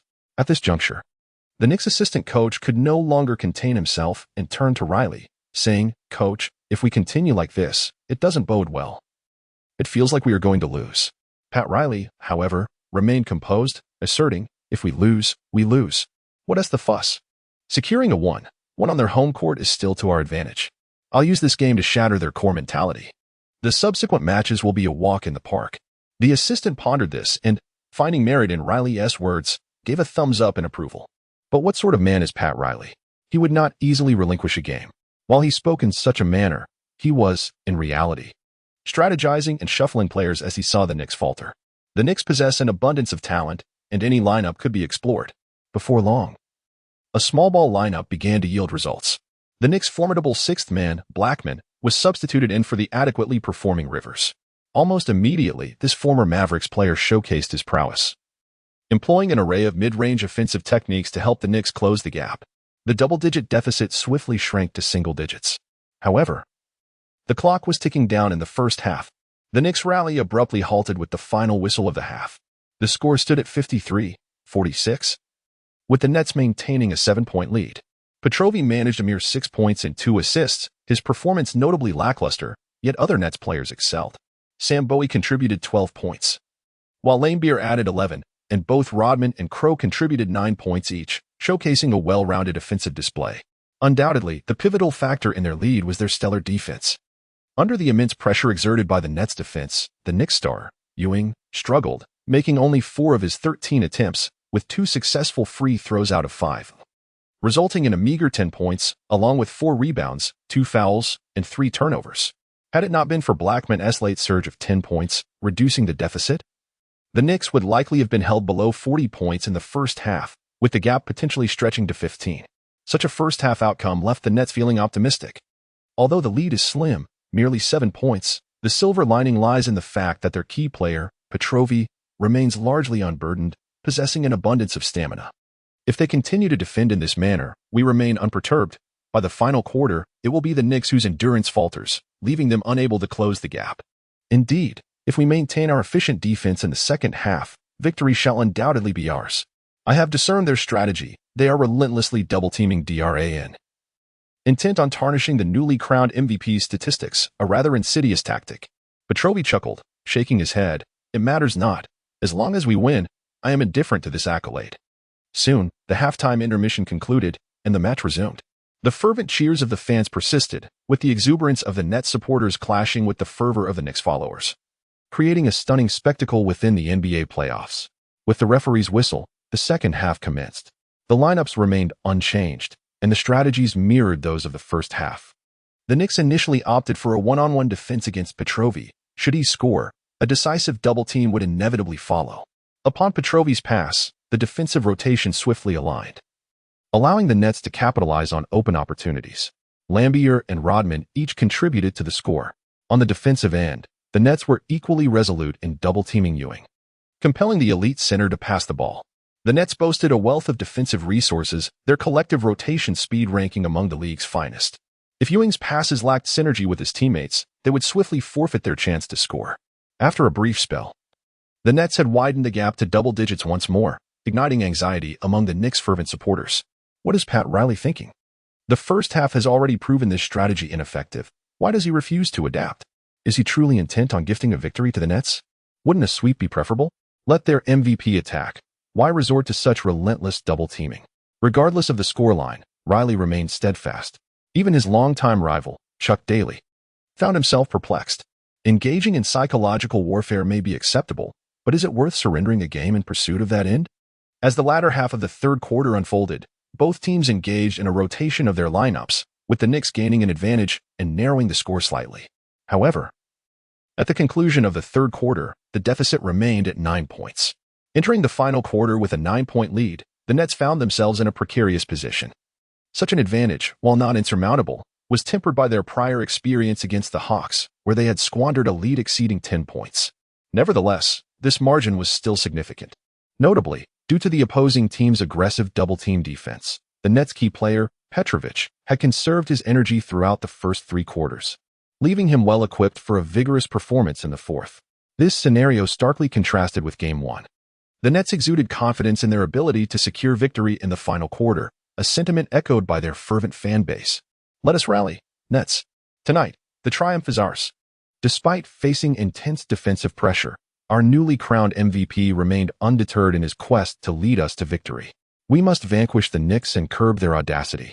Soon, the fourth quarter commenced, and coach Pat Riley made several adjustments to the rotation. Instead of reintroducing the previously effective sixth man, Blackman, at the start of the final quarter, he opted to keep Rivers on the court. Observing this, Chuck Daly seized the opportunity during a dead ball to strategically substitute Petrovic into the game. This substitution was astute, as it caught Riley off guard, leaving him little time to adjust and respond with a counter substitution. Additionally, Petrovic's ample energy this evening allowed him to contribute significantly in the fourth quarter. The truth quickly validated Chuck Daly's wisdom. When Petrovic joined the lineup, he made an immediate impact, scoring 4 points over 2 consecutive plays. This not only widened the scoring gap but also compelled Riley to call a timeout for substitutions. Taking advantage of the pause, Riley reintroduced his starters, while Daly adeptly countered by bringing back his key players. However, a notable change in the Knicks' final lineup was the inclusion of sixth man Blackman, who replaced Rivers from the original starting 5. Meanwhile, the Nets maintained their trio of forwards. As the climactic battle commenced, the Knicks altered their defensive strategy. Instead of a resolute double team on Petrovic, Oakley was assigned to guard him individually while remaining poised to assist with a double team. Despite Petrovic's exceptional passing ability that allowed him to connect with teammates in open positions, the scoring opportunities became more challenging compared to the previous wide-open shots. Consequently, the Nets' scoring efficiency began to decline. However, the Knicks' offense also struggled, facing the formidable defensive prowess of the Nets' trio of forwards. With Ewing as their sole dominant force, any double team against him left the other players unable to convert from the perimeter, leading to a stagnation in the Knicks' offensive efforts. Both teams engaged in a fierce defensive struggle, neither able to score easily, with the point differential remaining around 10. As the game clock dwindled, the leading Nets found themselves in a favorable position. Yet, in the final 4 minutes, the Knicks' sixth man Blackman erupted with brilliance. He first penetrated to the basket, executing a rhythmical 2-1 play. In the subsequent possession, he successfully made a contested mid-range jumper over Rodman. The following play saw him drive past Petrovic to attract defenders, subsequently assisting Oakley for a score. Under Blackman's leadership, the Knicks rapidly closed the scoring gap. When the Knicks needed a response, however, Petrovic faltered. Despite his previously boundless energy, he missed a layup that should have been a certainty, slipping off the rim after executing a high pick-and-roll with a teammate against a smaller defender. Many Knicks fans on the sidelines rose, mockingly taunting, "Is this the new MVP?" With such performance, it's utterly disappointing. Those regular season points were surely inflated. Scoring MVP. Just go back to Europe with your MVP. This place isn't suited for you. In the final 3 minutes, the Nets' offense once again stagnated, while Blackman continued to shine, delivering a series of remarkable, high-difficulty shots. Tonight, he embodied the spirit of Jordan for the Knicks. Ultimately, the Brooklyn Nets suffered yet another devastating reversal, losing by a narrow margin of 101 to 105. However, having dropped 2 consecutive home games and trailing 0-2 in this New York Derby series, they now find themselves in a precarious position. The Knicks starters performed rather mediocrely, yet their sixth man, the former Maverick, Blackman, experienced a renaissance, scoring an impressive 32 points, becoming the linchpin of the comeback. Consequently, the Nets' star player, Petrovic, naturally became the target of criticism. The newly crowned MVP, who ranks second in scoring and assists, managed only 9 points and 4 assists in such a crucial match, while committing 6 turnovers. Fans and media alike are indifferent to the specifics of the game as progression. They focus solely on the outcome. Thus, this European prodigy, the newly minted MVP, found himself subjected to harsh scrutiny in the media. For Petrovic, this was undoubtedly a grueling day. He had little desire for the MVP title. Despite recognizing his own exceptional talent and harboring ambitions of becoming the league's premier player in the future. However, at present, there remain individuals in the league who are more formidable than he. It is difficult to say otherwise, but the player known as his airness, Michael Jordan, is undoubtedly still far ahead of him. The MVP trophy should rightfully belong to Jordan, not himself. Petrovic held this belief, which contributed to the immense pressure he felt from the outset. In Game 2, Petrovic initially seemed unaffected by the derisive taunts from the Knicks fans on the sidelines. However, when he missed a few shots and was subsequently double-teamed as he regained his rhythm, he began to feel increasingly uncomfortable with the game's tempo. As the match progressed, his discomfort only deepened. Fortunately, his team maintained a lead, and for the sake of victory, he was willing to adhere to a methodical approach. After all, in his understanding, the MVP is someone who strives to do everything possible to aid their team in winning. Yet, when the fourth quarter arrived, and the moment called for Petrovic to step up and score, he discovered that his shooting touch had abandoned him. And the once familiar taunts suddenly pierced his ears with an unbearable sharpness. Ultimately, he faltered, leading to the team's reversal of fortune. At the post-match press conference, as the team's star player, he faced the reporters' incisive inquiries head-on. "It is my responsibility. I performed poorly tonight. We could have won, but my display was abysmal. Indeed, in the playoffs thus far, our team has been overturned 3 times, and I bear an undeniable burden of responsibility. It is all my fault."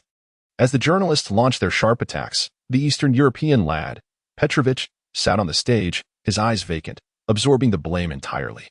He had no desire to engage in the interview, but as the core of the team, he had no choice but to confront the situation. Now, he merely yearned to expedite the process and return home to rest. One reporter, unable to contain himself, finally broached the exceedingly sensitive question. "Fans and media are saying everywhere that you do not deserve this MVP. What do you think?" Before the journalist could finish, an unexpected intruder stormed onto the stage, snatching the microphone from Petrovic's hand, and brazenly declared, "If he does not deserve this MVP, then who do you think does? You?" The uninvited guest was, naturally, the formidable enforcer, Crow. Only he would dare to intrude upon a press conference in such a manner. The reporter was rendered speechless, stammering. "Everyone thinks the MVP belongs to Jordan." "What Jordan?" "The MVP award personally presented by David Stern belongs to our Nets. Are you questioning the league's commissioner?" Crow shot a menacing glance around the room. The reporter lowered his head. However, another colleague soon stood up to inquire. "Now that the Nets are trailing 0-2 against the Knicks and will be playing in their arena next, experts are predicting a sweep. What are your thoughts on this?" Clearly, this question was directed at Crow. Typically, reporters would not pose such blunt inquiries, but Crow's provocations had ignited some tempers among the press. News workers are known for their incisiveness and fearlessness. In response to the question, Crow chuckled, resting his hands on the table. His yellow and black streaked hair cascading over his piercing gaze, and flashed a wicked smile at the reporters present. "What are you looking at? We win games through sheer effort. What if it's the Knicks' home court? If their fans dare to come here and transform our arena into theirs with their wallets, then I will go to their place and turn their home court into ours." Boom.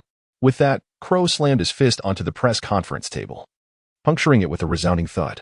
The reporters were left stunned, and no one dared to ask further questions. "No more questions? Then we shall take our leave. Farewell." The Crow dragged Petrovic along and before departing, did not forget to greet the reporters with a friendly wave. For Petrovic, it was a night of disappointment. The doubts and jeers he faced that evening surpassed all he had endured during his previous years in the NBA, and the weight of pressure bore heavily upon him. Yet, the silver lining was that he was no longer alone. In the past, during his time with the Trailblazers, this Eastern European lad had been largely ignored. Now, he stood as the linchpin of the team. Despite the skepticism directed at him, his teammates rallied to his defense. The very Crow they had brought in to protect him on the court was now his voice at the press conference, which brought him immense comfort. On his way home, he played a cassette tape of the band Beyond, recommended to him by the Crow. The song, Great Trajectory, resonated with his feelings. "Wine repeatedly intoxicates me. When will it numb my melancholy? All that has passed will eventually quiet down, yet I cannot break through the walls. The path ahead remains obscured, filled with struggles and coercion, treading upon the gray trajectory, surrounded by the shadows of the abyss. I carry the weight of regret and sorrow. While your eyes are brimming with tears, this world has unwittingly become hollow. Woo, I wish you wouldn't go. Why listen to such a sorrowful song? Come on. Let's switch to something more exhilarating. Forget basketball. It's merely a job. As the Raven spoke, he switched the cassette tape, playing a lively track for the Knicks fans, who were already gearing up for their sweeping endeavor. In the upcoming 2 home games, victory must be secured to decisively sweep the Nets out of New York. We are the true kings of this city. The Nets, mere pretenders who snatched our second place through sheer luck in the regular season, lack the strength to compete. Only we can challenge the Bulls in the East. Mark my words, in our home ground, every ticket must be meticulously checked. Not a single Nets fan must infiltrate our ranks. We shall continue to humiliate their so-called MVP, an overseas player daring to claim our MVP title. If we don't show him what we're made of, he might think our homegrown basketball is an easy target.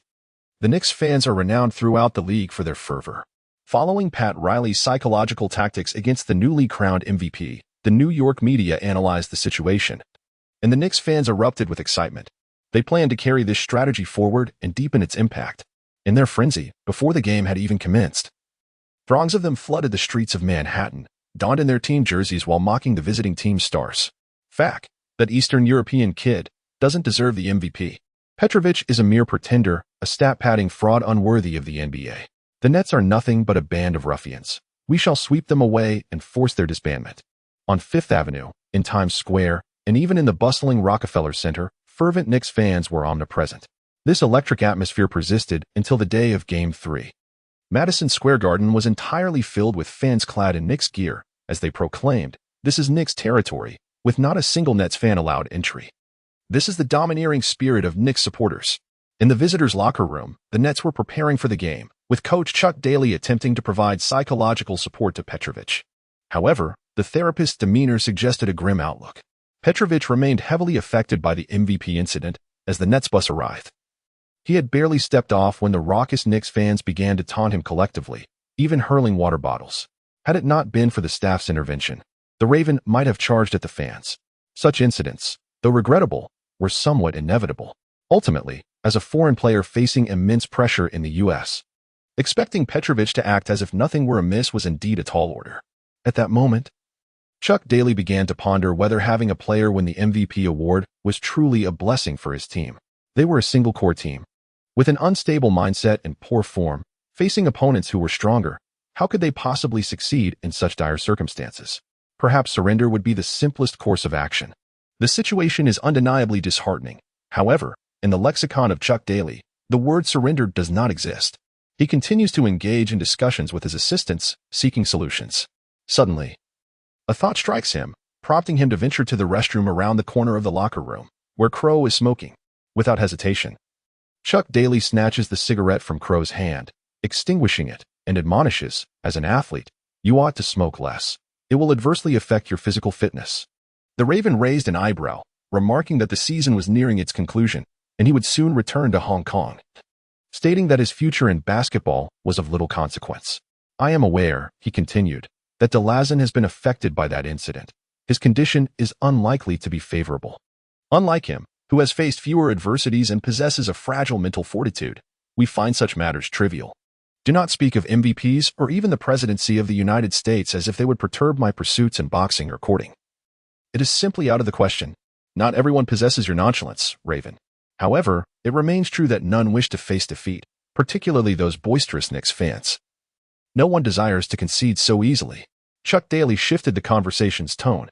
The Raven glanced at him and suddenly smiled, saying, "All right, I understand now, old Chuck.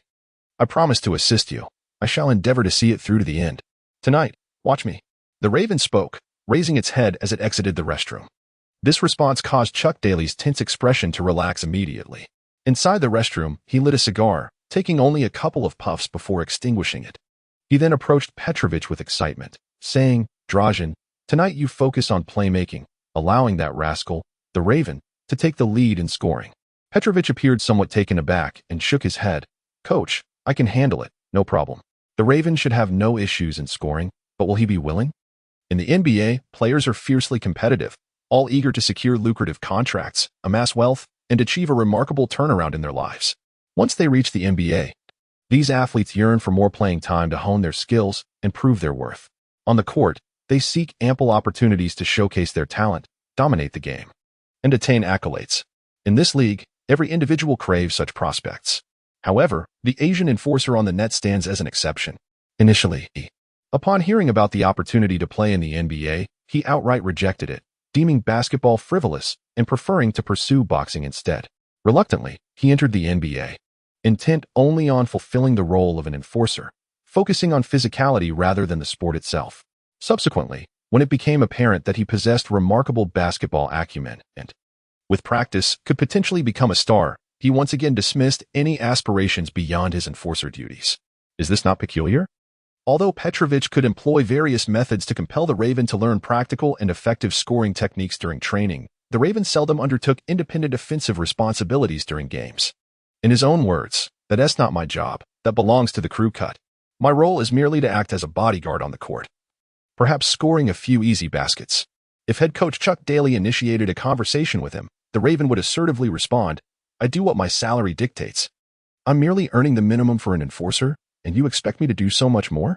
And when Chuck Daly hinted at a salary increase for the upcoming season, the Crow, however, waved its hand in refusal, stating, "I have already agreed to assist you for just 1 year. Next year I shall return to Hong Kong, so why should I accept any additional compensation?"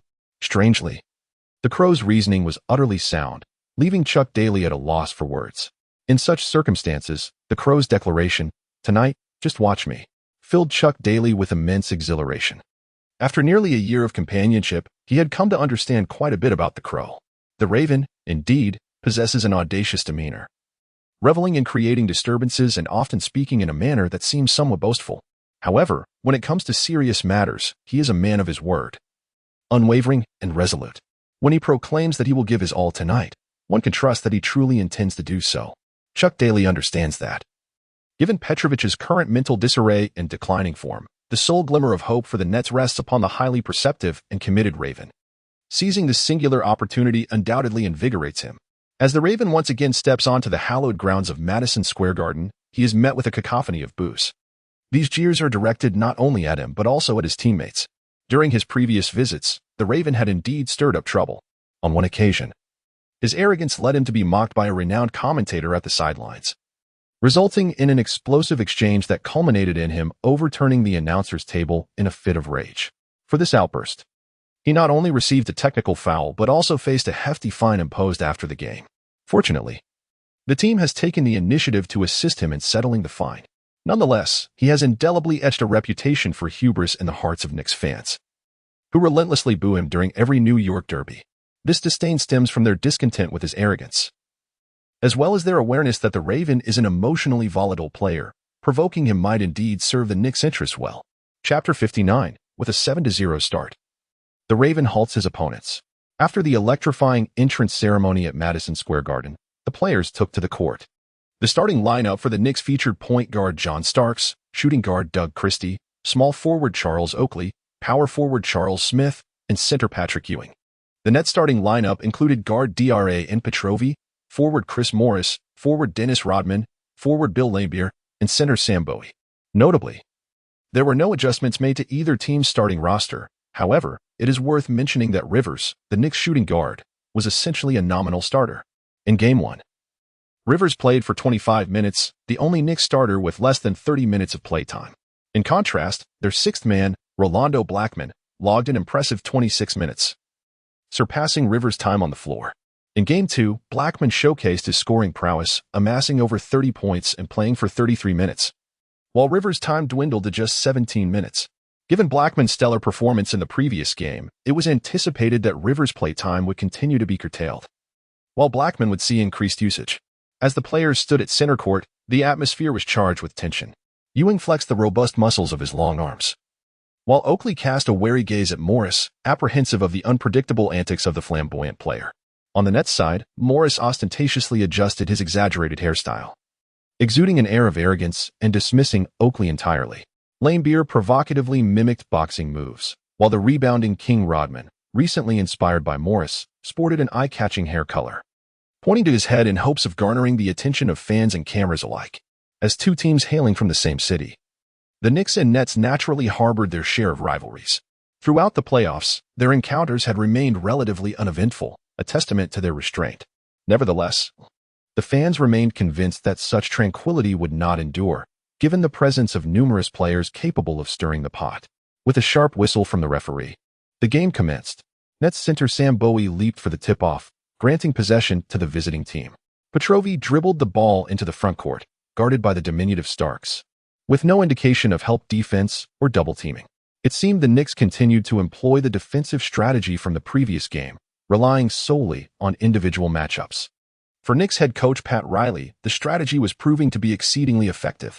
Initially, he intended to leverage the unexpected acquisition of the MVP award by Petrovic to impose undue pressure on this Eastern European player, aiming to instill self-doubt within him through the cost of a single game. To his astonishment, not only did he achieve his objective, but the match culminated in victory. The former Mavericks player, Blackman, played a pivotal role, transforming a strategically relinquished game into an unexpected triumph. The victory in Game 2 served to intensify Pat Riley's plans, akin to throwing fuel on a blazing fire. Petrovic, having performed poorly in that match, compounded by the loss and lack of statistics, faced immense scrutiny from both fans and media post-game. As the prelude to Game 3 unfolded, Riley, through the media, incited fervor among the Knicks' passionate supporters, further stoking the already raging flames, determined to obliterate the newly minted MVP. This evening, Riley was acutely aware that if he orchestrated another scenario akin to Game 2, this Eastern European lad would undoubtedly falter. Such an outcome would transcend merely the Knicks sweeping into the next round. It would likely lead to the disbandment of the newly formed Nets team. However, on the court, as Petrovic dribbled past the front court, he eschewed direct confrontation and refrained from calling for a teammate screen. Instead, he passed the ball to Crow. This alteration piqued Riley's curiosity. Wasn't that guy the primary ball handler? Masterful in scoring. Why would he relinquish the ball? What were they scheming? Were they attempting a handoff-style screen? What was the distinction? Riley failed to anticipate that after passing the ball, Petrovic did not immediately reposition. Instead, he remained stationed beyond the arc. Crow, receiving the ball, squared himself against the defending Rivers, decisively released the ball, and after sidestepping, dribbled once. Rivers advanced to apply pressure.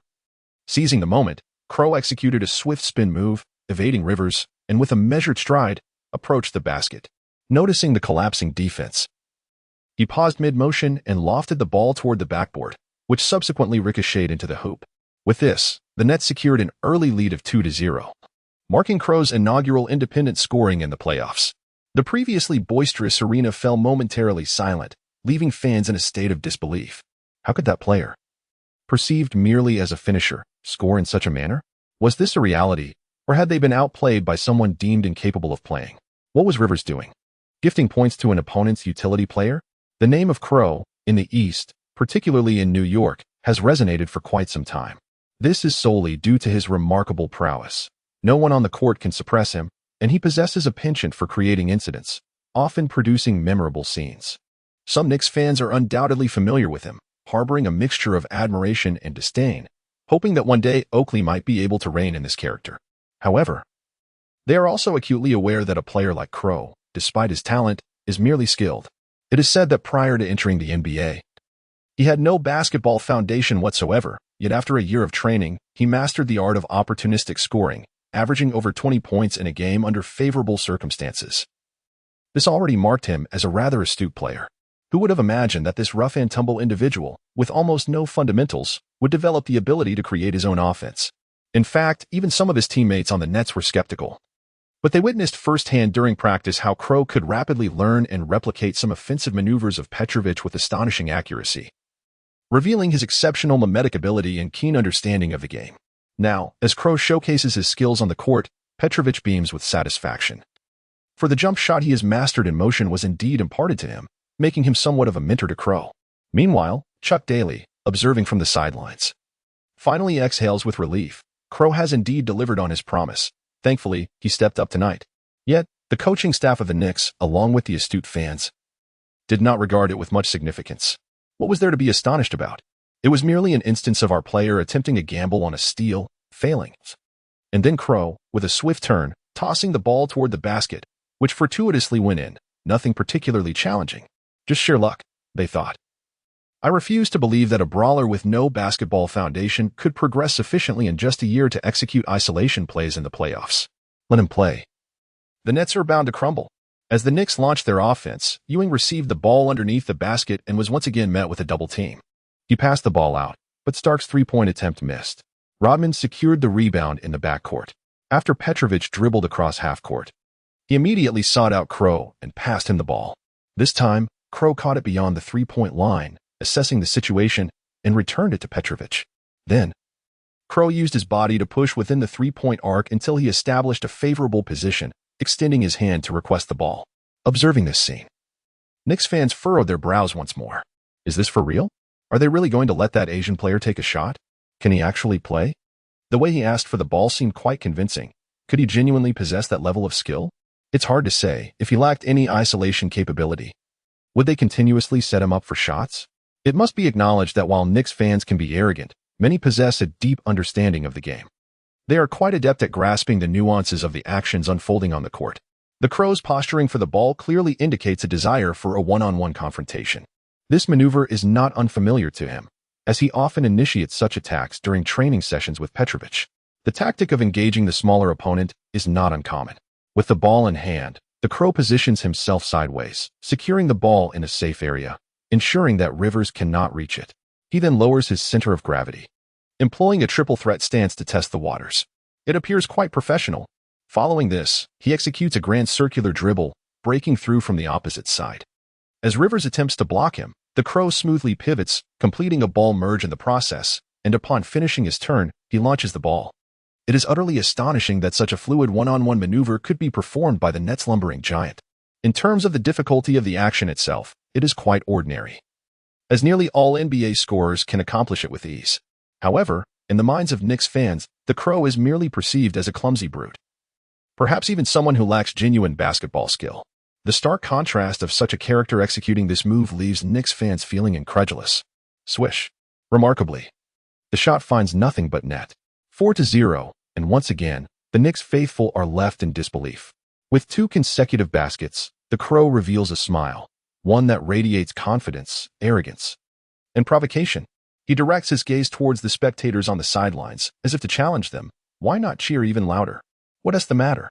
Initially in a somber mood, Petrovic finds his spirits lifted after witnessing the Crow's impressive plays. He raises his hands and praises him, saying, "Crow, splendid work. I told you that you could do it.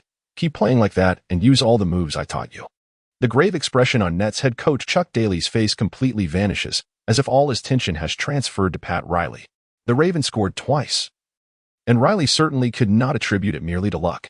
Various signs indicated that the Asian rookie, known as the Raven, possessed talents beyond his role as a mere enforcer on the court. For instance, he could score. This revelation greatly surprised Riley, who had initially believed that the Nets relied solely on Petrovic as their core player. He thought that by neutralizing this singular threat, the other players would be unable to shoot accurately, rendering the Nets harmless.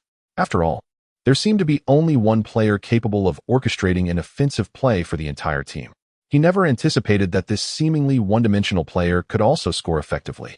Within less than a year, how had this rookie evolved from someone incapable of playing basketball to this remarkable state? The perplexing situation left Riley astonished.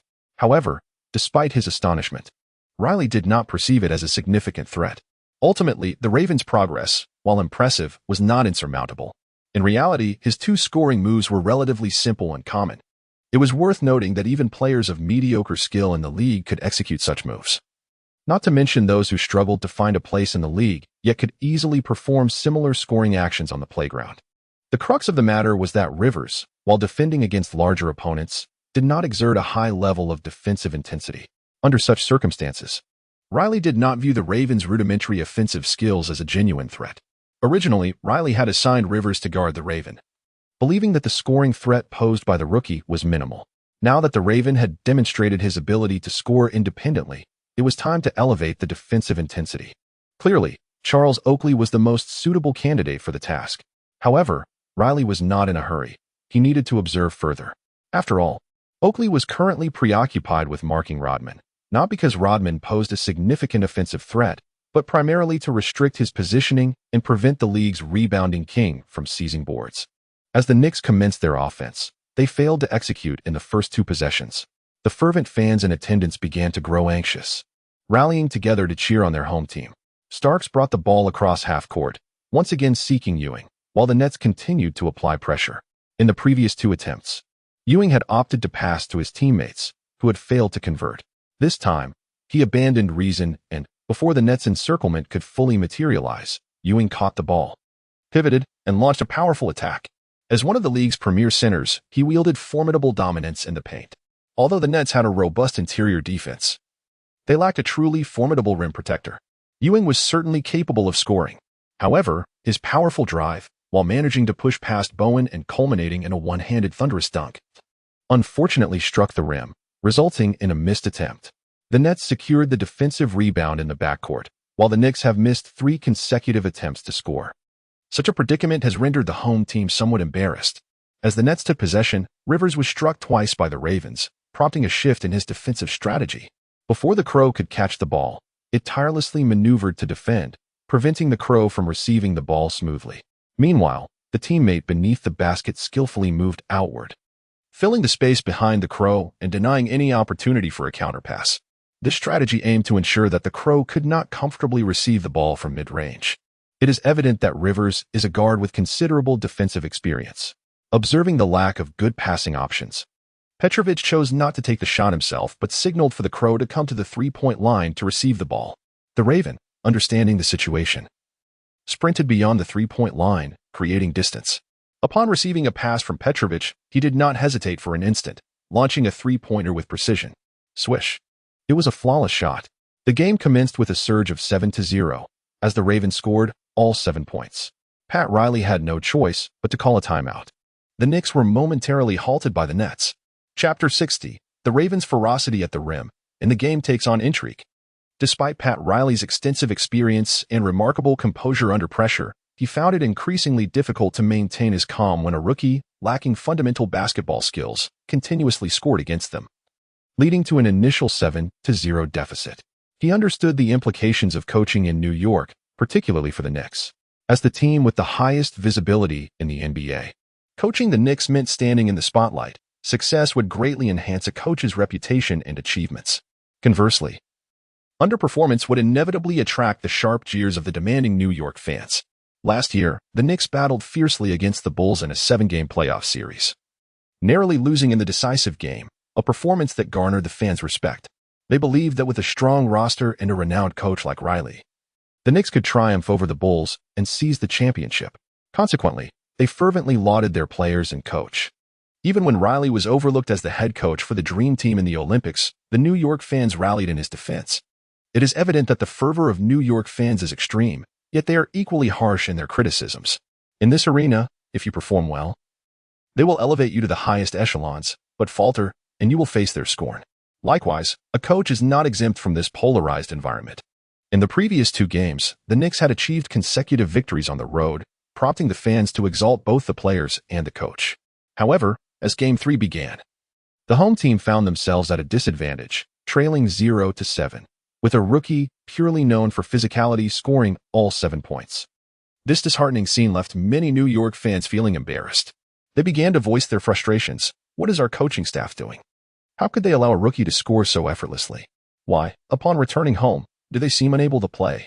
After being dominated like this, why was there no timeout called? Is Coach Riley truly this inadequate, getting outperformed by a mere rookie? Riley need not even listen, merely contemplating the situation. He could ascertain precisely what the Knicks fans were lamenting.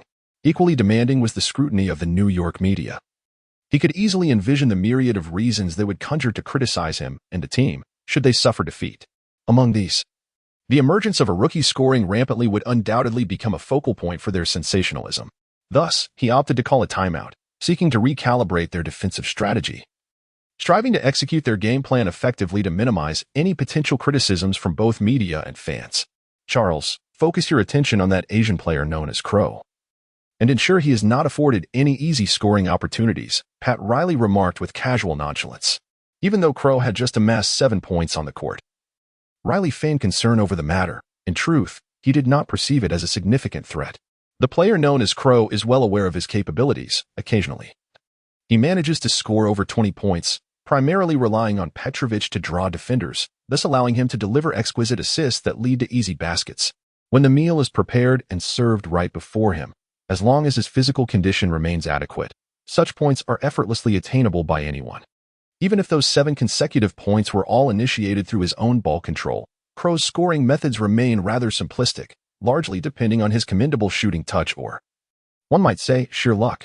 Should opportunities like these continue to present themselves, the rookie is unlikely to capitalize on them. However, to ensure a more prudent approach, he intends to employ the Knicks' finest perimeter defensive resources, assigning Oakley to disrupt Crow. This way, at least he won't be at a disadvantage in height. On the other side, the Nets bench is abuzz with excitement, rallying around Crow and offering him fervent encouragement. Crow, splendid work. You should have played like this all along. With your immense talent, you ought to be more aggressive. Go for it, Crow. Take them down. Crow has heard ample praise regarding his innate abilities. In fact, ever since last summer's preseason training alongside Rambis, he has often astonished Rambis with his prodigious basketball talent. Following his arrival at the team, during his first one-on-one encounter with Petrovic, although he lost, his natural gifts were already evident to all. Of course, Crow's aspirations do not lie within the NBA. Thus, regardless of his teammates' commendations and encouragements, he nonchalantly replies, "I am merely a hired hand, and I only intend to play for a year before pursuing other endeavors. Therefore, honing my scoring skills is entirely futile. There's no need to persuade me." This is unequivocally Crow's sentiment. Having indulged in the underground boxing ring and the HK Society for so long, he holds little interest in basketball, a sport confined by various rules. However, as the season progresses, Crow's perspective on basketball and the NBA is gradually evolving. Although this transformation has yet to inspire him to reconsider his ambitions and forge a path towards basketball stardom, he has begun to express a willingness to learn more scoring techniques. Tonight, when the team requires him, he steps up. Although the team does not compensate him beyond a mere hired hand's wage, Crow is not one to stand idly by while his teammates face adversity. Once, he was fiercely loyal and passionate, but certain experiences have rendered him somewhat cold-hearted. Naturally, people change. Nearly a season of joyful camaraderie with the Nets has infused color into Crow's previously tumultuous existence. It's a trivial matter, he asserts with a toss of his hair, exuding confidence. Just watch me shine tonight. With the referee's whistle cutting through the air, the timeout concludes, and the game resumes. Upon the resumption of play, the New York Knicks, having steadied themselves, witness Starks execute a swift cut to score their first basket of the evening, bringing the score to 7-2. The jubilant cheers of Knicks fans surged once more, akin to a mighty tide. The timeout proved judicious, halting our scoring drought. Let us continue to persevere. Defense must be our next focus. We must contain the opposition. As the Brooklyn Nets took their turn to attack, Oakley, who had previously been tasked with guarding Rodman, now stood before the Raven. Meanwhile, Rivers shifted to defend Rodman. While Rodman posed little threat in offensive plays, his dominance in rebounding was unmatched across the league. Clearly, the Knicks were willing to sacrifice protection of the defensive boards to curtail the Ravens' ease in scoring, as he found his rhythm with consecutive, uncomplicated baskets. However, just when the fans and Riley alike believed that the Nets would abandon their pursuit of the Raven and revert to a strategy centered around Petrovic, the unexpected unfolded. The Raven eagerly ventured beyond the three-point line, poised to receive the ball. Petrovic, showing no hesitation, promptly passed it to him. At that moment, Oakley had already pursued, determined not to grant the Raven any opportunity for an unchallenged shot. Witnessing this spectacle, some fans in the stands could not help but chuckle. What? That Asian rookie dares to challenge Oakley? Absurd. Does he think Oakley is Rivers? Would he offer him such an easy scoring chance? The moment was ripe. Oakley was ready to put him in his place. That Raven always stirred up trouble whenever he visited our home court. How bothersome. On the court, the Raven had already set off. He dribbled the ball swiftly and surged forward with explosive speed. This sudden burst of acceleration was a hallmark of the Raven's prowess. Especially after mingling in the HK circles, without rapid initial movement, the success rate for either ambushing or escaping would significantly diminish. However, Oakley was no novice either. Adopting a defensive stance, he swiftly positioned himself to block the Raven as he attempted to break through on the strong side. Once contact was established, Oakley would leverage the confrontation to disrupt or even steal the ball. Yet, at that moment, the Raven executed a move that astonished the entire arena. He performed a crossover dribble, deftly maneuvering past Oakley with remarkable fluidity. He then dashed towards the basket. The two interior defenders of the Knicks adhered closely to their assignments, convinced that the Raven, under Oakley's defense, posed no threat to the hoop. Thus, they made no effort to assist, merely gaping as the Raven ascended for a one-handed slam dunk. Boom. The resounding impact of the dunk showcased the Raven's sheer power. As a practitioner of chin-style boxing, the Raven's arm strength was formidable, and when unable to easily outmaneuver opponents, he channeled his energy into the rim. 9-2. Everyone was left in utter astonishment. Goodness. That enforcer was capable of such rapid and smooth ball handling. Is this for real? He effortlessly bypassed Oakley. My word, that dunk was astonishingly fierce. Even players from the opposing team, in this moment, were taken aback by the Ravens' display. Numerous Knicks fans were thoroughly impressed by his skill. Even Riley furrowed his brow. This was clearly beyond his expectations. Equally astonished were his teammates. The usually composed Petrovic, upon witnessing the Raven's feat, leaped in joy and rushed over to give him a shoulder bump. Raven, you are remarkable. You truly pulled it off. The Crow smiled faintly and said, It's a trivial matter. Almost all of the offensive maneuvers employed by the Raven are learned from Petrovic, with the exception of his remarkably swift crossover. In fact, Petrovic himself is unable to execute this particular move. He does not excel in rapid movement, but rather in rhythm during his one-on-one ball handling as the star player of the Nets. The techniques he typically imparts to the Raven are those in which he is proficient. However, after a one-on-one match between the two, Petrovic recognized the Raven's extraordinary speed and suggested, Raven, you might want to accelerate a bit. Your physical attributes are exceptional, and your speed far surpasses mine. You should try to pick up the pace. This was merely a suggestion. Yet the Raven sought out some footage from the video analyst to study and subsequently began training in this crossover maneuver. It is noteworthy that he had never employed this move in a game situation until tonight, where he successfully outmaneuvered the elite defender Oakley with finesse. Charles Oakley was naturally astonished, or perhaps quite indignant. At that moment, he turned to glare at the Raven, silently acknowledging, it seems that kid possesses some skill. I was too complacent. Oakley interpreted being outplayed by the Raven as a result of his own carelessness. Indeed, he had not anticipated that the Raven could handle the ball in such a manner. Equally caught off guard was Riley, who stood up to remind, move, keep moving. The opponent is attacking the rim. We must be prepared to provide support. Charles, heighten your focus, and do not let him surpass you again. Meanwhile, the game continued with the Knicks on the offensive, directing the ball to Ewing down low. The Nets' defensive strategy involved double-teaming Ewing, forcing him to pass. As Ewing received the ball and observed the impending double team, he feigned a pass. The approaching Rodman, realizing this, pivoted back to coordinate with his teammates for a defensive rotation. However, Ewing's pass was merely a ruse, deceiving everyone, allowing him to pivot and overpower Powell to score 2 points. The Knicks fans erupted in excitement once more. Here he comes. Our star player is shining. They cheered, reveling in the spectacle of outsmarting the opposition and dismantling the double team. This is the true strength of our Knicks. Let the Nets witness the prowess of a top-tier center. Are they envious? Now that we've regained our offense, we must fortify our defense and prevent that rookie from scoring again. Amidst the elation of the Knicks fans, all eyes were on the Raven, who had already amassed 9 points, each score more surprising than the last. The Knicks fans were keen to ensure that the unexpected did not continue. As the Nets regained possession, Petrovic swiftly dribbled the ball past half-court and signaled for the Raven to come and receive the pass. The Raven was filled with exuberance, especially after executing a thunderous dunk that ignited his enthusiasm. In the past, his approach to the game was somewhat lackadaisical. However, as a designated enforcer, his role did not necessitate constant engagement. Opportunities were essential.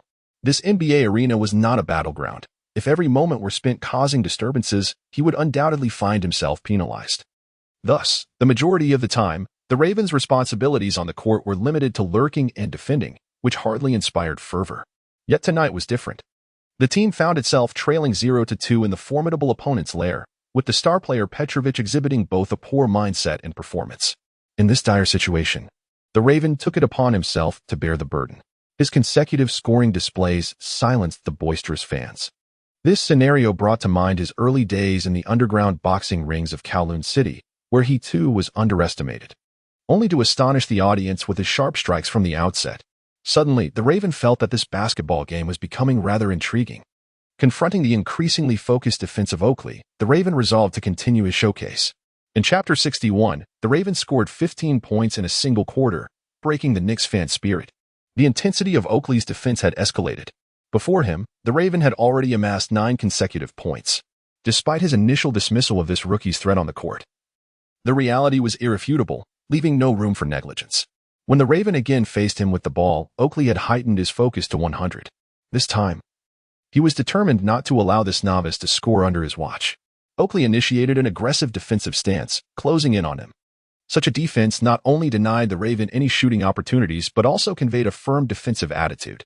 While this approach risked being too close and susceptible to being outmaneuvered, Oakley had already devised a contingency plan. If the Raven truly possessed that capability, he would resort to a tactical foul. After all, he had yet to accrue any fouls, and the Knicks had no significant foul trouble. Employing a deliberate foul was, in his view, entirely justifiable. Moreover, this sudden defensive assault might catch the Raven off guard. After all, he was merely a rookie, lacking the experience to showcase ball-handling prowess in previous games. Oakley's assumption proved correct when he unexpectedly lunged forward, closing the distance to the Raven. The latter indeed was caught unprepared. The Raven was unable to execute any offensive maneuvers in time, nearly falling victim to Oakley's interception. Fortunately, he managed to protect the ball just in time, avoiding a misstep. This indeed highlights the Ravens' lack of experience in high-pressure situations, particularly on the offensive front.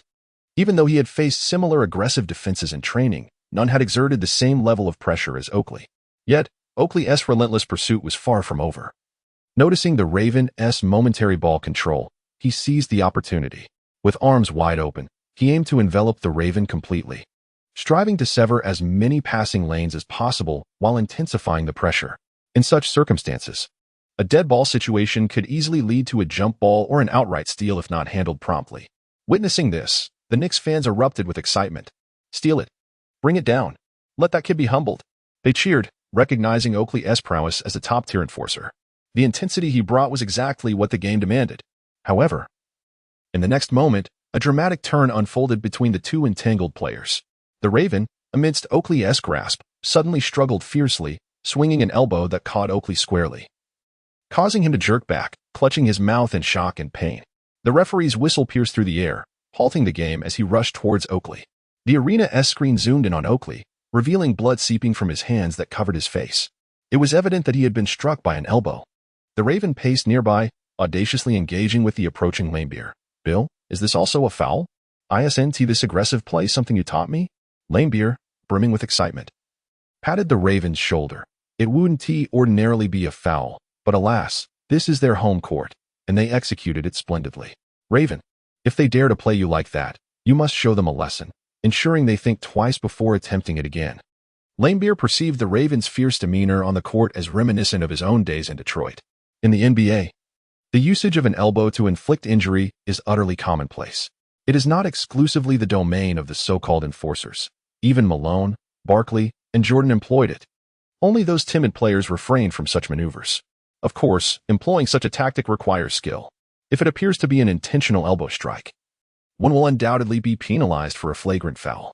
Thus, in the eyes of the referees, it must appear fluid and justifiable to warrant merely a standard foul. Lanebeer believed the Ravens' recent action was both reasonable and fluid, embodying his teachings well.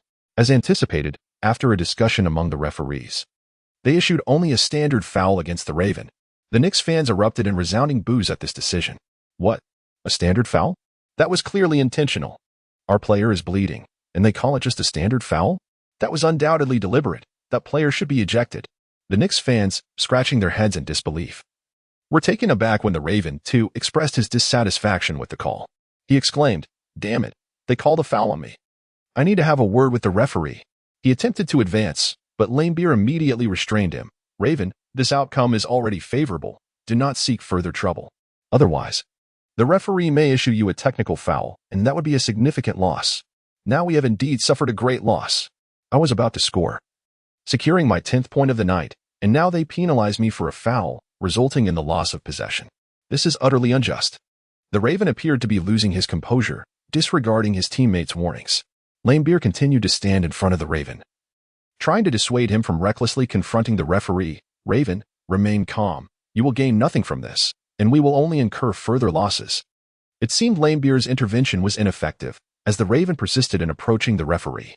Nearby, some Knicks fans began to jeer, urging, "Let him go. Let us see if the referee issues a technical foul." Taking advantage while pretending to be innocent? Not calling a flagrant foul is the greatest leniency. What more does he want with a standard foul? Let's capitalize on their disarray and quickly inbound the ball for a fast break. Indeed. Astute Knicks fans had already identified an opportunity. The Raven and Lambier were on the sidelines, one seeking to confront the referee while the other attempted to restrain him. Meanwhile, the referee, not far away, was poised and fixated on the Raven, ready to issue a technical foul should the rookie dare to escalate the situation. Recognizing this opportunity, Riley on the sidelines would not let it slip away. He promptly urged the Knicks players to act swiftly. Quick, execute the play, a prime opportunity. Rivers, positioned along the boundary, dashed to retrieve the ball, intending to pass it to Starks with utmost speed, aiming to catch the Nets off guard.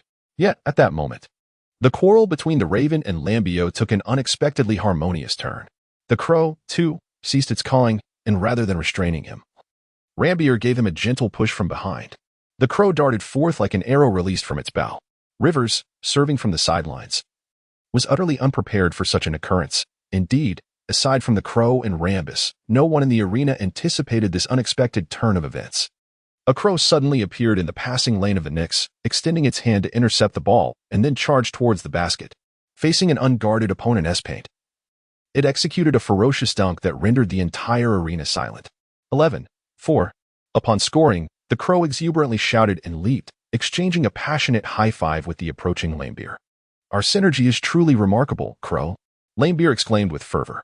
The Knicks fans in attendance, along with the players and coaching staff, soon realized that the duo, the Crow and Lambier, were merely putting on a show.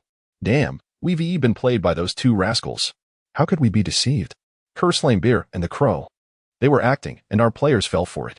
At that moment, the Knicks fans felt an overwhelming sense of disgust, akin to swallowing a fly.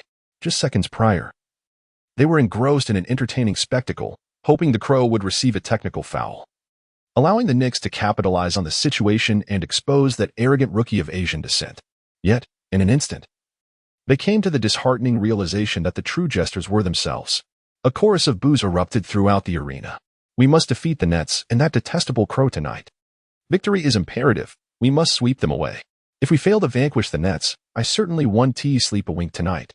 The cacophony of boos delighted the Crow, who recognized that some Knicks fans had been rattled. Determined to stoke the flames further, he stood on the sidelines, hands on hips, striking a decidedly arrogant pose towards the sea of spectators. Instantly, the Knicks fans could no longer contain themselves. "F the Crow! F the Crow! F the Crow!" A voice rang out, followed by a ripple of agreement that crescendoed into a unified chant, echoing like a tidal wave. It was clear how deeply these Knicks fans harbored their animosity towards the Crow. Meanwhile, Nets head coach Chuck Daly sat contentedly on the bench, happily sharing with his disciple, Rick Mahorn. "Rick, do you know the famous saying at Madison Square Garden? It never boos nobodies?" Indeed, it seems tonight the Crow has made an exception to that adage. Or perhaps from this moment forth, he shall no longer be considered a nobody in the NBA. At that moment, Chuck Daly yearned for a cigar. The performance of the Crow astonished him greatly. Rick Mahorn nodded in agreement, stating, "Indeed, this young man possesses genuine talent and is capable of fulfilling it. However, it is unfortunate that his focus does not lie in basketball." Chuck Daly, with eyes full of admiration, remarked, "He is not only immensely gifted but also remarkably tough and audacious. Most crucially, he is quite cunning." Pat Riley was nearly beside himself with fury, lamenting the futility of his efforts. At that moment, he was on the sidelines, furiously chastising Rivers. "Can you not be so reckless when passing the ball? Can you not observe your teammates more carefully before making a pass? Prepare yourself to sit out for a while and cool down." At the outset, the Crow had already scored 11 consecutive points, a scenario that no one had anticipated. It is noteworthy that throughout the playoffs thus far, while the Crow had previously delivered a commendable performance with over 20 points in a single game during the first round, that had been an isolated incident. For the most part, he had merely managed to score just above 10 points, occasionally even in single digits. Such a performance was very much in line with the identity of a role player. In the first two games of this series, the Crow had been relatively silent. Yet tonight, he appeared to have undergone a transformation, presenting an unfamiliar visage to the spectators. For the Knicks, the only source of solace was that they had finally stabilized the situation, beginning to score consistently, particularly after substituting Blackman for Rivers, this exceptional sixth man, who had aided the Knicks in their successful comeback in Game 2, provided significant assistance on the offensive end. However, the unfortunate news was that the Crow, who had been a considerable challenge for them, showed no signs of relenting in his stellar performance. Although the Crow missed 2 long-range shots, he quickly made his mark on the defensive end. When it came to offense, he calmly drew a foul from Oakley, stepping up to the free throw line to secure 2 points with ease. Moreover, he executed a sudden acceleration to evade his defender, receiving a pass from a teammate, drawing defensive attention and skillfully assisting his teammate in scoring. In a fleeting moment, the Crow delivered a postseason performance befitting a superstar. In the first quarter, the visiting Nets outplayed their opponents, leading the Knicks by 7 points with a score of 29-22. The Crow dazzled for 8 minutes, delivering an extraordinary performance of 15 points, 2 rebounds, 2 assists, and 2 steals. This marked his highest scoring in a single quarter throughout his career. He is poised to set a new personal record for points in a game, as his previous high was merely 27. Given his current form and performance, securing another 13 points in the remaining 3 quarters seems effortlessly attainable.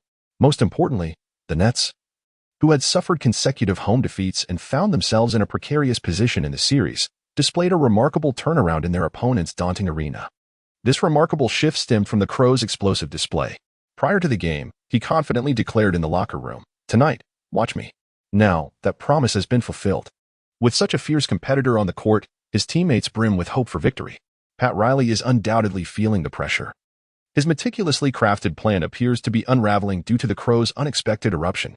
Indeed, leveraging the controversially awarded MVP title, he had attempted to unsettle the Nets' linchpin, Petrovic, leading to the newly crowned MVP's instability and subpar performance. Throughout the first quarter, Petrovic, known for averaging over 30 points per game in the regular season, struggled to make an impact, contributing nearly 4 assists, all of which were direct passes that relied on the Crow's individual prowess for scoring. Without the Crow's surprising breakout, the Nets' sole core player would certainly have faltered. However, the situation has completely transformed. An irate Riley remains steadfast in his belief that his strategy is sound. That rookie cannot maintain this level of play for the entire game. Charles Oakley, continue your individual defense. We still have ample time to catch up. Soon, the second quarter commenced, and both teams switched to their rotation lineups.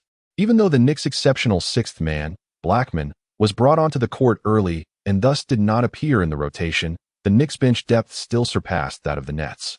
With a surge from several talented young players, the Knicks gradually narrowed the point gap during this limited rotation period.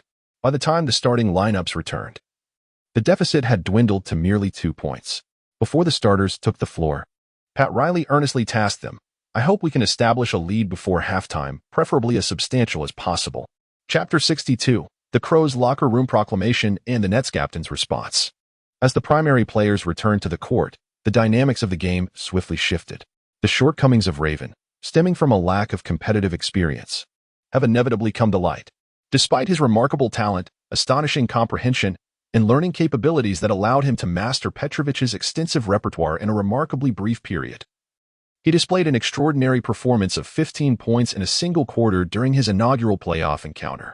However, the dynamics of the game are ever-changing, and players' forms can fluctuate.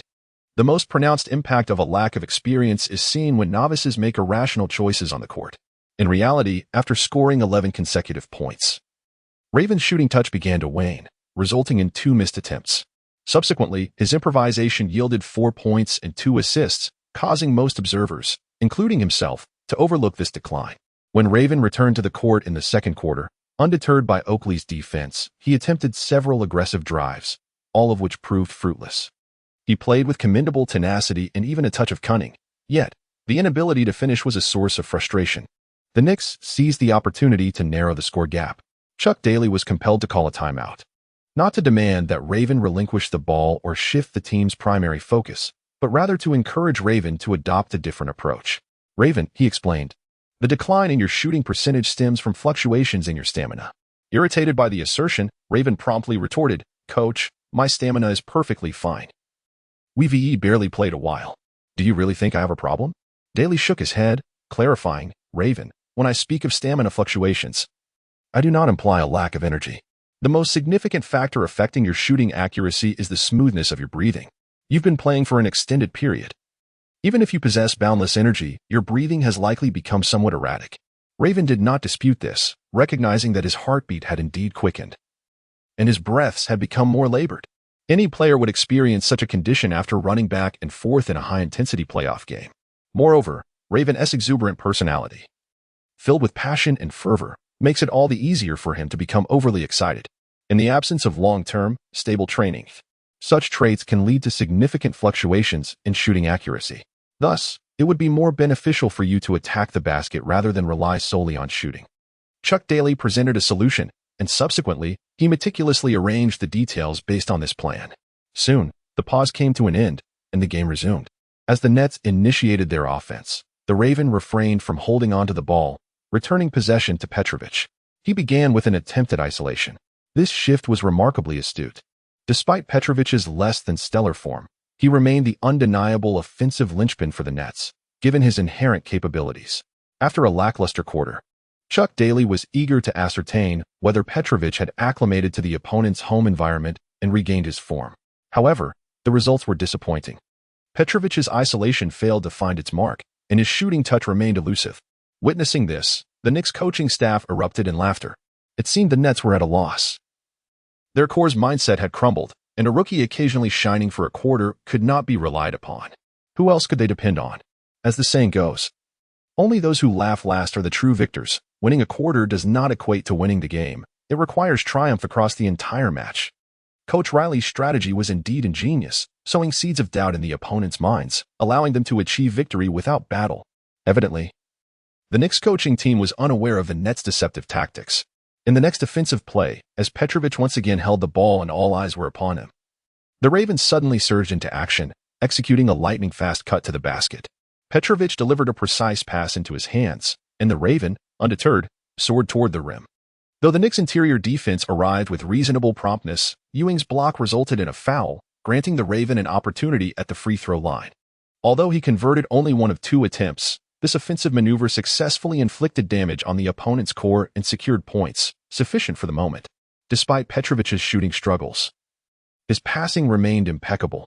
As long as his teammates created opportunities, he could deliver the ball accurately. The entry of the Raven is indeed menacing. However, a primary ball handler who fails to score presents an awkward position on the offensive front, even when executing pick-and-roll plays with teammates. The opposing defense can selectively allow him to take outside shots, diminishing the offensive threat should he miss. As the adversaries begin to tighten their defense in the paint, the Ravens' opportunities to drive to the basket diminish correspondingly. Consequently, the Nets' offensive efficiency inevitably declines. Meanwhile, the Knicks exploit their advantage in the paint, and by halftime, the score stands at 48-56. Not only have the Knicks made a comeback, but they have also extended their lead to 8 points. The Raven, who displayed explosive performance in the first quarter, faltered in the second, managing only 2 successful shots out of 6 attempts, along with 1 free throw out of 2, totaling 5 points. Nevertheless, his halftime tally of 20 points remains the highest on the court. In the Knicks locker room during the intermission, the atmosphere is buoyant. The Nets find themselves at a loss. They must decisively overcome their opponents tonight to sweep them in the upcoming game. Initially, they could have led by a larger margin. Yet the unexpected prowess of that rookie took them by surprise. Regardless, they dismiss it as a mere momentary outburst that will not leave a lasting impact. That rookie is indeed audacious. They yearn to teach him a lesson. Stay composed, Charles. Our aim is to win the game and sweep them. If that kid instigates trouble, it would only play into their hands. Having heeded his teammates' counsel, Charles Oakley, though still simmering with frustration, managed to regain his composure. He is no longer just an enforcer. He has evolved into a seasoned NBA player. On the other side, the atmosphere in the Nets locker room is tense and impatient. With the series at 0-2, having lost 2 consecutive home games, they find themselves in enemy territory.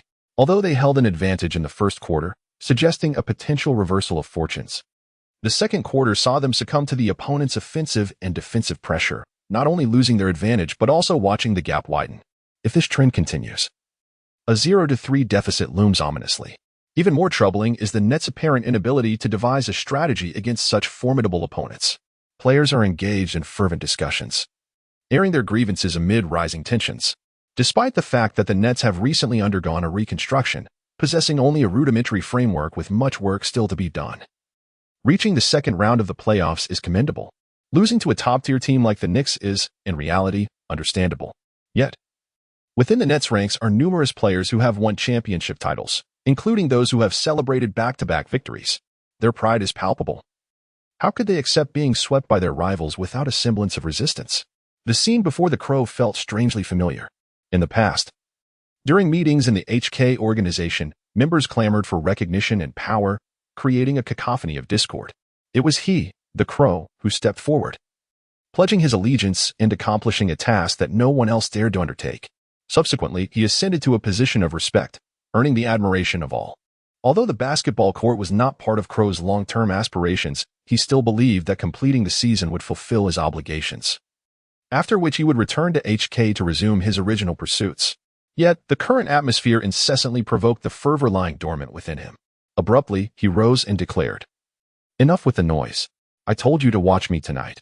In the second half, I shall take down those fellows." The bickering ceased immediately, all eyes turning toward the Crow. He was but a mere enforcer, a novice. Without a doubt, such a status held no sway in the NBA, much like in any other era.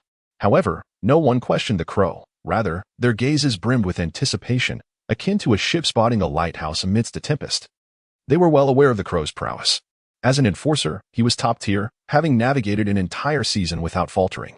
Those who sought to challenge him invariably found themselves humbled. Additionally, the Crow possessed remarkable basketball talent and insight, evident from his training sessions and one-on-one matchups with various teams.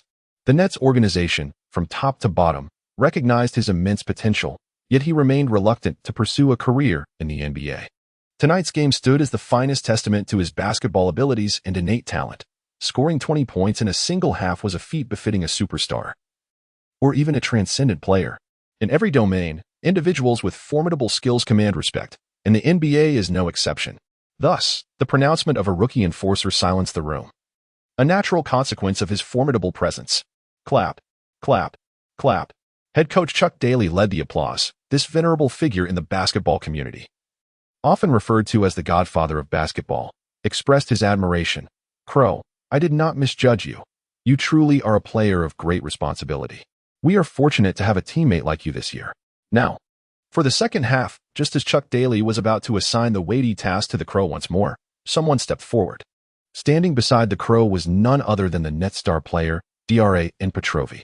At this moment, Petrovi's gaze was resolute, and as all eyes turned to him, he proclaimed, "I have regained my form. The second half is mine.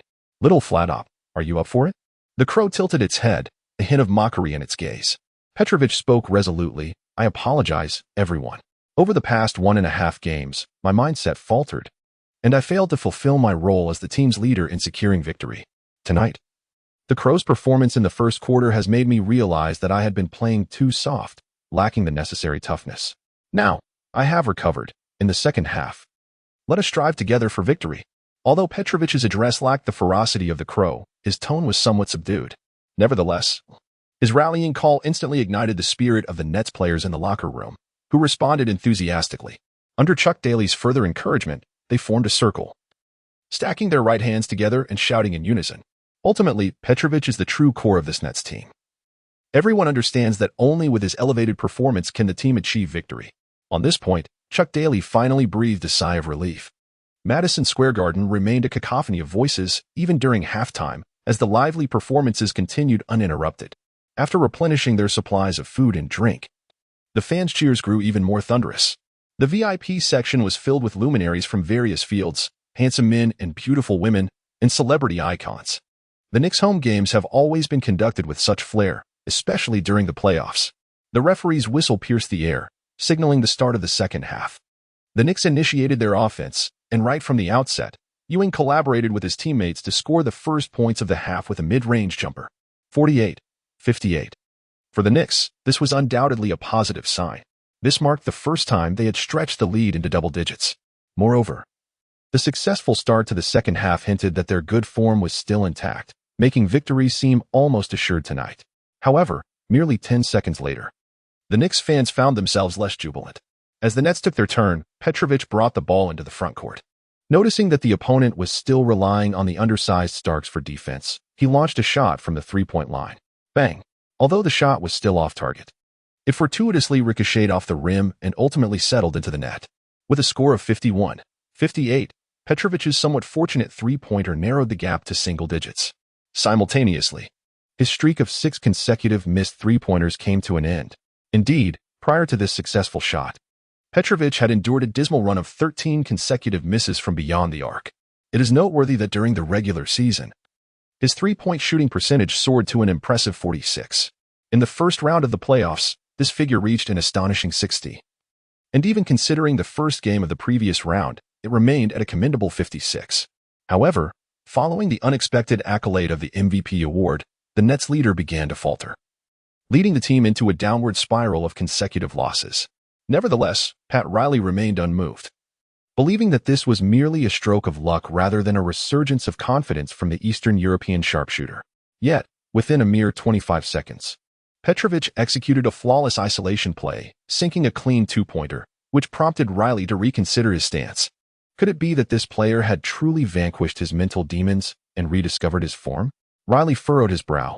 According to his estimates, a foreign player of Petrovic's caliber, under his relentless psychological tactics, would typically experience a slump lasting 3 to 4 games before emerging from it. By that time, the Knicks would have already swept them aside. How could this turnaround happen so swiftly? Was it that old-timer Chuck who facilitated his revival? Regardless, Riley was prepared to counteract with further strategies. He positioned himself at the sidelines, ready for the next move. Chapter 63. As if divinely inspired, the Ravens conquer Madison Square Garden with a 40 performance. The very scenario Riley dreaded had unfolded. Although the entire league might dismiss the potential of European players making a significant impact, Petrovic's performance this season had been undeniably remarkable. He was one of the select few averaging over 30 points per game. While one might argue that his high scoring was a result of monopolizing the ball, the undeniable talent of this Eastern European prodigy had become apparent. His series of stellar performances in the first round of the playoffs had demonstrated that he was not merely a player who accumulated points during the regular season. Despite possessing various shortcomings, such as a lack of mental fortitude that could easily affect his performance, Riley understood that a hot-handed Petrovic could be among the most lethal forces in the league. His perimeter shooting was potentially unparalleled in this era, even surpassing that of Reggie Miller. Of course, a coach of Riley's caliber could not approach such a team and player without contingency plans. Following Petrovic's consecutive successful shots, Riley approached the sidelines, utilizing the brief pause in play to gather his players and relay his instructions. As the game resumed, the Knicks' defensive strategy against Petrovic underwent a significant transformation. Not only has the defense been transformed with Oakley leading the charge, but he is also surrounded by players ever ready to provide assistance. This defensive strategy was previously employed by Riley in Game 2, under similar circumstances. The moment Petrovic begins to find his rhythm and scores consecutively, they swiftly initiate a double team to stifle his momentum. Additionally, they enhance the team's defensive rotations, focusing on Petrovic's recent areas of operation while strategically relinquishing weaker side defense, making it exceedingly difficult for Petrovic to directly assist his teammates in scoring. Even when the Nets create open shots through continuous ball movement, those points become disconnected from Petrovic's direct contributions.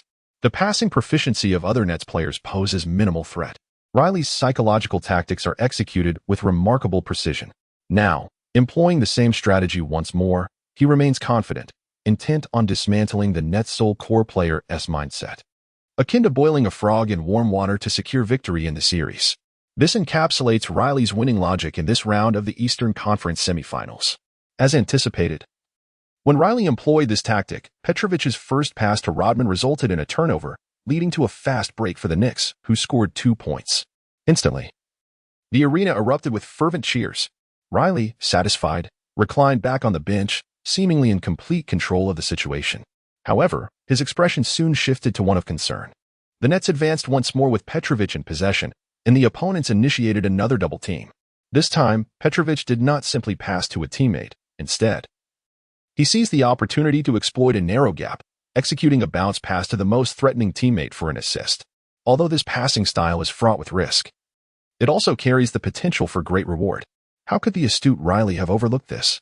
He was well aware of Petrovic's exquisite passing ability and thus intentionally allowed his players to present openings and flaws, enticing the opponent into executing such high-risk passes. Indeed, the adversaries fell into the trap. Yet, just as the Knicks players prepared to intercept and launch a counterattack, an unexpected intervention occurred. A Raven appeared out of place, intercepting a pass intended for his teammate before the opponents could react. In the bewildered eyes of the Knicks players, a layup was successfully completed. Ewing, who had the opportunity to protect the rim, stood in shock. He had never witnessed such a maneuver. Wait, is it possible to steal from a teammate? This sentiment resonated among the Knicks players. The Crow's peculiar maneuvers indeed took everyone by surprise, leaving even his teammates astounded. Nevertheless, scoring is always a positive outcome. Petrovi was the first to raise his thumb in approval, exclaiming, "Crow, splendid job." From the moment he delivered that pass and witnessed the opponent's actions, he sensed impending trouble. The ball was likely to be intercepted. Fortunately, the Crow appeared just in time, transforming what could have been a blunder into an assist. Riley furrowed his brow. Not because he found the Nets' coordination particularly impressive, but rather he felt a twinge of regret that his strategy had faltered due to an unforeseen circumstance. In the subsequent plays, Riley distinctly perceived that the Nets were markedly different from their performance in Game 2. Perhaps this unexpected turn had invigorated their defense. The Nets, renowned for their defensive prowess, executed a series of oppressive plays, successfully defending against their opponents twice in succession. On the offensive front, while Petrovi continued to face double-teaming, the active positioning of the Crow and Laimbeer facilitated more threatening opportunities to attack the basket, even when shots failed to find the mark. The regular season rebounding champion Rodman emerged, demonstrating how a premier role player can exert influence on the court through relentless offensive rebounding and tenacious saves. What should have been a moment for the Knicks to extend their lead instead saw them witnessing erosion of their advantage. The Nets had managed to close the gap to just 1 point at one stage. Fortunately, as the third quarter came to a close and both teams entered their rotation phase, Blackman, who had been reassigned to the sixth-man role by Riley, made his presence felt. Ultimately, the score at the end of the third quarter stood at 77-81, with the Knicks, playing on home turf, still ahead by 4 points. During this quarter, the Crow capitalized on his enthusiasm, seizing numerous scoring opportunities with an impressive 4 out of 5 shooting, totaling 8 points. After 3 quarters, he remained the highest scorer on the court with 28 points. Such circumstances left some Knicks fans feeling quite dissatisfied. What is happening?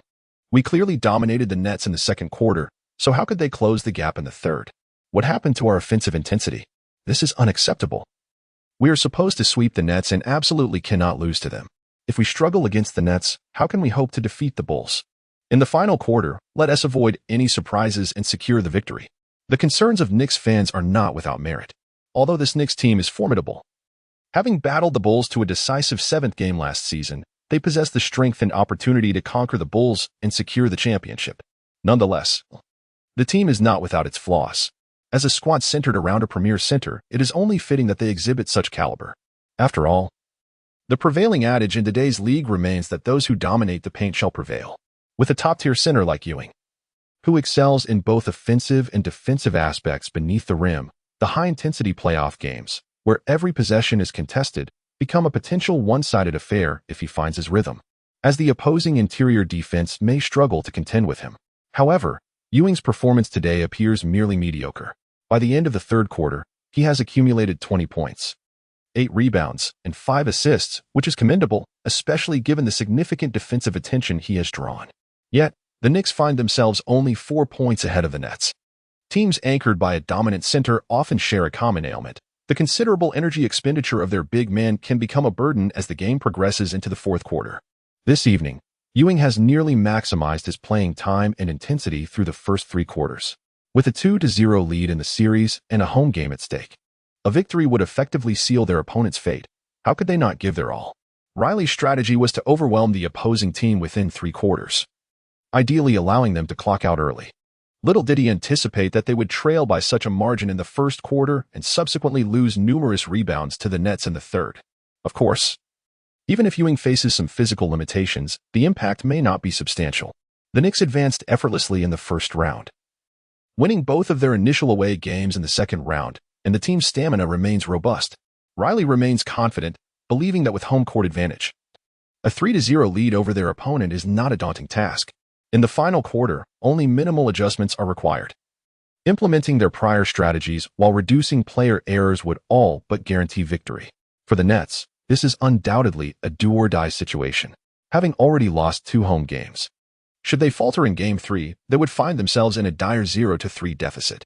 Historically in the NBA, no team has ever rallied from such a shortfall to win 4 consecutive games in a series. Thus, winning this final quarter would afford the Nets a glimmer of hope. Conversely, A loss would likely send them packing for an early vacation. As the fourth quarter commences, the stakes have never been higher. Daly is prepared to gamble everything. At the commencement of the fourth quarter, the majority of the key players were summoned onto the court, effectively sidelining the rotation squad. After all, if defeat were to befall them, preserving the players' stamina would serve little purpose. However, Riley on the opposing side was quick to respond. Just as the Nets scored a basket, the Knicks promptly called for a timeout, with Riley making substitutions, nearly all of which involved the starters. For him, the situation was entirely analogous. Securing victory in this quarter meant clinching the entire series. The Knicks, playing on their home turf, initially seized the advantage. The formidable center, Ewing, consistently showcased his prowess beneath the basket. He stepped to the free throw line 4 times, converting each attempt flawlessly. Shortly thereafter, he delivered a resounding block against Lane Beer on the defensive end. Under Ewing's leadership, the Knicks extended their lead to 8 points. The fervor of the home crowd escalated, their cheers growing increasingly exuberant. The electrifying atmosphere suggested that they were not merely vying for a victory in the Eastern Conference Semifinals Game 3, but rather aiming for triumph in the championship finals itself. Yet, in a critical moment, it was once again the Nets who emerged with a vital contribution from Rodman. Following a failed Nets offensive attempt, he energetically pursued the offensive rebound, engaging in a fierce tussle with 2 opposing big men. After several attempts to secure possession, neither side succeeded in gaining control of the ball. The Ravens surged forth unexpectedly, seizing possession of the ball and launching a direct assault on the hoop. With a resounding swish, he not only scored but also drew a foul from his opponent. Stepping to the free throw line, he confidently converted the shot, completing a 2-1 play. Before long, the Raven was at it again, energetically cutting through the defense. Though he fumbled the catch and lost possession, a fierce scramble ensued, causing the ball to drift perilously towards the baseline. As it seemed destined to go out of bounds, all players resigned themselves to the futility of chasing after it. The Crow suddenly sprang into action, its foot positioned at the intersection of the baseline and the sideline, expertly securing the ball. Turning around to find no defenders in sight, it hesitated not for a moment and unleashed a 3-point shot from the corner. Swish! It found nothing but net. The Raven accumulated 6 points in quick succession, shattering the equilibrium of the game. The Knicks, who had established a considerable lead, found their advantage completely obliterated. This turn of events left the Knicks supporters in a state of discontent. Many fans began to incite trouble, chanting, "Damn the Raven! Damn the Raven! Damn the Raven! Raven! You yellow-skinned monkey, you are nothing but trash. You are merely a brute who knows how to throw punches and lacks any basketball acumen." The Knicks fans have a talent for psychological warfare. However, it was evident that the ones struggling with their mindset tonight were they themselves. Each prior visit of the Raven to this arena had been fraught with controversy, inciting a deep-seated animosity among some Knicks supporters. They yearned for the Knicks to mercilessly dominate the Nets, hoping that Oakley would teach the Raven a lesson. Yet, such occurrences had eluded them throughout the regular season. Fortunately, in the playoffs, they now held a commanding 2-0 lead. Tonight, the Raven did not instigate much chaos, yet he had already scored 34 points. This only exacerbated the distress of the Knicks fans. A player known primarily for causing disruptions held some value, but his impact on the game was undeniably limited. Now, however, this disruptor was performing with the prowess of a star player, and with their lead dwindling, the fans could hardly endure it. They felt compelled to instigate a psychological shift to halt his frenzied onslaught. How could the Raven be oblivious to the sentiments of these fans? He promptly raised his hand in acknowledgement, tossed his hair, and flashed a smile, as if these individuals were not hurling insults but rather cheering him on. Such audacious behavior only intensified the cacophony of boos from the crowd. Rodman remarked that tonight, the Raven appeared as if possessed by a divine spirit, effortlessly making every shot he took. Even as the 24-second shot clock dwindled and his teammates faltered, the quick-witted Raven seized the ball and hurled it towards the basket, miraculously scoring despite the chaos. With such an extraordinary player in their ranks, it was hardly surprising that the Nets triumphed in the end. Ultimately, they emerged victorious on the road, defeating the New York Knicks 108-103, narrowing the series to 1-2. In this match, the Raven achieved a personal best, surpassing the 30-point threshold and reaching an impressive 40 points. His performance included 40 points, 7 rebounds, 1 assist, 2 steals, and 2 blocks, filling the stat sheet to the brim. The team escort player, Petrovi, also found his rhythm, contributing 13 points and 7 assists in the second half after a quiet first. totaling 18 points and 12 assists for the game. The rebounding king, Rodman, showcased his prowess, securing 13 rebounds throughout the match. Chapter 64. The Ravens' Frenzied Hatred. Go big or go home. Prior to the game, few believed the Nets had a chance of clinching victory in the Knicks' lair, Madison Square Garden, a veritable fortress for the home team. Although they had triumphed during the regular season, the distinction between regular and playoff games was stark, especially as the Nets had previously suffered 2 consecutive home defeats. No one could have anticipated that the one to dominate the game would be the rookie, the Raven. Even more astonishing was his 40-point performance. It is worth noting that just the day before, Jordan, leading the Bulls to a 3-0 lead in another semifinal, had only managed 36 points. In no time, these headlines and reports flooded the media in New York and across the nation. Opinions varied widely, both laudatory and critical. The New York fans, primarily supporters of the Knicks, were understandably displeased with their team's loss. They dismissed the Raven as merely fortunate, having a moment of brilliance that was being overly celebrated. In essence, they viewed him as an inexperienced player who had merely stumbled upon a fortunate game. They believed it was the coaching staff's underestimation of him that had granted him so many opportunities, asserting that he would soon revert to his true form. Allowing the Nets a single victory was inconsequential. Tomorrow, they would crush them decisively. Although missing a sweep was somewhat disappointing, the pressure from the Nets could prove beneficial, preparing them for the Eastern Conference Finals against the Bulls. It is evident that some fans possess a profound understanding of the game. During the viewing of Game 3, they observed the Knicks' deliberate decision to allow the player known as Crow certain opportunities for shooting. Before the outcome was revealed, no one seemed overly concerned. After all, Crow is merely a role player, rarely scoring, and even when he occasionally surpasses 20 points, it is typically through opportunistic plays. Who could have anticipated that such a player would seize numerous chances on the grand stage of the Eastern Conference Finals to amass an astounding 40 points? As we approach Game 4, it is imperative to closely monitor Crow, denying him any easy paths to the basket while eliminating all uncertainties. Clearly, we have not applied sufficient pressure on him. He has not made a significant impact, nor breached our defenses. We must intensify our efforts. Indeed, we too possess our own role players. We cannot simply remain passive while others take action. We must engage and elevate our game. New York fans are known for their fervor.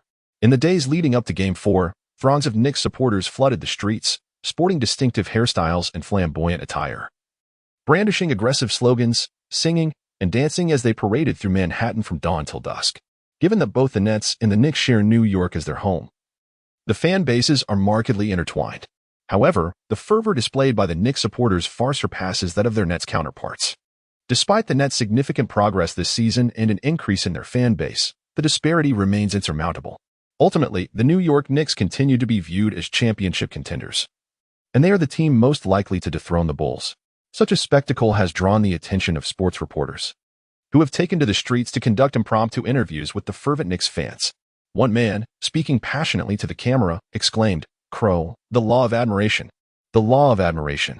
Another, donning a mask and with a hoarse voice, declared, "If that kid Crow dares to appear in New York's streets at night, I guarantee, my friends, and I will take him down.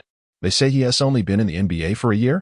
Well, when he is no longer in the league, as long as he dares to remain in New York, he will surely face dire consequences." Although the Nets managed to secure a victory, they remain perilously close to danger, trailing 1-2 in the series. They are set to face the Knicks on their home court in Game 4. Should they falter in this encounter and return home with a daunting 1-3 deficit, their prospects will remain grim. For the Nets, the convenience of a city rivalry lies in the fact that even while playing consecutive away games, they can return to their own residences for rest after the matches and conduct their training sessions in their familiar arena. In this regard, the distinction between away and home games becomes negligible. This holds true for both teams. On the day of Game 4, the entire Nets squad arrived at Madison Square Garden for adaptive training and pregame warm-ups. The Crows secured a position for Uncle Da that is related to the team, albeit with modest compensation. Previously, he worked as a cleaner at the Nets' home arena, and now he has taken on the role of assistant equipment manager. Although that is his title, it essentially entails performing various menial tasks. His primary responsibility is to attend to any errands that require his assistance. The Crow had just completed a warm-up routine and, upon exiting the players' locker room, was approached by Uncle Da, who appeared to be sneaking around. "Brother Wuji." Outside there are legions of Knicks fans, and they are hurling insults at you, even threatening to take action if you don't continue in the NBA. Take action? What nonsense. Uncle Duh, can you please refrain from boosting others' morale while undermining your own? The crow retorted. Uncle Duh scratched his head, donning a naive expression as he replied. Oh, but those Knicks fans are truly outrageous. I genuinely wish to teach them a lesson on your behalf. Uncle Duh, had I not been an NBA player, I would have gone out there and dealt with them myself. However, as a player, I can only silence them on the court. In the last match, I restrained myself for the team's victory, but tonight, with Xiaopingdu back in form, I shall wreak havoc upon their home ground. The more the crow spoke, the more manic his expression became. Uncle Duh beamed with an innocent smile, cheering, Brother Wuji is fantastic. Go, Brother Wuji. Chuck Daly's true delight was witnessing Petrovic break through his limitations in just 1.5 games, emerging from the psychological traps laid by Riley. In Game 3, the Crow was undoubtedly the star, scoring 40 points. Yet, the real turning point for the game's outcome lay in Petrovic's return to form in the second half. As the central ball handler for the Nets, his ability to pose a significant threat allowed his teammates greater opportunities to score. This was indisputable. Consequently, for the upcoming Game 4, Daly's strategy was clear: revert to the Nets' normal gameplay, allowing Petrovic to fully lead the offense, for he possessed the capability to do so. On the defensive end, they would exert themselves to stifle their opponents. If they could achieve this, the Nets' starting lineup would be formidable against any team in the league, even the Bulls. Nonetheless, their glaring weakness remained in their rotations. Madison Square Garden was abuzz in anticipation of Game 4. The pulsating music, the enchanting lights, and the fervent cheers of the fans filled the air. However, a greater surprise awaited at the center of the court. The lights did not illuminate as expected, and a mesmerizing projection revealed a figure intimately familiar to the fans while the electrifying music blared. The entire arena erupted in excitement. As the visiting team, the Nets players were overshadowed at the sidelines. Wow, they've even brought in MJ. Lambier quipped. The MJ he referred to was not Michael Jordan, but the legendary superstar Michael Jackson. In the United States, the collaboration between musical superstars and premier sporting events is not a novel occurrence. However, an icon of Michael Jordan's stature typically graces performances only at the Super Bowl or the NBA All-Star Weekend. Thus, it is unprecedented for him to appear as a guest performer during the NBA playoffs, particularly in the divisional semifinals. This suggests that the owner of the Knicks not only made a significant financial investment, but also extended a considerable favor. The impact, however, was nothing short of astounding. Though MJ's performance lasted merely a minute, the fervent cheers from the fans attested to its success. Such a spectacle is exclusive to the Knicks' home games, a privilege that makes the noble fans feel that every penny spent to witness the game is worthwhile. As the performance concluded and the lights illuminated the arena, MJ stood center stage in his iconic sunglasses amidst a cacophony of applause.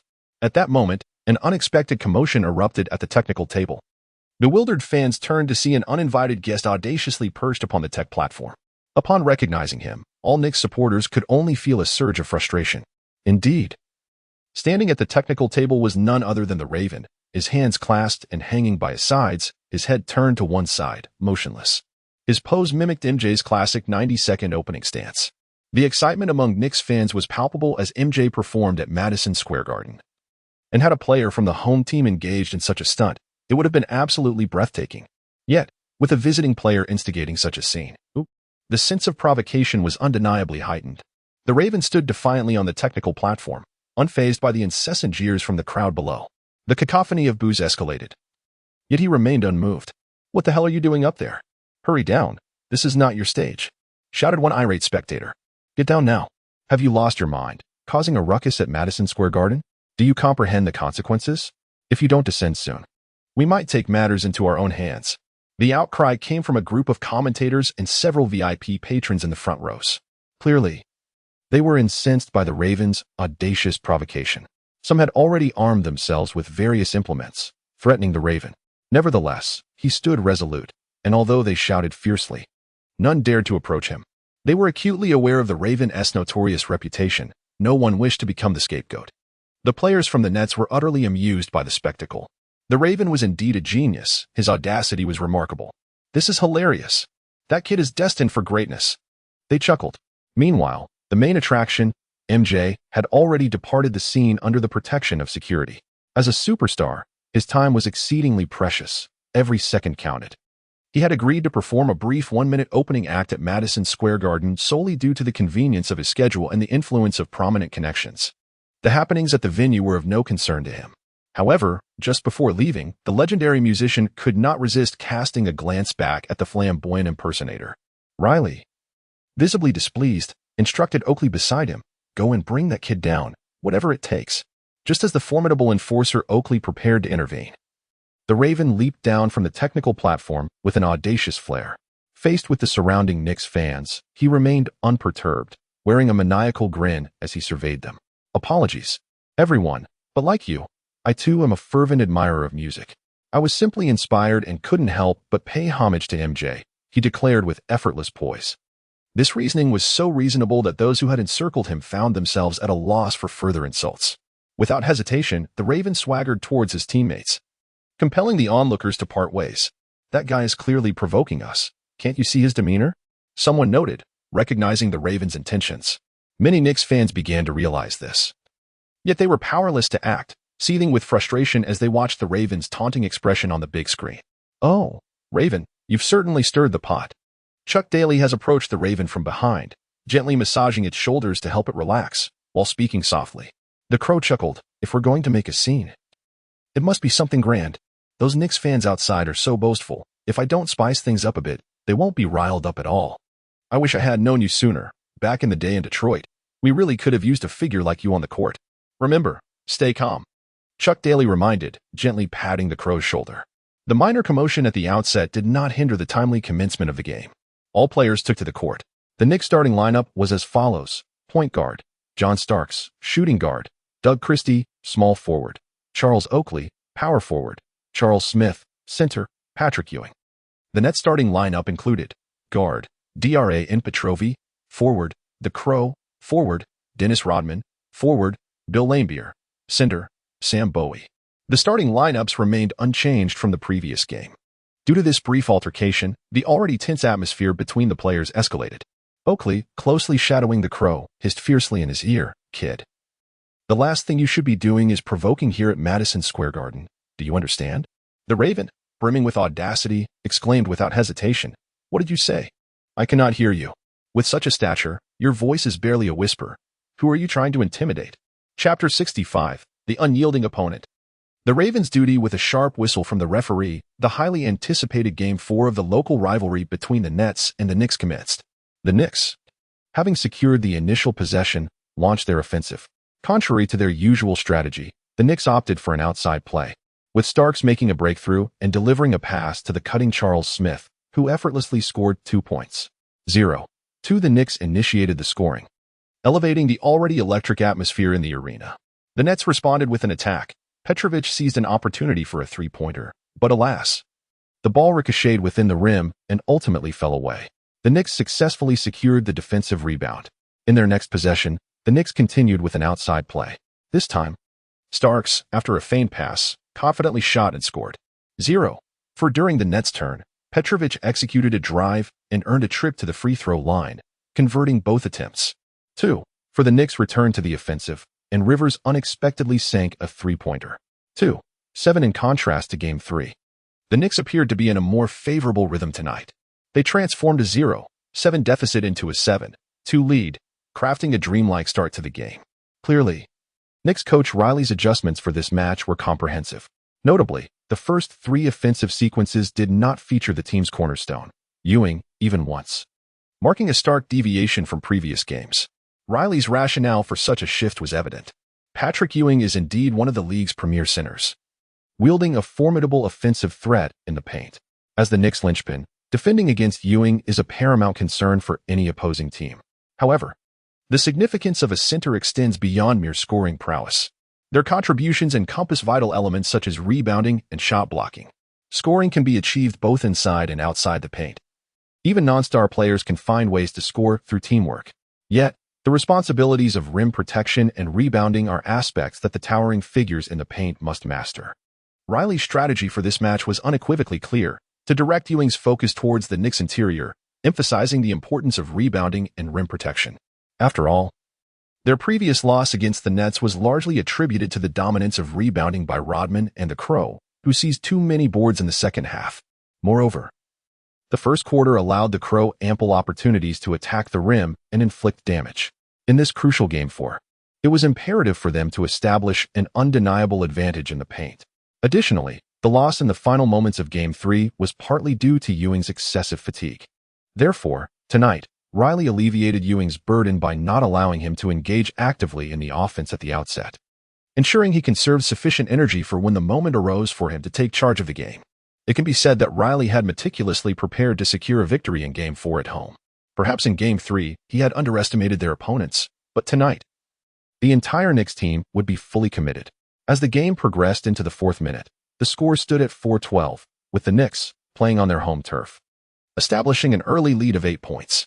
With unwavering determination, the Knicks capitalized on their home advantage, effortlessly slicing through the Nets' formidable defensive setup.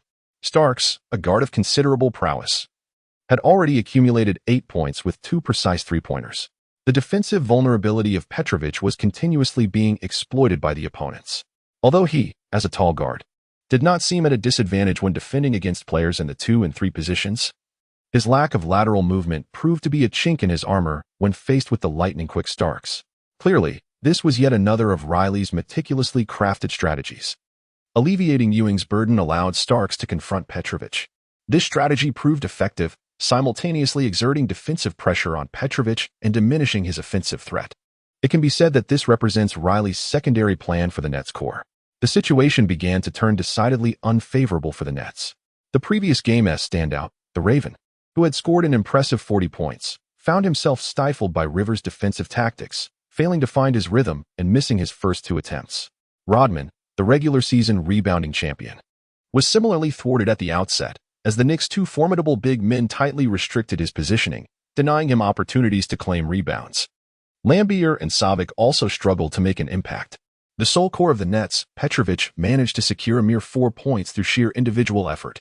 Confronted with this markedly different scenario, Daly swiftly made adjustments.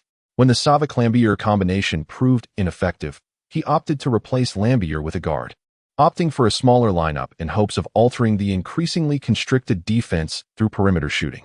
Nevertheless, the results remained far from satisfactory. By the end of the first quarter, the score stood at 17-28, with the Knicks establishing an 11-point lead on their home court. Although Ewing contributed only 5 points in that quarter, their perimeter shooting was commendable, particularly Starks, who went 3-4-3 from beyond the arc, amassing 15 points. In contrast, while Petrovic managed to respond with 12 points, his efficiency was lacking, hitting only 2 of 6 from 3-point range and 2 of 5 from 2-point range, mediocre at best. Aside from Petrovic, the remaining Nets players collectively scored a mere 5 points, illustrating the team's struggles during the opening quarter. Indeed, the term strenuous aptly describes the experience for Chuck Daly and Petrovic. Not only in the first quarter of this game, but throughout the entire series against the Knicks, they have faced considerable challenges. Even their first-round victory over the Hawks was hardly a walk in the park. Ultimately, it stems from significant flaws within the Nets roster. A lack of bench depth renders them vulnerable to opponents in the playoffs. Their encounters with the Hawks, where they were repeatedly overturned, highlighted these vulnerabilities. Facing the Knicks in the second round, losing both home games further exacerbated the issues. Although Game 3 saw the role player Raven deliver a phenomenal performance to reclaim a game, it is understood that in the NBA playoffs, the best-of-7 series hinges on skill rather than fortune. For the Nets, advancing to the second round and losing to a top-tier team like the Knicks is not a source of shame. Their seasonal objectives have been largely met. Yet this group is far from willing to concede defeat. In other words, players capable of competing in the NBA are unlikely to entertain thoughts of surrender when faced with the prospect of defeat due to their inadequacies. After all, survival in this league demands fervor, miraculous feats, and an indomitable spirit. Coach, allow me a chance to prove myself. The challenger was the Raven, yet Chuck Daly remained silent. The meaning of the Crow is crystal clear to him. The battle is not to be fought with the divine assistance of the previous game, but rather to return to his true essence and perform his primary duty on the court. Originally, Daly hoped that the Crow would not become overly preoccupied with matters beyond basketball and would continue to showcase the brilliance he displayed in the last match. However, the abysmal form exhibited by the Crow in the first quarter seemed to foreshadow that the previous performance was indeed a fleeting moment. Now, Daly finds himself in a predicament akin to a skilled cook unable to prepare a meal without ingredients. The team has reached a dead end, with no superior alternatives available. After a prolonged silence, he finally nodded and said, "Let us give it a try, without pressure, and leave no regrets. We still have opportunities ahead." This remark seemed more like a self-reassurance for Daly, for he understood that once the season concluded, the Crow would bid farewell to this league. Their collaboration would only last a single season. The Crow naturally shares this sentiment. His original aspirations remain unchanged. Even after delivering a career-best performance with over 40 points in his last game, leading his team to victory in adversity and rendering Madison Square Garden silent, he emerged as a celebrity in New York post-game. Numerous commercial endorsements subsequently sought him out. As for his resolute decision to return to Hong Kong at the season's end to continue his role as the head of his organization, the Crow remains steadfast. This is not due to a lack of insight into the situation. In fact, the Crow has long understood the lucrative prospects of playing in the NBA. Although Hong Kong is a land of immense value, operating a venue in an area like Causeway Bay can yield substantial income. Ascending to the position of gang leader and managing several establishments could afford him a lifestyle akin to that of a modest, wealthy individual. It is not inconceivable for him to eventually become a prominent figure, retire gracefully, and achieve wealth and success. After all, the realm of organized crime operates within a gray area, and the Crow is well aware of the pathways to advancement. However, when juxtaposed with NBA stars, even the most prominent figures in his organization pale in comparison. If one merely considers the substantial salaries dispensed by the teams, it may appear that NBA stars do not necessarily out-earn gang leaders. Yet, the commercial revenues stemming from a star's influence off the court are theoretically limitless. His former number one fan, Li Guohao, once advised him to remain in the NBA, to become a beacon of Chinese excellence in basketball, with boundless prospects ahead. The Raven undoubtedly perceives all that lies ahead, possessing a remarkable aptitude in this regard. Both Chuck Daly and DRA Petrovi have lauded him on numerous occasions. Petrovi, in particular, has urged him to refine his offensive skills. Yet, despite this, the Raven steadfastly adheres to the original agreement, serving merely as a hired hand for one season before returning to his prior life. To this day, the Raven remains grateful for the care bestowed upon him by the old camel, although the aging camel occasionally grumbles, eliciting some irritation from the Raven. He remains fundamentally a man of gratitude. Indeed, it is true that some individuals often embody a stark contrast between their inner selves and outward appearances. The Crow, while reprimanding his treacherous subordinates, exhibited an extraordinary severity, consistently asserting that notions of loyalty and righteousness are mere illusions. Yet, beneath his rigorous facade, he remained inextricably bound to these very principles. The camel's suggestion for him to seek refuge in New York was superficial. In reality, it was a ploy to assign the Crow a critical mission. This endeavor was rooted in a decade-long pact established between the camel and Bruce Lee. Although Bruce Lee had long since passed, should the Crow engage in a bout with Bruce Lee's son and emerge victorious, he could subsequently propagate this triumph within the Chinese community and leverage the camel's connections with influential figures in Hong Kong's film industry to facilitate a successful transformation. This was the camel's vision for the future of Dongqing. Upon discovering the camel's true intentions, the Crow realized that the future prosperity or decline of Dongqing rested squarely upon his shoulders. Regrettably, the unforeseen incident involving Brandon Lee appeared to shatter these aspirations. With the plans for a contest between the successors of Chen Quan and Lee's legacies thwarted, the camel found himself at a loss regarding Dongqing's future direction, which elucidated his intense frustration during that fateful phone call with the Crow. The Crow's steadfast resolve to return to Hong Kong after the season concluded was largely driven by this predicament. As the vanguard of Dongqing's younger generation and the most trusted among the camel's formidable warriors, he recognized his responsibility to the organization. Though he could dismiss loyalty, he would never shirk from his obligations. Since the failure of the camel's plan stemmed from his oversight, he felt compelled to return to Hong Kong and assume the mantle of revitalizing Dongqing. Had the camel not questioned over the phone about the future of Dongqing in light of his advancing age and diminishing capacity, the Crow would have personally provided an answer. However, before that, the Crow was determined to perform splendidly in this season. Whether it was to honor his commitment to Chuck Daly, to repay his opportunistic teammates from the past year, or even for his own sake, he did not wish to conclude his time here in haste. At the very least, he did not wish to be bested by this local rival, nor could he resist the opportunity to face the Chicago Bulls, renowned for their postseason dominance, alongside Michael Jordan. When the second quarter resumed, the Crow unleashed the fierce tenacity that had once defined his spirit, a ferocity reminiscent of his blood-soaked days on the streets of Hong Kong. He launched himself into the air, exerting every ounce of strength to thwart his opponent's attempt at the basket, seizing the rebound from his teammate's missed shot. The Knicks players were astounded to realize that, despite having effectively contained the rebounding king, Rodman, there appeared to be a second Rodman on the Nets roster. When shots failed to find the net, the Crow surged towards the paint, undeterred by the opponent's pulls and collisions. He drew a foul and made his way to the free throw line. To Chuck Daly's astonishment, this Crow remarkably maintained his composure, even when faced with malicious tugging from adversaries. He refrained from succumbing to rage or making rash decisions. Instead, after capitalizing on the scoring opportunity, he turned towards the chorus of boos and jeers from the sidelines, revealing a devilishly charming smile that seemed to defy all. F Crow, F Crow, F Crow. The resounding chants cascaded like a wave, yet the Crow stood there, unyielding. He had once faced dozens in street brawls in HK, and now he stood before a sea of thousands of Knicks fans. Truly, he was a fortress against the tide. Chapter 66, MVP shines, 47-12 leads to the pinnacle. In the second quarter, the Raven exhibited unparalleled vigor. Although his performance tonight did not possess the same miraculous quality as in the previous game, his relentless spirit remained a significant thorn in the side of the opposition. His commanding defense, vigorous pursuit, reckless drives, and incessant banter were all factors that contributed to his formidable presence. It seemed that his tenacity had inspired his teammates as well. Rodman, Laimbeer, and others followed closely behind the Raven, offering unwavering support. Petrovi emerged as the definitive endpoint of their offensive endeavors. The Nets grew increasingly emboldened, steadily narrowing the point gap. Even though Riley called a crucial timeout to implement effective adjustments, such maneuvers merely delayed the momentum of the scoring chase. They did not restore the Knicks' dominance. As the first half concluded, the score stood at 43-46, with the Nets trailing the Knicks by a mere 3 points. This pursuit in the second quarter was evidently the result of the Nets' relentless effort. They were teetering on the edge of a precipice, with no room for retreat. Securing this away game would undoubtedly alter the entire landscape of the match.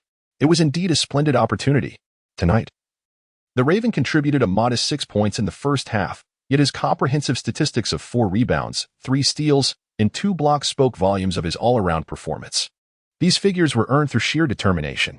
During the halftime break in the Nets locker room, the atmosphere was electric. Chuck Daly lauded the players for their first-half performance, exclaiming, "Well done, lads. We must play with tenacity and embody the spirit of our iron-willed basketball, showing those New York fans what true winning spirit looks like." The veteran coach, filled with excitement, couldn't he help but reminisce about leading the Bad Boys in Detroit when he gazed upon these familiar yet unfamiliar faces. As one ages, nostalgia often surfaces effortlessly. Chuck Daly felt assured that he had not misjudged. This group undoubtedly held promise for a return to glory in the future. Amidst the camaraderie of his teammates, the Crow engaged in lively banter. "You've snatched several of my rebounds, you know. My reputation as the rebounding king is at stake." Rodman jested, a playful complaint in his tone. "Well, it's your own fault for being so sluggish. I feared that competing with you might lead to a blunder, allowing the opposing team to capitalize. Otherwise, I could easily out-rebound you." Rodman relished the competition with the Crow, never doubting his own prowess. "Crow, didn't you promise to make a grand spectacle of things? You started with a flourish but have since fallen silent," Laimbeer inquired, eager to engage with the Crow. The Crow flicked its hair and remarked, "They are not anxious, so why should I be? I must allow them to lose their composure before I can take action." Ramber chuckled, "Indeed, you possess quite the acumen. In matters of instigation, you undoubtedly surpass my prowess from years past." Upon hearing this, Petrovich interjected, "Crow, abandon your schemes. Let us unite and counterattack during the second half. Securing victory is of utmost importance, far more than any other endeavor." The Raven, with a jovial demeanor, extended its long arms to gather everyone closer and proclaimed, "Let us unite and counterattack. Tonight's victory undoubtedly belongs to our Nets. Let us cast aside grievances and reminisce about the past, for the moments shared in adversity are always filled with joy." At that moment, a song erupted from next door, only to cease abruptly. A voice inquired, "What transpired?" In that instant, Uncle De sprang forth, apologizing, "I intended to play an invigorating anthem, but I mistakenly selected the wrong tape." It was well known that this individual was affiliated with the Raven, and some even speculated that he was a relative of the Raven, typically assisting the equipment manager with minor tasks and thus refraining from further commentary. This song was a recent composition by Beyond, dedicated to the Raven, who cherished it and often requested Uncle Dud to play it whenever he had the chance. Rodman interjected. This song is quite delightful. Let it play. Lammer jested. Do you even understand it? Just delightful? As long as it sounds good, right, Raven? Uncle Duh, Uncle Duh. Since there are those who enjoy it, please continue playing. At Madison Square Garden, the atmosphere remained as fervent as ever. The frenzied fans, clad in Knicks apparel, fervently cheered and rallied. Despite their critical nature and myriad grievances, the fervor to support their team remained undiminished until the match reached a definitive conclusion. The fans steadfastly believed that, given the Knicks' undeniable prowess, it was improbable for them to suffer consecutive defeats against their rivals. The prior G3 loss was merely an anomaly. After all, witnessing a rookie like the Ravens score 40 points in a single game was a fantastical notion that would not repeat itself. Indeed, the unfolding events seemed to validate this belief, as the Raven, though sufficiently spirited, lacked the fervor of scoring frenzies witnessed previously. Shortly after the commencement of the second half, the Knicks leveraged their dominance in the paint, extending their lead to 8 points. Their formidable center, Ewing, began to assert his influence, with relentless drives to the basket. Even when besieged by defenders, he resolutely sought to draw fouls, frequently finding himself at the free throw line. The Nets' interior defenders expressed their grievances, contending that the referees were overly sensitive in their calls, persistently lodging complaints. Meanwhile, the Knicks fans on the sidelines began to taunt. Do you know what home court advantage means? So what if the referees are a bit stricter? If you could play in the paint like that, you would certainly earn some calls too. The situation began to favor the home team, with the margin widening to double digits. Pat Riley's strategy appeared to be bearing fruit. In the first half, he restricted Ewing's involvement in the offensive end, resulting in Ewing scoring only 7 points by halftime. Even when other players' shooting percentages began to wane in the second quarter and the Knicks' offense stagnated, Riley remained unfazed, steadfastly adhering to his plan. The advantage, of course, lay in conserving Ewing's energy significantly.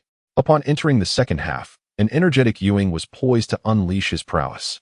Brooklyn's center, Sam Bowie, had already accumulated 4 fouls, prompting Daly to temporarily bench him. With their towering presence removed from the paint, the Gorilla was free to dominate. It is evident that the NBA playoffs hinge not solely on the players' physical capabilities. The performance of the coaching staff is equally crucial. In tightly contested 7-game series, it is often the team with the more astute coaching that emerges victorious. To the fans, the significance of the coaching staff may seem less pronounced during the regular season.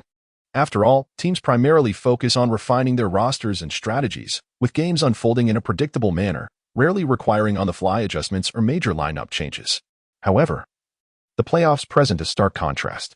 Each regular season game features a different opponent, making it challenging to implement drastic adjustments. In playoff series, facing the same adversary multiple times allows coaches ample opportunity for strategic maneuvering. Undoubtedly, Chuck Daly and Pat Riley are renowned championship coaches. Riley was at the helm of the dominant Lakers dynasty in the 1980s, while Daly crafted the Bad Boys of Detroit, both having earned multiple Coach of the Year accolades. When one considers the honors, Riley's achievements as a coach are particularly noteworthy. He is arguably the most esteemed coach in contemporary NBA history, which is why the Knicks invested significantly in hiring him to construct a team capable of dethroning the Bulls. It must be said that Riley possesses remarkable acumen. Even a minor adjustment has allowed him to gain the upper hand in his tactical duel with Daly. Indeed, throughout the series thus far, the coaching contest has been a resounding triumph for Riley. In their inaugural clash against the Nets, he instilled a sense of urgency among all players. In the subsequent encounter, he relied heavily on the Mavericks' cast-off, Blackman. Furthermore, he employed a psychological tactic against the Nets' linchpin, Petrovic, resulting in a protracted slump for this exceptional scorer, who could rival Jordan during the regular season. Had it not been for the unexpected explosion of the Nets' rookie, Crow, in Game 3, the Knicks would have already established a commanding 3-0 lead. Nevertheless, Riley appeared effortlessly adept throughout this series, rightfully earning his status as the most illustrious coach of this era. Chuck Daly, on the other hand, felt the pressure, despite not believing himself inferior to Riley. The constraints he faced were not merely a reflection of coaching prowess, but rather stemmed from the team's composition. As the saying goes, a skilled cook cannot prepare a meal without ingredients. The Nets had only recently emerged from a rebuilding phase, possessing merely a skeletal framework without the opportunity to strengthen their roster. With limited talent at his disposal, how could Daly contend with Riley's robust team? A pivotal shift occurred following a timeout. Upon resuming play, the Nets' mainstay, Petrovic, finally erupted. He initiated a wall play with his teammates, penetrating the paint, and with a deft fake, converted a 2-1. Shortly thereafter, he sank a trailing three-pointer during a fast break. Having found his rhythm, he then launched a shot from just outside the three-point line, effortlessly netting it. Under the Knicks' staunch defense, he scored 9 consecutive points, erasing the newly established double-digit lead of the Knicks. This dramatic turn of events extinguished the smile on Riley's face, compelling him to call for a timeout. However, the smile would not vanish. It merely shifted to Daly's countenance. After the break, the Knicks adjusted their defense against Petrovic, reverting to a double-team strategy to force him to pass. Yet, the informed Petrovic was unfazed by this tactic. Upon identifying any weaknesses in the opposing defense, he seized the opportunity to attack. His precise three-point shooting was often underestimated by adversaries. In the early 1990s, the three-point shot was not yet a conventional weapon. Players' shooting accuracy from beyond the arc was generally low, leading to a scoring expectation for three-pointers that fell significantly short of that for two-pointers, resulting in a lack of emphasis on the long-range shot.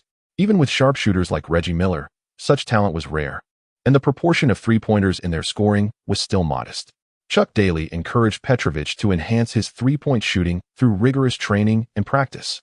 A local coach who dared to make a European player the focal point of his strategy was destined to defy conventions. Otherwise, how could he have cultivated a band of renegades? Perhaps the key to Chuck Daly's success lay not in the typical attributes of renowned coaches, but rather in his audacity to envision and act decisively. Petrovic's individual performance continued to dazzle. In a splendid display of prowess, he exploited the Knicks' defensive weaknesses, effortlessly scoring despite their attempts to double-team him. When they tightened their grip, his teammates were presented with ample opportunities to score from his passes.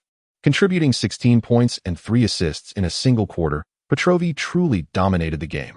The final whistle of the third quarter seemed to afford the Knicks a momentary respite. Yet their situation remained dire, trailing the Nets by 6 points at 74-68. Petrovic's extraordinary individual performance compelled the commentators to exclaim, "Now I finally understand why those experts cast their MVP votes for this Eastern European prodigy." Upon the conclusion of the quarter, Petrovic could finally exhale with a sense of relief. The regular season MVP, this coveted personal accolade, is the aspiration of every NBA player.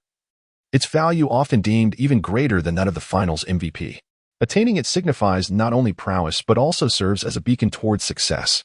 However, at times, early accolades can become a burden rather than a blessing. The unexpected recognition placed immense pressure upon Petrovic, making it difficult for him to disregard the external evaluations and criticisms directed at him, which in turn destabilized his mindset and led to a series of lackluster performances. The more he faltered, the more the harsh critiques proliferated, creating a vicious cycle. He believed the season might conclude in this manner, but fortunately, in the pivotal Game 3, the emergence of Crow provided him with a reprieve. In fact, from the latter half of Game 3, Petrovic had begun to gradually regain his form, though he was still far from his true potential.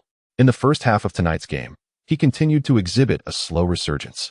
However, as the third quarter progressed, he finally returned to his peak condition. Now, this Eastern European giant, sporting a modest crew cut, radiated brilliance as he stood tall on the sidelines, gazing at the sea of Knicks fans. As the true leader of the Nets, he possessed the audacity befitting his role. Yet, the scenario Riley dreaded unfolded. Petrovic's resurgence signaled impending difficulties for the Knicks. As the era's finest coach, he was acutely aware of the Eastern Europeans' capabilities and admired Daly for successfully positioning a foreign player as the team's cornerstone. In the fourth quarter, Riley began to unleash his players to employ a more physical style of play. The Knicks boasted several gritty players, all primed to contend with Jordan. To triumph over the Bulls, it was nearly impossible to do so without confronting Jordan directly. Now, facing the newly crowned MVP, they had no choice but to afford him the same treatment. However, it seemed he had forgotten that the Nets were not lacking in enforcers. The coterie of Crow, Rambis, Rodman, and Mahorn encircled Petrovic like the four guardians of the realm. Tensions escalated at Madison Square Garden, yet adversaries adeptly defused the situation. The final score settled at 108-103, with the Nets claiming victory, equalizing the series at 2-2, setting the stage for a pivotal showdown. In this match, the newly crowned MVP finally showcased his prowess, amassing an astounding 47 points and 12 assists. the voices of skepticism that had lingered, much like the long-overdue clearing of New York's gloomy skies, dissipated at last. Chapter 67. The attention of the Diva Madonna Knicks fans were infuriated. They could scarcely fathom that their beloved team, after securing 2 consecutive away victories, could falter in 2 home games in succession. What was once a narrative of an effortless 4-0 sweep had now morphed into the Nets gaining a home court advantage. The game concluded. Yet the fans' outburst showed no signs of abating. Riley is truly a disgrace, a so-called championship coach who cannot even triumph over the Nets. How can he contend with the Bulls for the title? They lamented. Ewing is a failure too. How can he be deemed the league's premier center? Such a performance is unacceptable. They further criticized Oakley, questioning his abilities and his claims to incapacitate Jordan, when he couldn't even subdue a lesser opponent in the fourth quarter. Garbage, a bunch of garbage. What is there to fight for in the championship? They might as well go to sleep. The exuberance of victory breeds a certain arrogance, while defeat incites utter frenzy. Such is the nature of Knicks fans. Playing here indeed demands exceptional psychological fortitude. However, despite their extreme emotions, their reactions reflect undeniable truths. No matter how astute Riley's strategies may be, consistently outmaneuvering daily and placing opponents in precarious positions, competitive sports ultimately adhere to the principle of results. The Knicks lost, and the opponent's star player's remarkable performance of 47 points and 12 assists, in a sense, rests upon Riley's shoulders. Ewing indeed performed commendably in the first half of the third quarter, but ultimately, he finished with a mere 19 points, while he also recorded 14 rebounds and 4 blocks. Fans fixated solely on his failure to surpass the 20-point threshold. They were indifferent to the fact that he had facilitated greater ball distribution to his teammates in the first half. After all, as a premier center, scoring under 20 points is deemed subpar. Undoubtedly, the most disheartening moment for Knicks fans came in the final quarter, when the MVP player Petrovic faced no formidable opponent. It fell to the enforcer Oakley to fulfill his role, tasked with neutralizing the opposing team's key player. Even if an opportunity to eliminate him cannot be found, one must show him a taste of reality, preventing him from scoring with such impunity. However, as Oakley attempted to make his move, he found himself entangled by the enforcer from the opposing team, Crow. Each time Oakley sought to create a disturbance, Crow positioned himself directly in his path. Under such circumstances, it was inevitable that he could not prevent Petrovic from delivering an MVP-worthy performance. Fans believed this was the true reason behind the Knicks' defeat in Game 4. While some lamented, others rejoiced. The Nets had completely turned adversity on its head. From a 0-2 deficit to a 2-2 tie, the upcoming Game 5, a pivotal contest, would take place at the Nets' home court. Although the Nets' home games were often transformed into a stage for the financially potent Knicks fans, the situation was still far more favorable compared to a visitor's arena devoid of any home supporters. Most crucially, their star player Petrovic had regained his form. With a stunning performance of 47 points and 12 rebounds, the newly minted MVP had finally emerged from his previous struggles, shattering the overwhelming doubts that had surrounded him. As most Nets players returned to the locker room, Crow and Rodman lingered on the court, buoyed by their victory and reveling in their moment of glory. Many disgruntled Knicks fans directed their frustrations at them, hurling insults and boos into the air. The Crow and Rodman began to engage in playful antics. "I've heard that your team suffered a loss tonight, which must be quite disheartening for you. Fear not, for if you come to watch our Brooklyn Nets play, I assure you that joy will be yours every evening. What is there to gain from being a Knicks fan? The ticket prices are steep, and the performance is lackluster. Do you not feel like a fool? The NBA is home to many brash players. Yet fans of the Knicks have never encountered someone quite like the Crow." Prior to the game, he boldly took to the scorer's table to imitate MJ. And after the game, he lingered, charming the fans. Such conduct, if exhibited by another, would likely provoke a confrontation. However, the Crow is renowned for his formidable fists. Even a brute like Oakley refrains from overstepping boundaries when facing him. Who among the others would dare to act recklessly? Each evening at Madison Square Garden, a plethora of celebrities and luminaries gather, and during the playoffs, the assembly is nothing short of star-studded. The 34-year-old pop icon Madonna is undoubtedly the most radiant among them. Her makeup is exquisite, her attire both alluring and elegant, and she appears as delectable as a perfectly ripened peach. With every gesture, she captures the most exposure and attention of the night. As the best-selling female artist of the 1980s, she has long since achieved fame and success in the music industry. Nowadays, she is a record label owner, a film investor, and even has her sights set on the adult entertainment industry. Singing has transformed from her primary vocation into a mere hobby, while managing her social presence and generating buzz has become her main pursuit. With headlines frequently dominated by her and her artist's escapades, she has even coined a term for a new era, socialite. Seated beside Madonna is a strikingly beautiful and mature young woman, whose early development belies her actual age. Madonna's gaze is fixed on the two individuals, causing a stir on the court, and she remarks with interest, "Those two fellows seem to possess quite the character. Their physiques are impressive, yet they appear to lack notoriety." The young woman, upon hearing this, flashes a charming smile and replies, "The black gentleman is Dennis Rodman, while the Asian is nicknamed the Crow. Neither is a basketball star, but Rodman is exceptional at rebounding, and the Crow is said to be remarkable in his skills. It's rumored that no one in the NBA can surpass him." Interestingly, they are quite well known in certain circles, Madonna's elite social circle in New York, to be precise. "Oh, well known, you say? In what regard?" Madonna inquires with a playful smile, feigning ignorance. "Undoubtedly, in the realm of male allure. They both have quite the reputation for engaging in competitions of a certain nature, and it's said they are rather formidable, with ample resources." Despite her maturity, the young woman reveals a hint of bashfulness when discussing such matters. Madonna's laughter grows increasingly carefree. "Oh, I seem to recall a bit. It was indeed those two. Kim, if they fail to thrive in the NBA, let them audition for my newly established film company, perhaps to star in adult films." The night of victory was devoid of extravagant celebrations. Chuck Daly offered the team high praise post-game and urged everyone to rest well in preparation for the impending pivotal clash, assuring them that on the night of winning the series, they could celebrate to their heart's content, with all expenses covered by him. Chapter 68. Knicks fans cause a stir at the pivotal game. The reigning champions, led by Michael Jordan, decisively eliminated the Cleveland Cavaliers with a 4-1 victory in another Eastern Conference semifinal, advancing to the Eastern Finals, regrettably losing the regular season's third consecutive MVP. Michael Jordan averaged a staggering 36 points per game in this series, seemingly using his exceptional performance to highlight the poor judgment of those who voted. The Knicks, who posed the most significant threat to the Bulls' quest for a three-peat, found themselves completely thwarted by the Nets. It appears that barring any unforeseen circumstances, no one can threaten the Bulls' bid for a third consecutive championship. In stark contrast to Jordan's average of 36 points, DRA and Petrovi faced overwhelming skepticism and vitriol, managing only a little over 20 points in the first three games. However, his explosive performance of 47 points and 12 rebounds in Game 4 dramatically shifted public perception. The MVP showcased his brilliance, his eruption rendering the New York Derby intriguingly unpredictable. Petrovi's timely return rejuvenated the team, but for the Knicks to advance, they must devise a strategy.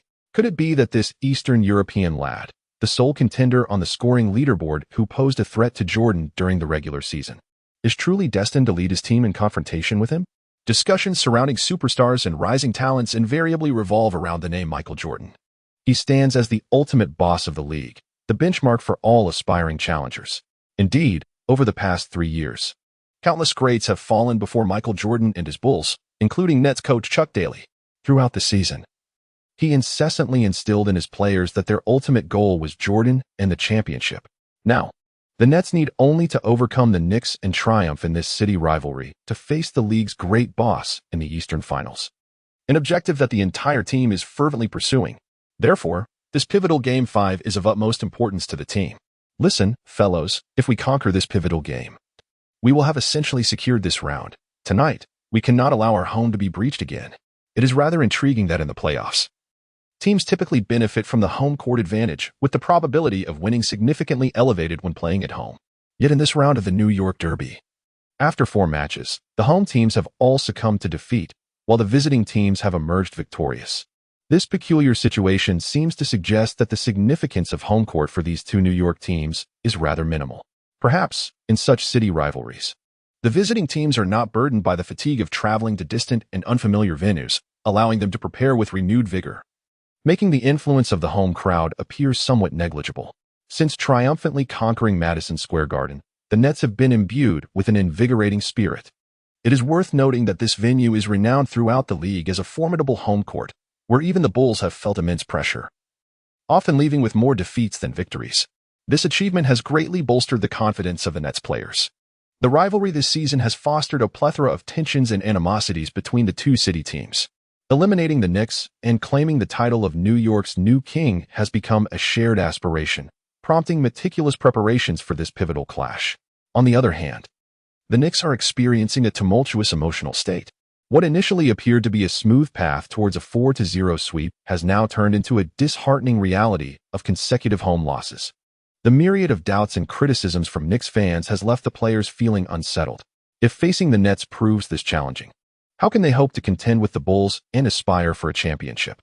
Some fans jestingly suggest conceding the title to them outright. Indeed, to replicate last year's intense 7-game duel with the Bulls and ultimately prevail, the Knicks' current form seems decidedly insufficient. Nonetheless, the Knicks do not cower in the face of their so-called city rivals, the Nets. They firmly believe that having secured victories in the previous 2 away games against the Nets, they can certainly claim a third. The eventual victor of this climactic battle will still be them.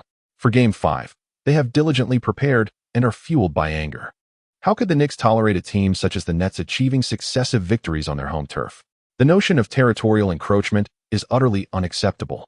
Therefore, while the Knicks fans may express their frustrations and critiques as the climactic showdown draws near, they remain resolute and ready to unleash their full potential. The demand for tickets to this decisive battle has soared in the secondary market, reaching astronomical prices. The fervor and pricing have surpassed the standards of past finals. The exorbitant purchase offers from Knicks fans have compelled some Nets supporters to relinquish their tickets. Despite their passion for basketball and the Nets, many of these fans reside in New York suburbs, where wealth is scarce. Selling a single ticket could yield them income equivalent to half a year or even a full year's earnings, leaving them with little choice. On the night of Game 5, the Nets' home arena was teeming with an exuberant crowd. However, upon surveying the venue, it was evident that it was predominantly occupied by fans clad in Knicks apparel. In contrast to the previous Game 2, where Nets and Knicks fans stood their ground, this evening saw a complete takeover. Executives from the Nets, observing the spectacle from the uppermost VIP section, were engulfed in a whirlwind of emotions. They had never witnessed such vibrancy surrounding their team, nor such a swell of popularity, with numerous celebrities gracing the sidelines. Yet, those were not their supporters.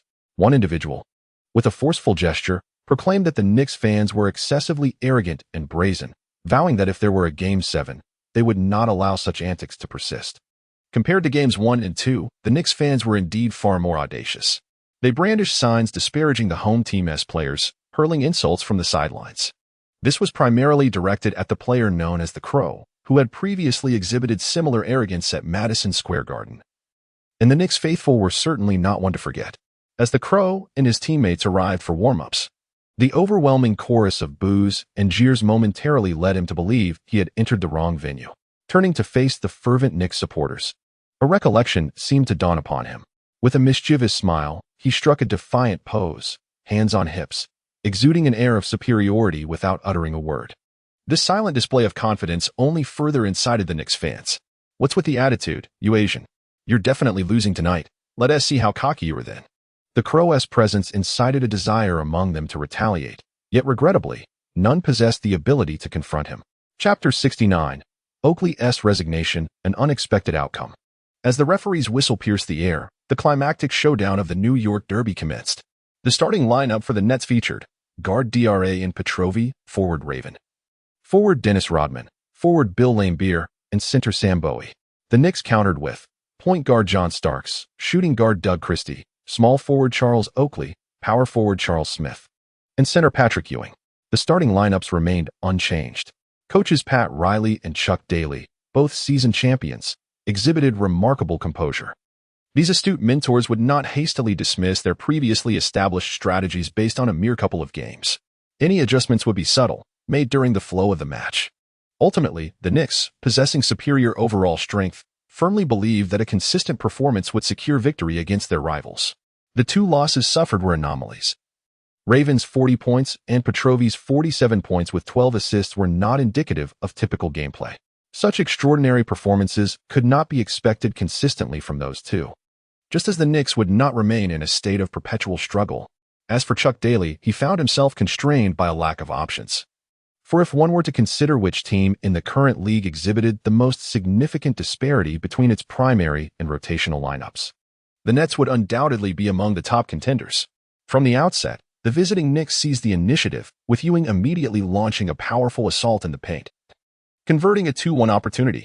Riley did not conserve Ewing's energy at the beginning as G4 did. Instead, he reverted to his usual approach, allowing Ewing to exploit his positional advantage. On the Nets side, Petrovic missed his first 2 shots, indicating that his shooting touch was not quite there tonight. His previous game showcased an exceptional performance that has not carried over into this one. The Nets fell behind 0-5 at the start, but they quickly stabilized their defense, employing vigorous and assertive efforts to thwart the Knicks' offense. On the offensive end, the center Sam responded to Ewing with a basket, bringing the score to 2-5. The Nets maintained their defensive intensity, causing the Knicks to commit turnovers. In one offensive possession, Petrovic utilized a pick-and-roll to force his way through, drawing defensive attention before passing to Lane Beer, who scored, making it 4-5. Clearly, the Nets, playing at home, elevated their defensive intensity, and the referees seemed to allow for more physical contact tonight. This situation favorably benefited the home team, as the Nets are primarily a defensive squad. If the referees permit greater defensive latitude, the Nets can capitalize on their strengths. However, the Knicks' defense is equally formidable. In this era, a championship contender must possess both offensive and defensive prowess. Faced with their opponent's physical play, the Knicks players responded in kind, increasing their defensive resistance. Consequently, both teams saw a significant drop in offensive efficiency. The opening minutes devolved into a defensive struggle, with neither side scoring in transition for 3 minutes. Such circumstances inevitably escalate tensions on the court. On the Knicks side, Oakley, while defending Petrovic, made an excessive move that provoked the latter's displeasure. As the court's enforcer, Crow quickly intervened, pushing Oakley aside and confronting him aggressively. Although both players engaged in shoving, they maintained a degree of restraint. The referee promptly separated them, issuing only verbal warnings before resuming the game. Everyone understands that whether instigating or maintaining order, players must not overstep. Otherwise, they risk technical fouls or even flagrant fouls, which would harm their team. Daly often instructs Crow that a skilled enforcer must initiate any altercation by provoking the opponent's mindset. Only when the opponent loses composure can one gain the upper hand. The worst-case scenario would be mutual destruction, which is not a loss. Crow has consistently excelled in this regard. As the officiating crew, they cannot allow such leniency to continue indefinitely. If they consistently provide players with a relaxed standard of officiating, the actions on the court will become increasingly aggressive, leading to more friction and heightened conflict, ultimately spiraling out of control. The primary responsibility of NBA referees is to ensure the game flows smoothly under the principle of relative fairness. They must excel in managing the game's tempo. Consequently, the officiating standards began to tighten gradually, with whistles sounding more frequently, granting players opportunities to step up to the free throw line. However, the defensive resolve of both teams showed no signs of waning. By the conclusion of the first quarter, the score stood at 21-19, with the home team, the Nets, holding a slender 2-point lead. For two teams that typically average over 103 points per game during the regular season, such a meager quarter score was indeed striking. Yet, it underscored the intensity of the NBA playoffs, particularly in a pivotal game such as this one. The truth remains that the victor of this crucial confrontation often secures ultimate triumph. Historical statistics reveal that teams winning such critical matchups boast an 80% probability of winning the series. In such a significant contest, no one dares to relax their guard. After a brief intermission, the second quarter commenced swiftly. Both teams rotated their lineups, and the Knicks' advantage became apparent once more. The seasoned Knicks veteran, Blackman, who had performed admirably in Game 2, finally found his rhythm. His consecutive scoring efforts allowed the Knicks to gradually extend their lead, eliciting ecstatic cheers from the Knicks faithful. Indeed, it was this former Mavericks player's remarkable individual performance in Game 2 that had propelled the Knicks to a 2-0 advantage, establishing an early upper hand. However, upon returning home, he had faltered in the subsequent 2 games, failing to help the Knicks capitalize on their rotation's potential, a critical factor contributing to their consecutive losses in Games 3 and 4. In this crucial pivotal game, a reinvigorated Blackman might very well become the decisive element influencing the outcome. Such circumstances rendered the Nets' situation exceedingly precarious. In an effort to prevent the score from widening excessively, Chuck Daly had no choice but to reintroduce his primary players to the court before they had fully rested. The pivotal game could not afford any errors. Even the slightest lapse that allowed the opponent to establish a rhythm could prove fatal. However, this strategy also carried inherent risks. The necessity for player rotations in the NBA is to ensure that starters maintain a sustainable level of energy throughout the game. Failure to manage this could lead to a collapse in stamina during the latter stages of the match, particularly for a team like the Nets, which relies heavily on a singular star. Yet, at this juncture, Chuck Daly found himself unable to deliberate further. He could only hope that his players would adeptly manage their energy on the court. Observing the situation, the Knicks, too, were not idle and promptly reinserted their main players. The latter half of the second quarter erupted into an intense physical contest. Beep, beep, beep. Amidst the palpable tension, the referee's whistle frequently pierced the air. The fierce competitors from both teams nearly clashed on several occasions, only to be deftly diffused by the officials.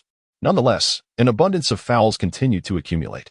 On the Knicks side, Ewing and Starks each incurred 3 fouls, while Oakley reached a staggering 4. For the Nets, the tenacious Raven, who was embroiled in a fierce struggle with Oakley, also racked up 4 fouls, with Rodman and center Bowie each receiving 3. The most formidable players from both teams were affected by their foul troubles and were temporarily removed from the game for protection.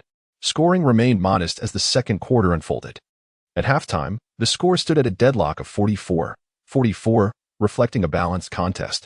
The Nets showcased their oppressive defense, while their opponents responded with equal tenacity. Traditionally, at Madison Square Garden, Knicks fans grew discontent if the team did not secure a lead by halftime, often resorting to criticism and jeers. However, tonight's atmosphere was markedly different. With the teams tied at the half, the Knicks supporters rallied with even greater fervor. As long as they maintained parity, they believed the advantage lay with them. Considering their superior numbers and stamina for the second half, the likes of Petrovic and the Ravens seemed to have lost their extraordinary touch, leading them to question how the Nets would prevail. Indeed, the Knicks fans were not entirely mistaken. Petrovic faced considerable difficulty in the first half, contributing 14 points and 6 assists, decent numbers, yet his efficiency was lacking, having required 14 attempts to achieve those points. The Raven, ensnared in a struggle with Oakley, maintained a perfect shooting percentage yet could only manage 3 attempts, resulting in a mere 6 points. Moreover, the Knicks' offense was rather ordinary, with Ewing's 11 points and 6 rebounds being the highest for the team. During halftime, the Nets' locker room buzzed with excitement as the head coach outlined their overall strategy, while assistants provided focused one-on-one guidance.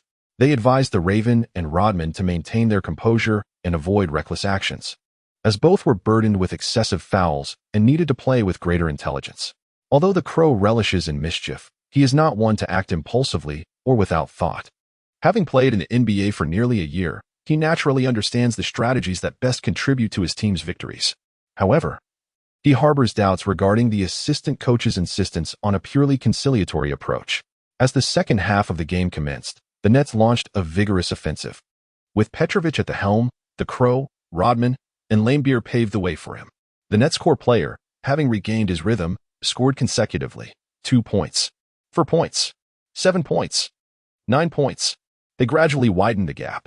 Meanwhile, the Knicks struggled to keep pace, and despite Riley calling 2 timeouts, the momentum of the opponents remained unbroken. In a critical moment, he summoned Oakley to the sidelines. "Charles, it's your turn. We must secure this victory." Although Oakley has made significant strides since his earlier days as a mere enforcer, showcasing a variety of skills on the court, when the team finds itself in dire straits, he must revert to his old ways. The enforcer's role, beyond protecting the team's core players, includes seizing opportunities to neutralize opposing star players who are otherwise difficult to handle. While such tactics may be deemed unsavory and unrefined, the reality of the NBA during this era dictates that victory often necessitates unscrupulous methods. Ultimately, history remembers only the victors, regardless of how they achieved their triumphs. Even if their victories were somewhat unmerited, this does not diminish their place in the annals of honor. A glance at the history of NBA championship teams reveals how few have achieved their success without a trace of controversy. When it comes to cultivating enforcers, Chuck Daly is the consummate expert.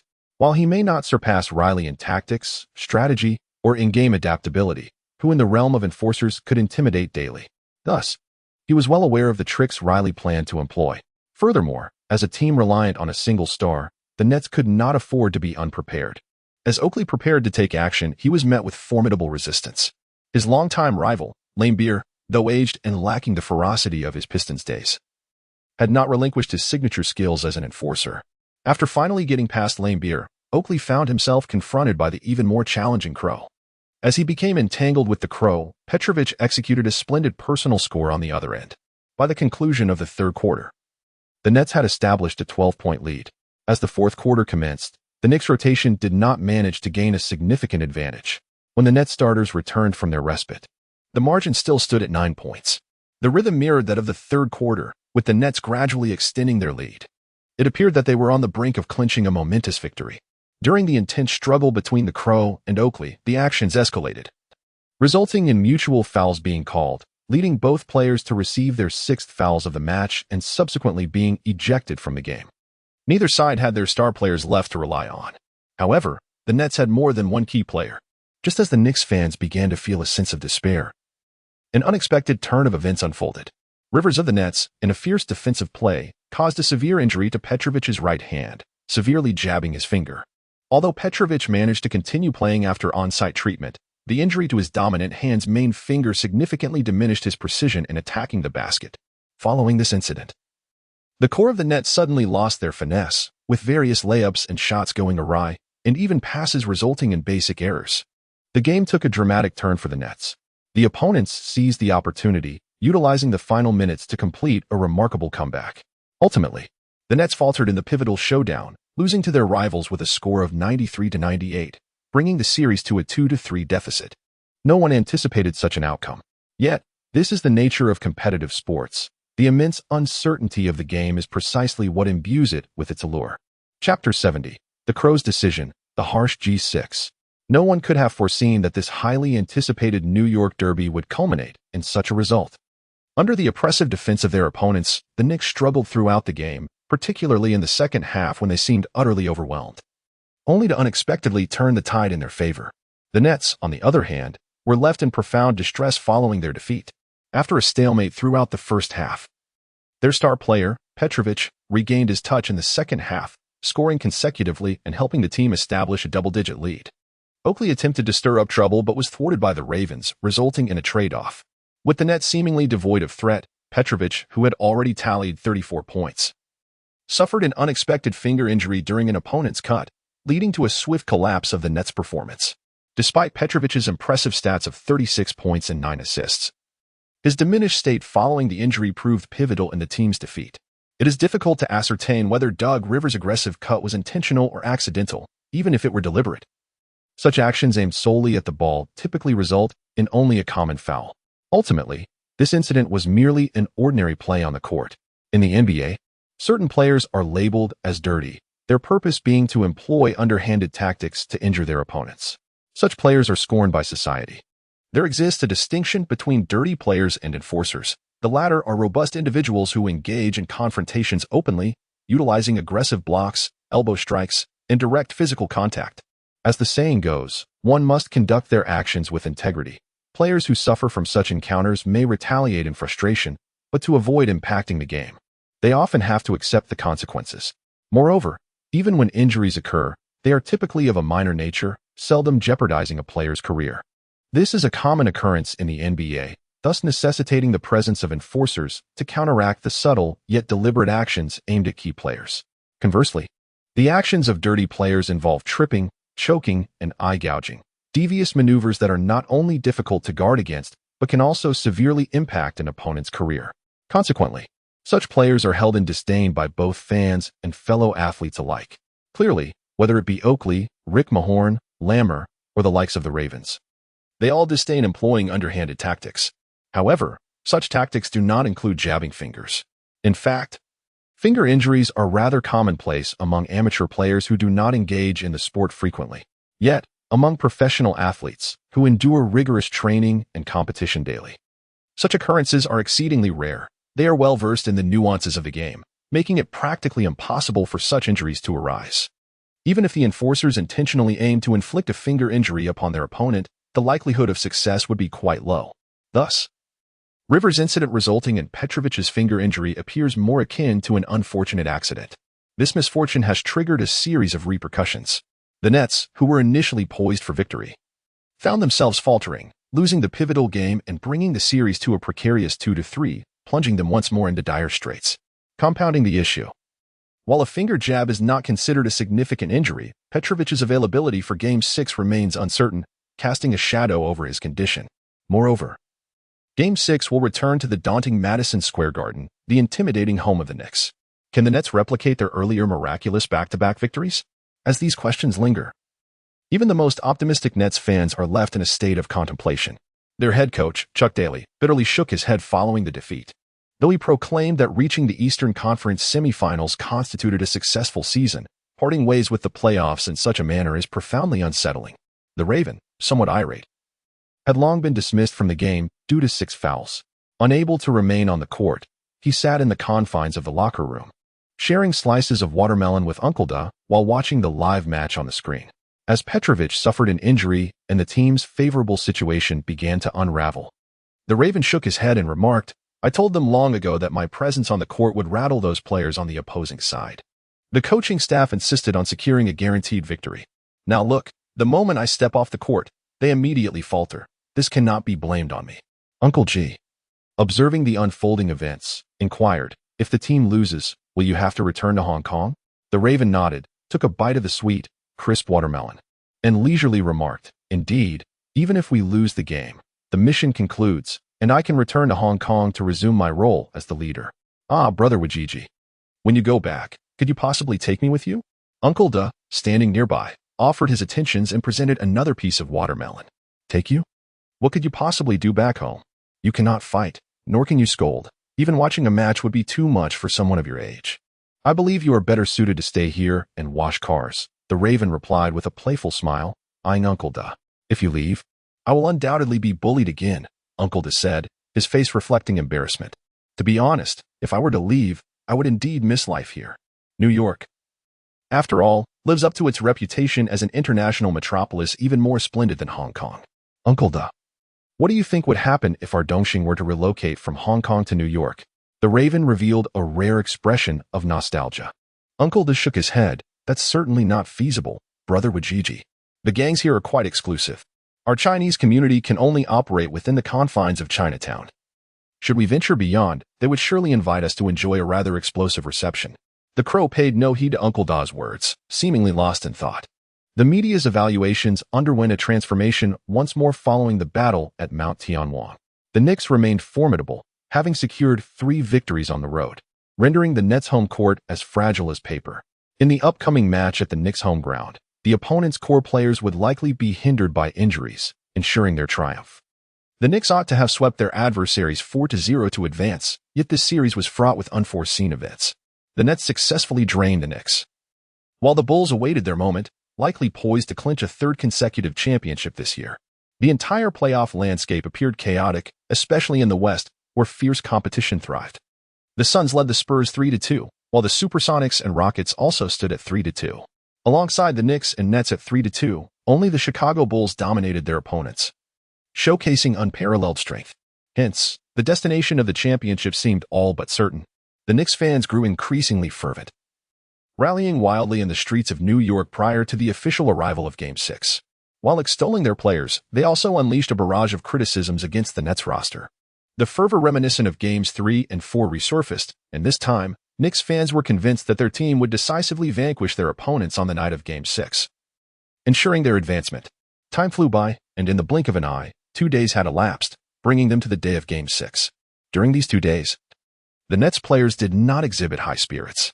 For them, a formidable opponent was not daunting.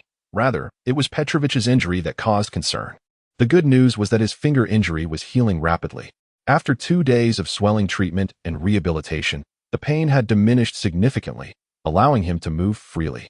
And he had regained his exceptional shooting touch during practice. This undoubtedly provided the Nets with a sense of reassurance. Confidence surged among the team regarding their ability to triumph once more on the Knicks' home court. If they could defeat them twice, they could surely do so a 3rd time. They were determined to proceed with conviction.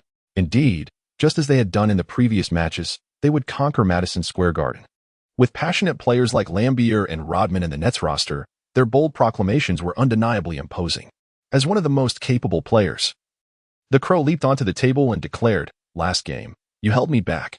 Tonight, I shall show them a thing or two." The madness of the Raven is well known to all. Upon witnessing his demeanor, everyone comprehended that this harbinger of chaos was undoubtedly poised to create turmoil tonight. And the members of the Knicks were in for a rough time. Instantly, Exuberance erupted. I support you, Raven. Take down those little brats. With the Raven's declaration, the Knicks underlings were bound to tremble in fear. Raven, I stand with you against them. Standing atop the table, the Raven reveled in his teammates' adulation. A scene that evoked memories of his past when he was similarly revered by a group of followers in HK. After the raucous celebration, Chuck Daly pulled the Raven aside, lighting up a cigar, and spoke slowly.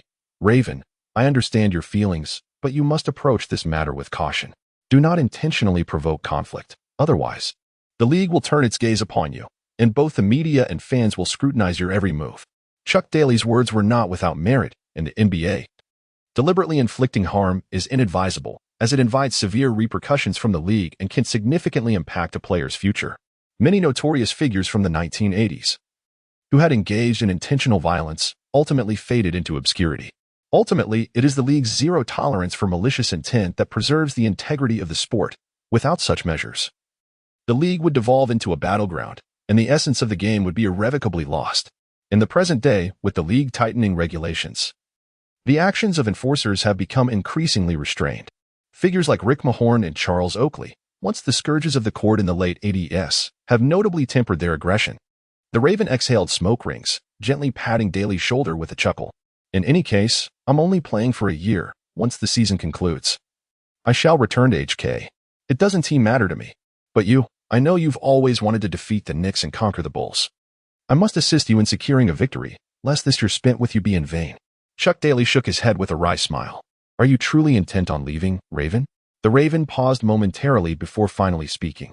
Indeed, I must return to assist the Camel in managing the Eastern Star. After this exchange, the two fell into silence, each indulging in their cigars, as all emotions seemed to dissipate like fleeting smoke. Curse the Raven! Curse the Raven! Curse the Raven! When the Raven once more graced Madison Square Garden with his presence, the atmosphere remained rife with hostility towards him. Such taunts were no novelty for the Raven. During his previous encounters, he would offer some retorts to the Knicks fans. However, tonight, he appeared entirely oblivious to the jeers, tending to his right hand with some bandages at the sidelines. Rather than engaging in the customary pregame warm-up alongside his teammates, the starting player for the Nets remained ensconced in his own world, seemingly lost in contemplation. The Raven had resolutely decided to lend his assistance to Chuck Daly, embracing the role of an enforcer. The year had swiftly passed, and reflecting upon his initial arrival, the Raven recalled how he sought refuge in this unfamiliar place. Welcomed personally by the esteemed and legendary coach, Chuck Daly. Throughout the ensuing year, the Raven carved out a reputation for himself in the NBA through his prowess, establishing a firm foothold and even revealing talents beyond mere intimidation. To be candid, this past year had been exceedingly joyful for the Raven. Compared to his previous wanderings in Europe and the Netherlands, this experience was infinitely more comfortable. Aside from the mishap with the task assigned by Camel, everything else was flawless. The Crow is undoubtedly aware that his comfortable existence is largely due to the protection offered by Chuck Daly. Simultaneously, the Crow comprehends the true purpose behind Chuck Daly's cultivation of this team. Should he depart, it would represent a significant loss for both the Nets and Chuck Daly. However, circumstances dictate that the Crow must return, and thus, prior to his departure, he intends to lend his utmost support to Chuck Daly. As the electrifying music of Madison Square Garden reverberates and the mesmerizing lights flicker incessantly, the thrilling introduction ceremony unfolds. Although tonight lacks the presence of the superstar Michael Jackson, the atmosphere remains unparalleled. Following the explosive opening ceremony, the lights illuminate the court, revealing the starting players for both teams. For the Knicks, the starting lineup consists of point guard, John Starks shooting guard, Doug Christie small forward, Charles Oakley power forward, Charles Smith center, Patrick Ewing. The starters of the Knicks radiate the aura of victors, having emerged in this fiercely contested battle with a 3-2 lead, which feels more advantageous compared to the previous 2 o'clock. Captain Ewing raises his arms, rallying the crowd's fervor. It appears they are poised to clinch the series tonight, as the center deemed the best in the league by New York fans. Ewing is compelled to lead the charge toward victory. For the Nets, the starting lineup includes guard, Dra N. Petrovi forward, the Crow forward, Dennis Rodman forward, Bill Laimbeer center. Sam Bowie. The Nets maintain this starting 5, yet these young players, in stark contrast to their usual jovial selves, appear quite serious tonight. After all, the team stands on the precipice of elimination. Fully aware that a game at Madison Square Garden is exceptionally challenging, both teams' players glare fiercely at one another, the match on the verge of erupting. Chapter 71. Ewing dominates. Crow initiates the action. With the referee's whistle piercing the air, Game 6 commences. Ewing, representing the home team Knicks, wins the jump ball, extending his long arms to showcase his muscles to the fans. Instantly, the venue erupts in cheers. Truly, he is the premier center in the league. Let us not grant them any further chances. The Nets have enabled us to find a superior rhythm, which will aid us in overcoming the Bulls. Go Knicks! Strive for the championship. Perhaps inspired by the fervor of the fans, Ewing becomes exceptionally animated as he advances to the front court. After actively positioning himself, he receives the ball and, disregarding all else, charges forward, powering through Sam Bowie, who stands 3 centimeters taller. Although Savvy executed a robust defensive maneuver. The referee's whistle sounded simultaneously, calling a foul against the Nets for a defensive infraction, which led Ewing to approach the free throw line.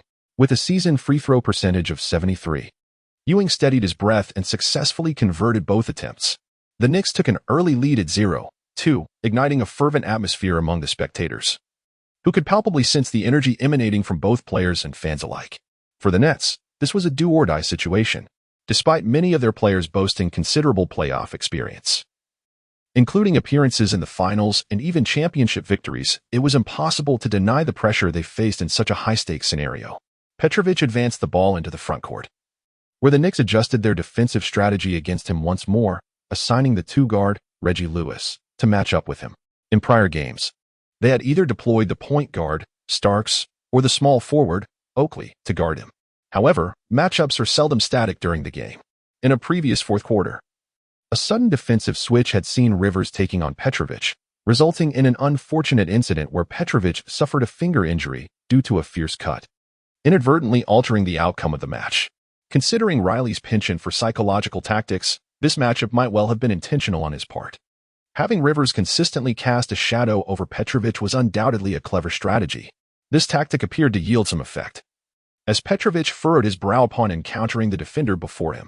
He had long suspected that the injury to his finger in the last match was a deliberate act by the opponent. It was a rare injury for him, given his experience with aggressive plays, yet never before had he sustained such a severe injury to his finger. Given Oakley's previous attempts to stir trouble, it was only natural for Petrovic to harbor such thoughts. Players are seldom afraid of direct confrontations. After all, who among them has not honed their skills or engaged in a few scuffles during their time in the NBA? What they truly fear are the underhanded tactics, especially those prolific scorers whose primary focus is to lead their teams to victory. A momentary lapse in vigilance could result in falling victim to an opponent's deceitful stratagem, jeopardizing a year's worth of effort or even derailing an entire career. Thus, Petrovic's strategy against such adversaries was one of preparedness. At that moment, he caught sight of a ravenous defender approaching from the periphery and swiftly shifted his position before executing a deceptive dribble. Had Petrovic been matched against a smaller point guard, he would have hesitated to employ such a maneuver due to his elevated center of gravity, which made him susceptible to turnovers. However, with Rivers being a shooting guard, the dynamics shifted. Rivers' defensive footwork was commendable. Although he failed to secure a steal, he quickly adjusted his lateral movement, determined to deny his opponent any opportunity for an easy breakthrough. Bang! With a thunderous crash, Rivers felt a jolt in his head as if he had collided with an immovable wall.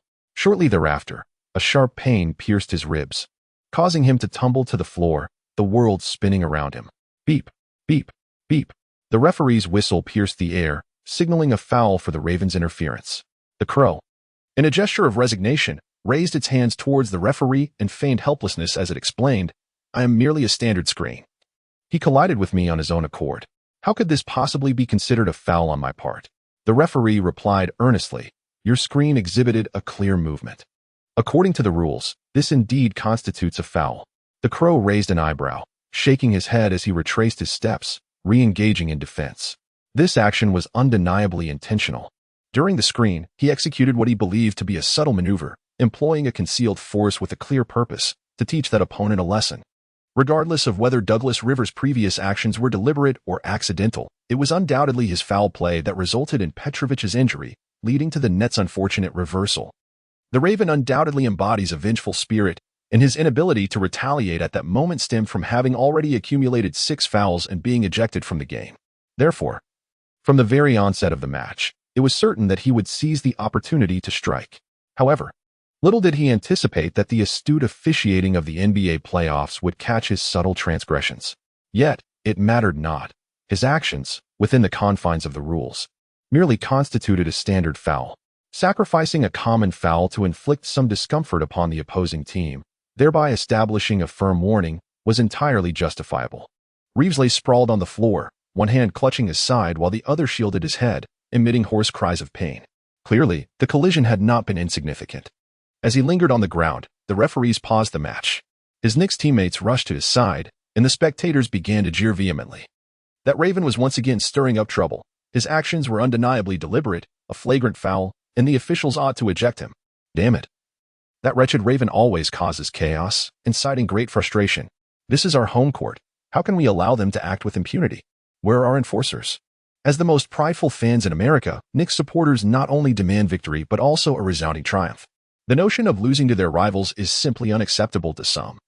They now yearn for Charles Oakley to step forward, for he, too, is a formidable enforcer, and they firmly believe that should Oakley take action, he would surely overpower that Asian rookie. On the court, Reeves had been assisted to his feet, yet he remained hunched over, clutching his side. The pain still very much present. Charles Oakley stood resolutely behind him, his expression a tempest of emotions. Had he been in his prime with the Bulls, he would have already taken matters into his own hands.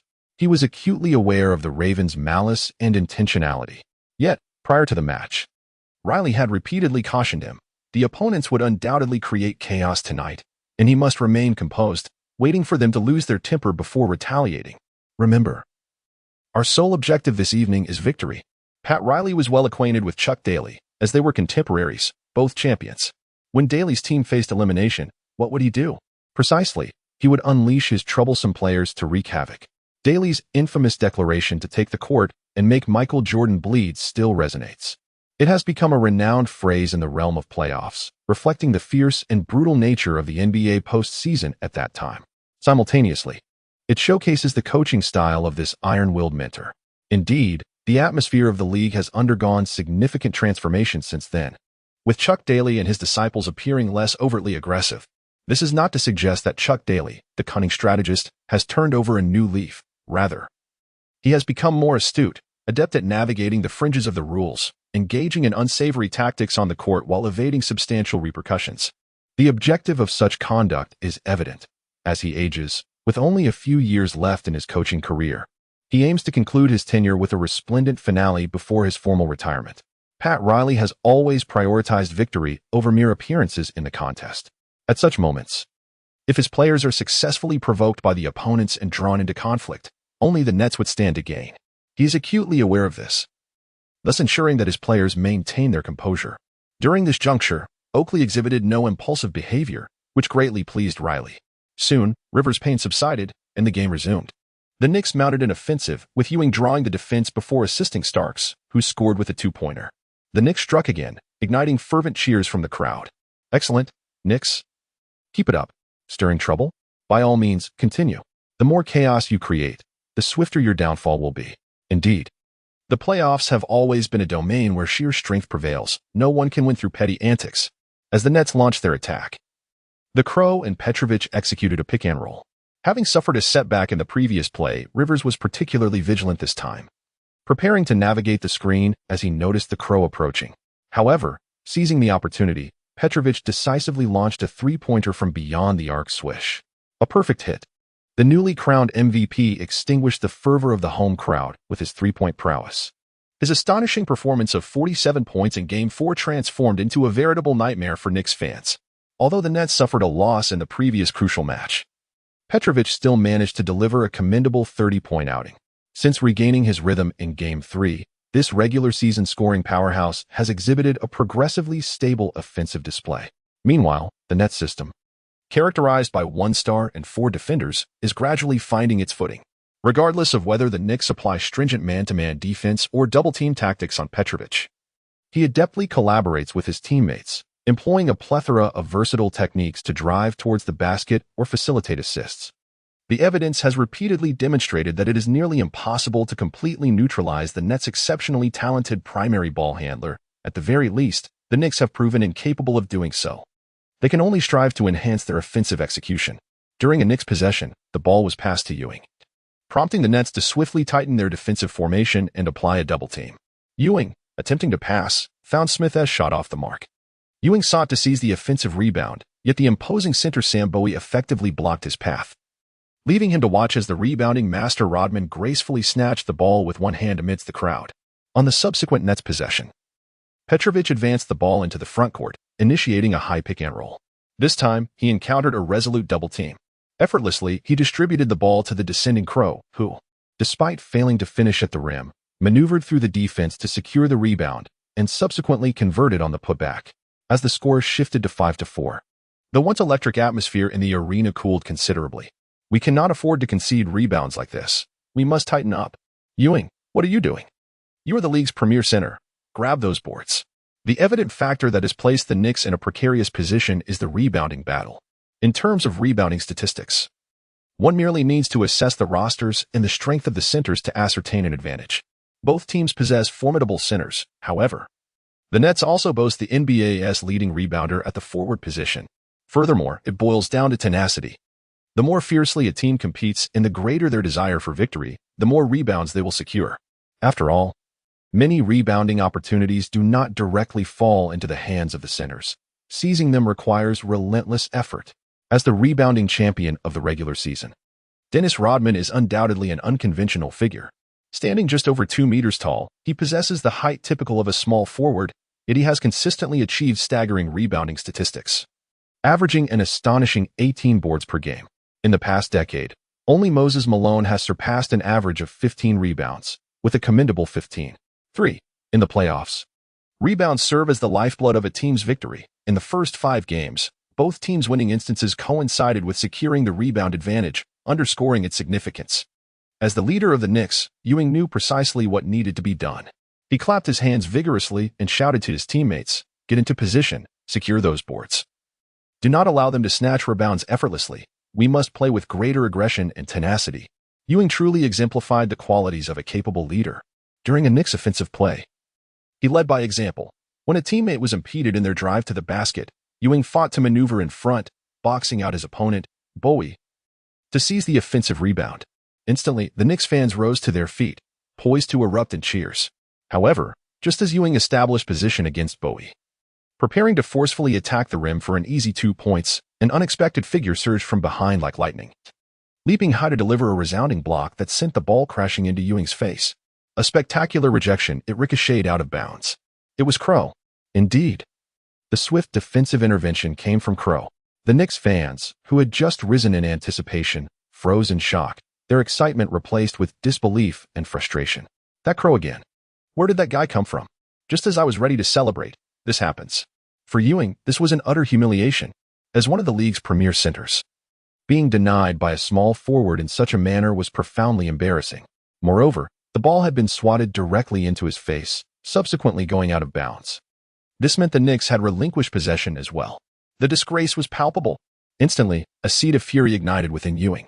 Gazing at the arrogant Asian opponent, he found himself momentarily at a loss, forced to suppress his anger as he trudged back to defend. Chapter 72. Crow. I'm going to annihilate them.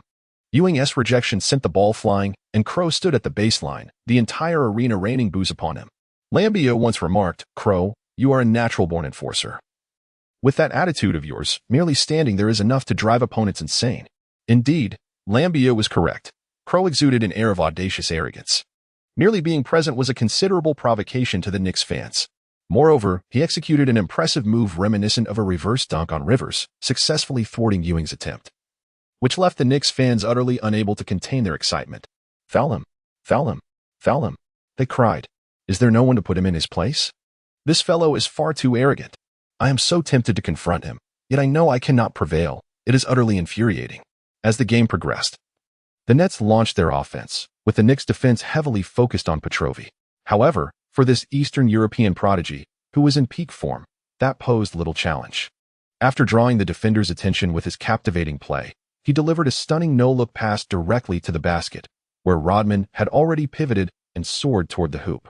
Comfortably receiving the ball, he effortlessly dunked it through the rim, securing an additional 2 points. In the starting lineup of the Nets, several players possessed a remarkable ability to capitalize on scoring opportunities. Besides Petrovic, The other 4 players demonstrated considerable prowess in this regard. As long as Petrovi posed a significant external threat, diverting the opponent's defense away from the paint, opportunities would emerge beneath the basket. With his precise passing, he could assist his teammates in scoring. This encapsulates the core logic behind the offensive strategy of this Nets team, characterized by 4 defenders and 1 star. However, if Petrovi's performance faltered and his outside shooting ceased to pose a threat, the opposition would undoubtedly tighten their defense, causing the Nets' offense to stagnate. This has been the principal reason behind their defeats.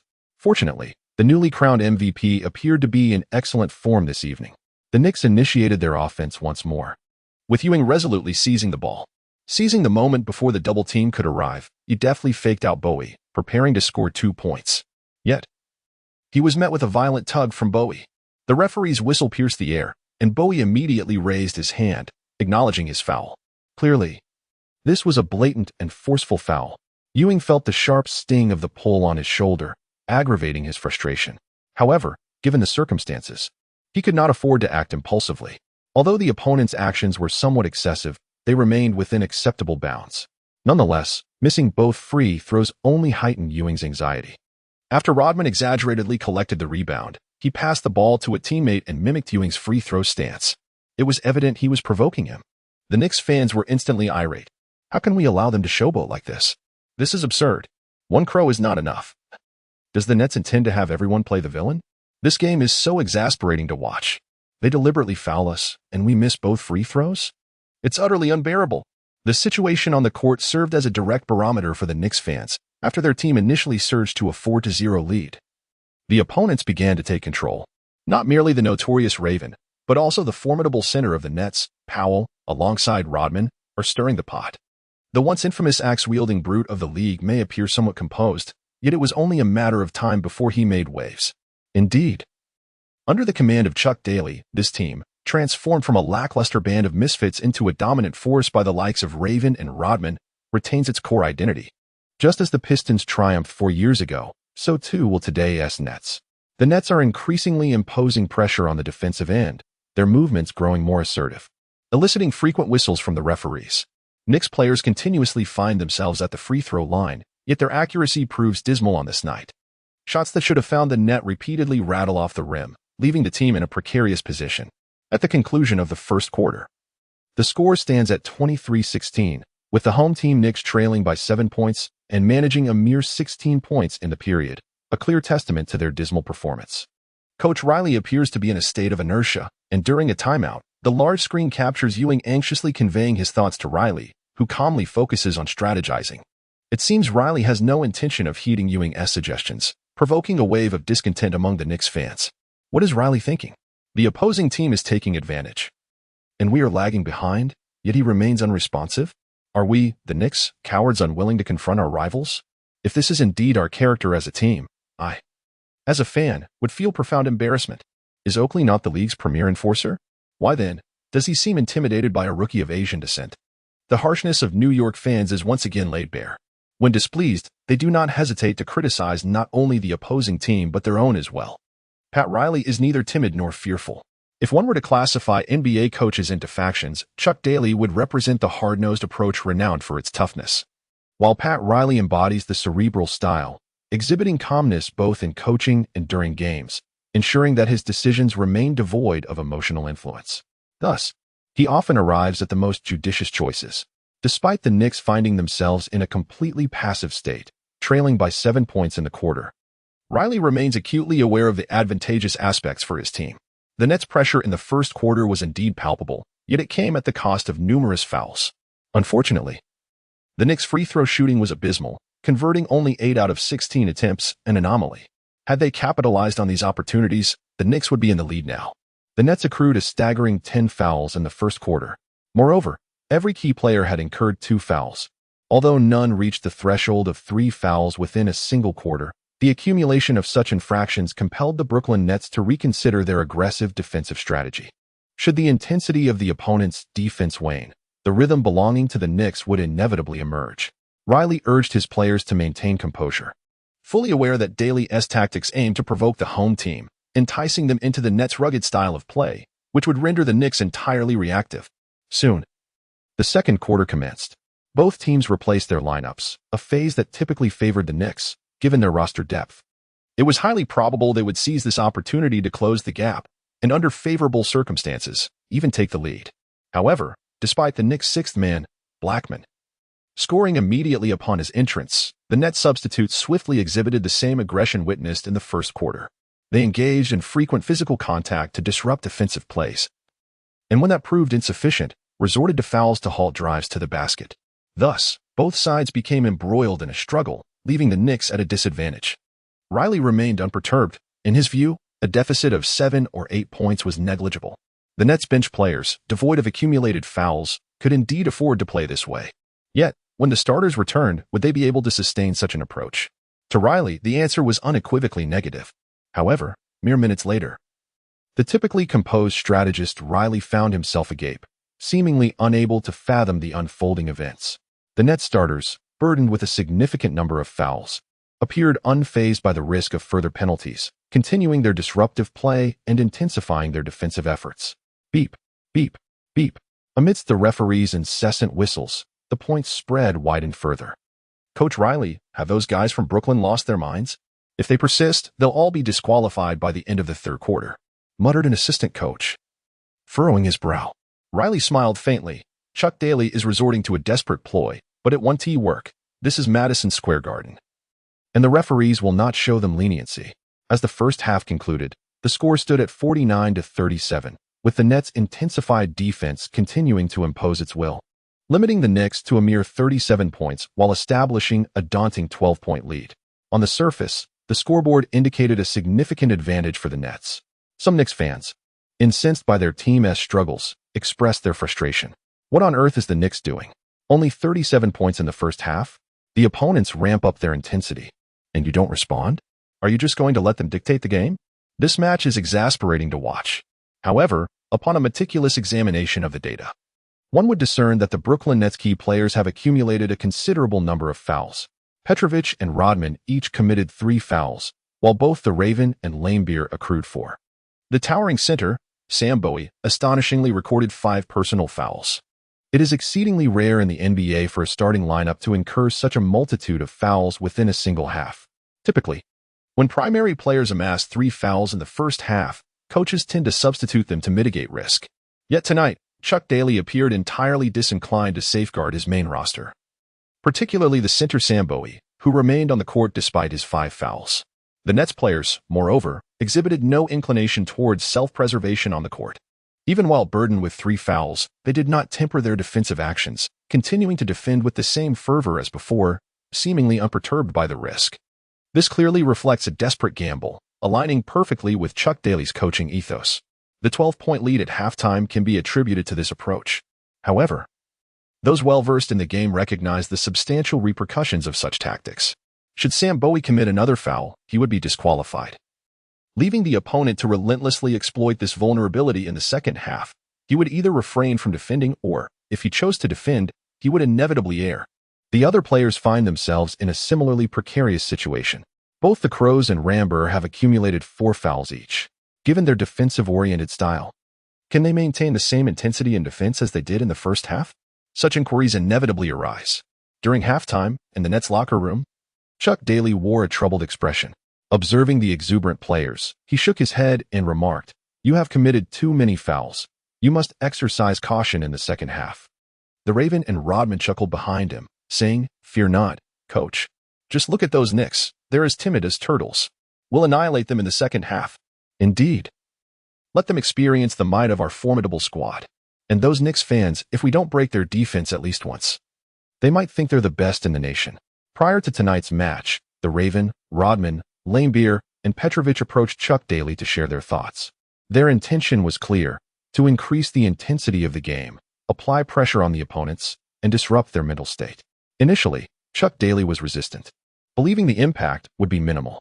Their head coach, Pat Riley, was renowned for his composure, making it challenging to fully execute their plan. Besides, this was their home court, where some home court officiating would likely come into play. It might be better to play normally. The Crow exclaimed, "Alas, I refuse to believe that those fellows can maintain their composure indefinitely. In our last encounter on home ground, had I not intervened, they would have surely wreaked havoc upon us. Tonight, come what may, I am determined to vanquish them. I stand firmly with the crow. Let us confront them with fervor. Indeed, let us annihilate them. Even if we face defeat, we shall not endure such disgraceful submission. The players' fervor seemed to ignite a spark in Chuck Daly, the seasoned coach, who slammed his fist upon the table and rose in indignation. Then let us proceed. We have reached this juncture, so let us fight with all our might. The more the crow is like this, the more Chuck Daly is fond of him. This young Asian man truly embodies the essence of his own youth, reckless and fearless, yet remarkably intelligent and gifted, with a future that appears boundless. It is unfortunate, however, that his aspirations do not lie within this league. Soon, the halftime break concluded, and the second half of the game commenced.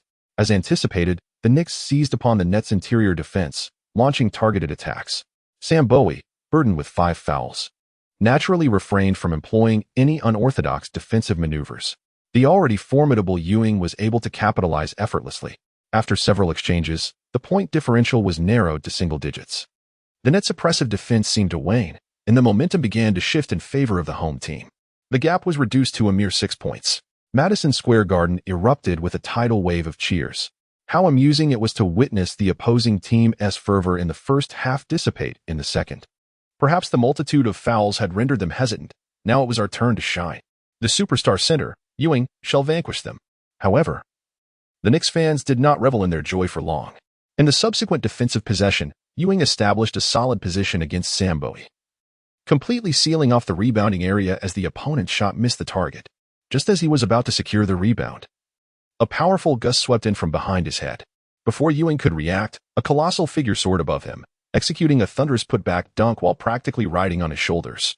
It was the crow once more, delivering a ride of grandeur upon Ewing. Lambier had famously dubbed this maneuver the crow takes flight. Chapter 73, One Punch, One Down. The most formidable enforcer in history. With a fierce charge and a resounding dunk, he perched atop Ewing's head, displaying unparalleled audacity. Such an explosive scene rendered the once boisterous Madison Square Garden utterly silent. Patrick Ewing, revered as the league's premier center by Knicks fans, faced an unprecedented challenge. Although Ewing's average statistics this season may not have been the most explosive, he had triumphed in contests against the likes of Olajuwon, Robinson, and the rookie sensation O'Neal. Prior to this moment, none had dared to defy Ewing. This giant, strikingly reminiscent of a gorilla, though devoid of any villainous reputation, was undeniably formidable. Beside him stood the formidable enforcer Charles Oakley, a figure no one dared to provoke in the realm of New York. Yet, in encounters with the Nets, Ewing found himself repeatedly outmatched.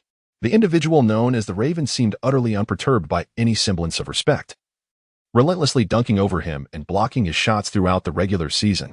In tonight's Game 6, he executed an audacious alley-oop, not only completing the dunk, but also hanging from the rim while humiliating Ewing beneath him. Infuriated, Ewing reached out to retaliate. Unexpectedly, the Raven exerted a sudden force, releasing the rim and descending sharply. Ewing lost his balance, clumsily dropping to one knee, barely managing to support himself with one hand. The crow gracefully descended to the ground, landing with poise. The gorilla, who had maintained its composure throughout the match, suddenly found its defenses breached, rising from the ground with a furious expression, intent on confronting the crow. The crow stood there, hands on hips, wearing a sinister grin, patiently awaiting the fish to bite. Teammates of the Knicks hurried to restrain Ewing. "Patrick, you must remain calm. You are our cornerstone. Trading with that kind of guy would be a tremendous loss for us.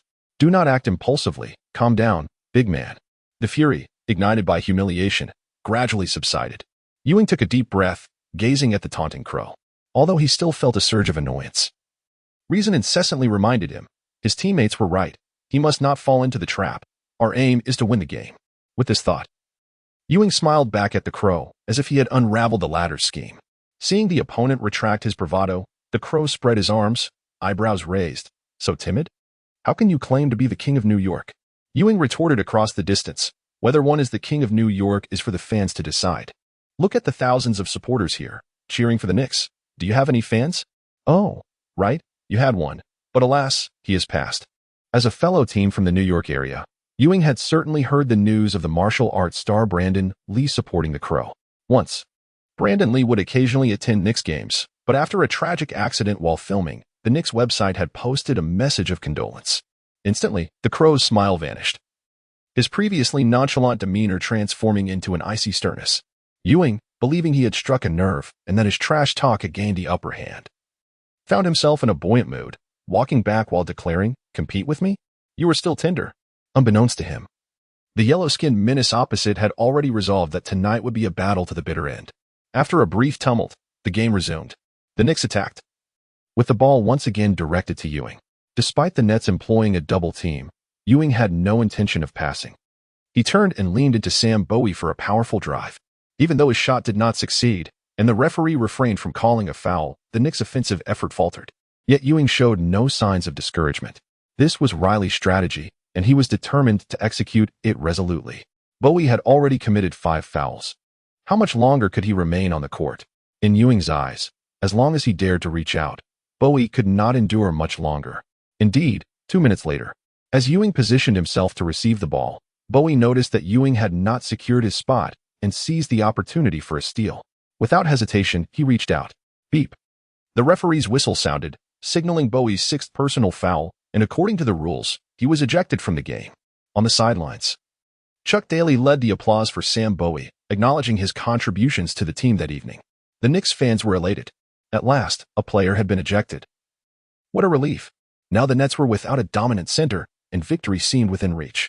With the ejection of a center, Chuck Daly was compelled to fill that void. Typically, when Sam Bowie took a breather, he would downsize the lineup, bringing in Rick Mahorn and shifting Lane Beer to the center position. However, tonight, Daly chose differently, opting for a seldom-used backup center. Though this substitute lacked the height and weight of Bowie and posed a diminished offensive threat, his youth and vigor, coupled with an absence of foul trouble, proved advantageous. Meanwhile, Ewing appeared to struggle with his free throw shooting that night. Thus, placing such a defender on the court was evidently effective. After the substitution, the game resumed, and the Knicks continued to exploit their advantage in the paint, seizing the opportunity. Especially with the opposing center sidelined, Ewing, as one of the league's premier centers, was expected to leverage his strengths. Although the Nets' backup center adeptly managed his fouls, Ewing regained his free throw touch in the second half, sinking consecutive shots. The Knicks steadily closed the gap, trailing by only 2 points. In a crucial moment, it was once again the Crow who, feigning an offensive move, prepared to execute a hook shot. Suddenly, he surged forth, striking at the moment Ewing gathered the ball. With precision, he swiped the ball away, a poignant response to the previous game. The referee's whistle pierced the air, signaling the Crow's 5th personal foul of the match. Ewing clutched his large hand, a grimace of pain crossing his face. Fortunately, it was merely a painful encounter without significant injury. In the previous Game 5, Doug Rivers had delivered a harsh swipe to Petrovic, resulting in an unexpected injury to the latter's finger. The Crow had not forgotten this. He was acutely aware of his purpose in New York and understood his responsibilities on the court. From the moment he joined the Nets, the Crow recognized his role as a protector on the court. His primary objective was to facilitate the offensive core, Petrovic, in scoring more effortlessly throughout the season.